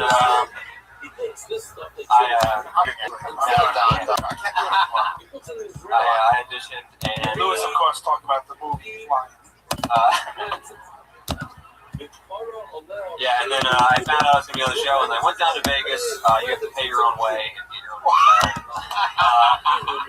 And I went, and we were there all day, and then they're like, "Are you guys ready to go?" And we're like, He wasn't even on the show. He just went to some billionaire's hotel room. They take your clothes off. You're down money. Oh, yeah, so I was down money, and I'm still down money because I don't get paid for another like 3 kids. But, wow, really? Yeah. We go, and they go, "All right, you guys ready?" We're like, "We're ready." And then they're like, "All right. We just wrapped for the day. You're going to have to come back in a couple weeks." So I had to drive back down to get another hotel room. Did they reimburse you for that? Oh, no. No, but, you know, I'm gonna get money eventually, so that's cool. What network does that air on? I'd syndicate just airs wherever it fits. It's like a daytime show. Come back in a couple of weeks. We'll be flying A, Southwest, B, Delta, C, United, D, Spirit. The answer is D, Spirit. Now I see why Tommy Chong isn't the host if he wants to be a millionaire. He gives away the answer accidentally at the end without even notice. You're very charismatic for such a nerdy guy. Yeah, I mean, thank you. And also, we didn't talk about his comedy yet. That was fucking really funny. Your jokes. Yeah. I will say, I've done this show 3 or 4 times. I think you are literally the best person I've seen. Wow, look at that. Sal trying to save a guy from killing himself live. I love that. What's fun, Isaac? All right. What else? Oh, well, I've been on the show before. We talked this show? Yeah, we talked about that. We talked about sex. Really? What did we talk about? What's the most interesting part, do you think? What's the part that you regret saying out loud? Oh, man, all of it. But especially when I was initially getting into sex, I would just leave it in. You could just leave it in. Yeah, I have to rehash this, do we? I didn't know how to do it. Your dick come out all wrinkled in the bathroom too long? Yeah. When you say you would just leave it in, do you mean you put it in a rack and then don't know thrusting? Yeah. Or do you mean that you finished and kept it in? No, the first thing. Yeah. Wow. So you put it in, and then I guess it's supposed to be all there is. Wait, if I remember correctly, the first time you did it, you put it in, you left it in, and then you pulled it out without even coming. Yeah. Wow, I remember that. That's crazy. Like, man, sex fucking blows. That's like just like putting a fucking like turkey in the oven for Thanksgiving and then just pulling it out and throwing it in the trash. Like you did all that work. More than you'd ever know. Left it in the oven at a high temperature and then just wasted it for absolutely nothing. Have you had sex since then? Yeah. A lot better now, right? Sometimes, yeah. So we know the worst thing, obviously, you've ever done in the bedroom. What's the coolest thing? What's your highlight where you're like, I bet you easy. I just think skinny dudes, huge dicks all the time. Bet you this guy's got a big fat dick. Now he's gonna hang himself. Now you put him over the edge. It's a regular penis. Pull it out, dude. Pull it out. Come on, dude. No way. Pull it out. Pull it out. Wow, the comedians really want this to happen. I mean, there's no way I'm gonna be hard right now. There's just not. Pull it out soft. Don't get it hard. I mean, you can't really. You'll get some coffee on it. It's a regular penis. It just sometimes, you know. It's a regular penis. It's a regular. It's not unleaded or premium. No, it's irregular. One balls are longer than the other one. Howard, what is your situation? I think since we're into this. Normal. Normal? Yeah. How do you know what normal balls look like? I've seen some balls. I've been to the gym. I have a question. Yeah. You know how sex works. You haven't. Yeah, I have. The gym. Fuck up. You know how sex works, though, right? Yeah. I'm just wondering why you put it in and kept it in. Well, I didn't then. I had no idea. Oh, so we're talking. I didn't watch porn until I was like 22. Someone was talking about a long time ago. Lord, that is one slow end. This was like when I was 20. Yeah, but years old, you did. I know. It's 4 years. 20 years ago, in and out. How would I know that? No one told me that. Here you go, in and out, animal style. Wow, that's fascinating to me. All I knew was that you put it in. You hang out in the schoolyard and you hear people talk. No, why would you want to talk about sex with me? Wow. So what's the coolest thing you've ever done in the bedroom? Well, I mean, this is sort of an extension of the bad stuff I do in the bedroom, but It's more bad stuff. Okay. oh yeah, this is so much bad stuff. But sometimes, you know, it won't go in. I don't know why. Long story. What do you mean? It just won't go in a vagina. It's just Why is it a long story? How's that a long story? I want to know how that's a long story. I've heard of some long stories. Kill Bill, when the execs saw it, they're like, we have to split this into 2 fucking movies. I want to know how long of a story your penis not going into a vagina can be. Can you tell it in its longest form? I'll give you the entire episode. no, I don't want. Is it dry? No, Is it dry or is too much lit. Let him answer. Stop. There are a lot of theories. They're two good ones. I've done it multiple times. I think 3 women now where we've tried to have sex At the same time? No, I would. Man, my penis won't fit in any of your vaginas. This is the worst threesome ever. I guess I'm just gonna sit over here and soak in the glory. I mean, one of the theories is that you were 3 women who are smaller than average. That could be it, but I don't think it is. I think you just gotta lube it up. What do you mean? That's the next time I'm with a woman, that's my plan. Is I'm gonna try have spit a lot on of it. fucking lube. Yeah. Just What do you mean it's not going in? Be more descriptive. You put the penis over the thick the vagina is. My penis is And then turns out it's another penis.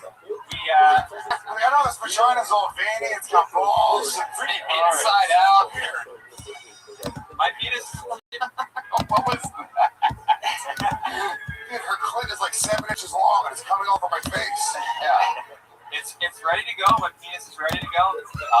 Jeez. Penis is ready to go, like a domino player on stage 4 on your phone. It's like it's on the way, ready to go. Do you call it a penis, by the way? Like you call it a penis? I call it a dick in the bedroom. I'm not a. Oh, shit! Give us an example. That should be the name of your first comedy album, Dick in the Bedroom. Can you give us an example of something dirty that you've said in the bedroom? Yeah, you seem like such a good guy, like such like a nice I don't like math. I don't want to hear it. Gilbert. You're on top of me. I'm not. Come on. Give us an example. You say dick in the bedroom. Give us an example. Yeah, I'm gonna. Come on, let it out, Isaac. I'm gonna put my cock in you.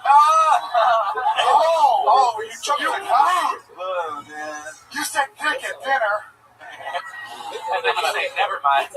I'm gonna put my cock in you, and that's it. Hell, Leave it there. I'm gonna leave it there. That's all the dirty talk. I'm gonna put my cock in you. Radio silence. Oh, shit. So yeah, it doesn't go in. The girl couldn't help offer. What do you mean? Solution. She would try to put it in too, it just won't go in. You have a huge cock. That's one of the theories. That's not true. How long is your dick? It's like 6, 5.5. Yeah, I know. I shook my head. Is it wide? Is it girthy? It's just it can't be hard. He's probably got that half. My dick looks like me. It's long and thin.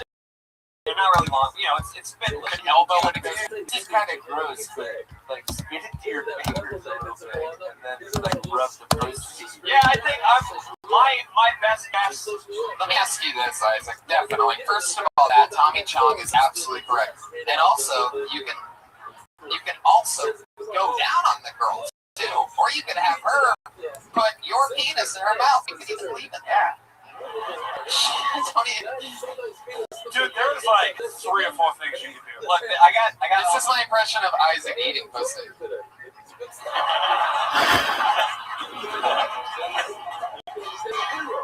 Like I got a couple hypotheses. Don't say that word in the bedroom, Isaac. You won't be able to get it in any pussy. That's what he said. That's what he said when he couldn't do it. Like, all right, I have a couple of hypotheses. You are circumcised, right? You are circumcised. Big helmet, like the helmet, like really big. Yeah. What are we talking about? Like a Darth Vader or like the wrestling gear? Just pull your dick out, Isaac. It's a big helmet, like Spaceballs. I will tell you this: you are through the roof, like through the roof. And you are an amazing guest and so much fun to get to meet and hang out with. And you got the show bumping right from the very beginning. Isaac Hirsch, ladies and gentlemen. Boom. What is this? What does this say? He's on Twitter at IB Hirsch. All one word. HIRSCH. 5.5 inches, $5,000. Yeah. Who wants to be a thousandaire? Bill Nye, my pussy's dry. Joel Berg. Alright, I'm gonna pull another name out of the bucket. We're all gonna keep fucking making noise and having fun. Put your hands together for Justin Young.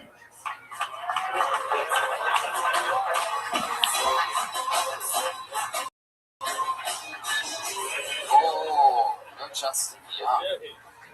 Yikes. Forever young. Very controversial. Your hand's gonna for Will Leach.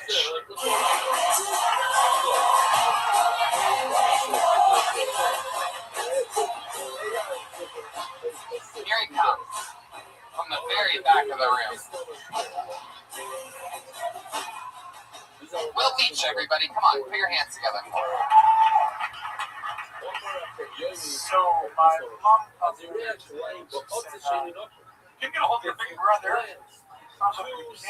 Maybe help me. The internet? It's not connected to the yeah, pretty much any random combinations of letters, characters, and numbers. But describe my brother's name, followed by the number sign, followed by the number 1. Click. She goes, oh my God, you got it. I said, Mom, you know what? I've gotten that for 10 years now. Where are my clever people at? Sure. She then said to me, she goes, you know what? I'm still not online. I don't know what's going on. I said, sometimes, Mom, you gotta unplug the internet, plug it back in. She turned to me and she said, the whole internet? I said, yeah, the whole internet. But don't have that thing on for more than 30 seconds. You know what? Banks, your lines, a lot of people rely on it. And Mom, you know what? Tonight you can watch your number 1 lunch broadcast tonight. Mom, they give you a little punch. Will Leach, ladies and gentlemen. Fuck yeah. One of the funniest doctors in all of show business. How are you, Will? How do you feel about that? I don't really get it. I don't get what you were trying to say. Yo, Willie, hey, Bill Leach, man. It's like your name. That sucks. You just got roasted by Tommy Chong, man. Hardcore. Last time he was here, he did really good. Yeah, with your first time, right? Yeah, and you were here for it? Is that doing cells? Yeah, that's great. I just said, you know, I think your mom's alive. That's cool. That's awesome. Have you been performing since the last time you were here? Yeah, I have done it back in Vancouver. Oh, very cool. That's where you live? Yeah. Vancouver, is, by the way, is a part of British Columbia, the last of the province. The learning lesson is that first bit from here tonight was the first time, so that's a lesson. Yeah, sometimes that happens. Sometimes it's good and sometimes it's horrendous. How old's your mom? What do you do for work again? Insurance. What kind?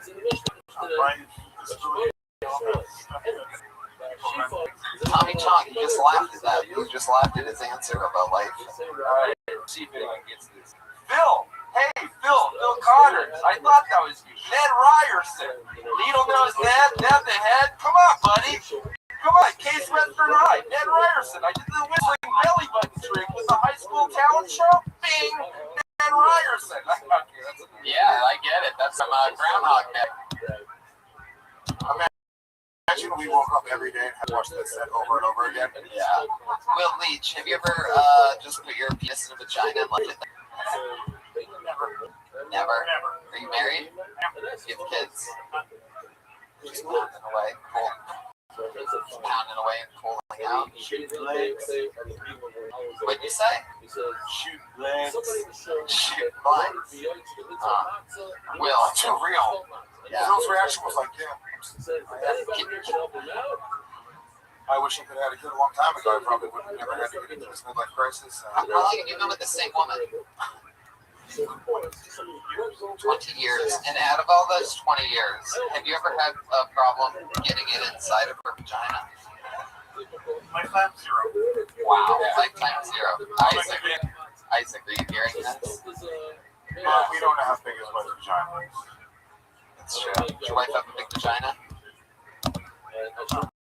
I really think he's trying to put it in both butts the whole time. You know, like he really thinks it's like right below it. Or the belly button. Perhaps it could be the belly. Can't explain why it won't go inside. And it's spitting on it. I watched the song the last time.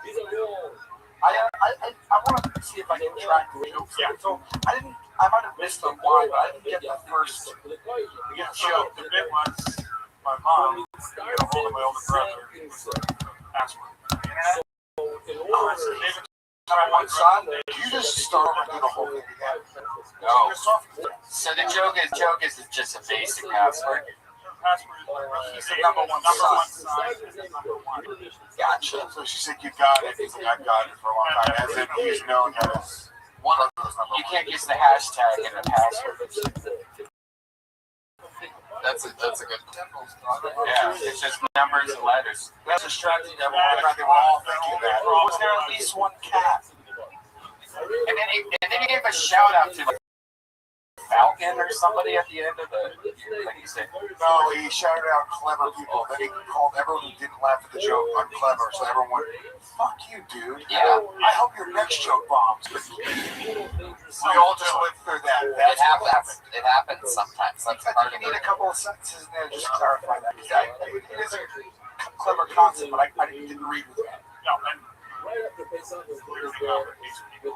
Whoa! What do you mean these people? These peons, people, man. I hope they beat the shit out of you after the show.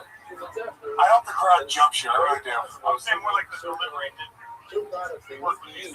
Wow, I almost like bad guy Will Leach more than good guy. He's doing like a pro wrestling heel turn right now. Let's roll with this a little bit. Be a little bit meaner. Like say, let's see. You Spider-Man, right?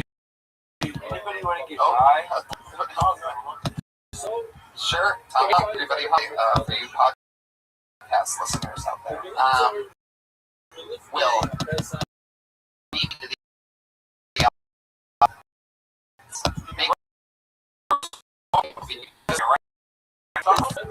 Yeah.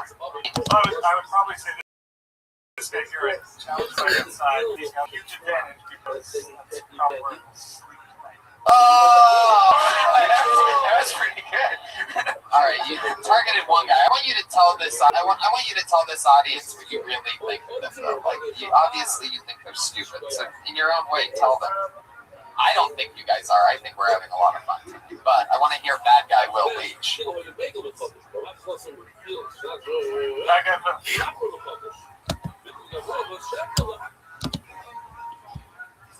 I talk about shoulder for a minute? Now. Will, do you like America? How often do you come here? 4 or 5 times a year. How often do you stay usually? 4 or 5 times a year. What I mean, like, how often do you stay in those 4 or 5 times a year? It's like a one-day trip, a week. 4 or 5 days. You come with the wife? Usually with the wife, yeah. Are you with the wife this time? Oh, imagine she was here right now, how uncomfortable that would be. She would never get wet for him again. I get that not going in. Your Sam's wife this week, is that a version of like Will Unleashed? Like, what are you doing this week alone?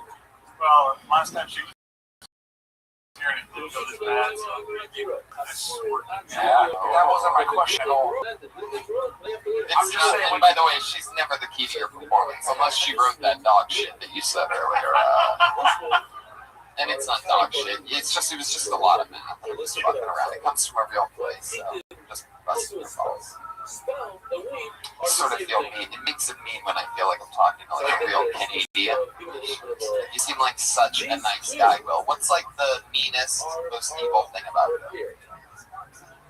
I raped a 10-year-old. It's being recorded, so I can't say that. Okay, what's second, third, or fourth? Wow, he just winked. Point and a wink. He just winked. On pedophile rape, you got a point and shoot and a wink.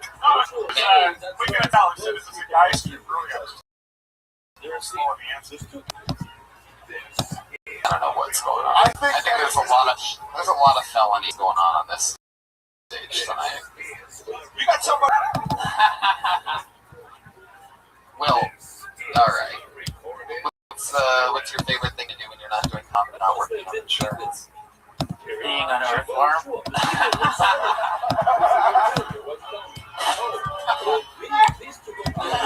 Joel Jimenez. Recycling for the last time I was here. Oh, Will Leach taking shots at it the was throat. good then too. I'm sorry I used a good joke twice. You should try it sometime. Sober. Isaac Hirsch really grew up quickly. Job. Don't you gotta be an extra tomorrow?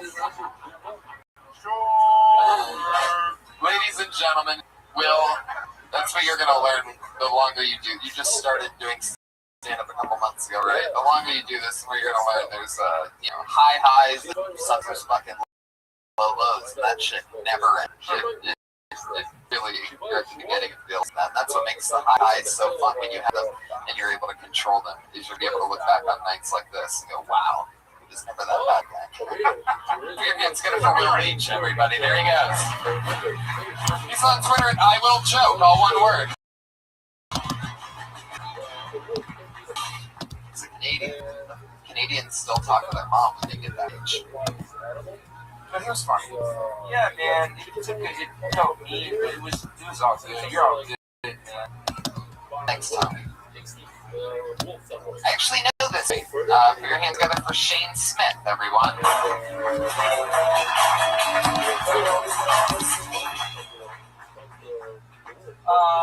I'm here visiting from Salt Lake City. In Salt Lake, I live across the street from 7-Eleven. I'm in there all the time. I like to drink Mountain Dew. It's basically my only vice. I'm in that 7-Eleven so often that the guys who work there, they have a nickname for me. They call me Mountain Dew Guy. Do you guys know how much Mountain Dew you have to drink not to have the nickname Throat Tattoo Guy?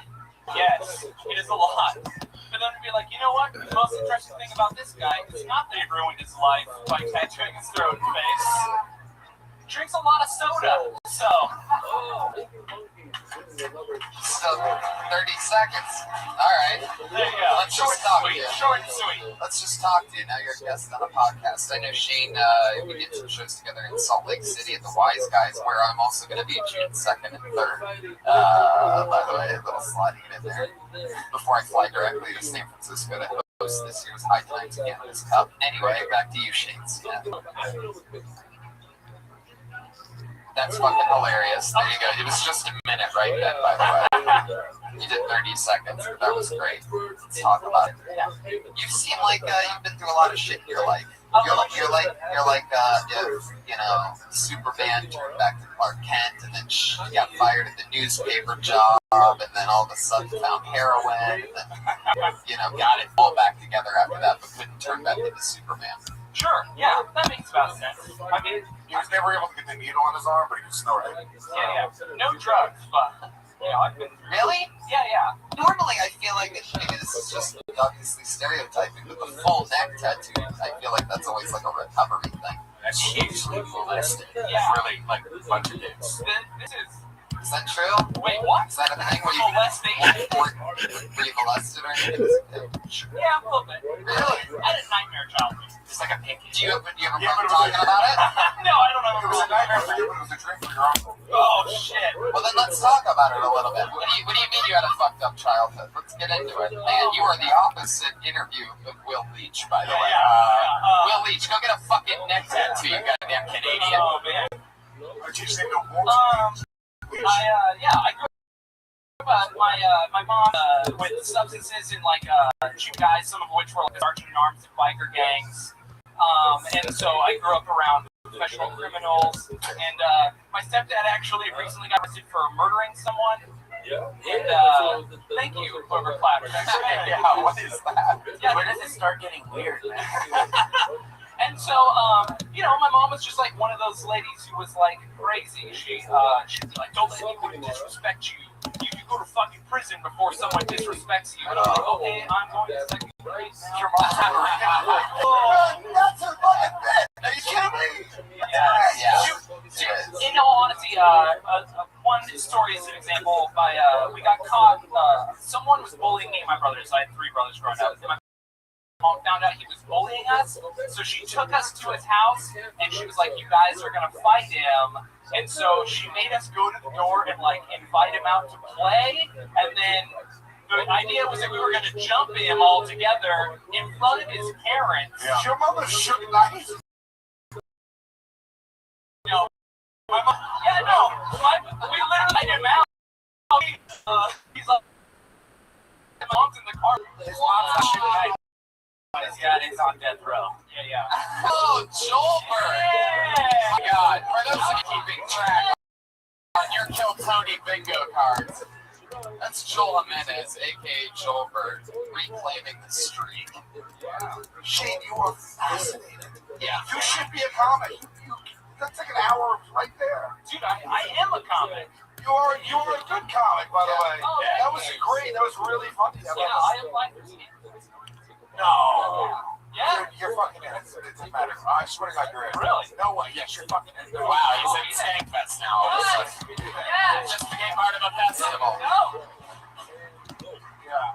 All you had have to to do share a room with Red Man, but all I had to do was fly to LA from Salt Lake, randomly get on the show, talk to you, and jump on. now you're gonna randomly get a fly or something to New York. There we go. Dude, I would love to have you on it because that was incredible, and I think your story's great. My mom was the same fucking psycho who would bring me house to house to beat up my fucking bullies while she smoked cigarettes and watched me. So I fucking. So you really? Yeah. I've never met someone. We might be brothers. Yeah. Dude, my mom is up to some shit. It is impossible. My mom was also a whore, so Your let's mom? see. Yeah, mine too. My mom also started an entire riot at a Little League baseball game that I was playing at. Yeah, it was an interesting thing. So it's the end of the baseball game, really tight game. This is fucking Youngstown, Ohio, and I think I'm like 12 or 13 at the time. And they were using you as a bat. Was the game so tight you couldn't get in? Yes. Okay. And my mom ended up. My mom, in an unheard of maneuver, there was this African American woman who, and when the game ended and won by like 1 point, goes, "You guys are all a bunch of cheaters," something like that. Like, so it was some close call, and she was like being really aggressive. And my mom, in public, at a baseball game, did an unheard of maneuver. Thank you, Tommy Chong. You have the comedic delivery of a hijacker. Yes, she dropped the N-word in front of my entire basement and in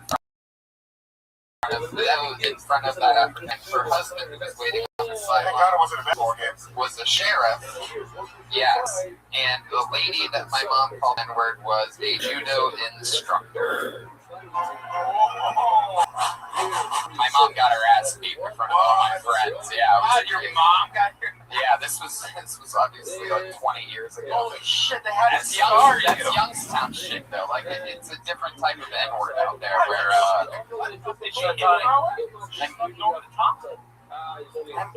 my mom's a thug too. She's 75 now. So that would have put her like 55 then. Yeah, a black judo. She's like the N-word. That's what she found out. There wasn't an instructor on the ladies' t-shirt. That's legitimate. I don't see N-word anymore. I don't know who's a judo instructor or not. It's true. That's usually not. No, you gotta be careful. She was a Bluto instructor. It ended up being an entire brawl between both. That's how it started. Was my mom and this lady. Cut to her husband coming up to break it up, and my head coach getting in, and then there's every sideline and every kid was fighting. We're pulling our moms off of one another. It was ridiculous. Oh man, Shane, you inspired me to race war. I love you. Talk about that for the first time. Yeah. One interesting fact: I'm actually Sal, was your mom with Isaac while I'm here now. Oh, really? Yeah. Yeah. I'm also confused about his penis, by the way. I'm gonna find out. You're gonna have to explain that to Isaac. You're gonna have to tell Isaac at some point that you're going to Skankfest for your events on tonight's show, and then you're going to notice that a belt is missing out of your suitcase. I also, after the show, I'm gonna show you that you went through to like 1 or 2 rounds through what people like really liked you. I'm gonna show you emails proving that to you because you're very fucking funny, and now I remember you after you said that. You're fucking great, dude. So I'm not just doing that as like a petty thing because I feel bad for your childhood. Like I legitimately killed Tony. Big dreams come true. Yeah, man. And there you go, Shane Smith. Everybody going to motherfucking Skankfest. One of the coolest comedy festivals in the entire world. He's in it. That's how showbiz works, motherfucker. I'm never gonna answer anything now. Tony, how old were you during that brawl? I think that was was 11 or 12. Did it change you? Did you have PTSD from that? Now, that's telling you, my hometown was fucking ridiculous. I have stories, never-ending crazy shit like that. You have to look up Youngstown. I used to go. Yeah, My mom mortified my first fucking month from high school. I was really? I ran from the scene and she couldn't find me for days in the front town. She showed up at the train station and I went to school and when all the other kids went to school too. It was school starts in September, so it was Halloween, so it was school month. She showed up. She showed up with my sister. She thought it would be funny. She showed up dressed as Homie the Clown. And she showed up where? At the train station. Homie the Clown. Dressed as Homie the Clown from In Living Color. Homie don't play that. I have pictures. Tell me she's in blackface. No. Homie wasn't in blackface. Homie the Clown? He's a clown. He was black. But we loved it. Put the black makeup over the blackface. I love the show. That's what you have to do. I love the show, so she thought it would be fun. And then she was like, hey, Sal. And I'm looking at a clown. I didn't realize it was my mother. Oh, my God. And then I saw my sister with a clown. It was like very quick. And then everybody was standing there waiting for we just got off the train. And I just was like, and I literally looked at something on a movie. I dropped my school bag. I turned and I ran. And then they didn't see me for a day. To this day, I was like, who are you thinking? And that mortified you. Mortified. You know, one time I walked up to my mother doing heroin in her car. Same thing. Really? Kind of same.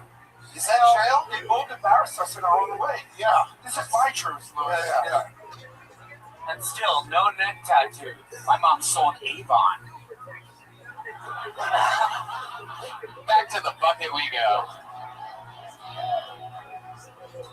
Ooh, I love one-word names. That's always foreshadowing. No Twitter handle. That means we're about to find out everything we need to know about Landon.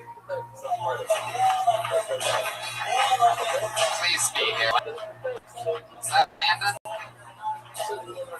Is this Landon? Nope. Is this Landon?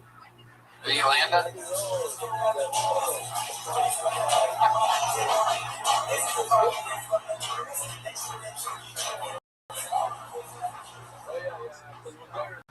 Hi.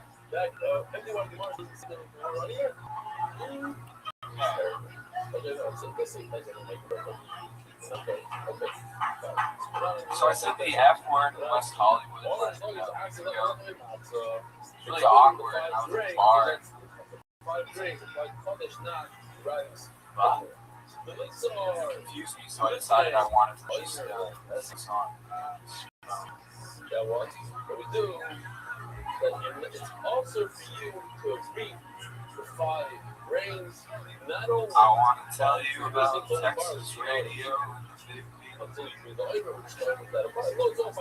Driven into your soft perimeter of your sacred and your sincere smile. Stone.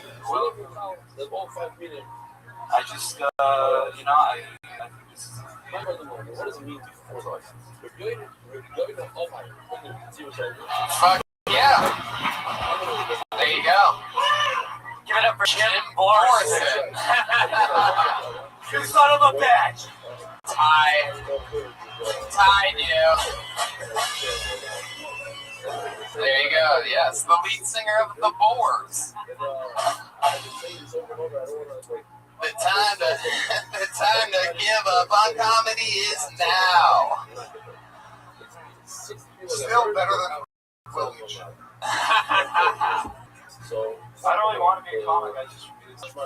I get it. That's no problem with that. You look like a fucking rock star. You seem like you have an interesting ass life. What are you into when you're what are you into? What do you do? What do you do that hair in front of? Like, do you like rub a magical ball and it just ends up like that? Electrical ball or something? I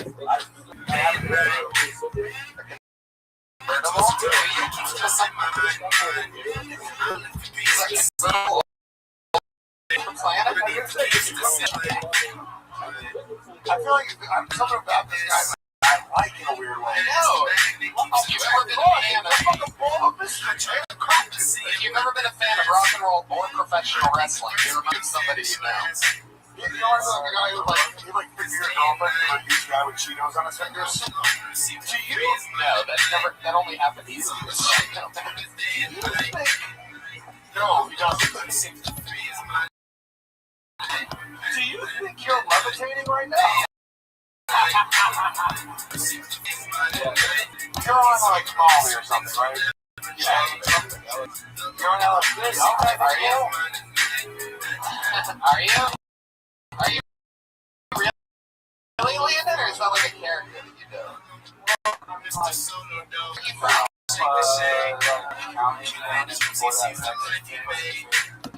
Hold on, I can't walk. Listen, man, he's not acting. If this isn't an actor, he wants to be right now. Get the job, okay? Just keep it balanced on.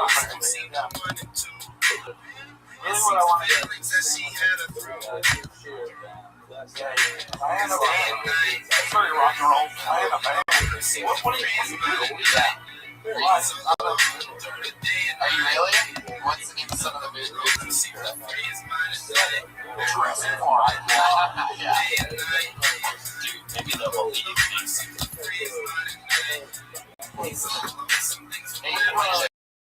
Hey, you want to like another there? Focus over here. What else are you into, Landon? Landon, over here. Don't look back over at the band. They're not doing any. They're not about the it's plus thing. We're gonna get to it in a second.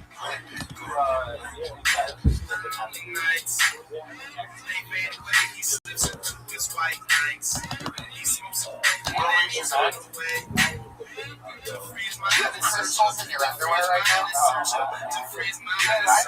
you said you're a movie director. That's cool. That's a fun to do. I'm wondering how you say you're What's the last job that you had? That is Baylor.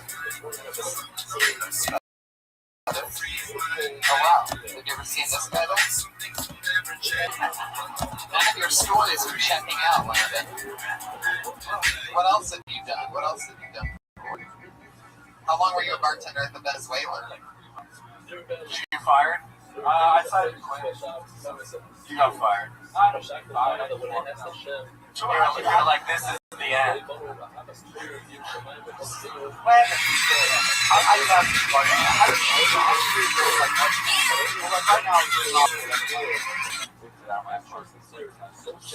When did you get evicted? March, May. That's a 2-month window of difference there. We're still in May, by the way, right now, Landon. How old are you, Landon? Of course, sorry. March or May, 2 months ago or last week. That's the window, and that's where your memory is right now? Yeah, man. You know April's in between those 2 months? Did you know that? There's a whole nother girlfriend. This is a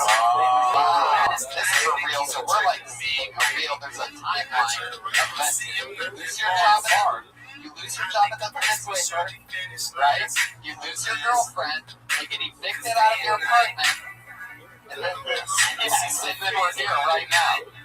So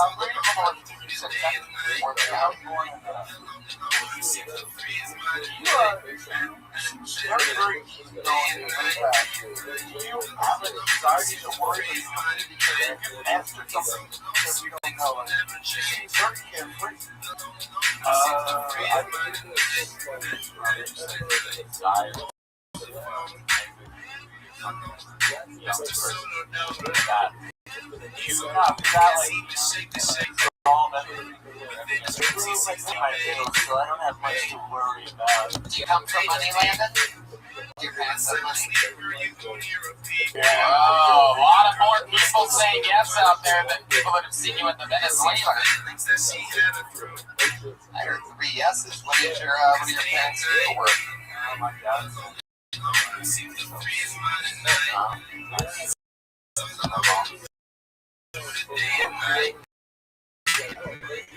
Wow, that's a giant bench. We know him as a famous killer. Sean McComas. He's like, you know my dad. I don't know. Oh no. Oh no. Okay, hit the button. But it doesn't. There we go. Yeah, it worked. There you go. That was a ticking time bomb if I've ever seen one before. Here, Landon, hold this thing that's stirring a drink in the back. Great. Really? Go ahead. Honest to God, what? Honest to God, we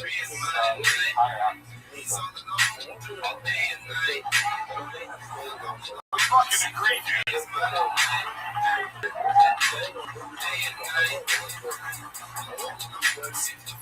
Right, you should just talk the bands. You heard the saxophone. No? What? Have you ever been in a cliche? Have you ever been in a band? Landon, stick with me. Have you ever been in a band? No, I'm just like, but I've heard of that.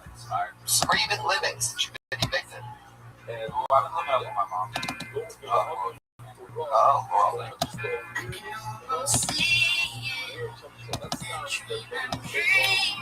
Oh, she brought you into some fucking family's home? Wait, wrong at it? You're sneaking in late at night? Wait, where exactly in Laurel Canyon is this? Can I take a guess? Maybe Wonderland? Wonderland Avenue and Green Valley and all that. Maybe 3 people got that. All right. If you had to choose one, have you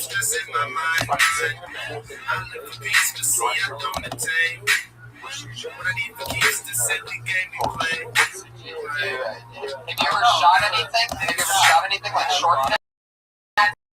Or anything? Made a lot. What do you mean? I want to see it right now. What did you one of the movies? You look it up. It's not my name. Wow, you're quite the Landon and the space of the sky. What up, Zoot? How you feeling, pimp? Did you memorize my time travel list? Yo, dog. Pretend like we're executives and tell us why. So remember the night, a few nights ago, where I said to you, dog, don't just leave. You need to tell me that you're going to leave if you're leaving because it's disrespectful. Yeah. All right. I dropped my phone. Dog, I don't want to hear bullshit. I don't want to hear I got disconnected. I don't want to hear that kind of shit. Okay? If anything, you dropped your phone, then you come right back and you say, look, I apologies. I didn't mean to do that. Okay? You need to have some respect for your fellow individual, especially in my Discord. Okay? Just making you aware of that. All right, so are you feeling any better?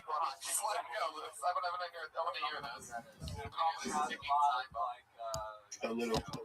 Okay, that's good. Have you ever taken this medication before? Yeah. Whatever you're taking, have you ever taken it before? Yes. Okay. And how did that go?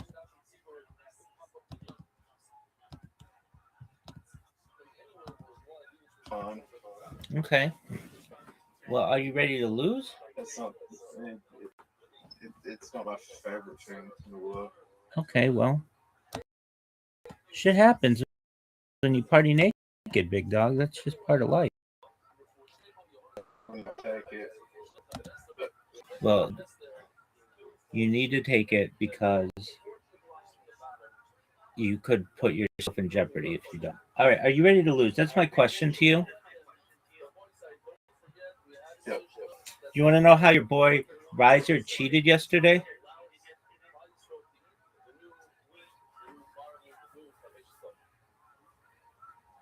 Do you want to know how your boy Riser cheated yesterday? Yeah. He messages me. He's like, Reb, I'm really tired. I don't know if I'm going to be able to play for too long. And I'm like, no big deal, dog. So as I was responding to him, I noticed that he came into Discord. And he's like, the Discord.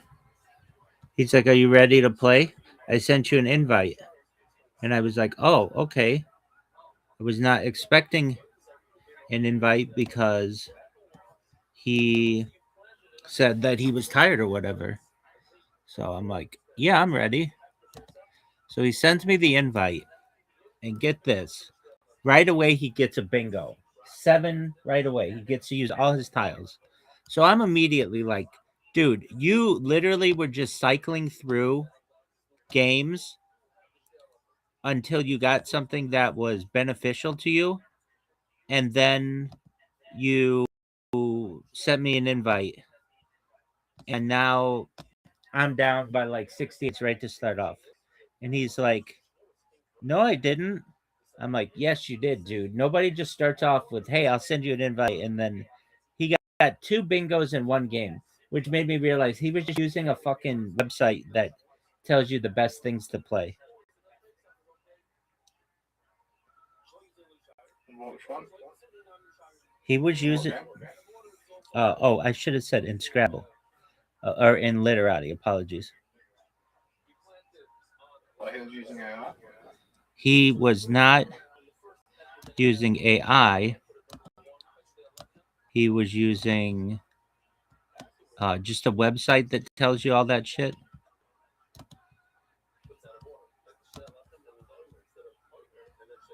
Nazir, are you ready to lose? He won. He actually lost. He gave up and let me win. How did you lose it? He just resigned. Do you think that's funny that he was cheating and he resigned? Well, I just figured it out right away. Nobody gets 7 right off the bat and then gets another bingo. Like, he's never gotten a bingo in the whole game, in his whole history. In the history of he and I playing,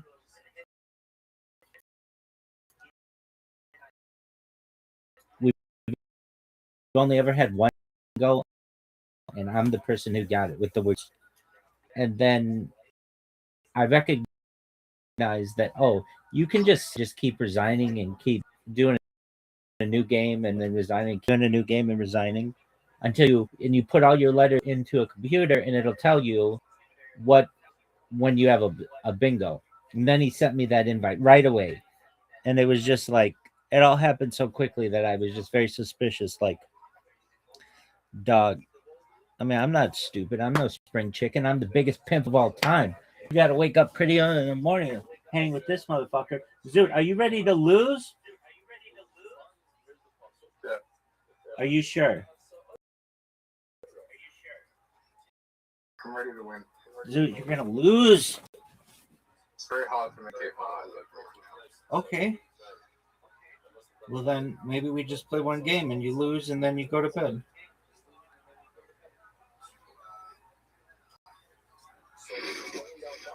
No.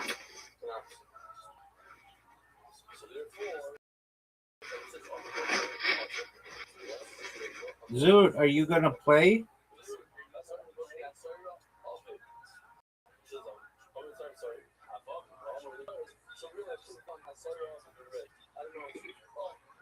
Zoot, are you going to play?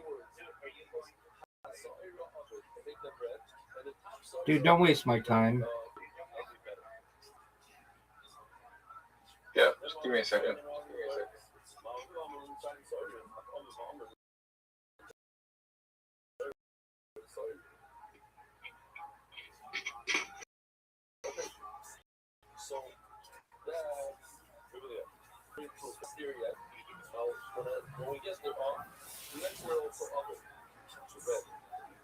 Are we playing dodgeball? Nope. didn't answer fast. You didn't answer fast enough. Nope. You gotta answer me, Big Dog. You gotta answer me faster than that. I got shit to do. I'm in the game. Okay, that's cool. You need to respond faster. You need to learn to respond faster.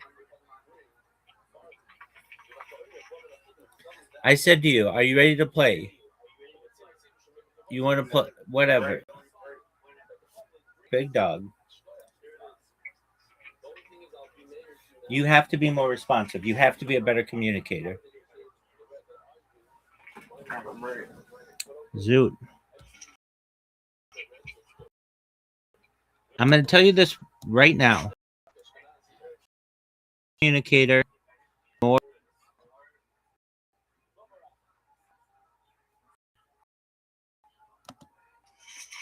You're not understanding. You need to be more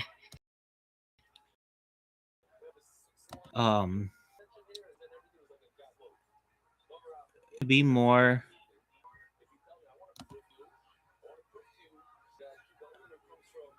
you need to be a better communicator. It's as simple as that. When I ask you a question, you need to answer within 1 second. If you didn't hear me, you need me to repeat it. Say, can you please repeat that? These are things that good communicators do. And this isn't just where I'm like, man, I'm communicating.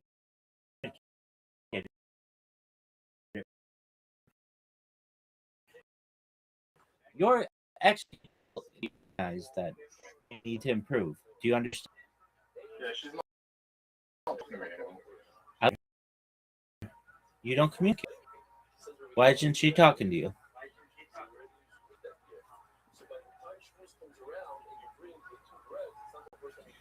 Why isn't, dude, you just did it again.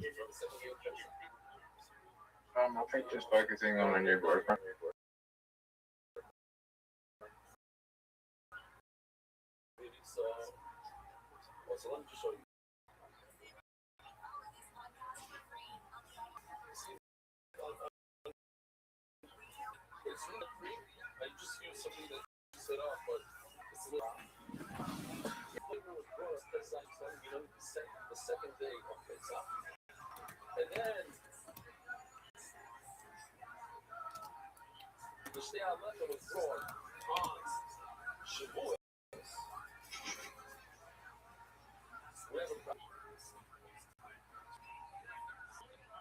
Wait, fine.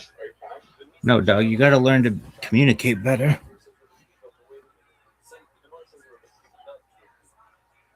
I'm drowsy. Okay, and I understand that. Why don't you go get some sleep? Think about communicating better, and then we'll play when you're awake. How about that?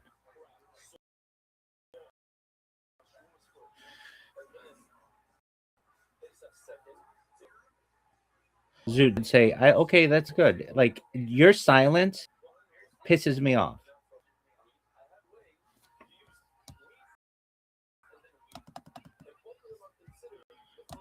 Go get some sleep.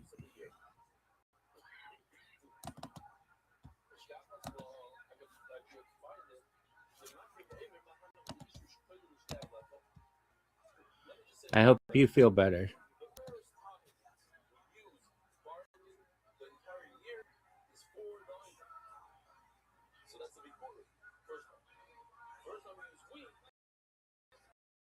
Playing a game. Okay.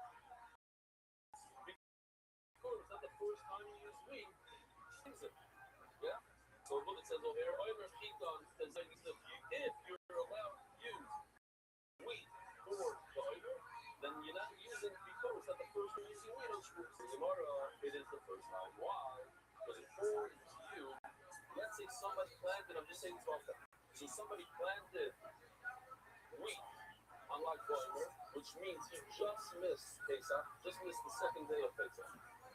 So the first time he's going to use this wheat is on Jewish number one. And coming year around, we'll use it for the Omer. That's if you do it out of order. You do it out of order, then it's fine. But it's the first time that this produce was ever used. Says the Gemara, no, sorry. Let's see something. Yes, it's true that you found what you know. That you could use, you don't really do Oimer and then say, I think you could stay on that. With an Oimer. So now there's a situation. Rabbi, What up, big dog? I have 775 coins. Okay, what are you gonna use them, dog?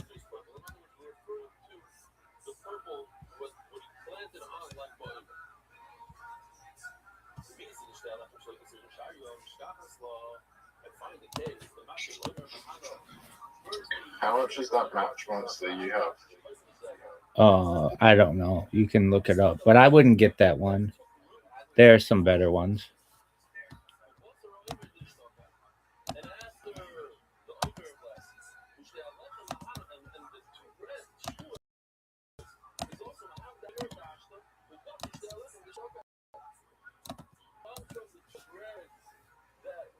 How'd you get that?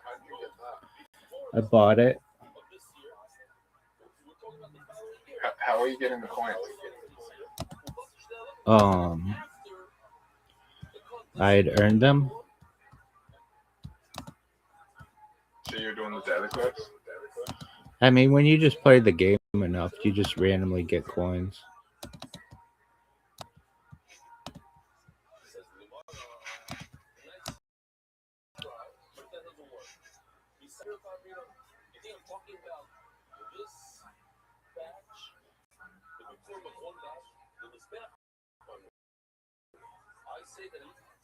Match monster kind of sucks.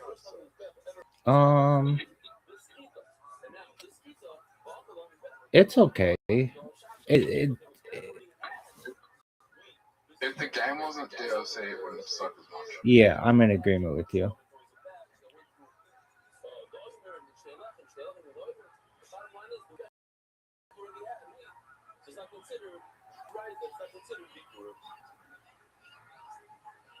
All right, random circle. Now we're going to easier stuff. Another question Rabbi Rothschild asked.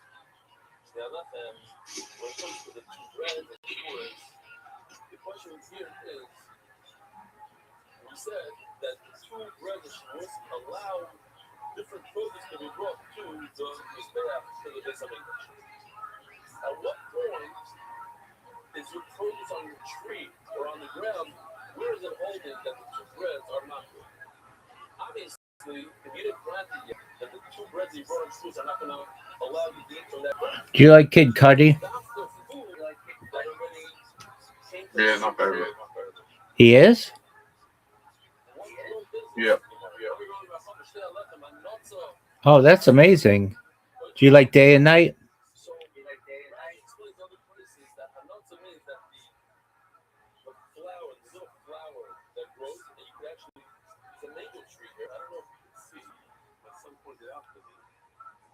That tree right over there has thousands of small little mangoes on it.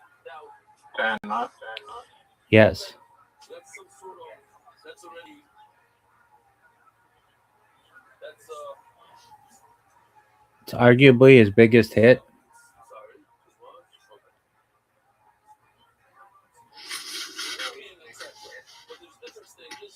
It's a song I was to which I was listening when you walked in or when you came in the Discord. so Hanas is when this little flower falls off. Let's see if he did it. I think he did. Oh, that's Hanas. Now by the way, all this was done by AI, by your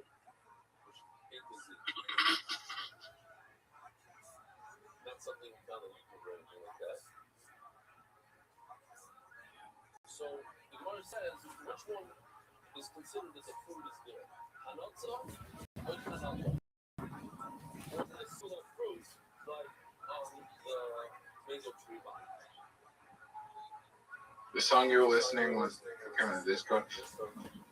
You know, Kid Cudi's does stand up now. Is he funny? I haven't seen it. Have you seen every Chappelle show?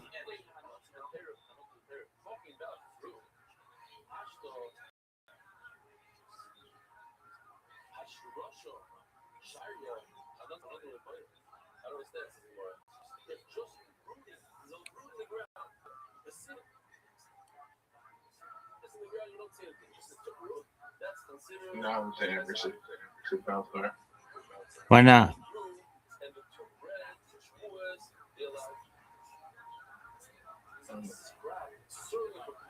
There's too many. Doug, they only made 2.5 seasons of it. I prefer Dave Chappelle's stand-up than the skit comedy. Doug, his skit comedy is bonkers.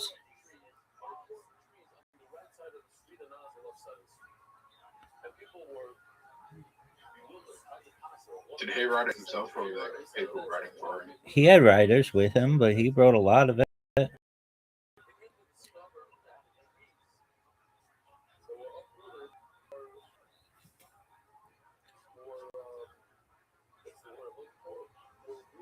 How old was he when he made the Chappelle show? 30? Yeah.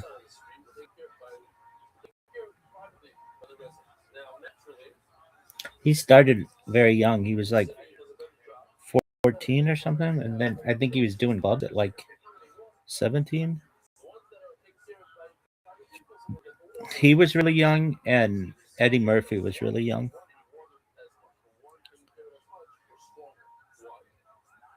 I think Eddie Murphy to this day is still the youngest person on Saturday Night Live as a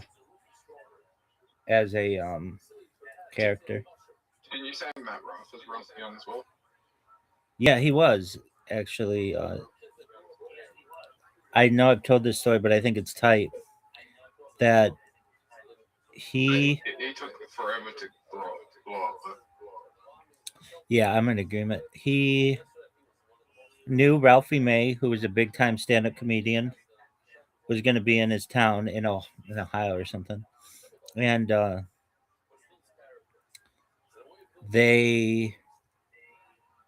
he and his mom made breakfast for him and had rolled out the red carpet for him. And when Ralphie May's bus came into town, they had this whole spread of breakfast for the crew. And he just wanted to open for Ralphie. And Ralphie was like, his quote was, "You've got heart, kid. Like, this takes a lot to do." And plus, the way that Ralphie Mays, if you know Ralphie Mays, he's like 700-pound comic. He died, R.I.P. But he said the weight of his heart was through his stomach and just doing things for people. And he was 700 pounds.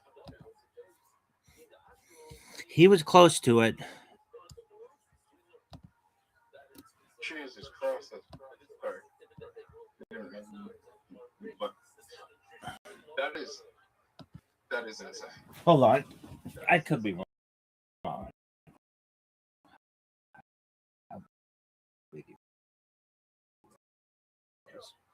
Maybe not 700 pounds. Yes. He died. I don't think he'll be that boy.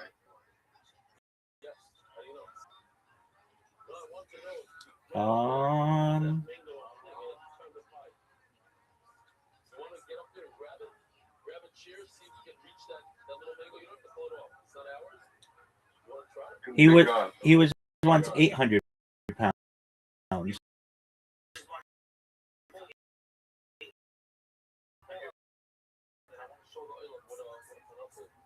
What? Wow, what is Matt Roth cooking for breakfast? Fuck, man. Funny. He just was like really nice to him. And then that's how Matt Rife got his start.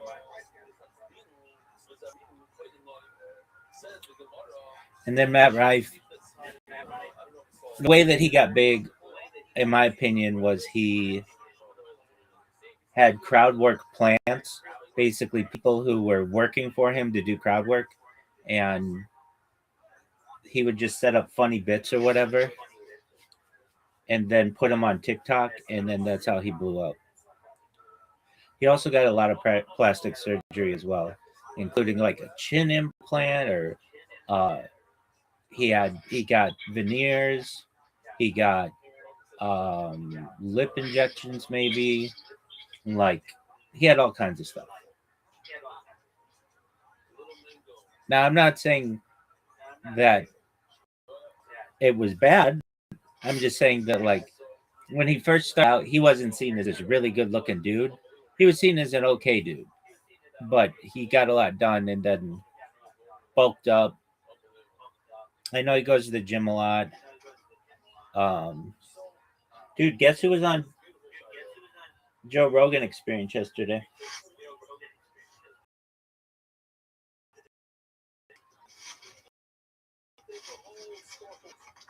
Was under. Guess.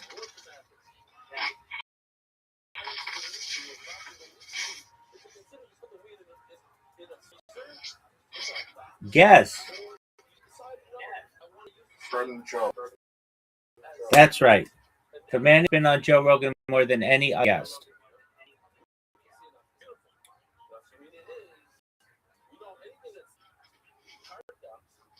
And I watched it, and it wasn't terrible.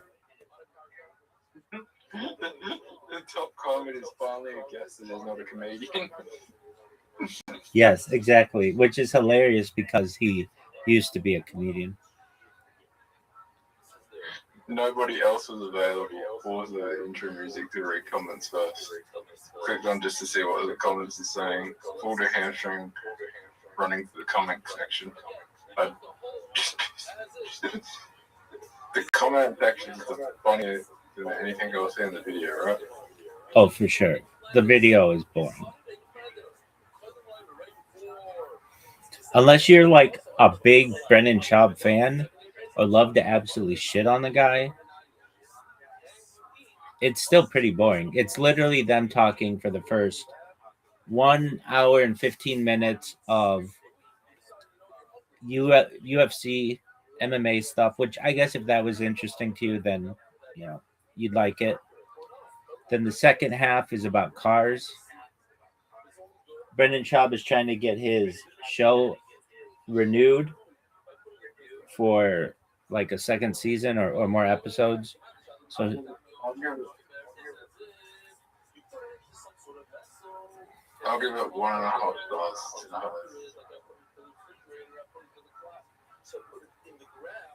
his show, his IMDb ranking for his stand-up special, the first one is a 1.7, the second is a 1.1, and for his Tubi show it's a 2.6, but it only has like 10 or like 13 people who have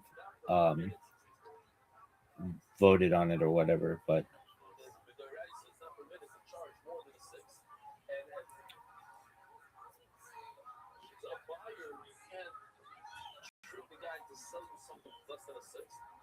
if it's a 6, then you have to redo it. If it's more than a 6, buckle a down rate. If it's less than a 6, then it's okay. There's 3 stages: less, more, and exactly. So there's no, you know,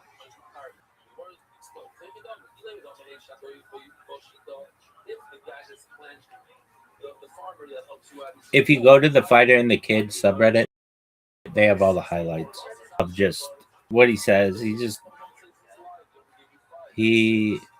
is just kind of a doofus, and but Joe Rogan likes him, and I think Joe Rogan appreciates that Brendan Schaub moved to Austin to be around that whole comic scene, but it like their conversations are all the same. Dude, moving out of LA, couldn't take the wokeness anymore. It was like a perfect storm. Had to get out when I could. And it was like I had the Spotify deal. Gavin Newsom closed down everything in the state. The city wouldn't let the Comedy Store go. The Comedy Store is still the best place for comedy. But like the store, it's just about the hang. I moved, then Tom Segura moved, then and he just names all these people who moved and came, but Tim Dillon dropped it because he didn't like it. And then Shane Gillis moved, and then like throughout the week, you're just gonna get like this really good lineup that you won't get anywhere else. You'll get Shane Gillis, you'll get Tony Henley, like just like really good people that and then on the weekend they bring in like headliners, but they're like, you know, like this is where Till Tony's filmed on Mondays, so there's that whole aspect of it. But the Comedy Store, if it got its shit, the Comedy Store, if it got its shit, the Comedy Store, if it got its, go ahead. Brendan Schaub been on Kill Tony? Yeah, he was on with Brian Callen like I don't know, like 10 years ago.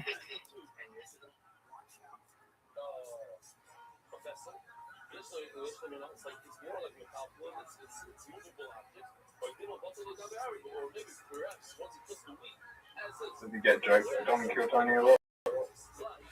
Does he get joked on Kill Tony? Yeah. Yeah, they have some people who come on. He was made fun of. It's like tongue in cheek, but some people come on and be like,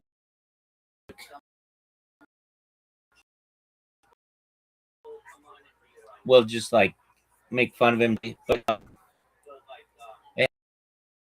like within the last month, somebody came up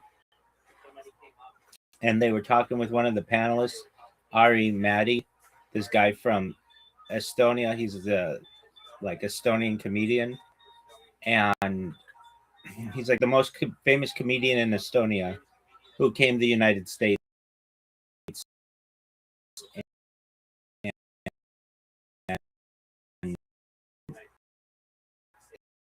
is just doing really well. He's someone who was back and forth, and the comedian who was doing stand up, the like 1 minute in the bucket pull was like, you'd be surprised. And then Ari was like, no, I think you'd be surprised, which is a inside joke because that's the name of Brendan Schaub's stand-up special. And is like the same conversation that Joe Rogan had with Brendan Schaub. Brendan Schaub at one time was the highest ranked episode of the Joe Rogan Experience until Elon Musk was on. Until Elon Musk was on, Brendan Schaub was the highest ranked episode because Brendan Schaub announced his retirement from fighting on the Joe Rogan Experience, and they got a ton of people on it.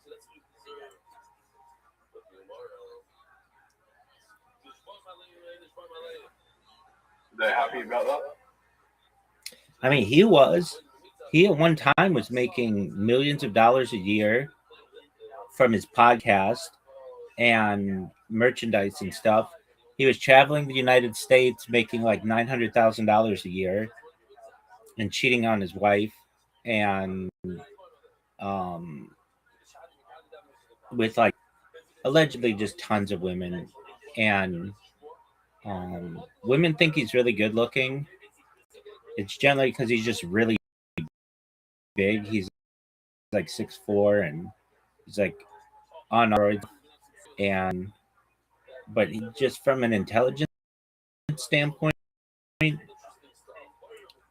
not always, and he may be suffering from CTE. He is just kind of like I don't know. He's just kind of a doofus. However, people love to hate him, and it makes you almost like him. And like there's this podcast I watch that is literally dedicated to watching his podcast, and they just make fun of him every single week. I'm in their Discord. I mean, these guys, all they do is make fun of this guy, and they're like, like when we first started watching him, it was like, "What, he sucks," but then it's like, no, he's our leader. Like everyone, like he's the best, even though they're like he sucks. They're just like, what would we do without? An interesting thing is that like the way that Brendan Schaub years was marketed was he was co-host of the Fighter and the Kid, and they always said that. But on this episode of the Joe Rogan Experience, they said he does the Big Brown Breakdown, which is AKA the Schaub Show, which is formerly the Big Brown Breakdown, and Drive Fast, All Gas. They didn't say anything about the Fighter and the Kid. And it's just, I think the writing is on the wall. They're not going to, the advertisers are not going to renew his contract, and they're going to have to end the Fighter and the Kid. They've already talked about bringing it down to once a week. And if they lose their sponsorship, nobody's going to be on there. I mean, my own way, I feel badly for Brendan Schaub. I mean, he brought it on himself, but he's losing his house. He's going to have to move. He's had to sell all his cars.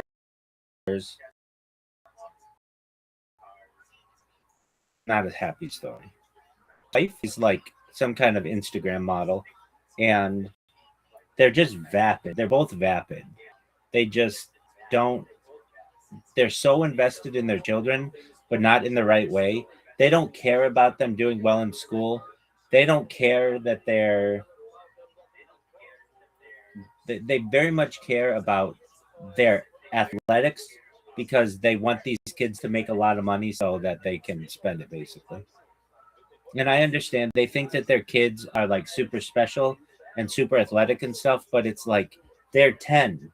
A lot of kids are super athletic at 10. Wait till they're 16, 17, 18 years old. That's where you can really tell, is this person going to be a really... And Brendan Schaub himself was not that great of an athlete. He's just big. He played Division I football for like a year or two or something, and didn't do well. He wasn't a starter or anything. He basically was cut right away from the NFL, and didn't even make a team. He just like went to an open tryout, and then he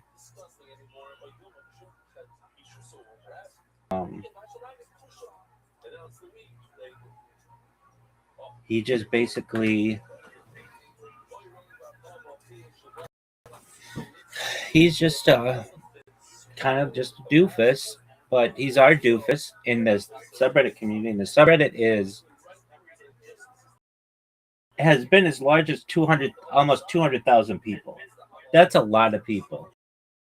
That's a medium size of people who just love to shit on you. And the comics, it's an inside joke that all these comics love to be in this subreddit as well, and just love to see Brendan Schaub get made fun of. Like Shane Gillis talks about it, and Matt McCusker, and just a lot of people. But anyway, he was on the Joe Rogan Experience yesterday, and he did pretty well. Though, if like I had my own television show on a network or whatever, the network that he's on is Tubi, I'd be like, oh, Tubi's great. It's got all this cool stuff. Instead, Brendan Schaub's like, yeah, I didn't even know about it like 3 months ago.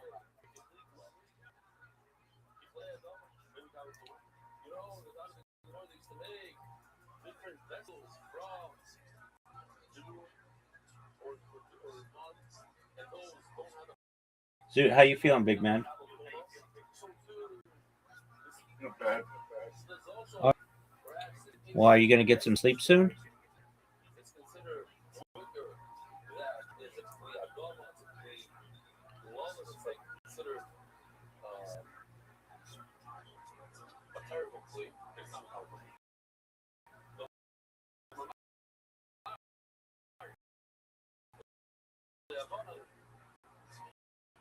So, remember what we talked about? If I ask you a question,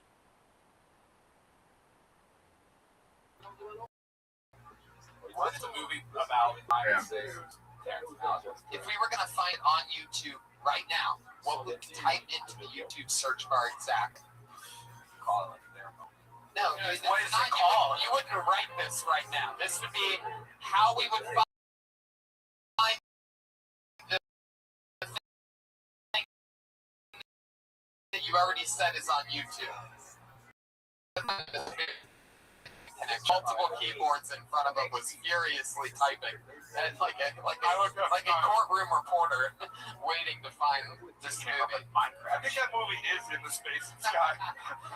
It's called Landon in the Space. Landon. Hey, Landon, right? Hey, Landon, I have a question. How did you find out about this show? And then knowing that it's about stand-up, what made you decide to put your name in the bucket knowing you weren't going to do stand-up? I was hanging out with him. That's a lot of fun. Always coming here. I would much rather be like listening to music in the Viper room, but this is probably 10 times better than Right. He started out as knocking the show. Yeah. And then in the middle of it, he realized that he was saying something dicky about the show. And I'd much rather be watching music in the Viper room, but this is 10 times better than that. Landon's not the kind of guy that does the thing that he, wants. That was some fucking mental jiu-jitsu right there. Yeah. You know what I mean? Tried to use the force on us, Landon. How did you find this place? This place found me, man. Yeah. Actually, I really want to reopen the Roadhouse Blues across the street. Of course. Roadhouse Blues. That's what it's called. You gotta pick a lane, Landon. You can't be a fucking club owner and a director and a singer in a fucking band with your roommates. Landon, I'm gonna ask you to tell me the truth. You ready? Okay. If we were gonna do a search bar on YouTube to find a movie that you said that you've already made, what would we type into that search bar? Just tell the truth, Landon. And if there's nothing there, it's okay. That's no problem. Just say I didn't make a movie yet. It's okay if you didn't. We all. It would be called Their Moments. Their moments. Plural or singular? What goes on in your mind when you're looking at everything and bouncing your head off a microphone? Just space and time, man. Lincoln, is there a movie on YouTube that you made? Their moment. No. It doesn't matter. You understand the story now. This isn't the movie for me. Is that Lexington Steel? What the fuck? Landon. It's a 4-year-old kid. Landon, over here. You're starting to sing, Landon. Stick with me. We're losing him, folks. Landon, come on, try again. What's the name of the video? Landon Sky, S-K-Y? Okay, here we go. Is that your real last name? No, I knew it. What's your real last name? What's my last name? Yeah. That's a good name. Langdon Arden is a better name than Langdon Sky. Langdon Sky sounds like a fucking douchebag, right? Langdon Arden is a fucking cool guy. You want to hang out, smoke a joint. What's really funny is my friends were like, hey, man, just change it to Landon. How long is it? All the smog going on there. Oh, yeah. This is not the one I wanted, but yeah. Oh, it looks terrible. This should be considered. It's about. It looks like a PowerPoint. take care, big guy. Man, you gotta. Kind of best fit. What did Sweet dreams. I hope you feel Whoa, better. this is terrible. Thank you for staying by. What did you direct this with? Your imagination? These are collections of dead pictures, which are given artificial insemination.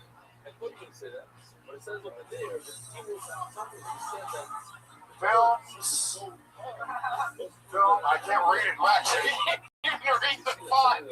It's like you need a better graphic overlay. This is just footage of you at a music festival. It's not a movie. Hey man, you gotta see my movie Coachella. That isn't a movie at all. That's just the longest Vine I've ever seen in my You life. gotta check out this movie I directed. It's called Cell Phone Footage. Hey, that film's lovely. Like, it's too long and thoughtful, and we just can't have it. Are you fucking crazy? That's too long and thoughtful. Where you There going, was cell phone footage of your friends please? dancing. Go back to your mic, Landon. It's a fucking scary episode tonight. He ripped off his face as the Iron Patriot. Let me. By the way, normally this is a comedy show, not a horror movie. Let me offer something up, okay? It is super fucking hard to stand up here and judge by everyone, so I give you credit for that. I hope you take it in stride. It's all on, but it's hard to do. Yeah. And you're Shut up, Sal. No, don't take it in stride, dude. That was ridiculous. You need to stop telling people about that movie. This is good advice I'm giving you right now, dude. You ever say, hey dude, you want to go check out me and my friends dancing on acid? I can show you some fucking cell phone footage of that. When you describe it as some fucking heady movie, we're expecting some shit. You're setting the bar too high. No, Sal, I got that. Stop. We were fucking too much of the truth to get that asshole.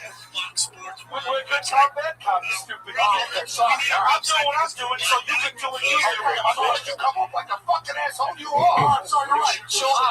Mom, Dad, stop. Landon. What would it be? Because I know you have a spirit animal. I just want to know what it would be. Probably like a leather skinner, like beagle mixed with a lion, so probably like a Gryffindor. Oh my god. That's one of the houses in Harry Potter. It's not an animal.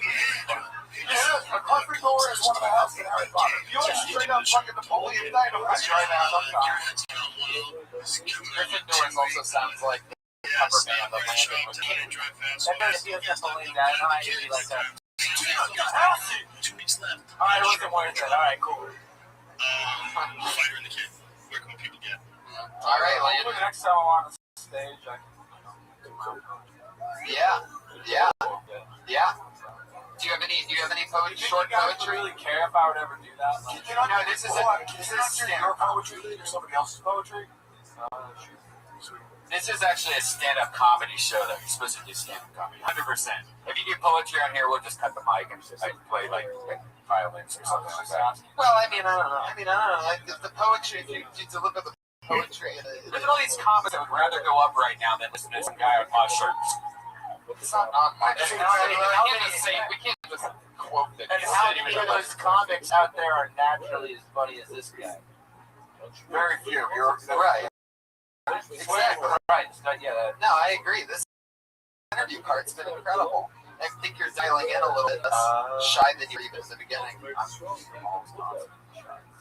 Is that true? Do you get a lot of ladies? Twitter handle. Add constantly. Have you taken any women back to your mom's house in the hills? Now? Where are you going, Amanda? All right.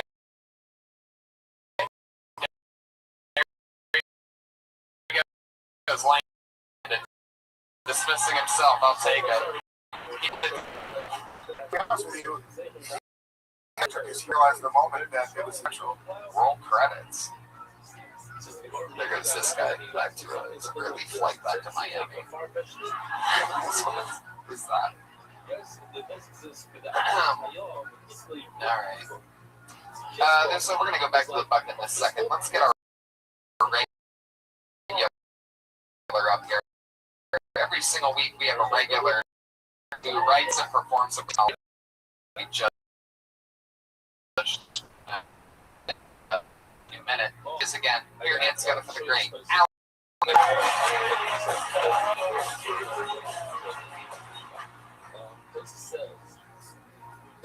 My dad recently told me that he doesn't like Beyonce. It's been pretty hard for me since coming out as Beyonce. Okey-dokey. I don't know, this new haircut's kind of fun. Girls think I'm gay, guys think I'm a feminist. Kind of the same though. I can't tell if with this new haircut if guys want to fuck me or take me to a Nazi rally. Okay. My mom told me that I need to stop talking about my pussy, so I thought about talking about hers. And then she told me, why don't you just talk about all of your childhood trauma? But like, she's doing more trauma now, and it's only affecting her. I'm good. Okay, yep. Yeah, Ali McCoskey, everyone. I thought you were going back to pussy. I thought it was going to be a pussy thing there at the end. Yeah, That'd be funny if you're like, I was talking about my pussy, and my mom says, I'm talking about her pussy, and then she's like, why don't you talk about this? It's like, my pussy. Whatever that thing. I would have to go back to pussy. Yeah. Allison, so have that. Does it feel like, or do you really think that girls think you're gay and the guys think you're? Have you noticed less guys flirting with you now that you have a haircut? I don't know, it's really a hard read. I don't know if like, you know, I'm boys or if the boys want to be with me.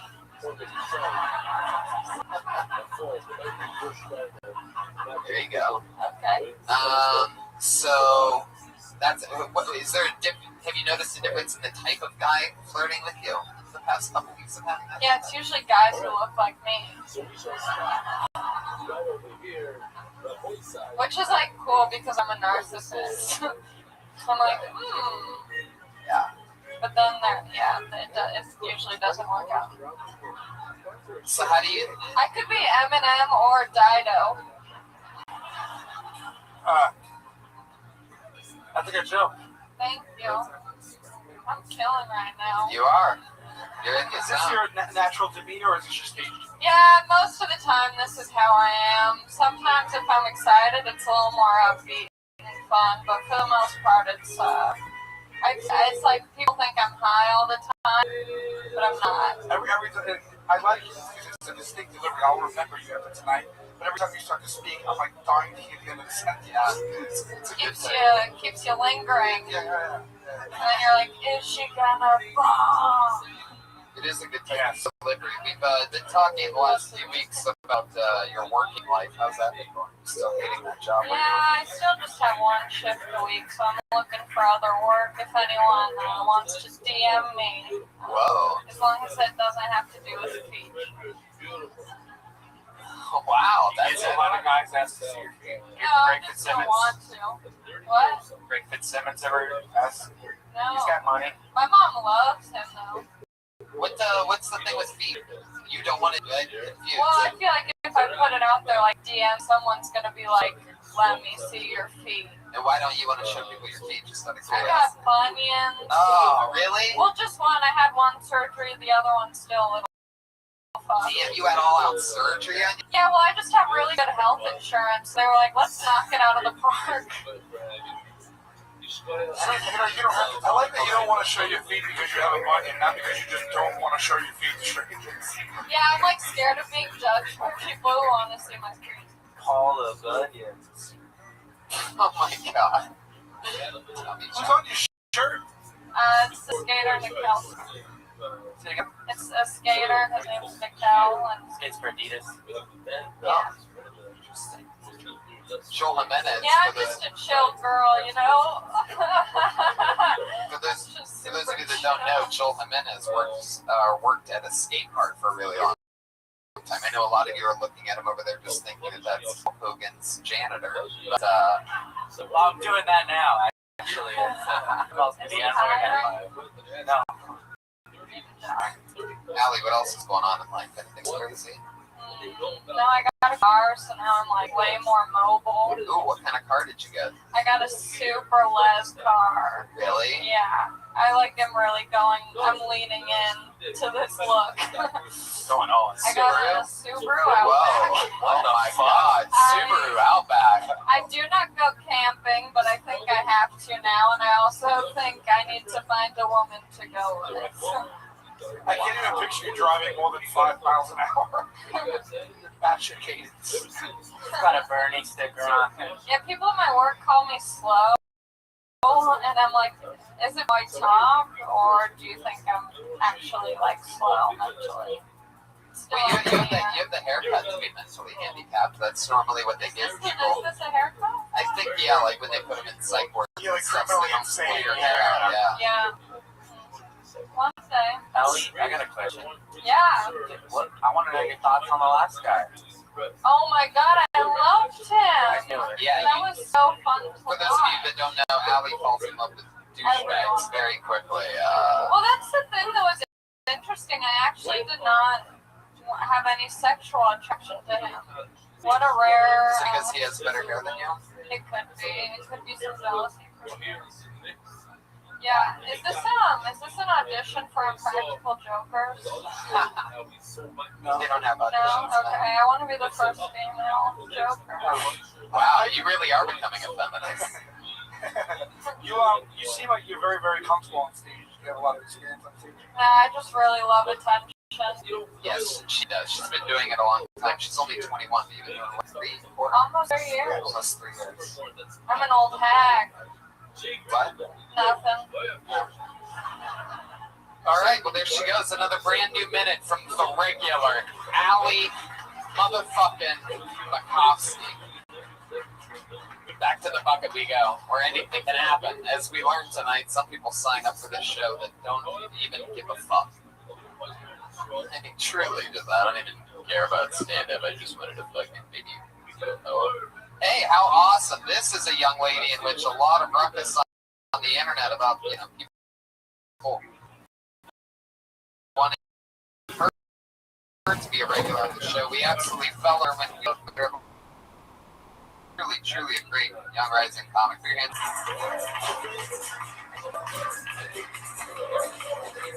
Here she is.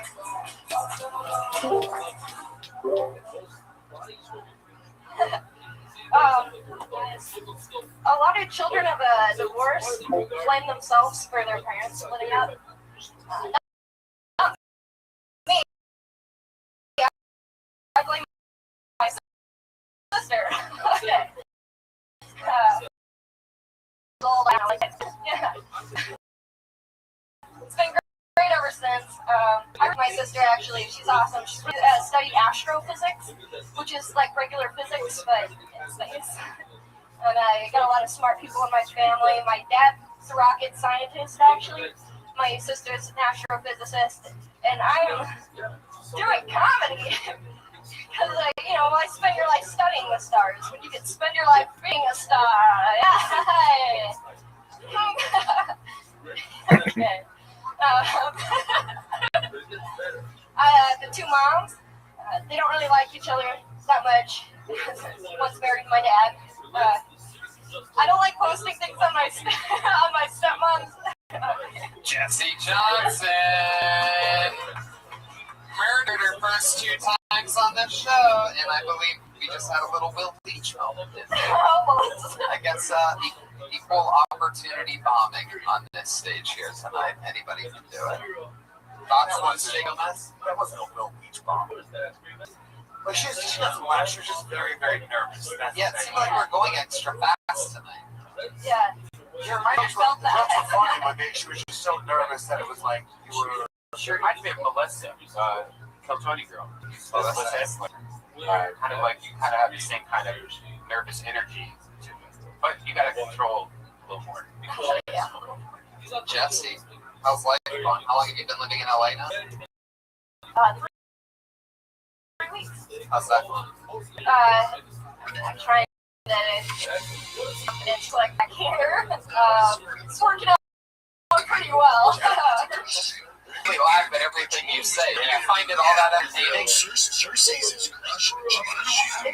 easier to stomach the moment. No, it is It's never right. You just gotta take it, try to slow it down. What do you do for work, Jesse?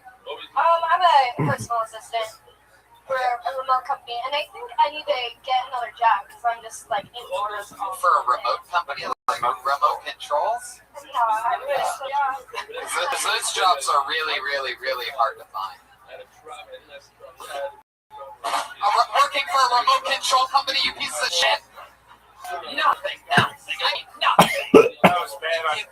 No. Yeah, that was a really good. You guys failed him on that. That's really failed. That was the most clever joke of the entire night. And it got good for nothing. That's going to be the last thing I think about before I fall asleep tonight. I bet you and other people fight over who gets that job. Okay, I'm trying to help him out. If you do want to find the job, the only way to find it is in between the couch cushions. Come on. Oh, should we hit last channel on that? Closest to the prefect nerves used to have. Oh my God! How about I remote control humor? I had another remote control joke, but I can't quite recall. Yeah, whatever my All right. Wow, Jesse, look what you did. We've almost lost control of this. I'm really pushing Lewis's buttons doing all these remote controls. What the fuck? These are no fun. What happened to you? This audience needs new batteries. Guys, these shows are universally funny. Come on, you sons of bitches, we'll get you. Oh, I love it. Just to give him that nervous energy that you're on your day job. Like every time you ask him something, you freak out for a laughing at you in circles. I laugh a lot. Jesse, I know. Jesse has got really funny material. And I've heard a lot of funny jokes. And obviously, Tommy Chong wants to make love to you. He has a thing for girls that dress like Santa little helpers that go shopping mall. Well, I think that set, I think that set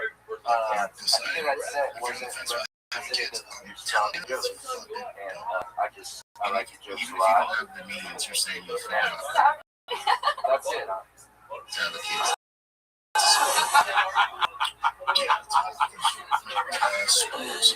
Ryan Redband, my favorite sound effect in the world. Wow.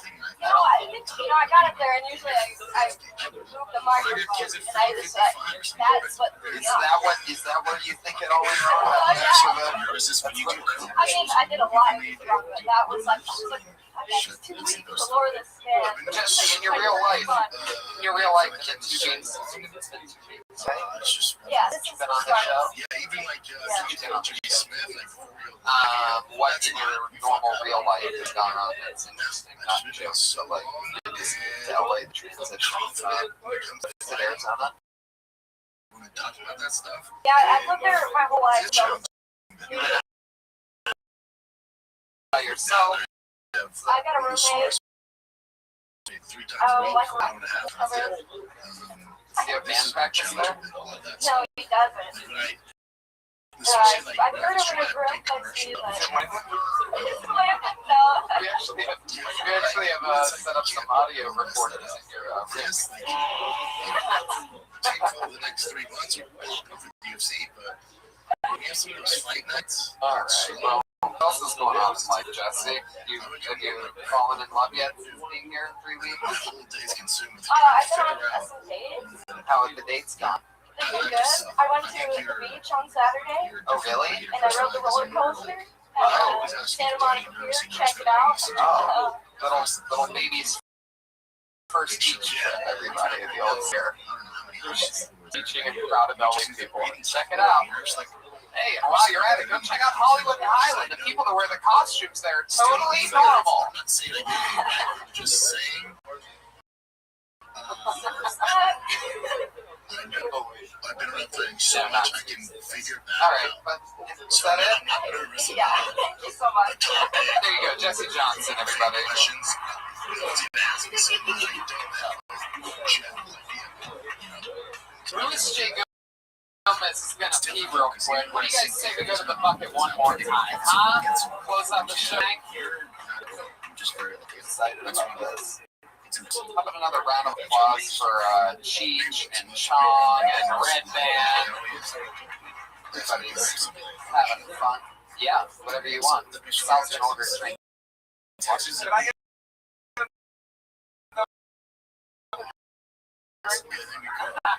What is it? I don't know who's supposed to hear that. I don't know. Well, it looks like Cheech is pretty good over there. I didn't expect everybody to look at me. All right, back to you, Dosey. Is Malibu a good drink to drink? We have electrical tape above the top. Well, it's pretty, yes. My mustache fell out. And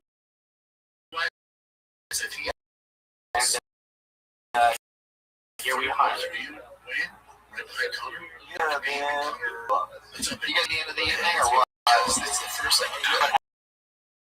Here. Put your hands for Cam Brown.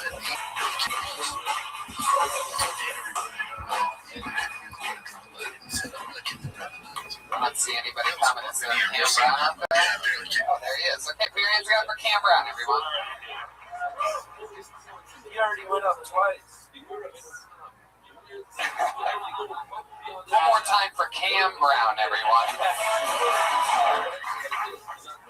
I found that, like, I mean, I'm sure I don't know if it's different here or whatever, but there's a lot of, like, with deodorant, it's always, like, the selling point is 48-hour long lasting, like, who's not showering these 2 days. Yeah. I used to watch, like, that cartoon Cat Dog a lot as a kid, and I was fascinated because there was, it's an animal with a cat head and a dog head on the other end. And I felt like even as a kid, it was probably weird. Like, maybe I was fucking or something. But he was like, if one was down to burn another animal, and then the other animal wasn't into it, does that mean, like, the cat or the dog was kind of like getting mouth like reversed?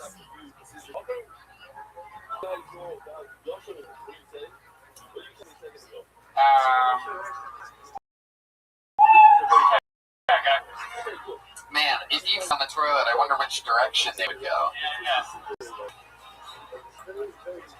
The 48-hour deodorant thing is an interesting premise. It's just there was just like no delivery there at all. It was like more like DiGiorno. It's you just sort of just really phoned it in. It really doesn't matter which way they go down the toilet as long as they end up down under. You know what I'm saying?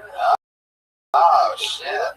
I want you good for that? Or, I've never met an Australian person that wasn't charming. This is the first for me. That's great. Australian villain. How long have you been doing comedy? I haven't. I did it like I did it twice in Brisbane like 2 years ago. The first one went well, and then the second one sucked, and I went like a coward. This is your third time? This is the third time after 2 years. Wow, yeah, that's cool. Your hands together for that. I'm not afraid. Why are you applauding him? That's not a noble thing. You should have taken the lesson from the last I was a coward. What have you been doing for work that whole time? I'm a cameraman. A cameraman? In cap? Yeah, what the fuck? Wow. My name's Cameron, and I'm a cameraman.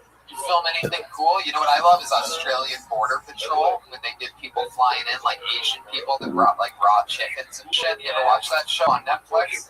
Yeah. No, I'm the only one. It's not a lot of TV. I think it's bullshit. But yeah. What do you tape? I do a lot of Did you work with Landon at all on Landon and the Stars in the Sky? I saw it himself. Yeah. Were you the one videotaping his music festival? What have you worked on? I do a lot of news, pretty much. News camera guy? Oh no. A lot of local news? Yeah, watch house, hanging outside, chasing birds. And then some other shit that wasn't as good. Did some snake doco stuff. Yeah. Somewhat. Like it was like a documentary on like snake catches. Snake catches? Snake, yeah, like oh shit, there's a snake in my house. There's a snake in my house. You were talking. And be all grown up in Australia. This is like, Let's talk about your show. So, cigar, brother. Dude, last time I smoked it backwards. I got roasted so hard on my I didn't notice, but maybe I just smoke them backwards from now on. Switch it up. Yeah, that's like, oh yeah. Talk about you good job. But it's really the same. It's just worth reading less. Yeah, man. It's cool if you both you joke smart, but I think you will be more effective. Right away. Normally I wish it was backward, but then I was like, make sure it's the right spot. That one. There you go. Yeah. On that, this cigar is different because it's not a torpedo like the other one. So the other one, you get more confused because both ends are pointy. Did you know do that? Yeah. Did you know? You got a big one. Let me see this one. in Australia, actually, they love the internet shows. People in Australia had some. So your show is on Tubi. Hey, so like this part, man. No, this part. Which part? This part. It's fucking good. Tricky, right, Joe? How the fuck have I been lost, Joe? You don't know, it's one of those movies. Wow, you just giggle like Jesse Johnson for a second. Yeah, it's gonna that's right. Just like girls go on, same text and everything. Did you do an American accent? No, hell no. I think I'm fucking on the lam in Mexico. I think we're good. Is it really? I think so. Either way, we're good. Get some dicey shit. Yeah, it turned out pretty sad for him. Does that sound like me? Is that what I say? It's a car. It's shit. Be doing anyways, you know? And then the TV show out of it. So like I went to Calvo Vipers, he scared the shit out of me. Calvo Vipers are the biggest Porsche collection in What kind of camera guy are you? I'm obsessed with Safari Porsches. Shut up, you Harper. So you listen to the show back in Australia. Were you and Kristen on there together? It's off, right? Like that, oh, thanks. I did. Yeah, I love how this just switched. There's that track where you can take your cartoon. Sure. You want to get back into switching organs, it's just not a bucket list. There's places that are not about the book. When you take God wants you to generally, you're going for flying and you're like, you can't really do that. It's like for those crazy. I was like, oh, my tank in the bucket. Yeah, that's a jar, right? Normally I do stuff that work. Dude, so Can I give you an advice? Because you should talk about what you know, what you're passionate about. Because especially in this age, you can't be worried about what you're going to write about or what your topics are going to be about. That's crazy. Writing anything and everything, especially if you're my head for the moment, memorizing bullshit. Extra front headlights. Yeah, we want to find out something real. I think it fucks up the lines of the car. Because you can put those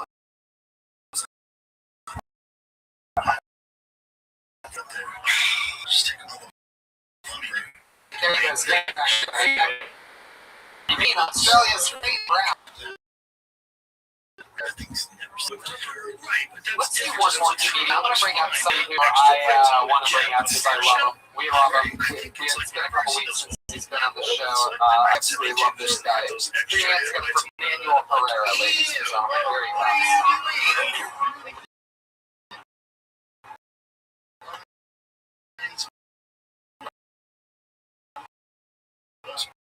beautiful. Here he is. It's on your fucking head. I'm gonna talk about it. Others out of there. They don't feel there. More is not always better. And the shape of a Porsche, especially those long nose Porsches, it's so beautiful. When you have a dumb Joe Rogan teaches the job how to smoke a cigar. Last time he was with Joe Rogan, he smoked a cigar backwards. They also talked about his tuning shows. This just proves what a great job is. So he knows how to smoke a cigar. He's not even really a gearhead. And that was proven when shit. You was asked I want to fight your game. hard question from Fuck. too fast, too It's all about today. Daniel Herrera.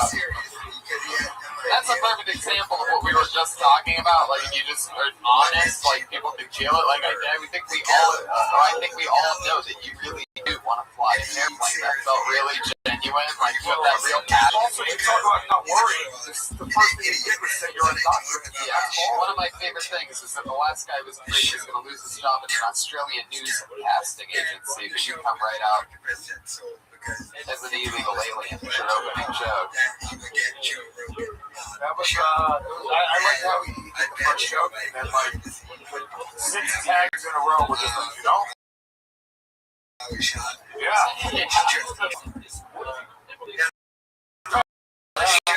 One time he did kill Tony, I remember doing it. That's crazy because you hung so well. Yeah. Well, I thought you, it was a while ago. I figured you would have come up with it. You've been on quite the streak lately, and your last appearance was what we would definitely call a breakout appearance because they ended up and we ended up finding that last appearance, I was reading some of your tweets that I found that you have ridiculously creepy tweets, and I'm looking at it right now, and 10 hours ago we have another Manuel Herrera. For those of you that follow them on Twitter, it's Winter State. Now, the last time you were on stage, you were tweeting at a girl that was talking about sucking dick for 2 hours. You were saying a bunch of things to her. And now I see, she sucked it for 3 hours. Okay. And I see that she tweeted recently, in fact, this is today, she tweeted that. She says, you know you famous when stand-up comedians are talking about you. Smiley face, smiley face. Watch the last 10 minutes. And it's the link to the show in which he was on. Now, you quoted that tweet 10 hours ago. And above that tweet, here's what he said. I better get some blitzkrieg head from you now. That's not the end.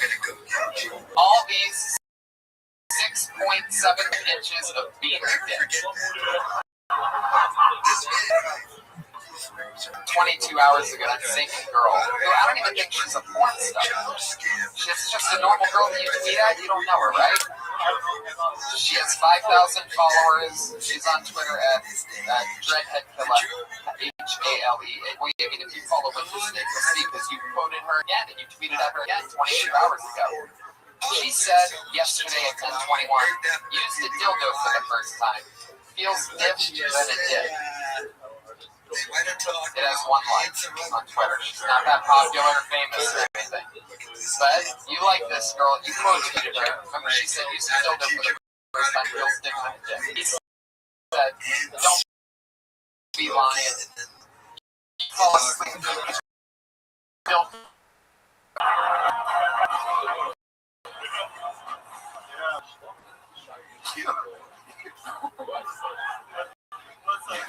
One of my favorites. Yes. Well, you can't run for president because you're a documented, but also you're not helping yourself there either. You're pretty, you really put it out on Front Street, you know? That's what I'm talking about. But that aggressive shit works with women. Here's what Hispanic and black men have learned, okay? Because I live in New York City, and like Hispanic and black chicks like when you fucking come at them very direct. So you get calls, they love you. Yes, they fucking do, okay? Yep. Yeah, that's how you pick up a Puerto Rican chick. You go, yo, what's up, ma? You want to sit on my face? And then she comes home with you and you get married, okay? This is, I'm not wrong about this. It's only fucking white chicks that get offended by catcalling. So that's why white chicks should not be walking through black and brown neighborhoods. Because this is how we get women. It's true. Don't walk through them. Run these. Take an Uber through them. Manuel Herrera, 4 days ago. I know you're a big rock and roll fan. We're going to go back to Winter Snake's tweets, one of my favorite segments on the show. This was an edgy one. This one had nothing to do with the pussy. This is an interesting one. This says, I think one of these should have been for our homie, #Chris Cornell. And then there's a picture underneath. And it's 3 big bottles of On It New Mood. Wow, that was impressive. Okay.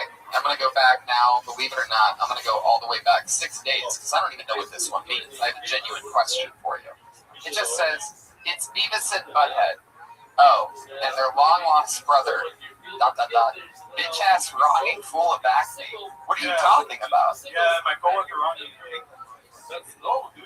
You're just tweeting randomly about your coworker Ronnie? What do you do for work again? He's not tagging him, by the way. He's not tagging Ronnie in these tweets. Nobody knows who Ronnie is. How many Twitter followers does he have? Winter Snake here has 226. No, we gotta get about 1,000 Twitter followers. That's it. If you're listening to this show right now, Winter Snake, go fucking follow him. 1,000 Twitter followers. Yeah. Because that's some gold shit right there. But you have to know that he's not slow. You were the slow one in that scenario because you were tweeting at him and he's not even tagged in it. My favorites are the ones with this innocent girl, though. There's one that she has from May 9th. She said, if I ever swallowed your kids, you owe a Mother's Day gift. To which Manuel Herrera here responded, congratulations on having the most crowded daycare center ever. Damn, I'm tormenting her, dude. She said also on May 9th, do you guys like bitches who wear Jordans? He goes, nah, unless those bitches are a 10.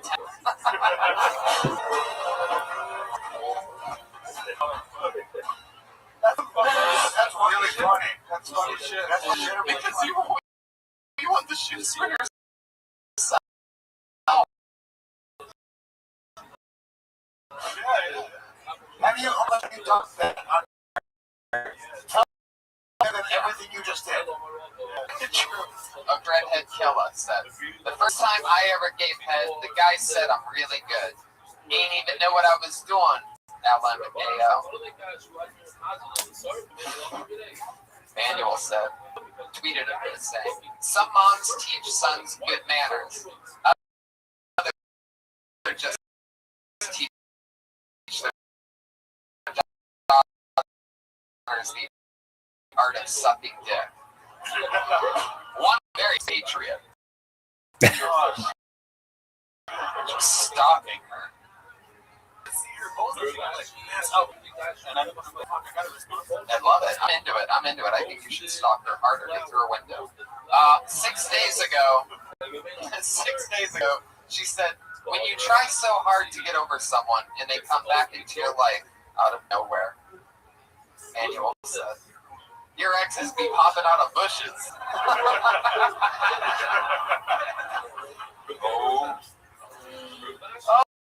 Oh my God! And those were all of your tweets to her. Seriously, love you, Manuel. How's life been going? Everything else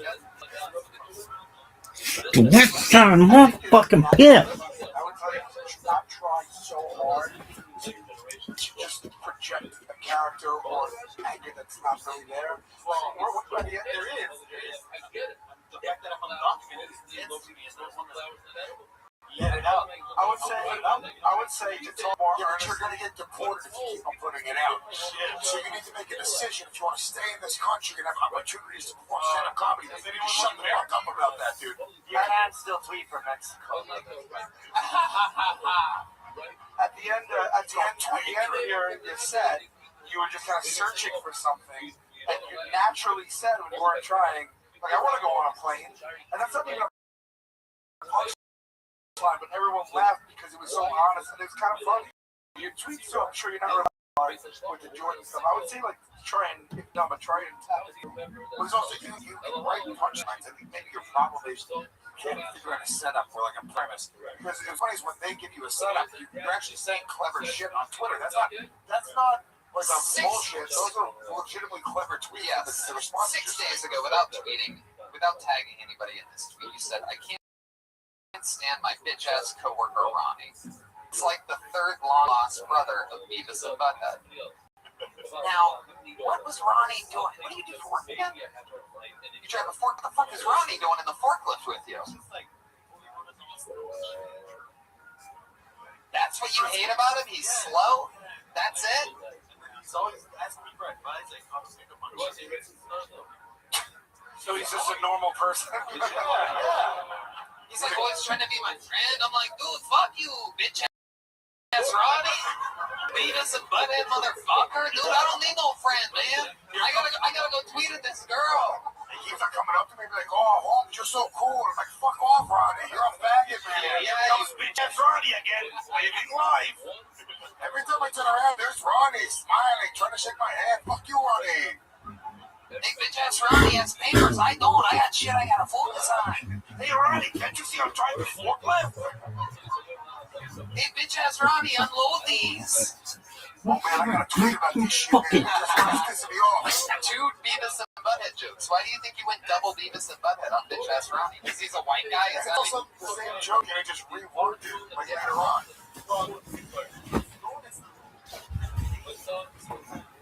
Says the Mexican. Are you fucking kidding me?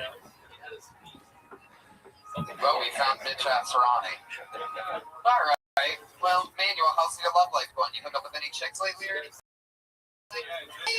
Wait, what? You married chick? When was this? 2 Wednesdays ago. That's funny! Never forget. You weren't trying! That was funny! Never forget.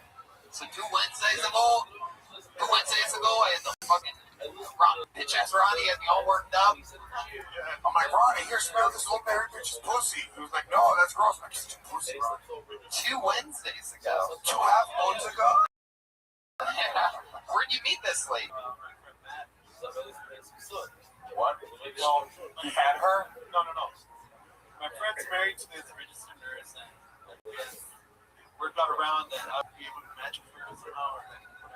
We're not whatever. Fuck your friend's chick. Really? Is that true? Man, that's why I didn't see any tweets about bitch ass Matt, obviously. Wait a minute, did you cut Matt like you wanted you to fuck the chick and beat off, or you fuck her behind his back? No. This man has a wife. This chick has a friend. Oh. Yeah, so with the chick that you hooked up with was a married chick, though. She was having an affair. Did she talk about that on the date with you? What'd you guys do? No, she didn't. How did it start? First thing you do, you pick her up? In the forklift. No. Get in, bitch. So I literally picked her up. Because I go in at 6 in the morning, and there's a hotel concept where I work, and I got up from there. We eat, and then we cuddled, and when I held her hand, I felt green. She was wearing her green. And then what do you say? Hey, yo, this is wrong, dog. Hey, yo. I was like,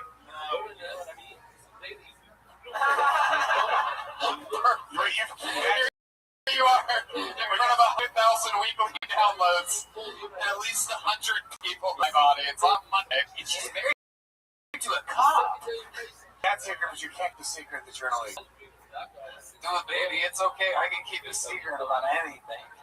I guess now that you're on a podcast, Did I tell you I want docs for my kid?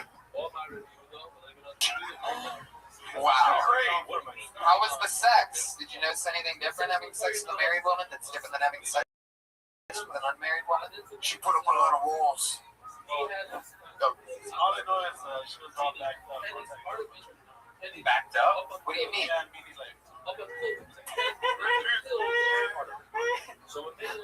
You touching turds? What do you mean she was backed up? You touching turds, or we heard you? It had been a while since she actually got. So what does that mean? What happened? Whoa, really? 6.75 meter, dude. You're in this specific 6.75. 2 Wednesdays ago, 4 times. Yeah. I see that. No, specificity is better. It's funny. Be as specific as possible. How long did you have sex with her to make her come 4 times?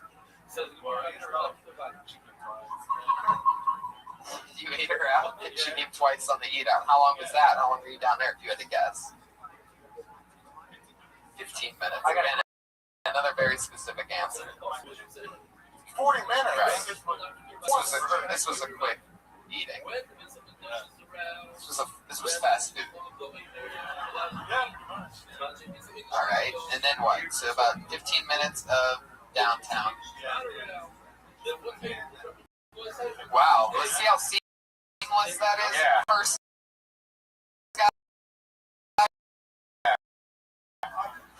Slides right in. Just throws it right in. What kind of hotel were you at? What's $79? $79, very specific. Dude, it was like the bitch ass Ronnie of hotels, bro. It's fucked up. He's like, it was $79 plus occupancy tax, plus pay tax. Came out to $84.75. We did have to climb a wall to get over there. Yeah, it's true. You don't want kids. The overall goal, I think that all the time. Well, the thing is, okay, I followed her initially because she tweeted one time.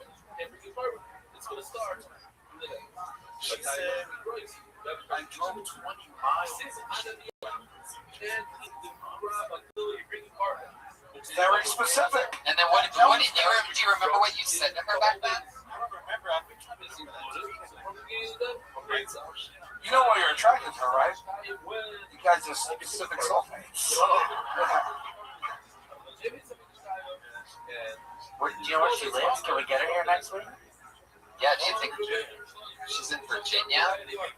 Wow, that's some long distance tweeting you're doing, Manuel.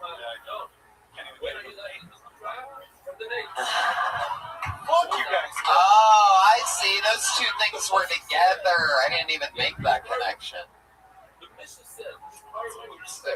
I guess you can't fly if you're undocumented. That's gonna fucking suck. Oh, you meant like fly an airplane. I thought you wanted to. Oh, I thought you were saying you wanted to fly like a bird. Okay, I get it, dude. Wait, do you have a car? Yeah. What is it? It's some one guy's pickup truck. Him and 6 of his buddies been every weekend. Talk like a thesaurus, dude. You got fucking words. I love it. It's not a car, it's a vehicle. That's it. How do you get a license? How do you get a I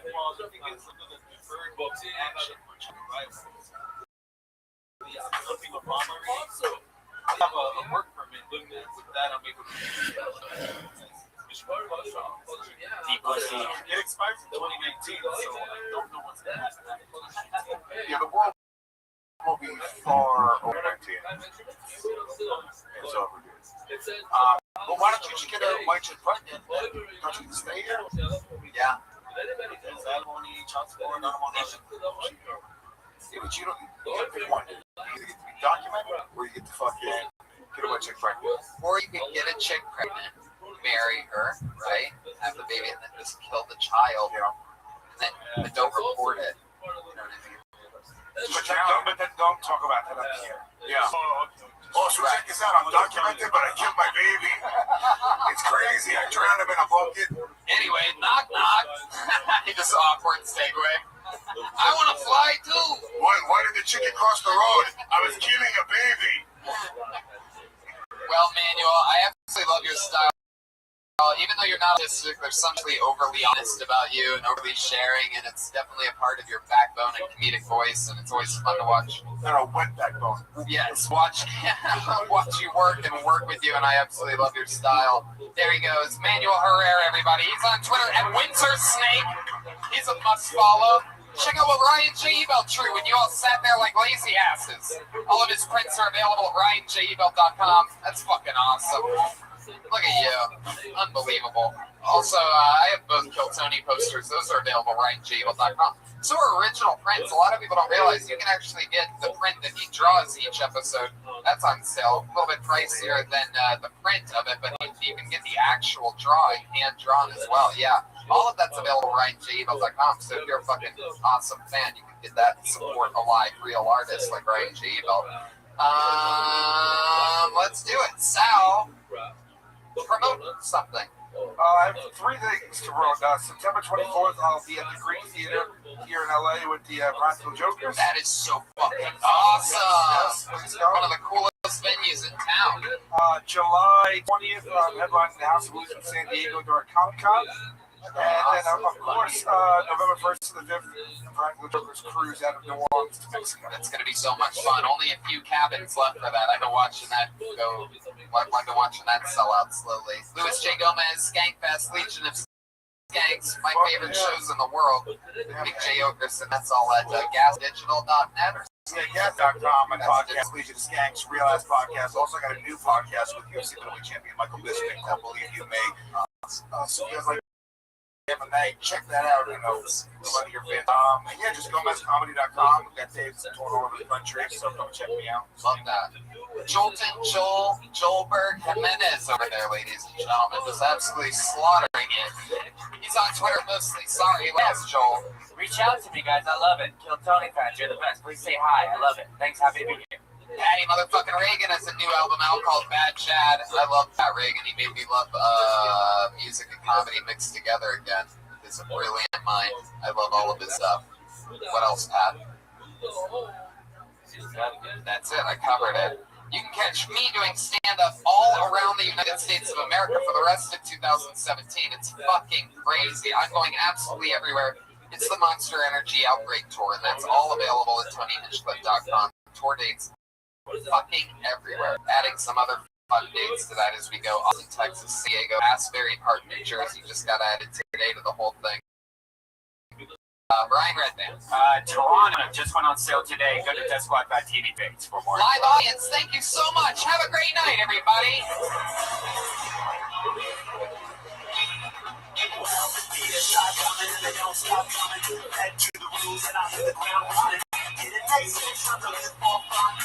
Brain gets smart, but your head gets numb. So much to choose, so much to see, so much wrong with staying in the backstage. You never know if you don't go. You never shine if you don't glow.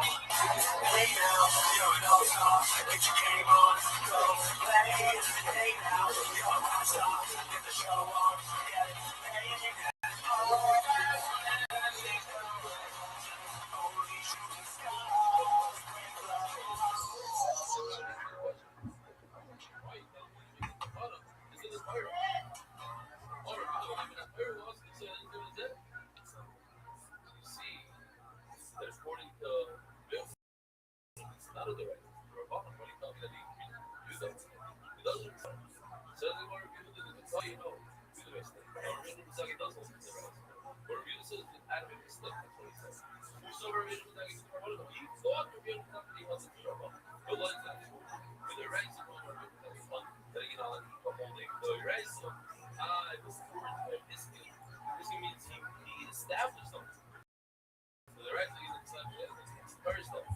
break love.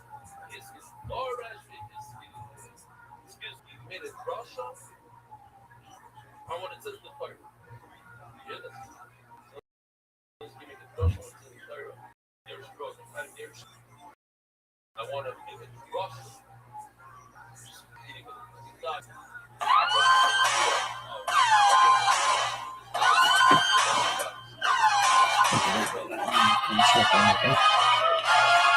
Hey, this is Rippin coming to you live from the Real Famous Comedy Club for a brand new episode of Kill Tony. Here's Tony Hinchcliffe. Hi, everybody. Hello. Make some noise. Happy Monday to you. There it is. Volume, power. Feels good.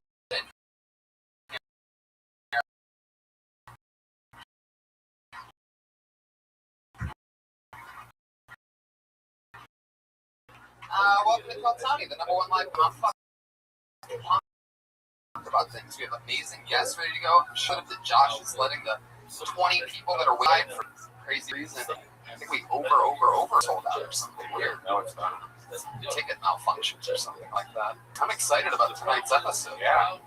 Look at what we have on stage here. A little different. Make some noise. I saw this show, I'm Dying Up Here on Showtime. I saw they leaked their pilot episode on YouTube. It is the absolute coolest show. It is. And if you are a fan of the Comedy Store, it's such a it almost feels like it's the Comedy Store. Goldies. That's what it's called.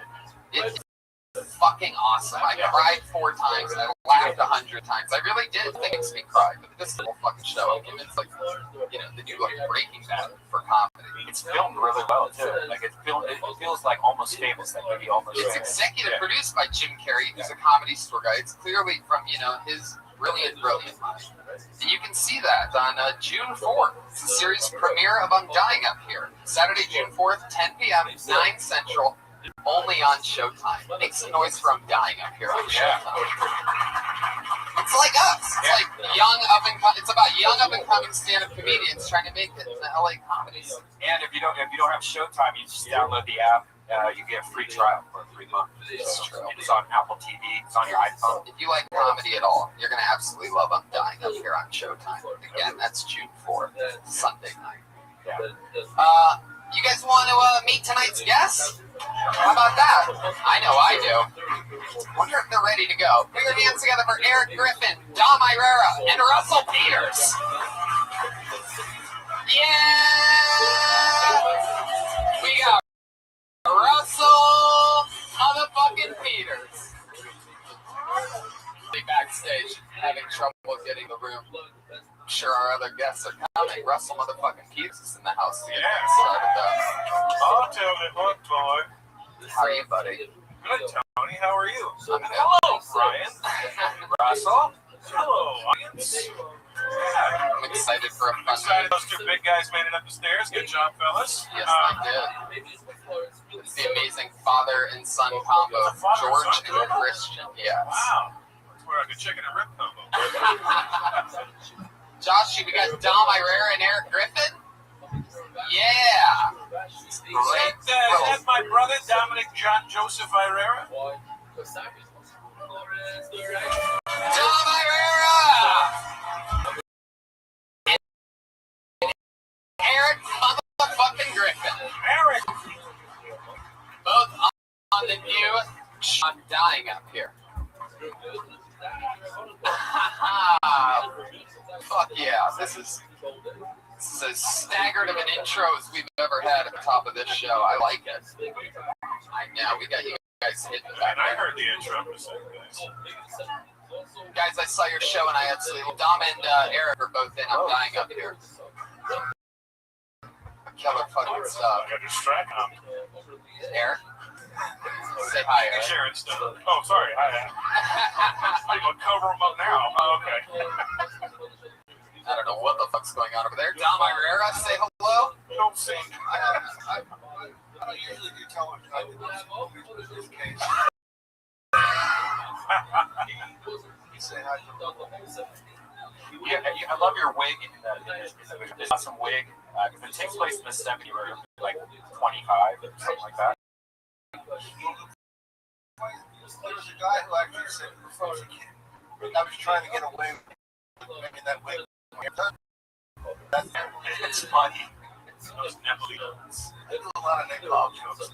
Eric Griffin also plays a comedian in the 70s, and they just added, all they really did to change you is they just added 2 more inches of hair on the top of it. So when you said hair, I could chop.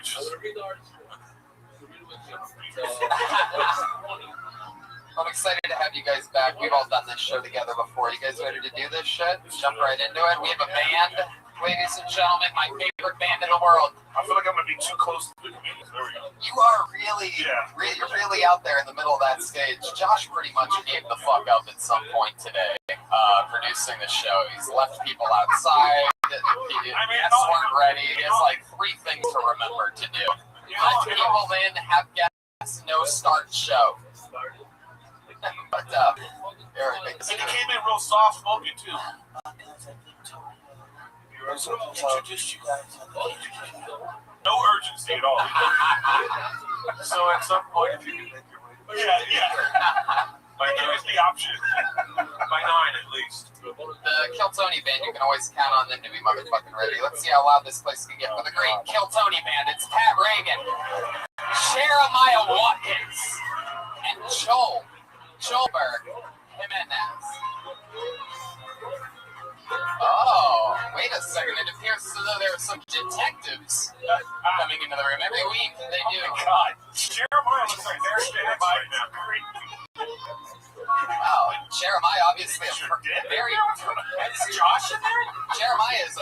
detective. We hear about. Or he's got low-hanging balls right here. Hey, see, we hear about a murder. We heard somebody killed Tony. Ah, very cool. Detective Short Tie. And clearly his elephantitis infested. Jeremiah. Yeah. Talk about Dick Tracy. Hello. Has anyone seen a saxophone? Mystery. How disappointing.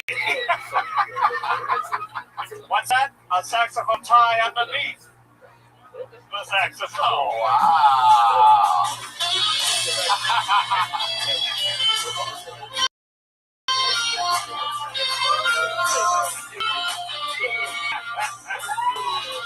That's the real Jeremiah Watkins.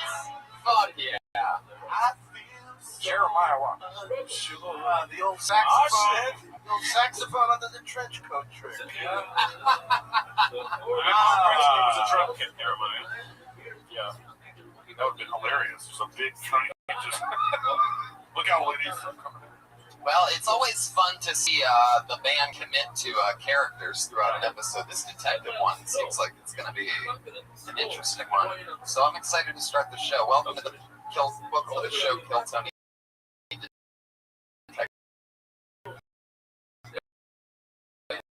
I wish Josh put as much effort. Being played, I'm really confused. Believe you, the DJ still trying to be relevant. What's going on here? Wow, yeah. Which one's in control of the volume of the show? And none of his finger. You guys ready to start this fucking show or what? The pieces are in place. This is Kill Tony. I pull a name out of a bucket. Whoever's name I say comes up and does 60 seconds of and sometimes it's a completely insane person. Your 60 seconds is up and you hear the sound of a kitten. That means wrap it up then or else you're gonna bring out. Boom. There it is. There you go. Where is Jerome? Jerome? Oh, I remember Jerome. I haven't thought of him in a long time. Alright, I pulled a name out of the bucket. We've seen this young lady on the show before. Put your hands together for Nicole the Cannon.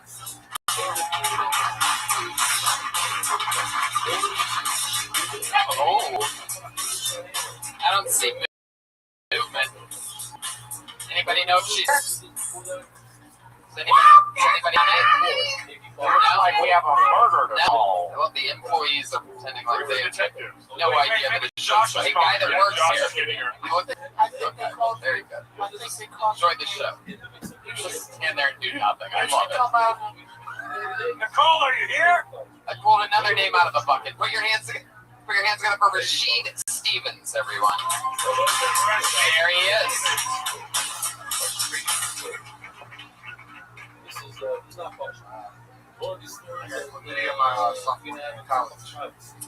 Just like any,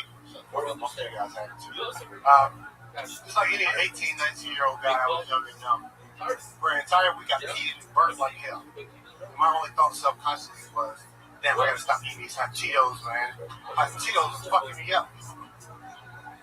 And I had the best friend on my team. He was 6'5", 300 pounds. He was my best person I could find. It was like Andre, man. Embarrassing, man. Every time I pee, it burns like hell.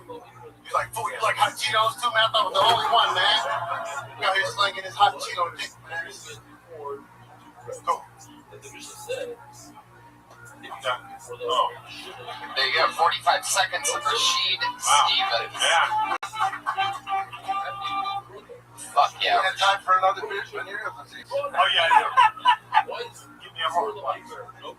So Rashid, let's talk about it. Okay, it's pointless after they sign out. It shows how much time. But we don't need to show that. It's not a thing that ever needs to be shown for sure. So Rashid, how long ago were you a sophomore in college? When did you actually get this? So you say sophomore in college, but nobody knows. You're a junior in college now? When is this? Black don't crack. He's like 47. No, I'm 53. About 3 years ago. 3 years ago. I was playing ball. We got chlamydia in football. Oh, hey, you should have had a helmet on. That was from, I think because in high school I wasn't really promiscuous, but so I got to college. Like men are promiscuous. Yeah, well, women are promiscuous. Well, yeah, they are fucking. Like a man. You don't beat around the bush. I was like, right in it. I was only like 160, 200 pounds right now. I was only 160 pounds, so I mean, it's curious. Then when I get to college, I gained a lot of weight. I was starting vagina. So I was like, okay, cool. So kind of so I ended up getting chlamydia. You said what? Oh.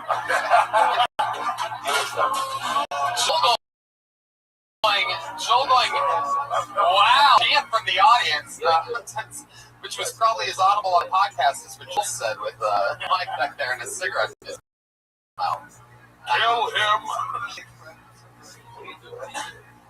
Little soul for a guy like you. You were like it's interesting, when I was in college, there was no age. We used to eat chlamydia for breakfast.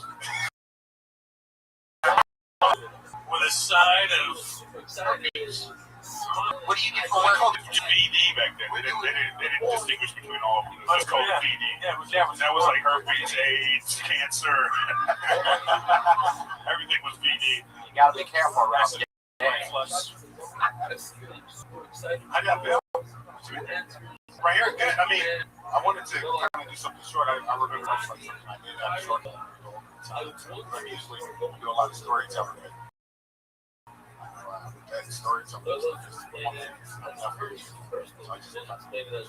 Is this one of the stories that you tell right now that's the answer to this question? I think I just got chlamydia from this story. Rashid, what do you do for work? I do this and what do you do for work? Comedy and you said comedy 3 times. How do you actually make money, Rashid? Film work. Film and comedy. I just wrote, produced, and directed feature film and comedy film. Got an investor. He invested in it. Paid my rent for about 6 months. So the investor paid your rent. Wow. Wait a second. You used the money. Hey, my mom's supportive too. You know what I mean? He gave me $6 grand. He invested in film and gave me $6 grand. $6 grand. Wait, this sounds exactly how a porno company starts. Yeah, I know. Exactly. What did you? Are you in the movie with socks and shoes on? No, back of a bus. No shoes. You pretend to be a gangbanger? Why does he have to be in the back of the bus? Supposed to be in this part of town? No, I don't know what I'm doing here. And the fellas need to talk to you. It's called the back of the bang bus. There he is. There's Joelberg. Yeah, Judge said roar. He said bang bus, though. It's all about it. It's a Rosa Parks porno joke. Rashid, let's talk about it. Where did you meet this investor? You disrespectful motherfucker. Back at the bank bus. Oh, man. Rashid, where did you meet this investor? Oh, there you go. For all of you wondering how to get your big Hollywood script made. Well, no, this one. Swipe up for free. Swipe I need to go to the clinic. You better see if you're going to get penicillin. No, I think those things in there. You do tell long stories. I got to stop, man. Met her on Tinder. Next part. What's up? She invited me to the pool party and she asked me what I want to do. Talk about long story work, you know? Long story what? As in long story genital word, is that better? No. Oh no, the streak appears as though it is ending. Okay. My associate. Rashid, so you're at a pool party. I love that it has nothing to do with the story at all. Entire pool. So you're at the pool, and we know you're not swimming. talking. Those are part of that.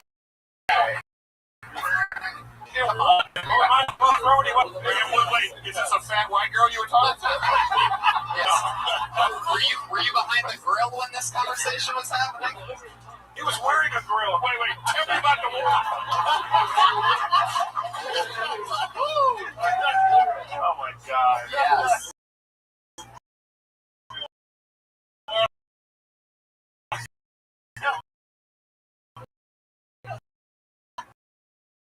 We only see two colors on this podcast.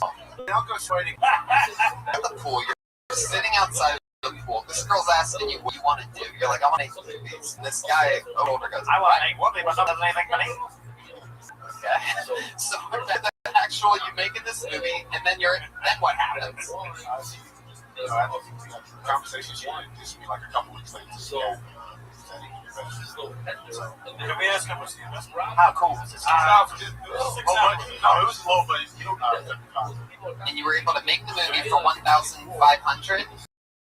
no, 75. 75. Yes, so really it was 75 grand. Actually, it was 81,000 to give an extra 6 grand. Yeah. Exactly. And you got it made out. What's it on? How can we find it? What's the trailer? I just got the trailer on YouTube. But, we're working film Dustin Baker. Wow, look at this. So we have a young lady in the front row who obviously has started conducting her own interview. You can definitely not say another word for the rest of the show, by the way, right? This is a live podcast, you buffoon. Anyway, fucking dummies. I wonder what's happening here with all these microphones and speakers. Fucking people. Fun old tourists. I wonder what part of the Midwest you're visiting from. I love it. Kansas? Am I right? Am I close? I don't give a fuck. Anyway, Rashid. Oh, that's an old school victim. Solving yet another crime. Horse of truth is just... Why? Because, no, it's the horse of truth. Right? It's not a racist thing. However, the monkey of honesty could appear at any point. That was a black stallion. All right, Rashid. Well, I mean, I'm excited. Is that the oldest STD you've ever had? Was that chlamydia? To my knowledge, yeah. You might be infected right now. Just cock block the fuck out of yourself, Rashid. I don't think it matters. I think she's still, Yeah, that's what you want, Rashid. Now Black is tearing again. I'm sure the chick that talks during the live podcast isn't annoying outside of here at all. Yeah, go hit that. There he goes, Rashid Stevens, everybody, your first Kill Tony guy. He's on Twitter at Rashid Stevens. Eric's about to do some stand-up for us, right? I just want to wipe up this chlamydia. No, we're wiping it right by your dick, Eric. Yeah, it's really not good. She talks during podcasts, he talks during movies. They're probably a great couple. Jeremiah Washington. Wow, he's on fire. After a 3-week hiatus. Wow, I just pulled another name out of the bucket. This guy quickly has become one of our favorite characters on this show. Very, very interesting guy who got into the game a little bit late. Put your hands together for Mystery Dan.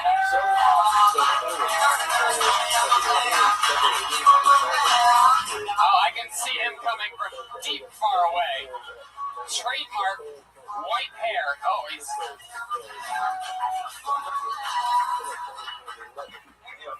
Oh, yeah. Dad, I am so sick and tired of these Star Wars fans and their stupid May the 4th joke. Every year on May the 4th, they dress up in their Star Wars uniform and go around saying, "May the 4th be with you." They think it's funny to mock people who speak with a lisp. I could suck a million dicks and nobody dare make fun of me, but talk with a lisp and it's open season. I decided to get even. So I'm in this bar, there's a bunch of Star Wars fans coming sassing in.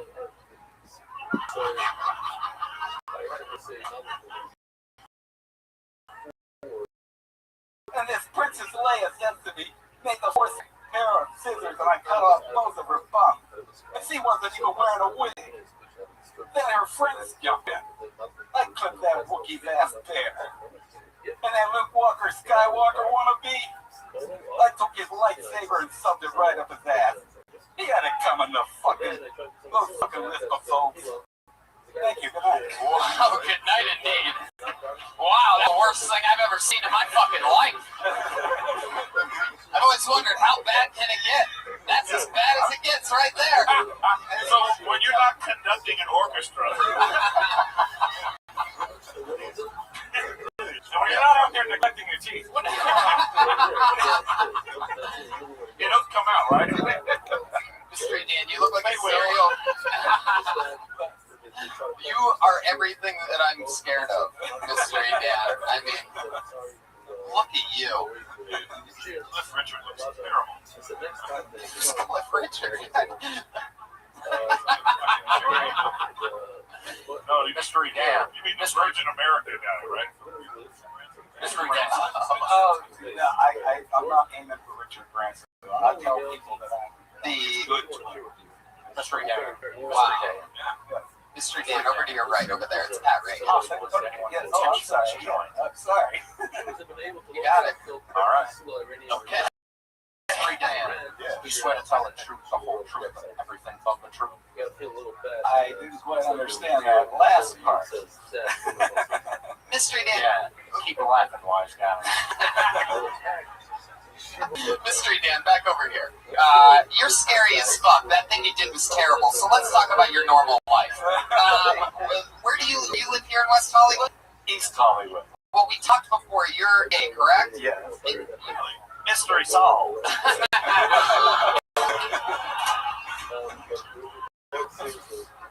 Now, You better be quiet, Jeremiah. This is the ghost of the future.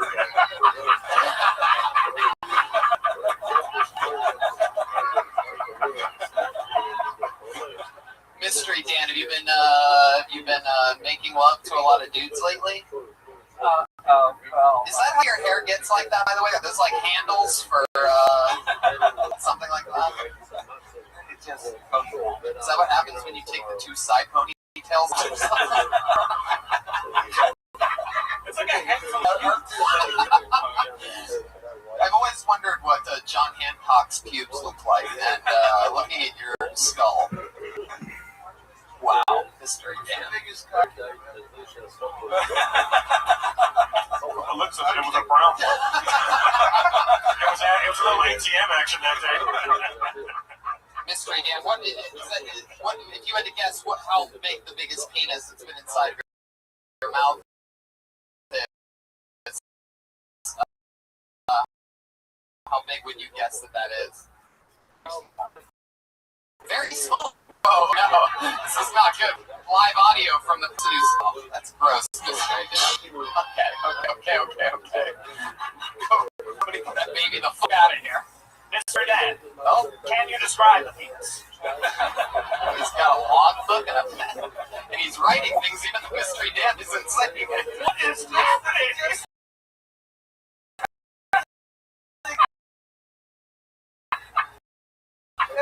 You look like this, Mr. Dan. Can you? Mystery Dan, yeah, why is that always a small penis? I'm very confused. Oh, stop it, maybe a bit. Why am I the big boss? Wait, what does that mean, the top? So you're the fucker. Yeah. So, why would you get the blowjob? You would, I mean, like, but it's said. Oh, it means he eats a lot of ass. Right? You don't have to get that there. No, you don't do that. What about a hungry heart? No one has fun with you. You just straight like, give me this ass, I'm gonna fuck this one. That's it? Your romance is no foreplay? Are you loose? We just go right for it? It looks like cute. It's going down the dirt road. Cock so I'm about doing something else. Isn't it fun when you can hear Pat write what he's saying right in front of you? So you just start something. True improvisation. Well, you know, it's tough. You got a good time, listen to comics riff on show that sometimes I lose what I'm thinking. about. Did it again, right there. That was Dan crashing into a man's ass.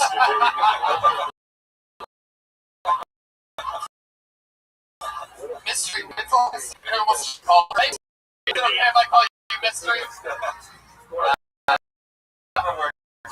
When's the last time you made love to a man? When's the last time you... Okay, thanks. Now, where'd you meet that guy at? Right outside the subway station where I live.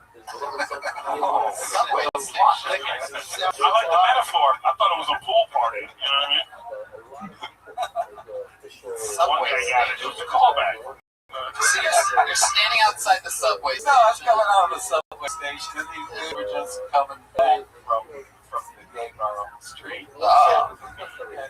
Well, somebody would stop you. How did they know you're gay? I didn't know you were gay. Right, that seems like tough to predict. Because I wouldn't know that guy. There's guys you look at and you go, that fatherfucker right there. You know, like that. I remember you used to be like funny. Remember that? Actually, don't. No. I actually don't. Well, they added a band and sound effects. Well, they gotta make up for it somewhere. So it's that Red Band Kills. oh, come on, Russell taking shots. Sorry. Play sound or something to get him back. Mystery Dan, when you're not on Mount Rushmore... Please, on the scene, that's been a gunshot. Wait, of all the sound effects you can choose from over there, the multitude of sound effects. Yeah, I'm gonna make him do another one out of it. There you go. You can't play with I want them to be in one of those Robin Quivers fucking clear booths in the back of the room. Hey, Robin, let's go to the news. This guy's Mystery Dan, back to you. So what do you do for fun, like when you're not just hiding under people's beds and things like that? Well, I pretty much just do like anything. Bike, gym, I see what you're talking about. 6 weeks is a little bit of a stretch, huh? Nothing better than opening mic. But I have. Greg sounds like an even bubble gas.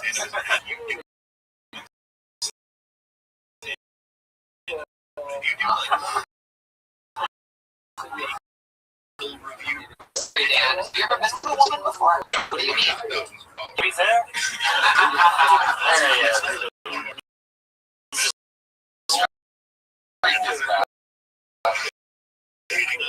So, what do you...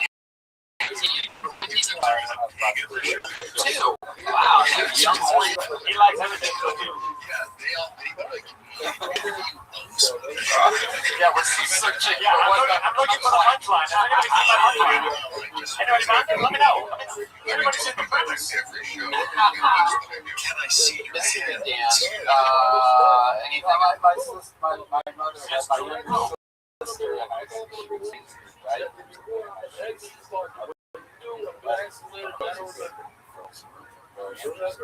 Wow. And that's where it started. Yeah. We're looking at your sister's vagina. It's not like even Yeah. somebody else like you can't slip contagion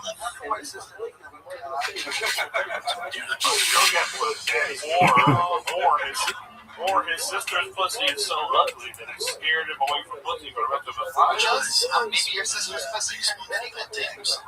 My sister's a player. Oh, really? And I'm guessing is that Mystery Ann? Or... We've subsequently seen her vagina throughout the years. Have you seen it since then? It might have improved. Have you seen her? Do you guys have like the same like hairdo or anything cool? Like anything random? Well, my one sister marries a redhead, and my younger sister Judy. Wow, okay, that's bad because what? You're a Nazi? What's going on here? Mystery Dan, you are an interesting guy. And it's always fun. Why do you go by Mystery Dan? I just kind of thought it was a perfect name because most of my comedies and sketch comedies. I just got that. Oh yeah. Who's one of the characters, Eric? Oh, it's just okay.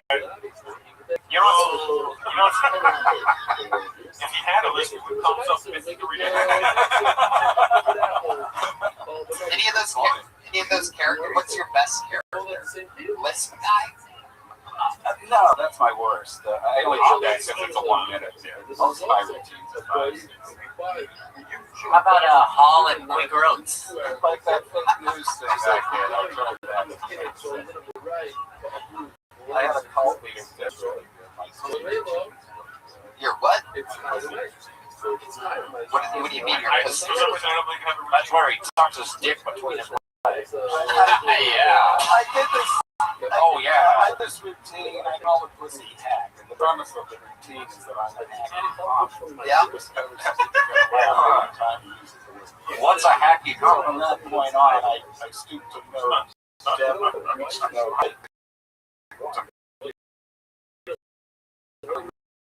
no pussy.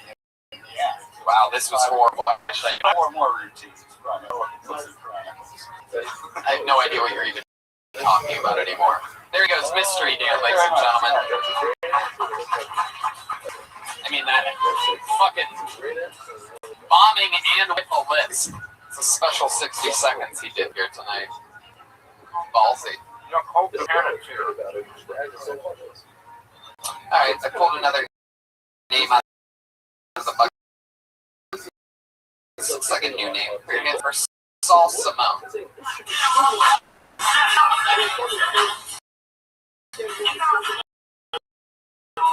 Nicole's here. Is someone coming to this system? Absolute dog shit. By the way, I'm happy to announce you're the first audience to ever hear. I'm going to release it right now. We are making a permanent move to the main room of the Comedy Store this July, so that's going to be interesting. We won't have these problems anymore. Here's Saul Simone, everybody. Breaking news. Saul Simone. Hello. I don't know. You like that? Thanks. What's going on? Just 3 minutes, so. It's a stand-up bit. I actually tell you the truth. I just got a hold of me with my buddy and everything. Stand up. Done a little bit. My people are traditionally funny. Not a lot of Jew fans over here. Anyway, Christ almighty fuck. Let's see. Well, I'm an Orthodox Jew. Right, I gotta go. Yes, fucking Roy's daughter's I don't know. I just moved to LA a little while ago. God, you got like the meanest fucking mug in the face of this place. But ain't this thing. Anyways, yeah, I just moved to the West Coast pretty recently. Been cruising around, checking out the architecture. This is amazing. And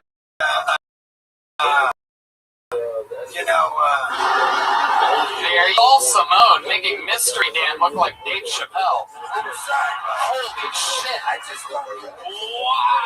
No, relax. Just soak it in. Don't just talk uncomfortably. I thought this was the list to get in the fucking place. I didn't know this shit. I don't believe you at all. Alcohol. We believe that part out of everything. That part makes sense. Listen, every kind of like this goes, sure. This character is the worst. This is a character. This is you? You're so full of shit. It's a bad character. It's like the list guy, the Mystery Dan. Where are you from, Saul? From Providence, Rhode Island. I think all Jews are bad characters. Oh, that's a 50s detective character, Jeremiah. 1940. 1940.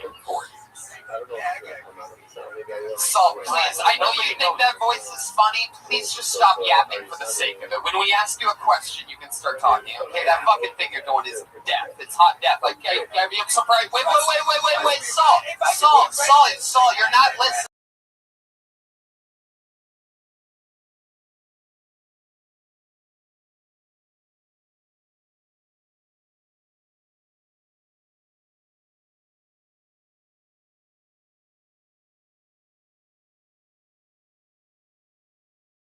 bombs and just bomb? I thought it was the list to get into the bag. Get into the back of what? What were you coming here for? You didn't know there was a show going on. Let me tell you something. The back for decoration, the front was $10. This thing was a sign-up sheet. But it wasn't. You just bombed in front of people. Are you trying to do stand-up? Coffee. So you literally just sign up on things, assuming that it might be a free admission to a show? Let me ask you. I mean, hasn't Israel seen enough bombing, honestly?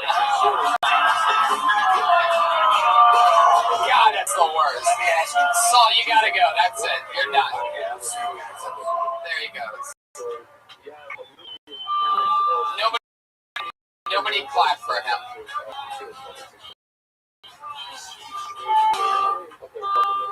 God, is there anything worse than that type of character? Badass. That's no words. Is the phrase, though, Jews run show business or the Jews ruin show business? Just a reminder, I'm Dying Up Here premieres June 4th on Showtime, 10 p.m. Oh, I get it. That's the theme of the night. However, I just pulled another name out of the bucket. This young lady has had some really good sets on this show for Jesse Johnson, everybody.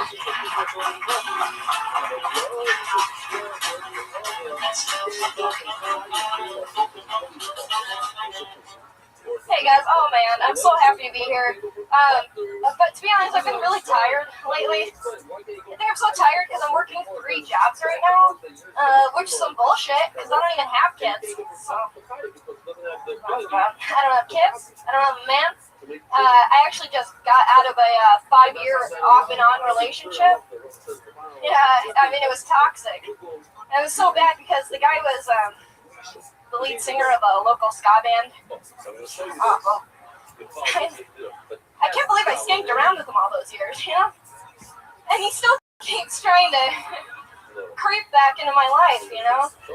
But I think I found a way to tell him off in a way he can understand. Alright, I'm just like,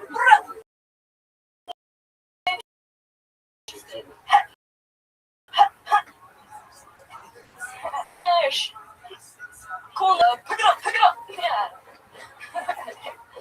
Thank you very much. Jesse Johnson. Exactly 1 minute. And like a goddamn professional. Someone that probably actually wants to do stand-up comedy at some point in their life. That's fun to have you here. How you doing, Jesse? I'm doing so good. Thanks. I'm so glad to be back. You've had amazing luck in the bucket. Yeah, you have. Yeah. You've been here for what, like a month?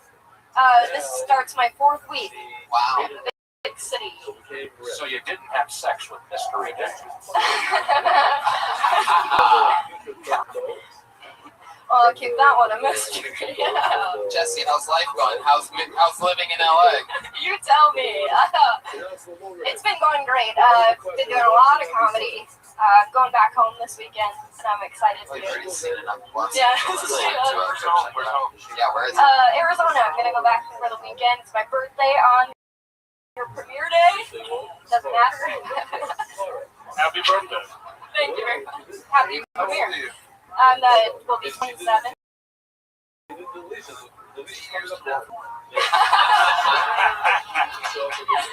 Stretch down on 27. Very nice, Navarrero. Very nice. But seriously, folks. What are you looking forward to doing when you hit some? Do some shows, see my family, see my friends. Basic. A lot of the shows out here. I'm just a Democrat, Tony. I'm just trying to be interesting. Okay, I was wondering when the end of that answer was going to be, and there it was. Do you have a voicemail message on your phone? I don't know. You don't. But you agree, right? Yeah. You don't know what your voicemail is? You don't know if you ever recorded one? Haven't you heard of scientists with the voicemail? I guess not.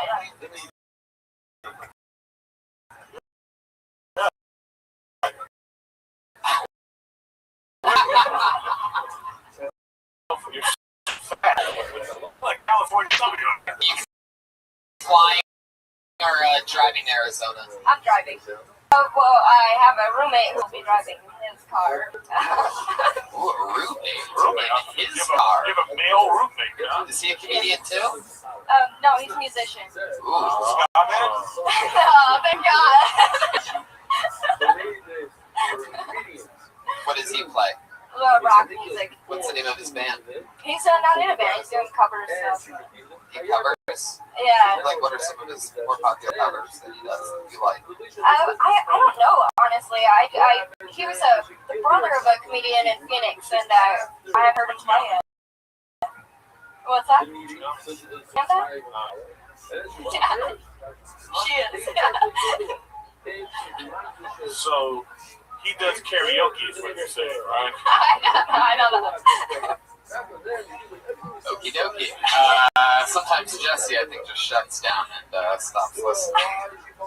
What else about you, Jesse? What else is going on in life? Anything interesting? Work yet? I have a job. I want to get another part-time job. What's your current job? I work at home as a personal assistant remotely. Work at home as a personal assistant remotely. Actually, should. Be more specific, because you're at home yet remotely. So what is that? It's a company that makes e-learning videos. That's you.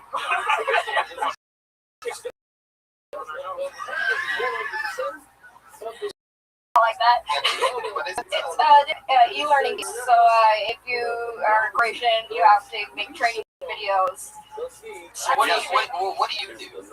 I do clerical data entry, research. Jesse, let me ask you a question. Yes, Detective Reagan over there. You want to hang out after this?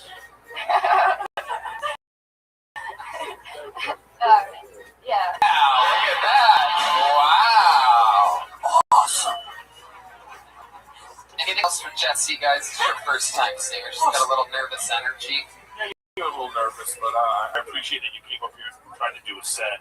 Yeah. I just signed up for all the free shows that I can do. I know it's weird to come up after that nonsense we just saw from the last two. What are you talking about? That was fucking brilliant, asshole. Yeah, just do what you're looking at. Shut up. It was almost it with this too.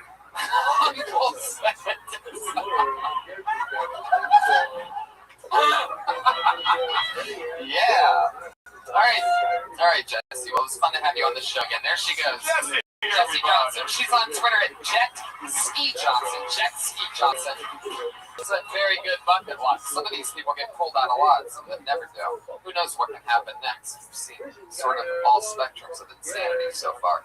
Put your hands together. This looks like another new name. Ray-John Tyler, everybody. Ray-John Tyler.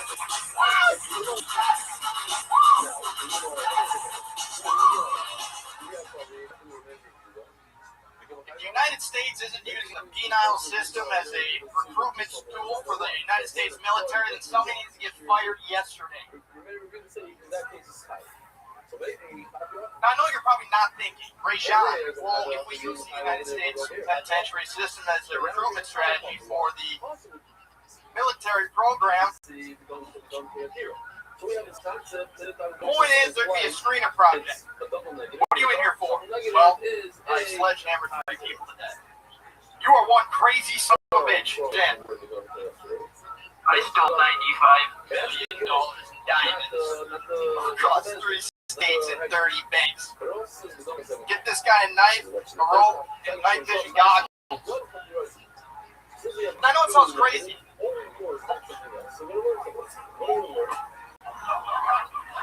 It is crazy.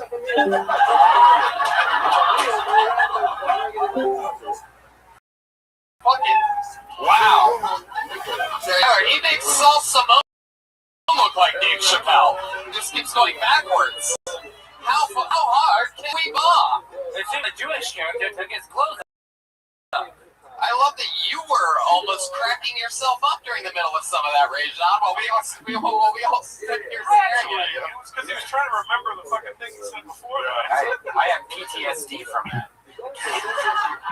Maybe his voice reflected the words you said. I think exactly. I knew where you were sort of going. You just presented it the right way. Ray-John, how long have you been on stand-up? A week. It looked a lot better on paper. Wait, did you describe your set or the length of time? And when you say it looked good on paper, did you draw smiley faces around the jokes or something like that? Like, so where you were getting a better response physically on a sheet of paper than you were in a room filled with human beings packed to the gills? Kind of embarrassing.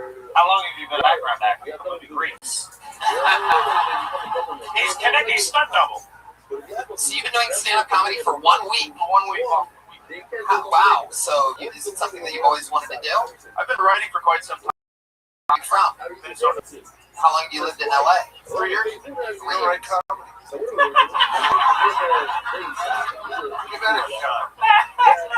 Don, that was a good one. Even on paper, that was a good one.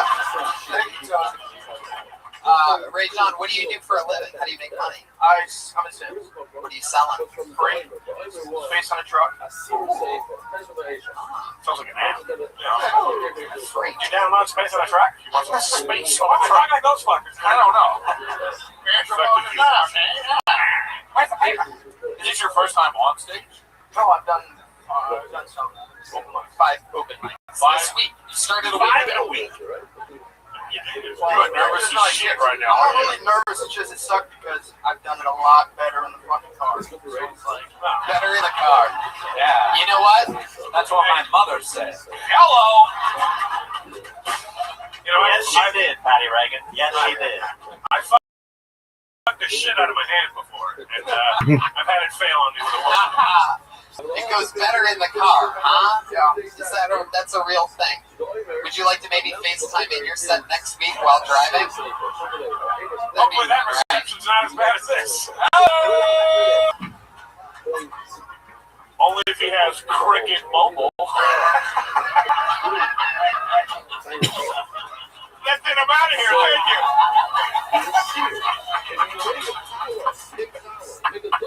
So, selling freight. How's your love life going, Ray John? You have a smooth little, like, what is that, French, Ray John? French, yeah. I was surprised that you concentrated. Yeah, well, I'm a fucking really smart guy. Ray John, so... Yes. When's the last time you had a girlfriend? Minnesota? Yeah, Minnesota, yeah. Have you dated in the 3 years that you've been in LA? Yes, I have. Like, when's the last date you went on? What'd you do? We went to the Grove. You went to the Grove? Yeah. Oh, Jesus, that's terrible. That was not a good idea. Did I fuck her? No. You know, was that date idea? First date. Was that date idea to go to the Grove better in the car too?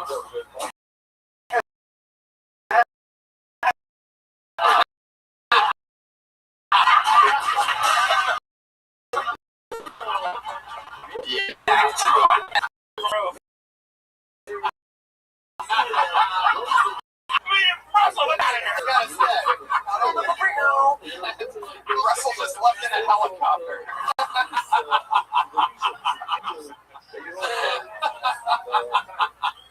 Okay, Ray John. So you went to the Grove. Did you see a movie or something? That's a really, really bad idea. And I live right next to there, and I'm telling you, I see that happen. I see people. It's so clear when people are on these janky first dates. It's hilarious. Well, if the plan was to eat at the farmer's market, Not a good idea. That either. It's a fancy food court. It's a fancy food court. yeah, we did go to the movies. We saw the new motion picture. What did you see? What did you see, Ray John? I want to talk about how I've never met a white Ray John before. Hi. That's the elephant in the room, you know what I mean? My fucking name is Ray John. He's fucking Black Kim Kardashian. I get the name Ray John. It was named after hockey player. Which one? Ray John. So apparently, if you're white and your name Ray John, you have to carry that on to another. You know, I have a friend who's middle name is actually Ray John. Joel Jimenez. Ray John is what they call the puck in Quebec. Wow. Back to the. It's a long walk back to that. I'm not moving. You know, he's got time to think about it. He's got to walk from there. He went in the car for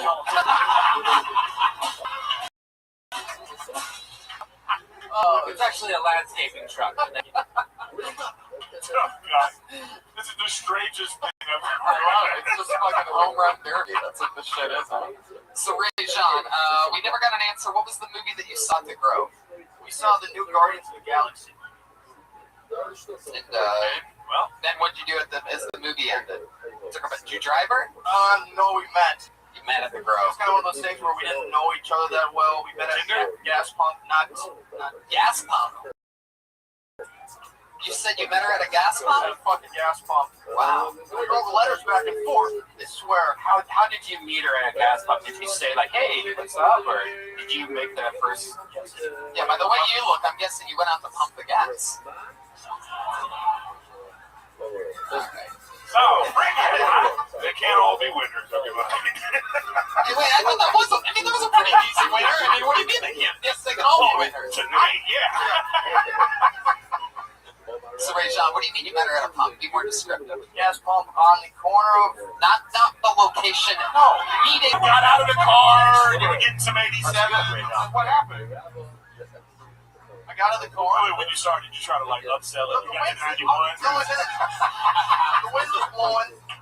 Wind was blowing. Yeah. Nice day, nice sundress. And I'm like, damn, she's good. So, she's good looking. And you. And then what do you do? I said, excuse me, I know this is very weird, but how are you? I don't know what it is. Something like that. Wow. That's usually the line. You should open with the military and the jails.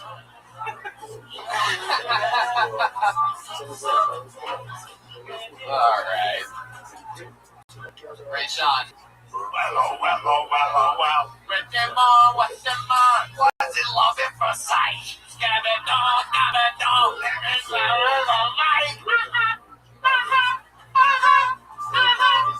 This party is out of control. Look what you did, Ray John. Tell me more. All right, Jeremiah, that's enough.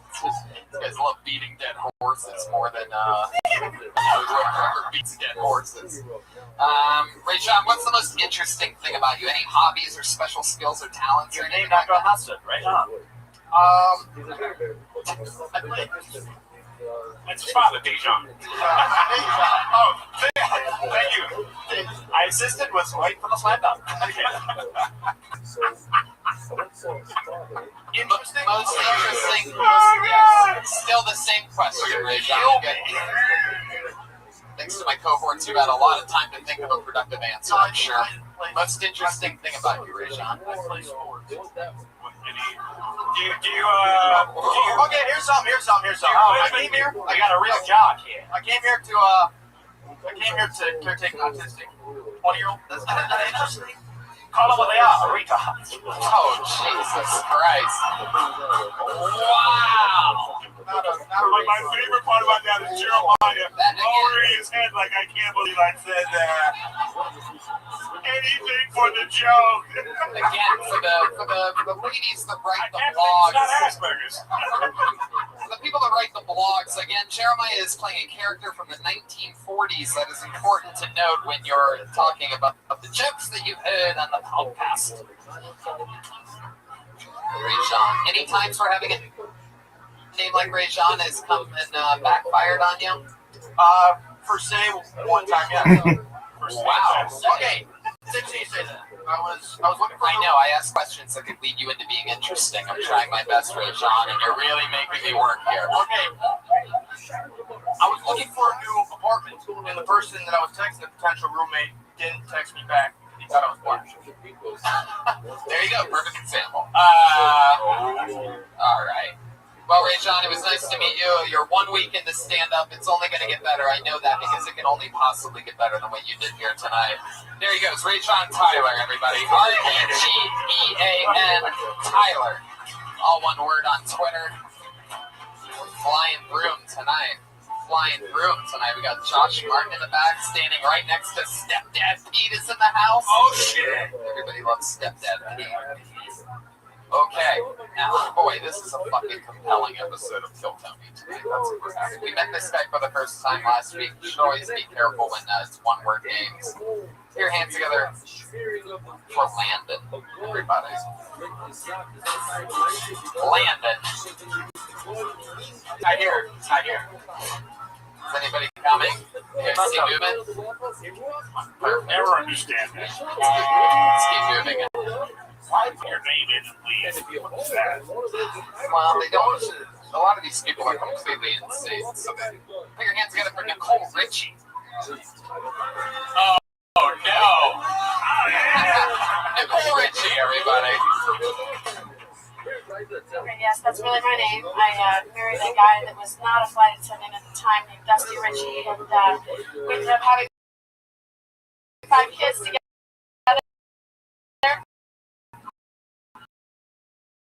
And then he took off to be a flight because they think he's all gay. We really are married. We live in a trailer in an RV park in Oregon. Sure do, with 5 kids. 15, 14, 8, 6, and 2. And I get to stay home all the time. This is my first 5, 10 years. So we're coming here, and he's so excited I'm here, and I'm supposed to tell you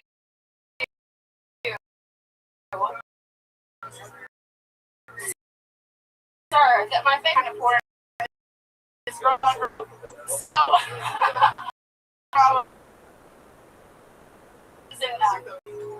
and he's not gay. Related to life. Okay, Nicole Richie. Now this is actually interesting. This is a goddamn anomaly. Let me get this right. You're going to talk into that microphone the whole time. This is your first time ever performing anything with a microphone, right? Yes. Okay, so let's just take note that she...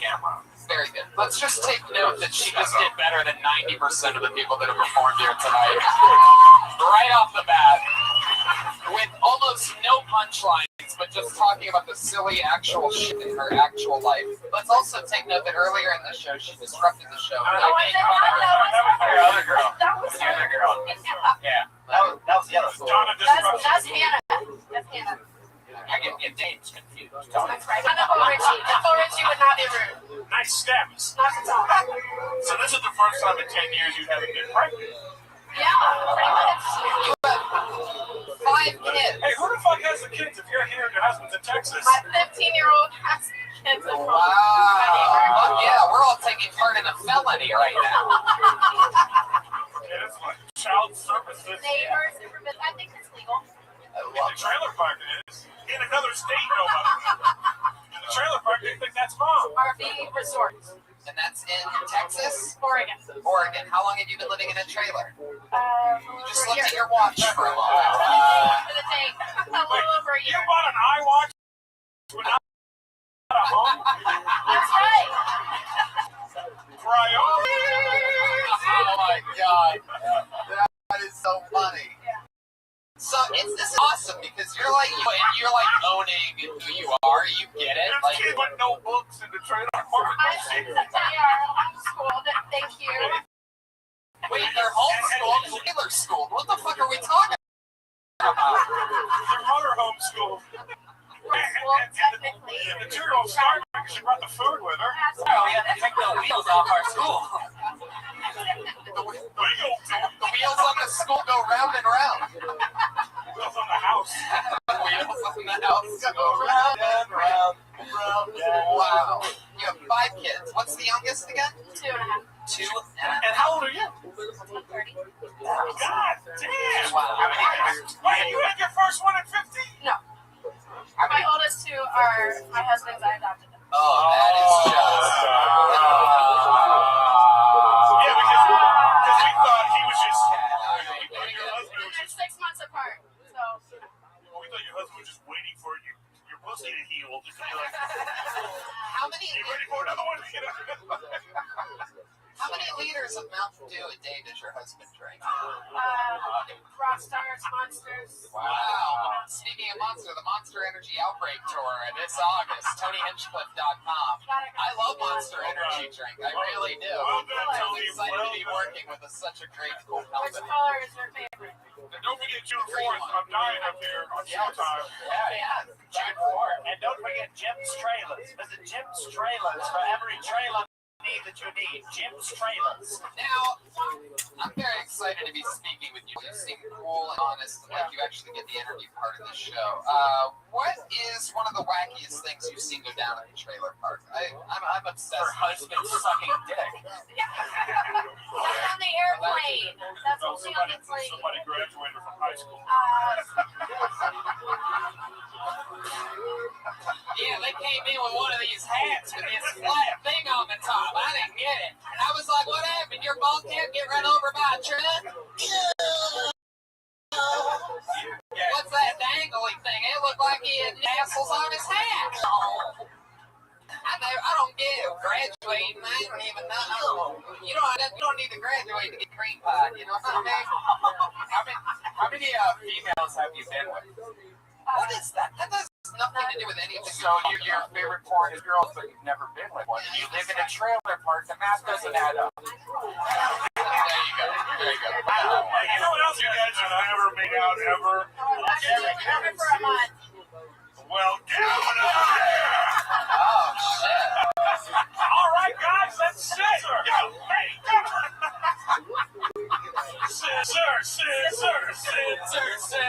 All right, this party's out of control. Oh, shit. Nicole, do your kids, I think that all queers go to hell. Unless, oh my God, all right. dude, unless they're too attractive, like, oh, what do you think out? What you will do?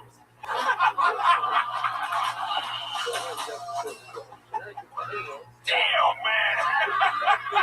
Nicole, The hammer.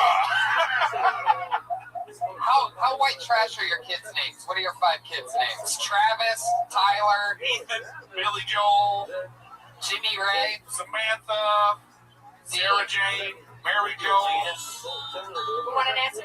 Bilbo. You done guessing? Yeah. Come on. Keith, Kevin. Yep. No. Okay, tell us. Hannah, Chase, Elle, Mason, Luke. Chase is the most white trash name out of them all, right? Like any Chase you've ever met is one of those little rat tails, right? Like little baby ponytails. No, he doesn't. He lives in Texas. How many mullets? The other one's all live with us. Oh, Chase is the one who went to Texas. He stayed in Texas Oh, with his mom. Yeah, he lives with his mom. So he and Chase are 6 months apart. Oh, wow. You have, so you're raising yours? No. You misunderstand. Oh. You have children. Me? No. I live my dreams. How long does it take? How long does it take to have a baby? 9 months. Oh, 9 9 months. Baby bump. And so there's 2. I got it. Sometimes I get the episodes of Jerry Springer confused in my head. Yeah. So this guy spread his seed all over trailer parks all over America. Hell yeah. Hey, so when the first guy was talking about chlamydia, were you like, chlamydia now? No, there's an application process to date somebody in a trailer park. So you hand it out. You're like, have you had an STD? Yes. Okay, you go to that trailer park. Oh, you guys are the classy trailer park? Trailer park, that's right. Or the RV resort. I can't tell if this is true or not, and I'm in Texas. What part of Texas is this? Well, I'm from Texas, but I live in Oregon. What part of Oregon? Like the middle of nowhere? I live on the base of Mount Hood, so Welch's. Good meth out there. There is a lot of it. A lot of meth. A lot of meth. Now, what is your current? What does he do for work? It's a flight attendant. That's right. So what airline? What airline? Southwest. Of course. Does he sing and do the thing? You do that or Spirit. Often, I don't think. He might shake his ass. You know what? You've been 8 times. He's not shaking ass better than any white boy I've ever seen. We don't even know Better than a black girl. I mean, like, there was a picture of him up here or something. Better than I can. Like, it's crazy. I don't believe it. So what you're saying is he's a little bit light. I'll bring him next time. Got some sugar in the tank. I don't know. All right, Nicole. Tell us, you have any hobbies or anything like that when you're not raising kids? What do you do for fun? That's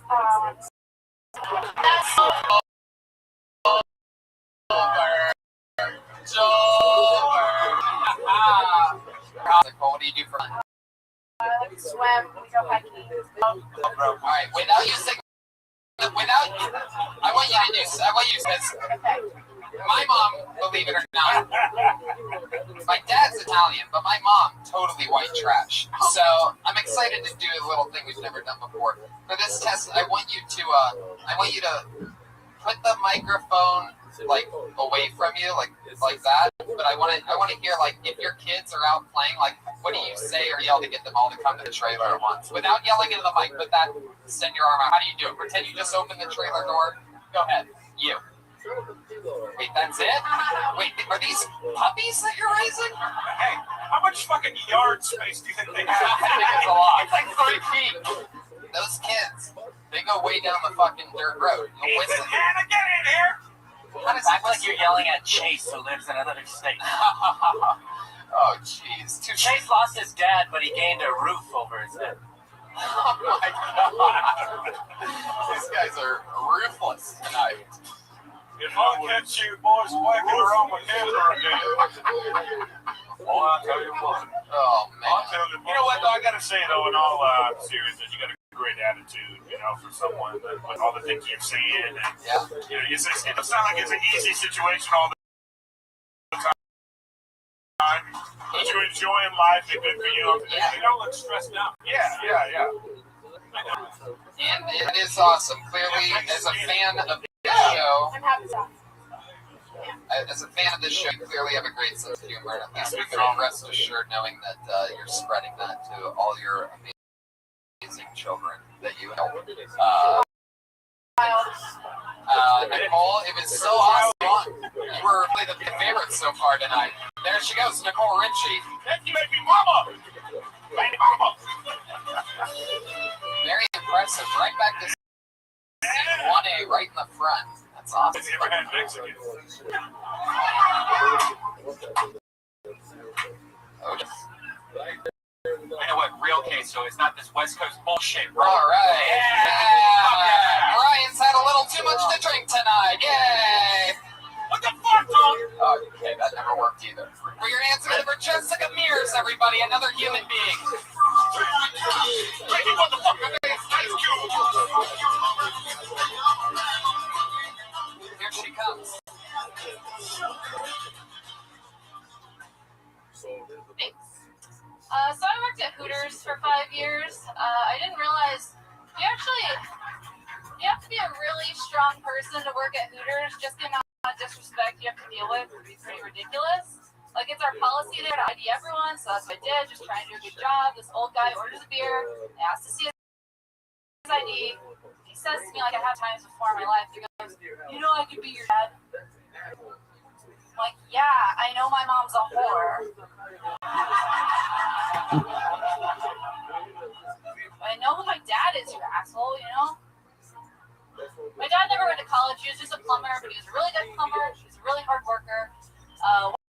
One day he got a really good job traveling all over the world building nuclear power plants. It's like crazy inspiring. Do you know what his secret to success was? He abandoned his family. This has about a minute, huh? That is right. Fuck yeah. Wait a second. Did she actually tell real jokes? I know. What's happening? What is that? That was very nice. Very nice. Like this is. Calls to come in here and be funny. With those Hooters. Jessica, you really do have gigantic boobs. Are those real? Smoking like a true clapper. I like to say that nothing in life that's perfect is ever real. Wow, that's a sad outlook. My wife actually very intense. Oh, that was actually a very braggadocious comment. I think it was politically.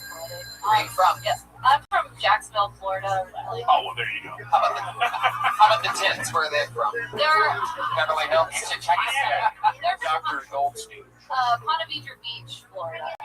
Ooh, Ponte Vedra. That sounds like the discount boob job place, right? I wouldn't fit one free. Did you get under the muscle or above the muscle? Under the muscle, through my armpit. Interesting. Oh, so you didn't fuck up the nipples. Right.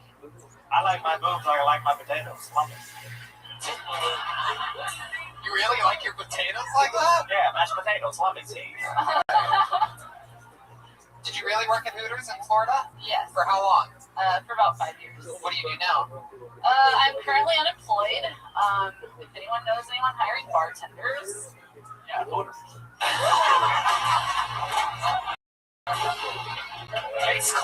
That's Patty motherfucking Reagan. It's actually real sad. I went back and applied to Hooters. I think I'm too old to work there now or something. Not with those new tits. Show them the tits. I got the tits, and then started working at Hooters. How did Hooters pay off the tit money? No. Big tits, yes. I worked at Hooters and it took me 4 years to save up food money. Oh, so you already worked at the titty place. Yeah, I got a job off my personality there. Now this is interesting because a lot of girls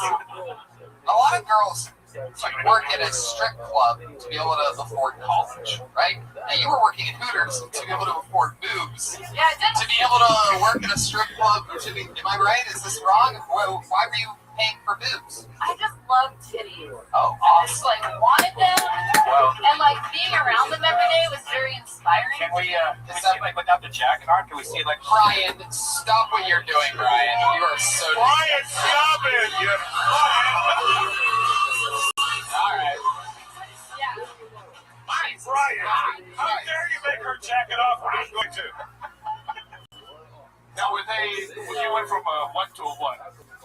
Like a 34B to 30. That was a nice size for a girl to a woman, right?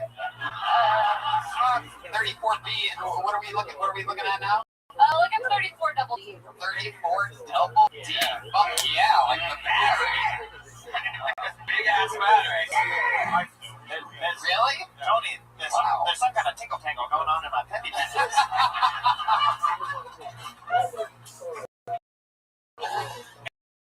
These boy pots are getting itchy. We all have my name. Compass is pointing to the scene of the crime. Coming off is that way. Wow. Yeah, I don't know.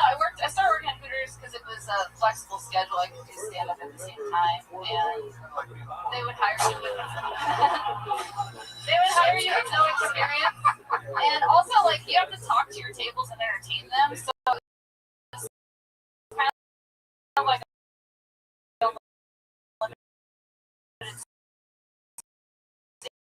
time. They'll listen to you.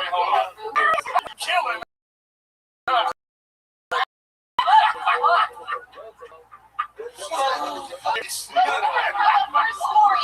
The first 4 years I didn't have the boobs. Oh, okay. That's true. And then you came in with the boobs, and then that's when. And that's when I was like, I'm too good for this place. Wow. Isn't that a perfect example? Yeah, you quit and you walk in the office and go, these tits on the walk in.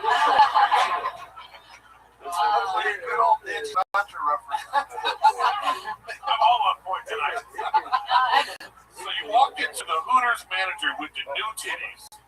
And he was and you said unemployed is better than Hooters with these titties? I left there to bartend for the PGA Tour. The PGA Tour.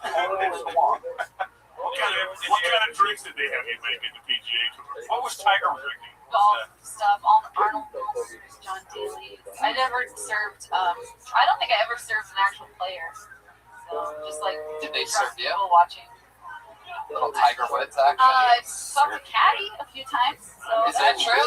Yeah. A caddy or in a caddy? A caddy in a car once.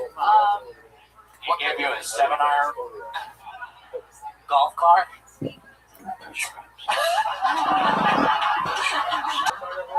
he have a Volkswagen Golf?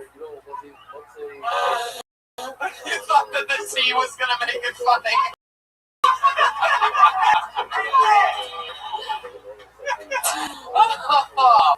Wow, Jessica.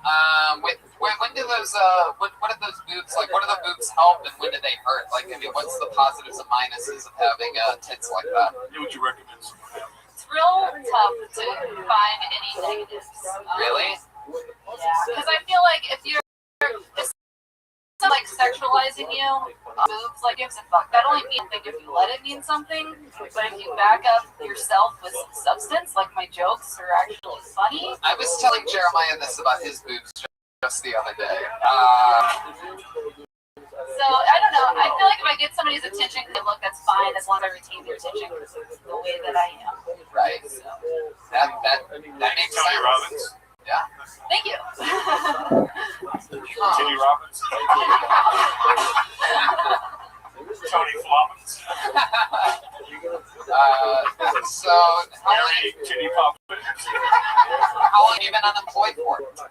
Since the middle of March. Middle of March, so you're running out of money eventually. Yeah, I was on the show before when I was traveling. Oh, wow. This is... Yeah, you should. So I sold the RV, and I've been living off of that, and I am running out of money. But I had shows in Texas and Florida that I lined up when I thought I was going to be there for work, so I figured I should go do those shows and then just lose money. And now I'm back and don't have any shows, and don't have a job, so I've got to get on that. So. He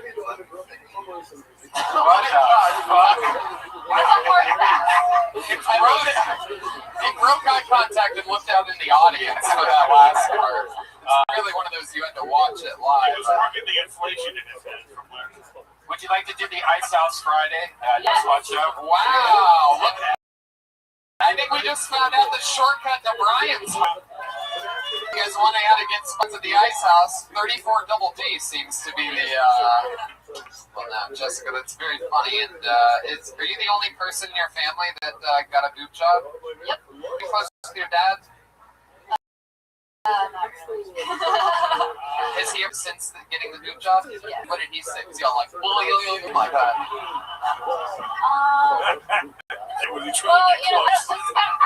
My dad's favorite restaurant was Hooters. So he's like exceptionally proud of me. And He really took you under his wings. It's a Hooters joke. Have you played these Hooters? The Hooters on Hollywood, Sunset Boulevard or Hollywood Boulevard? Have you played that? You should try it. Great mic. It's every Wednesday. Yeah. Check it out. I just tone it down, man, over there. Hollywood and fucking transparent motherfucker. You know, proper. I have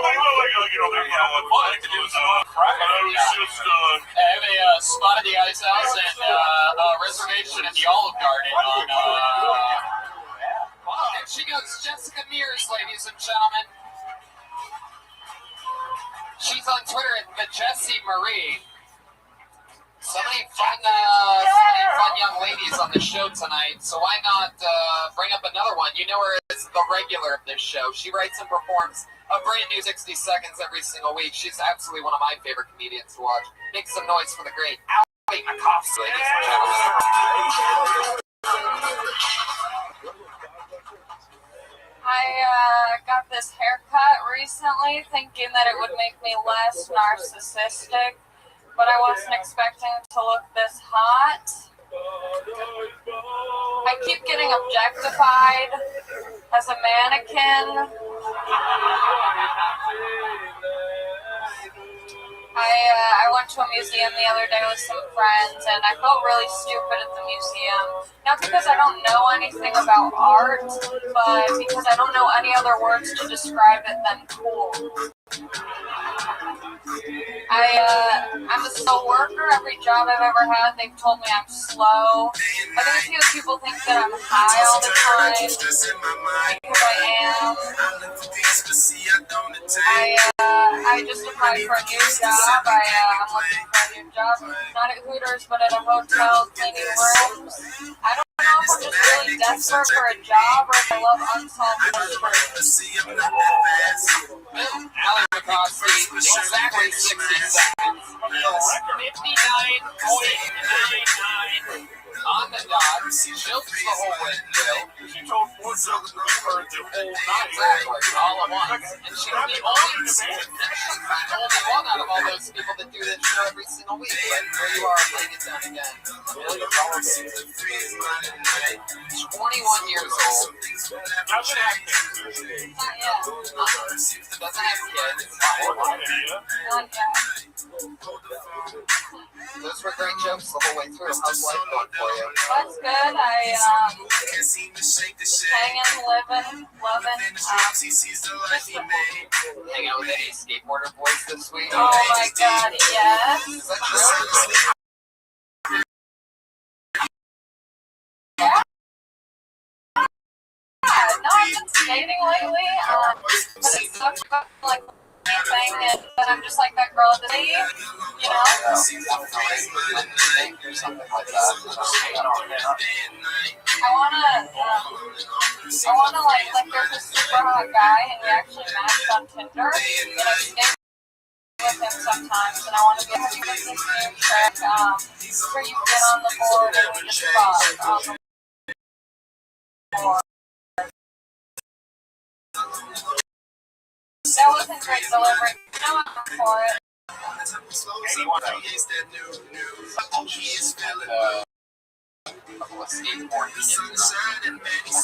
Yeah, I just deleted it. Yeah, I did it great. Well, because I matched with that guy, and then I was like, this isn't gonna go anywhere.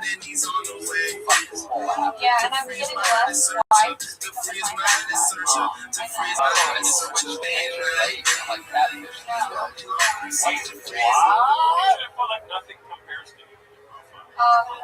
my latest bio was all of these pictures are 20 years old. You should have a picture of you ripping up the picture of the Pope. Yep. Sinead O'Connor references the whole way around. Do you feel like you're going to keep the hair for a while? Yeah, I like it. Yeah. So keep it, I mean. What next week she'll be like, okay, I'm just going to grow this back right now. Yeah, no, I keep shaving it. I like it shaved. It's nice. So do I, but, you know.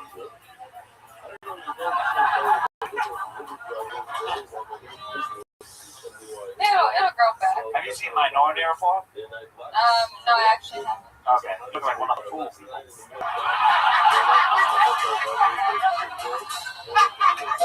Take your word for it. You know, I took Allie on the road. Oh my god. True? Yeah, last time I was on this show, I tell everyone. What you end up doing together? So we did the Ontario Improv, and boy, did I